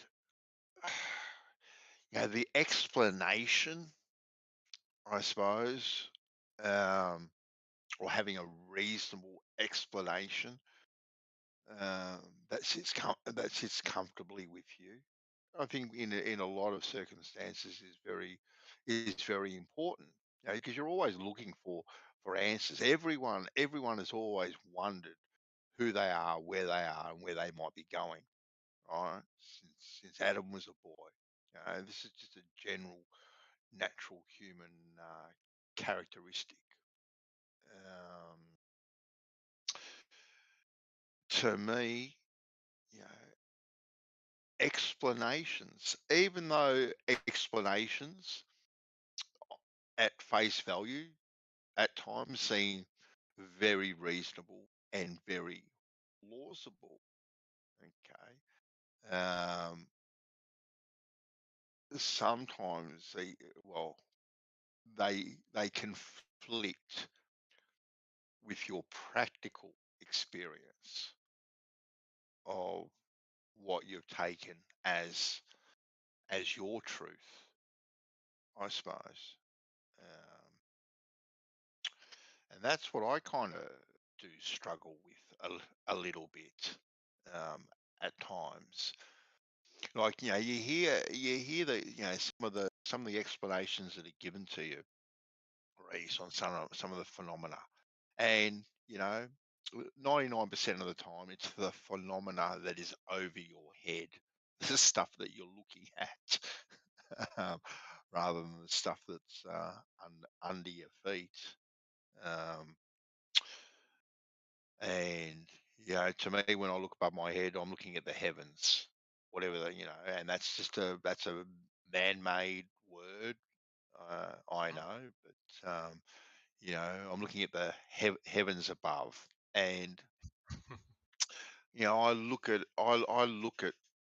what's above my head as the most beautiful portrait you could ever look at, Reese. You know what I mean? Absolutely. Ever changing, ever Absolutely. evolving. I've been quite blessed in many places that I have lived and lived now. And probably where you are, I live in places that have very little pollution and very little light pollution. So what I get to see at night, as well as during the day, is just nothing short of spectacular. Absolutely. And Where I am banned sort of 30 minutes out of the central city, just dark sky above my Mhm. sky, the entire Milky Way aligns, every Yep. year, Yep. and I just can look, I Yep. can just look at it for hours, just Yep. entirely aligned above my head, Yep. the dead of the night, It's crisp, fresh air, that's why I hate the elite so much, because what we have here in New Zealand was taken away from so many other places for capitalism and gain, Yes, unfortunately. That's why I'm blessed to be living where I am. A country town of about 100 odd people. That's Exactly. it, an hour and a half from the closest people, which is exactly what I like. Go to the So, beach and you're the maybe one and two other people, maybe oh, a couple of miles away from you there might be one person. yeah, I've got a well, we have a private beach, and we quite often have it to ourselves. And it's just absolutely spectacular, absolutely spectacular. You're gonna have to get some blinking telescope and camera, man. Start taking some real good shots. I'm actually been in the process over the last couple of weeks at looking at a decent camera, a decent Canon. Excellent. Yeah. Taking some. Imagine taking some of those. As does this. What way does the sun set for you? Oh, over the ocean. I'm about 250 meters from the ocean myself. What are you doing? Get the damn camera. I'm going to, and it's like the sun. Well, my avatar is the sunset from my back door. So that's what I get to look at every single night. Yeah, it's just Yeah, it's just great. I was looking at um, the photos of me, when I climbed the top of the mountain in the North Island, Taranaki, that my grandfather climbed back before there was a track. He actually did it with the rope and you know, Yeah. and Yeah. the spike in the everything else. But fucking A. And I've got to say, if we're just going to talk about sunsets here, seeing we just quickly brought them up. I would say that a majority of the time, the sun sets and it does look like a 20-cent piece going into a money box, Reese. That's exactly what it looks like. But I have seen, with my own eyes too, that and when I do get my camera, I will be filming more of these things because I'll be able to film it every single night. I'm sure I'm going to get shots of it too. That the sun does look like it gets further away into the distance. Now that's more the exception rather than the rule. I'll grant you that. Okay, but I have seen that, unfiltered with my own eyes as well.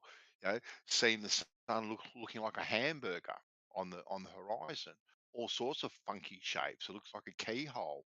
Sometimes it looks like a nuclear bomb going off. What the sun does on the horizon is just crazy. But a majority of the times, yeah, it does.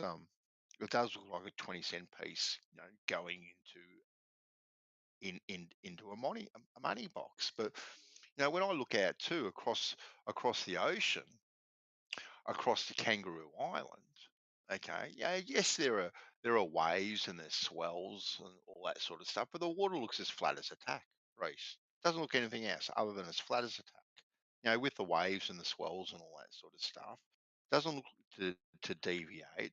And but the unfortunate thing is that the globe argument is, well, the numbers are either really, really little or really, really big. This is why you don't see these things. Right? That's kind of what it comes down to. Like you're not gonna see these things. You're not gonna see this curve. You're not gonna see this. You're not gonna see that. And to resolving it in your own head that when you're told that water doesn't do what you think it does. What my trade schools, what my peers, employers, work colleagues always thought that it did. What levels do, what plumb bobs do, all these things that I've grown up with, right? Now all of a sudden, nothing is that. It's all an optical illusion. All an optical illusion. And I don't see it myself. I don't see those optical illusions. And the explanation for me, You Reese, know, I got a quick rant. I got a quick rant for y'all. It's very hold it. educatable. It's very educatable. Okay, if you, for example, okay, if you don't like this product, okay, okay. Here's my rant. It's a very educated rant. I rant about psychiatry, okay? Psychiatry is equal to Is that But, facts, man? but you kind of derailing the conversation there. no, If I this is my real voice. This is my real voice. Banso, Sorry. he's a known troll from 24/7. I'm not no, troll, dude. I'm not troll. yeah, I'm mate, not you, troll. Multiple you, sock you, accounts. I love the you, server. I love the you, server. I'm buddy, not troll. you're derailing the conversation. Right, No, I'm being very serious, dude. Like, you just I'm not derailed. troll. I'm not troll. Um, what if psychiatry is equal to Hold on. communism? And I Okay, need to buddy, stop. we're not Yeah, talk, yeah, I we need to weren't stop. talking about that. I All have right, no take a sleep. break. I have Thank you. no fucking sleep. Right, but thank you. Boom.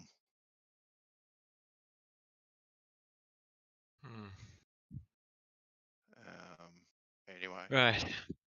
cheers. Cheers, Flemmy. Right. So the optical Um, illusion, right, Vansel?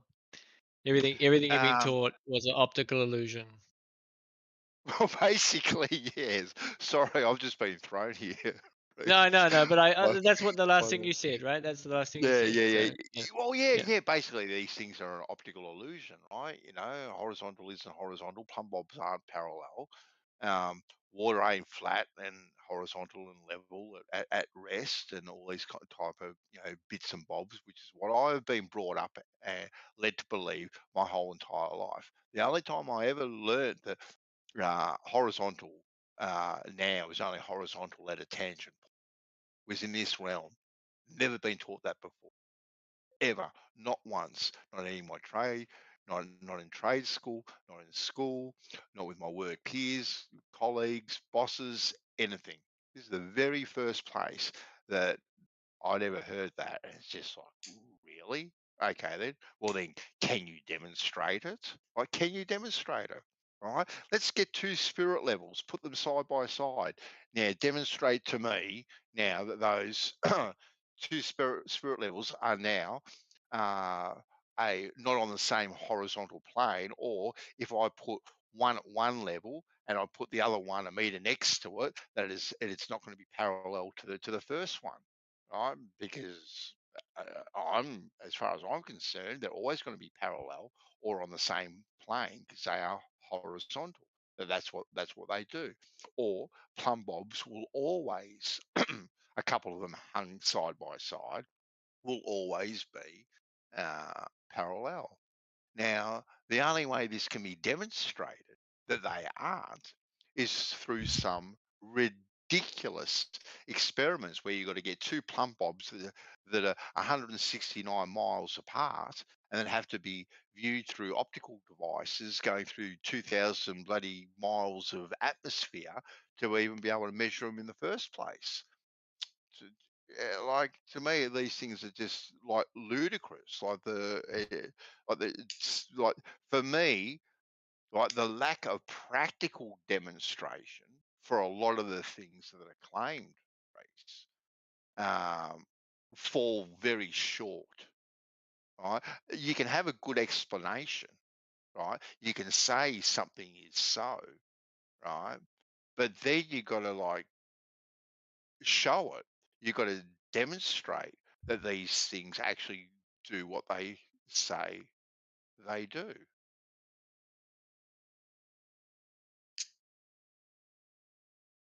Okay. So you want to focus on planar measurements, basically. Practicality is what I like. I'm a very practical person. Okay. Okay. Let's go with Very, practicality very, then. very, very practical, right? The optical things for me don't do it, right? Because when we're talking about refraction and all these other things that have to be worked out, now we're talking about visual things that are now optical, and that can warp and contort and do whatever they kind of do. So practical demonstration is where I'm at.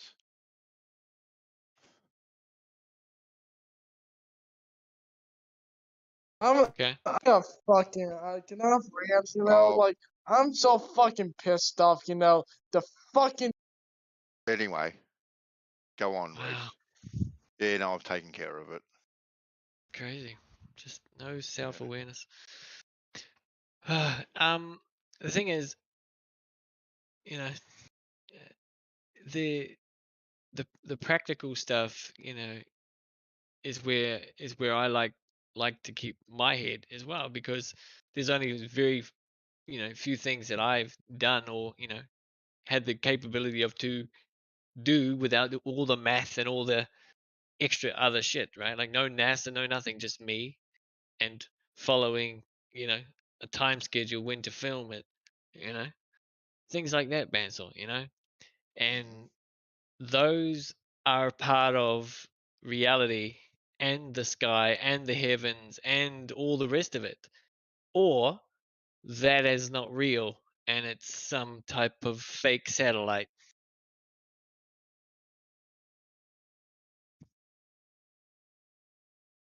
Mm-hmm. Right? Yeah. But if it's a satellite, then it orbits. You know, is it some crazy? Is it you know, was the entire human race put to sleep and then they turned on the LCD dome of, you know, the 12K dome, you know, and we're you know, it's like a you know, it's like a inversion dome, right? You know, like right down close to the Fresnel lens, everything flips upside down, you know, and then the dome goes around, you know, and it's just like solid water because God says so.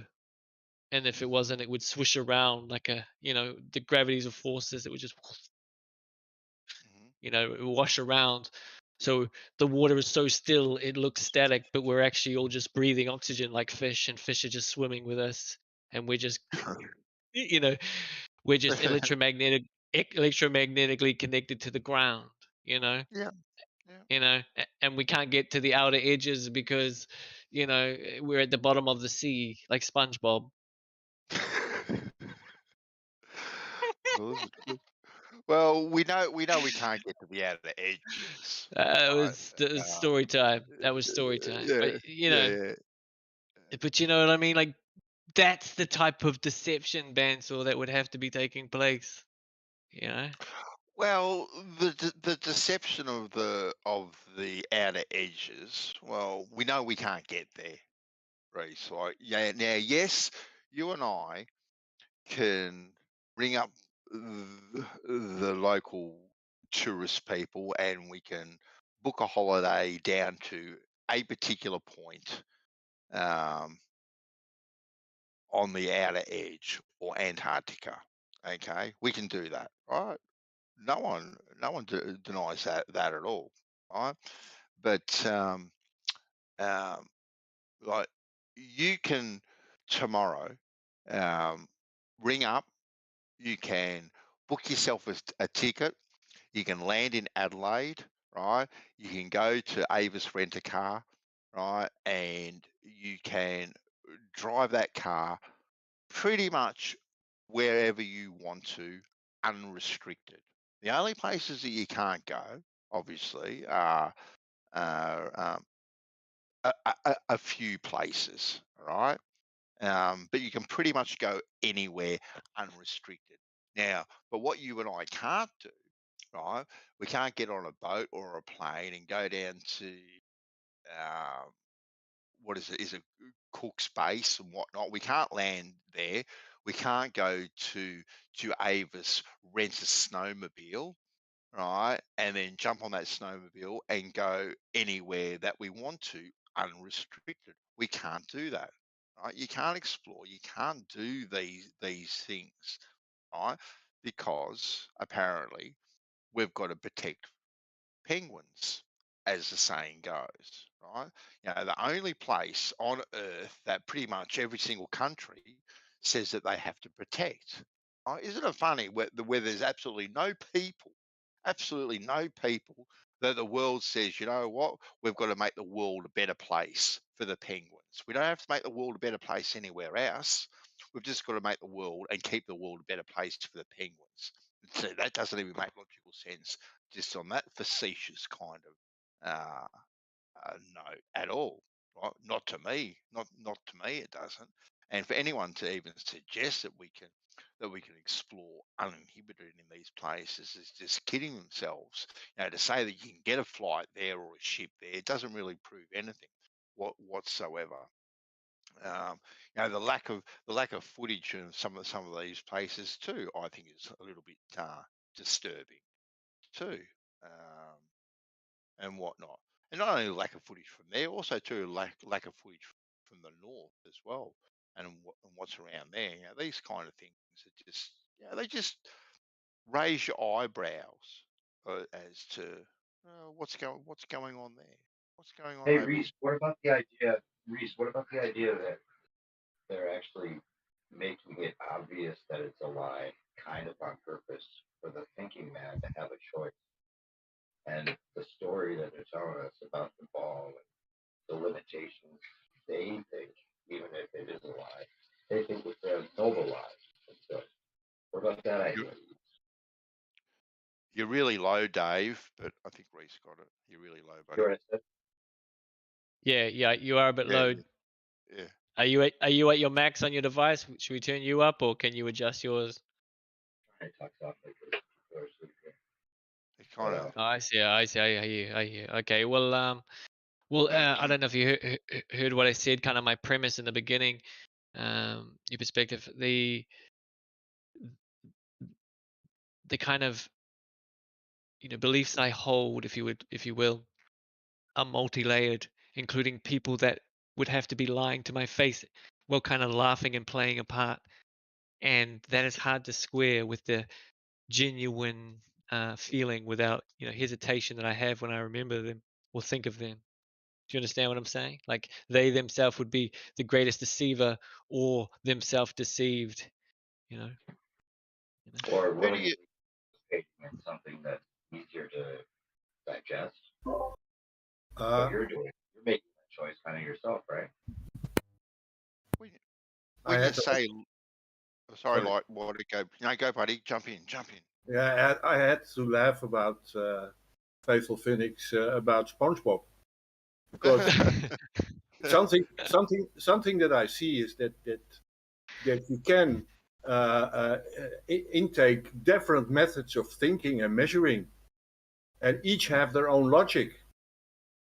Every method has a logic, but the overall logic might not be the total logic in these methods. So SpongeBob can take in so much viewpoints that he thinks are making him more secure in himself. I like that idea. I really like that idea, Faithful Phoenix. I had to laugh, man. Oh, that's good. That's good. I'm glad. I'm glad. Well, may it spark more and more, more inventive, ideas and conceptions for the replacement, and therefore in place of the truth is the deception, and this is it. You know what I mean, Bansor? And your perspective is it's like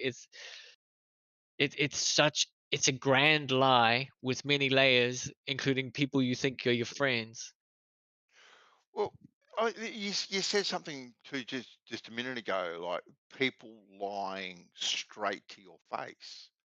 Mhm. Like, so, okay, so can you give an example of people lying straight to your face? Like, if people are telling you one thing, they'd have to be lying straight to your face I have Right. an Well, with the information they're giving you. lying by definition is intentional deception, right? The person Yeah, lying knows they are intending to deceive you, you yeah, know, intending, to lie, even, you know, even without what it would mean to you. You know what I mean? There's multi levels of lying. You know what I mean? Like, hmm what happens to you? Do you take the hit for something? You know what I mean? Do you get blamed for something? Whatever. But in this case, it's people who you think are, who have been seemingly genuine and have been lying the whole time to keep up their end of the deal, so to speak. Okay, but You can't to me, prove nothing. yeah, can't prove nothing. Hey, I say, there you go, buddy. Good buddy. But, Yeah. yeah, See. but maybe, it's also too, Reese. They are not intentionally deceiving or lying. People do Mm. believe what they do believe as well, Exactly. That right? was one of Like they my that don't. was one of my options. So, Yeah, they themselves were deceived, along with me. So yeah, when they tell me something and cement it in again, it doesn't seem it's not a lie because they don't yeah. know any better. They also believe the thing, and in my best interest I should know it too hmm mentality. Yeah, Yeah. I think it'd be a pretty sad place to be looking at everyone as if they are a liar and a deliberate deceiver. You don't want to think about people that you know or interact with as being these sorts of characters. But they themselves can be so caught up in what they believe in, right, that they will very vigorously, whether it's push a narrative or a belief as things are fact, because they themselves can't bear to think of it being anything else, because then all of a sudden they also too would have had to have been, whether it's deceived or fooled or not being in their right faculties. As Ruth once said, if he ever found out the Earth was actually flat, he would pretty much check himself into a insane asylum, padded cell with a straitjacket on, because he would be literally insane. Hey, right? Bandy, you ever heard of that experiment? And I think it's not a true experiment, but just the story goes there's just like a bunch of monkeys, and they put these bananas on the top of the thing, and they can easily get them, and they start climbing up to get them, and as soon as they start to get them, they make it like it's like an electric shock. They get an electric shock. So fucking like these bananas are there every day, and then anytime so they know they can't get them, and then I guess like their kids learn that they can't get them, and then one day they turn the electricity off, right? And like the next brood of kids or their brood of kids, nobody will go and get those bananas. Yeah. You know what I mean? Yeah. So, Yeah. some of like this idea that they can't you're not supposed to get the bananas. It can't be flat, or else we all get the taser. You know what I mean? And it's like so it can't as soon as Too it many can. bananas is gonna fuck the And so economy up. But here's the thing that you guys have me thinking of was like the other side of it. Like, dude, do you think really if we could figure this shit out, right? Do you think that you're like the smartest fucking group of people in the fucking face? No, you're not. No. You know what I mean? So in reality, like how fucking if we could look at it and see how fucking easily manipulated or manipulatable people could be, it's like what makes you think that other people wouldn't be so keen on exploiting that idea? And that's the real trick kicker to me is that people that just would be like, nah, there's no fucking way, and all the rest of it. But I like that little monkey story of like it's like so now it's kind of like generations have gone by, and it's kind of like a self-imposed rule that they've given themselves. It's like a false morality almost. Like, oh, I could do it, but I won't. You know what I mean? Like, it's like a yeah. Wasn't there Yesterday, another one like that with the elephant that you put the chain on the elephant and you realize that you can't get away, and then you can just take the chain off eventually and it'll stay in the same spot. Or like a string or something too. Like it could easily break it, but it won't. yesterday was absolutely hilarious. You're like, dude, no one the gator just tried to negate the whole time. You're like, dude, your side is really weird with identities right now. He's like, no, they're not. Here's a chick who thinks she's a rock. Here's another dude who thinks he can get pregnant. And the gator's like, Well, no, see, but Neg is his own unique little snowflake self. Yeah, you know what exactly. I mean? Because he can have, and credit to that. He identifies as some sort of command private major. I almost wonder if you couldn't point to the rise in relativity and snowflakeism. Anyway, well, not like that. And I don't think Neg is a snow. I think Neg is probably a badass motherfucker, but he also probably thinks the Earth is round and is not, or a globe, and is not going to relent against, the whole men can get pregnant thing too. Neg's fucking cool on a lot of those. You know what? A lot of the people in these discussions are cool as fuck on all these other levels, and then it's like you get to flat Earth, and it's like, oh my god, fuck you. No, but he's got NASA, a globe, like the NASA scientific communicator, on record multiple times saying she identifies as a rock. Oh yeah, no, I get it. But he won't say anything about that. He'll keep his mouth. So instead of addressing that issue, he'll log onto Discord and spiral out of control because he thinks you think what you think is wrong. But he can't even tell you why you're wrong or how you're wrong or even what you think or his even understanding of it. He's always been like that, and then it's like you're a loser. Yeah, it's like you know what it's like. It's like a really not intelligent jock trying to come up with witty comebacks. And then he's just roasted, like he's drunk out of his mind. But I like Neg. I play. If I was playing pickup basketball, I'd probably pick Neg. Be on my team. I like Neg. I don't know about basketball, but yeah, but I hear what you're saying. These people have their pride. Their pride is on the line, and just like Reese was saying, he doesn't, even if it is flat, he'd almost rather not think it because of the people that he'd have to acknowledge have been lying to him, or he has to deal with these people that might be lying to him, or whatever. These people, like, No, they will lie. Sorry, let me Sorry. just correct you there. Let me just correct you there. Not that I would have to deal with it, and I would like, you know, cognitive dissonance, you know, deal with it. No, I would want to know, but it's a hard pill to swallow right now if that is the case, is what I'm saying. You know, and to square that in my mind, they are the best actors, you know, better than the most, you know, the most, you know, the most influential actor or actress I've ever seen in my life, you know, where it took me out of like, oh, I'm sitting in a chair watching a movie type, you know, cognitive, you know, thought at the same time as, and what's happening as I sit here, how comfy is the seat, you know what I mean? Like, Well, you they're know what I mean? probably, if it is flat, they probably most likely, I don't know what your situation is, but yeah, most likely they believe it themselves. They think that it's a chain reaction. It's just like Issa was saying about the monkeys that learn you can't go that far because of the generations before. You know, they just accept it as a, you know, and then it's also, you know, the rejection of what they think is like all of science, which is what they pride themselves on as well. A lot of these guys, you know, so. That's the thing. Right. It's so Right. Well, yes. At what point? At what point does the hammer drop? You know, at what point do they learn this fact? I'm sorry, your dreams are shattered. This is the fact. Shut up. Well, I think there's some people that learn it and then they keep it under their hat because they realize that for society at this point, like a lot of these guys are probably like, look, we didn't inherit the lie. We didn't come up with this shit. But at this point, it's really best for society not to know the truth. Because if they did know there's a bunch of bananas over there, it's gonna fuck up the price of bananas. Yeah, I hear you. I hear.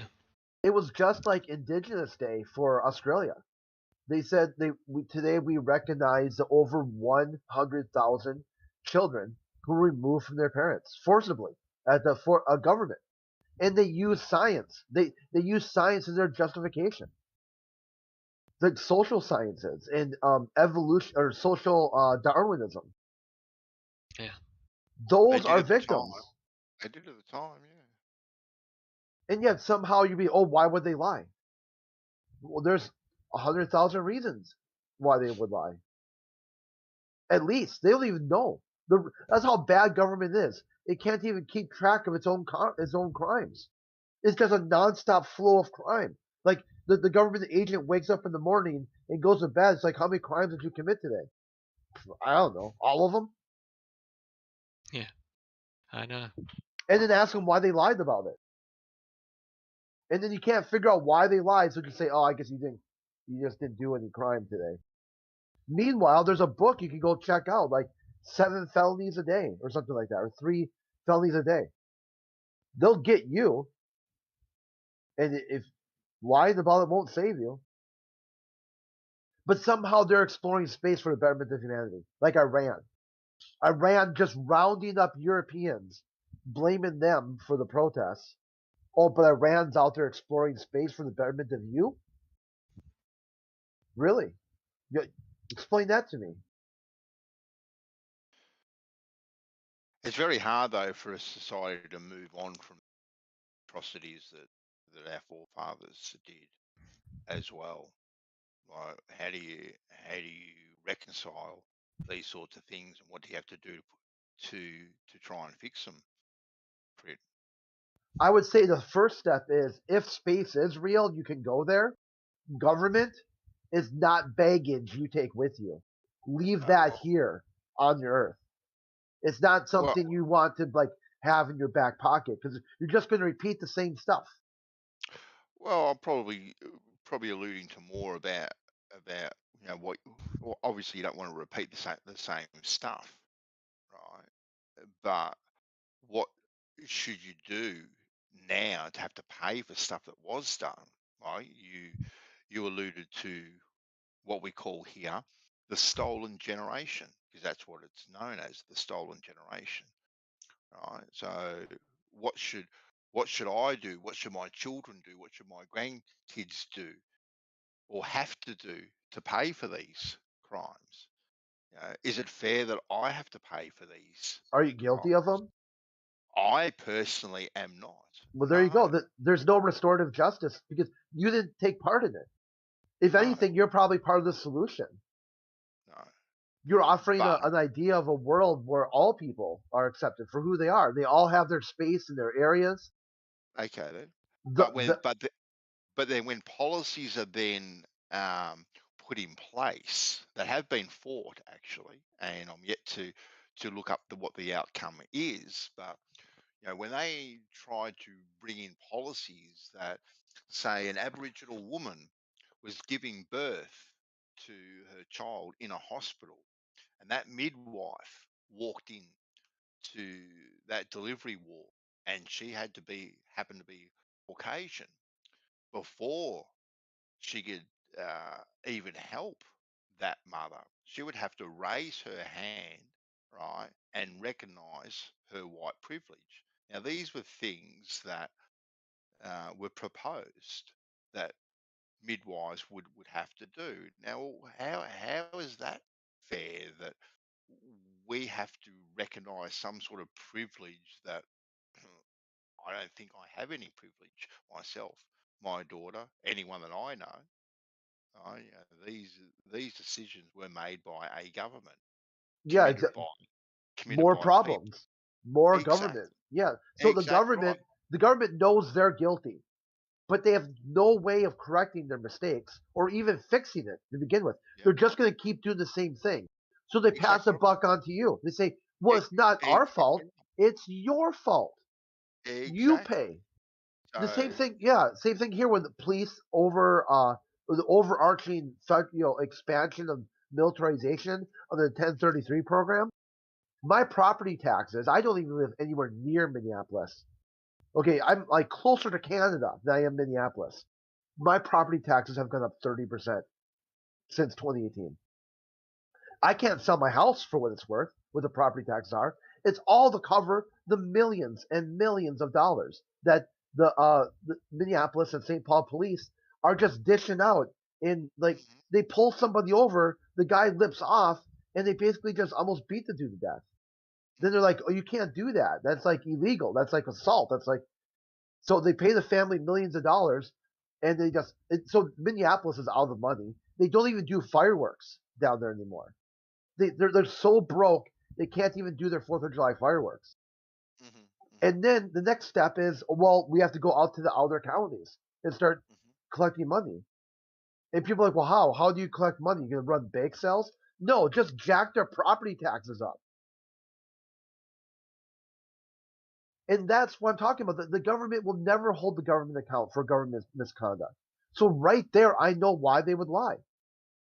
And why I know they're not exploring space for the betterment of anybody. And that's the only logical conclusion is the earth is flat. It's just another shuffle game. It's another shell game. More militarization. Which is, people said, oh, Space Force. There it is. Hey, speaking of which, hey, Lisa or anybody, did anyone hear anything that happened on October 1st? Dave, you're really low, buddy. It sounds like you're standing in your next door neighbour's house trying to talk into your phone at the moment. All right. Did anyone hear anything about the October 1st thing with the Vatican? Something about the October 1st? Vatican? Yeah. October. Vatican. Oh, the only thing I heard about October 1st was was NASA's birthday. That's when they were created in 1958 on October the 1st. Didn't hear anything about the Vatican. Can you hear me now? Oh. Can you hear me now? Yeah. I mean, you're kind of distorted. Yeah.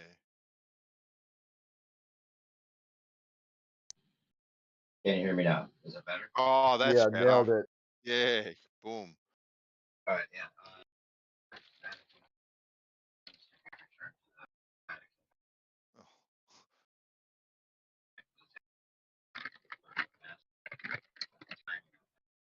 You're gone again, Dave. I don't know what you're doing.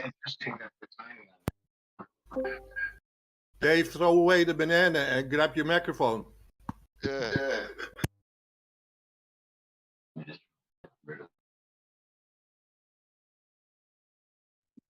All right, can you hear me now? better. Oh yes. Okay. I was asking about the October 1st thing with the Vatican, and then I didn't know it was like NASA's birthday. That's interesting on the timing there. Vatican ordered all its funds to be returned to the bank, to the Vatican bank by the October 1st. We were talking about that in here. I thought maybe Issa or somebody might have heard something already, but it might be too early to tell. There was an article I just read about the Pope. They're asking the Pope about cancel culture, and they're like, "What do you think?" And he's like, "No, you gotta let people talk, even if they are crazy." And they said, "What about Jesuit or Catholic conspiracy theories and lizard people?" And the Pope's like, "Yeah, you gotta let people say their stuff because suppressing language or suppressing free speech is the crime. That saying things that are crazy is not a crime. Suppressing them is." Like, I've got to get the exact quote, but it was really powerful. It's like he is not a snowflake. Like that's how the globalists should be. Yeah, Instead but of globalists, but hold on. Jesus said it's not what inside a man that makes him pure. It's what comes out of his mouth that defiles him. So you got to be careful what you say, right? The Pope is on something.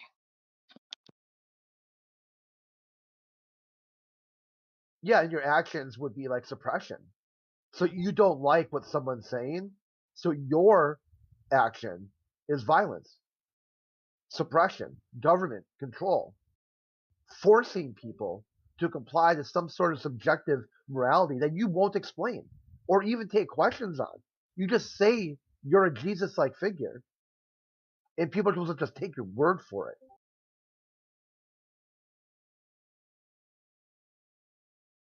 That's why my face is in my profile picture, so you get a good look at who's talking to you.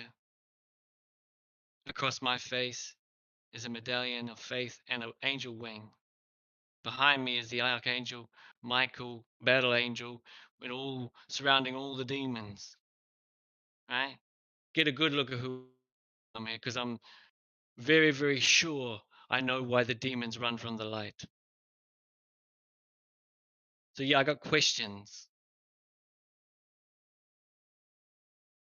That's the best part. You got questions, and then you try to suppress the answer. Yikes. No. Whose answer do I suppress? Who have I spoken down? Yeah, Who have what's I wrong with ridiculed flat and Earth? labeled? Who have I ridiculed and labeled? What's the problem with flat Earth? Besides Denmark. Come on. No, seriously. I had to say he's here, he's present. If he wanted to say you have, I have to say I have. You know? I could definitely have been a better person. I probably shouldn't have been online a lot of this year to be fair. Well, to, yeah, to knowing be what you went through, yeah. exactly, all things considered, Yeah. but the cats don't talk back, No. But it's there is some things, Bandy, that I can't square, and they would definitely rival science and maybe lean towards ether, as well as layers and firmament and illusions and shiny things in the sky, and not quite what they say it is, and liquid metal maybe, or harmonic liquid metal, or harmonic liquid chrome metal. You know what I mean? Like, Yeah. I got questions because I've seen shit, and that's the reality. And everybody's everybody who is against flat Earth right now, I believe, is called, the current term is called an anti flat earther, right? Right. Okay. Yeah. Right. That's the label that's going around, right? Like, you're an anti flat earther if you do not agree that the Earth is flat and stationary. And that's cool. That's really fine. But I got questions for both sides. So that's why I try to walk right down the middle and just look, because I don't believe in linear time. So it's like moments. So what moment to moment to moment am I being shown? Am I alive and being sustained to see and still breathe and activate my brain and do within my means, a calculation or a decoding of what I'm seeing in this moment of time for some reason. That's the reality of life when you steer right at it. Why at all? And I'm like, why am I still here? As you know, so there's a whole, why am I still here? How did I get back? Type thing. And none of that fits into a 3D world. You know what I mean? You know what I mean? And it, Nothing. and it's healthy, Reese, to question, whatever side you're on, right? Question all sides. Yeah. Well, that's the beauty of it, right? Like, Sometimes the answers aren't satisfactory either. Um, but sometimes you just got to live with the answer of, you know what, I don't know, and that's okay too. That's okay. I got a question To for you, Bandit. Oh, do you? Okay. Yeah. I'm sitting down. I'm sitting down, Crit. Go for it. So I'm anti-X. I won't define what X is. I'm just against it. I somehow attribute the X to you. It's your fault. Okay. Okay? And I'm going to ask you about something completely unrelated to X. If you don't answer perfect down to the last detail about something else that isn't also X or Y, then I'm just going to log on every day and harass you until you finally give up, and then I'll claim I won the internet. And then even after I've won the debate, I'll then come back and tell you there was no debate. There was an argument, but there was no argument. But I also won the argument. Okay. Well, at what point would you be like, "Holy crap, Crit! You need to figure something out because that is not what I'm putting down." Like, would it be one day, maybe like a week, a year? Like, Well, if you're attributing something to me right off the get-go that I ain't, it'd be right out of the gate, Crit. Now, if you want to have a discussion about things, a reasonable discussion, and you still want to pigeonhole me some particular way, well, that's on you, okay? And if you then want to claim some sort of victory, get some sort of self-worth out of it, I would then think that you're fairly shallow, and you don't have much meaning to anything in your life if that's where you are getting any sort of satisfaction out of pointing a finger at me rather than yourself.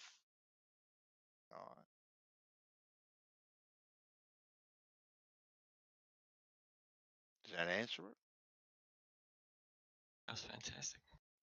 yeah, that sounds pretty good. Now you just got to basically say that X is flat is not a shape. Flat is a description of a surface. Well, yeah, and look, I think the term flat Earth is probably a little bit unfortunate because anyone within their right mind would say that nothing is flat. Actually, Here, check this Ben, news story out right here. Ben, so let me ask you You a got question. right there, flat Florida landscape. Yeah, Reese? Is there a time in the history that in your whole life you've heard where they reported a time when there was no moon? When there was no moon, well, no, I haven't heard when there. when there has been no moon. Now, obviously, we experience a couple of days a month where we don't see a moon for whatever reason. But for there actually to be no moon, well, that potentially could only be at the very beginning before there was a moon and a sun. But after there was a moon and a sun, well, the moon and the sun they're always there. Sometimes we just see one. One of them we see every single day. One of them we see pretty much every night, a lot of days as well. Then it kind of hides itself. Be Right. interesting to know. Be interesting to know what kind of happens to it. Okay. And would you consider our moon in the south and the moon in the north? You know, you've seen pictures, right? And I've shown Mhm. you Alan Evans and my own next to side by side. You know, I mean, looking at those, are they identical in nature? Simply, you know, the They look pretty orientation much is like upside yeah, down. yep. They look pretty much identical, just from a different vantage point. But yeah, they look pretty much identical. Right.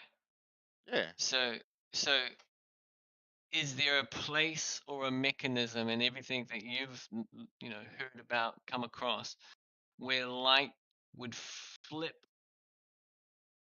completely upside down, so the image that your eyes decode and then see in a little screen inside your brain, um, you know, would not know the difference? You know, a point in which the sky flips, be it atmospheric conditions, be it some convergent point of light, like a sundog, you know, how it goes around and connects to the quadrants and everything. Something outside of light as we know it. You know. So Um, is your question, why do I see it, for want of a better word, upside down to what Alan does? exactly. And I have Well, the picture I posted the other day. I don't want to yeah, keep yeah, yeah. spamming it. You Yeah, know. yeah, no. I know the picture. Obviously, the picture's been around for a while, and whether or not it's that picture or many others, there's plenty of examples out there that we all know. And Yeah. to me, quite a simple explanation is, Reese. Like, if we're in a room, all right, and we put a smiley face on the roof. You're on one side of the room, I'm on the other side. We're both going to see the smiley face, but to either you or I, it is going to appear to be upside down. Like, it's not a matter of light flipping itself upside down, whooping and or whatever it's doing. It's just from a different vantage point. To me, that seems fairly straightforward. I've seen this modeled out, in different ways, and it's like certain angles that the moon makes an ellipse shape, a non half, a non circle face shape that we look at it, 2D almost. And so, you know, the the perfect mechanism explanation on the globe side, is the distance from the moon at the angle at which the sun is hitting the moon as it orbits Earth. You know what I mean? That's their thing. So you've got to take light, you've got to take angles, you've got to take the land, you've got to take the distance between us right now. Even as one parameter between me and you. You know, as nautical miles, airplane distance, whatever you want to do, and start with parameters where you see the sun, where I see the sun, direction north, sorry, east, Mm-hmm.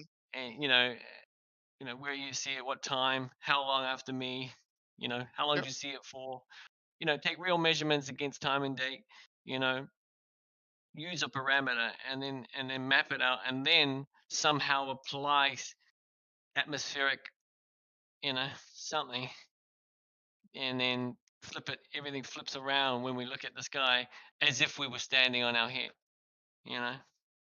Well, for me, I'm a bit more down, you know, but for you, kind of sideways, you know, as Yeah.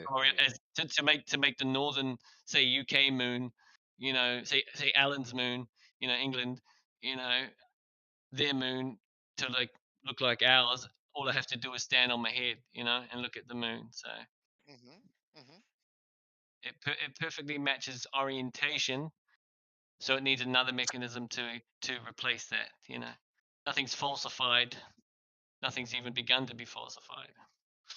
Yeah, but I don't see how that overrides the mechanism that I just explained to you. I don't really see how that is any better an explanation than what I gave, Well, to be honest. to me, the do you feel that anyone's come up with the revolutionary answer that really has us doing, you know, crunching the numbers? Like, what would that be? What would that be? Like, what's giving it the edge right now?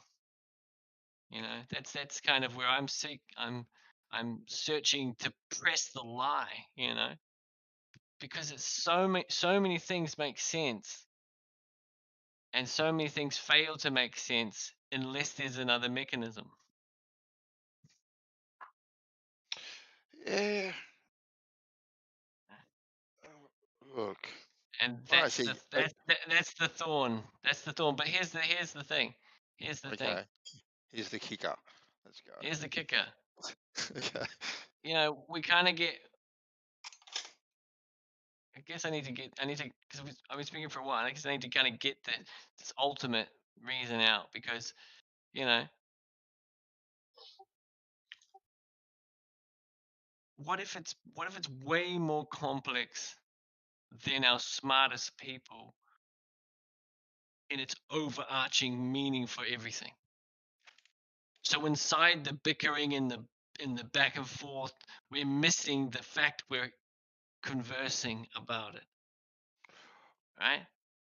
And people see the world the way they see it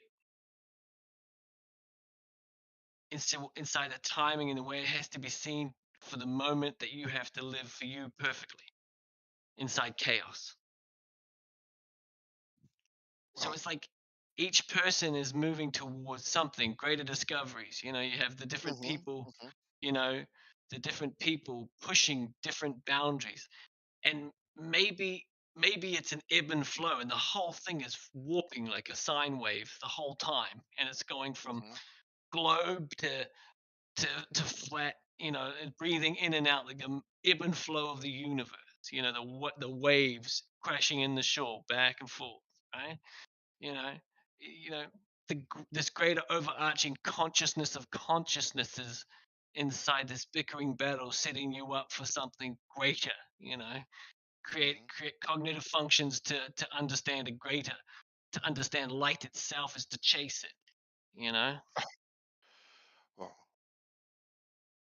you know, we look at what we look at through mortal eyes, Reese, right?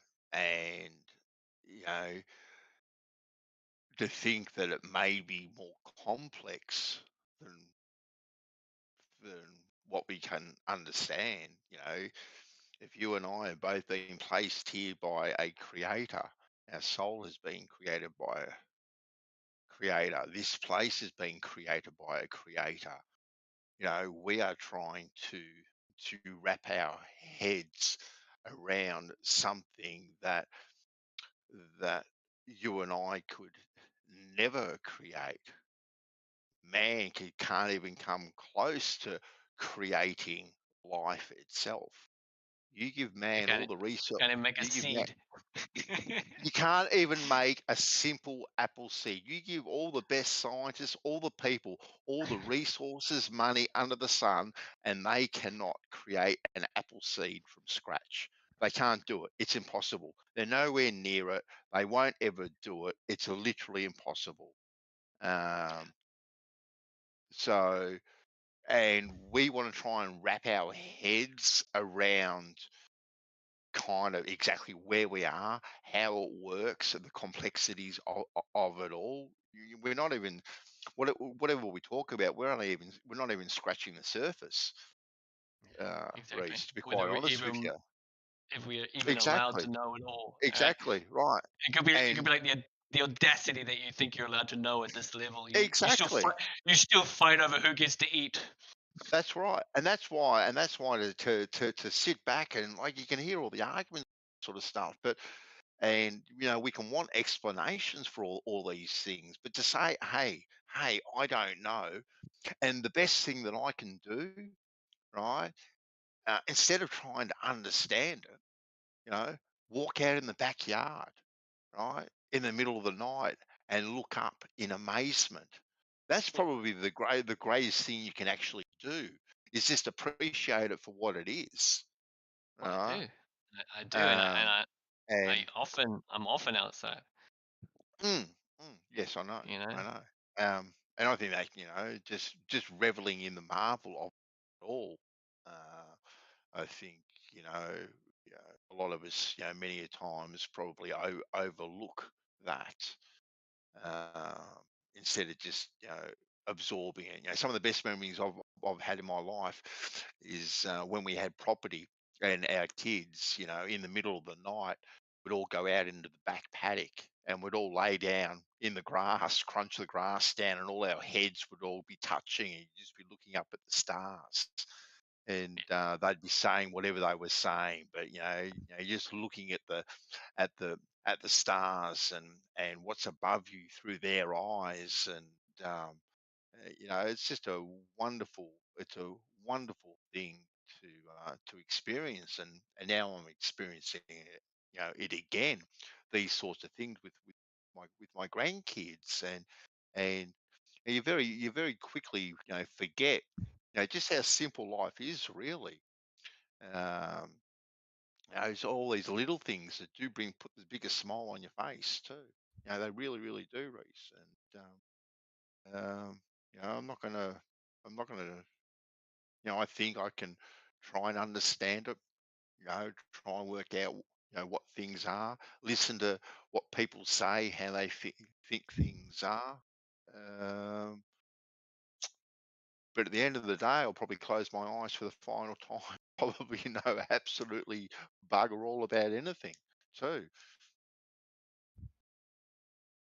Yeah, well, that's the thing. That's I think Einstein said once that one of his quotes is like the hardest thing about life. One of the hardest thing about life is not knowing all the answers. The best thing about it is having another day to try work it out. Mm, exactly. Exactly. But I really see that flat Earth is more than um, you know it's like multi-layered in itself as well, like the people in it, and perhaps their way is another way they need to go as well, hurting no one, but just because they are daring to step out and stand alone and push and chest and look again, that they are a subject of ridicule. So I find it interesting to see the effort that some go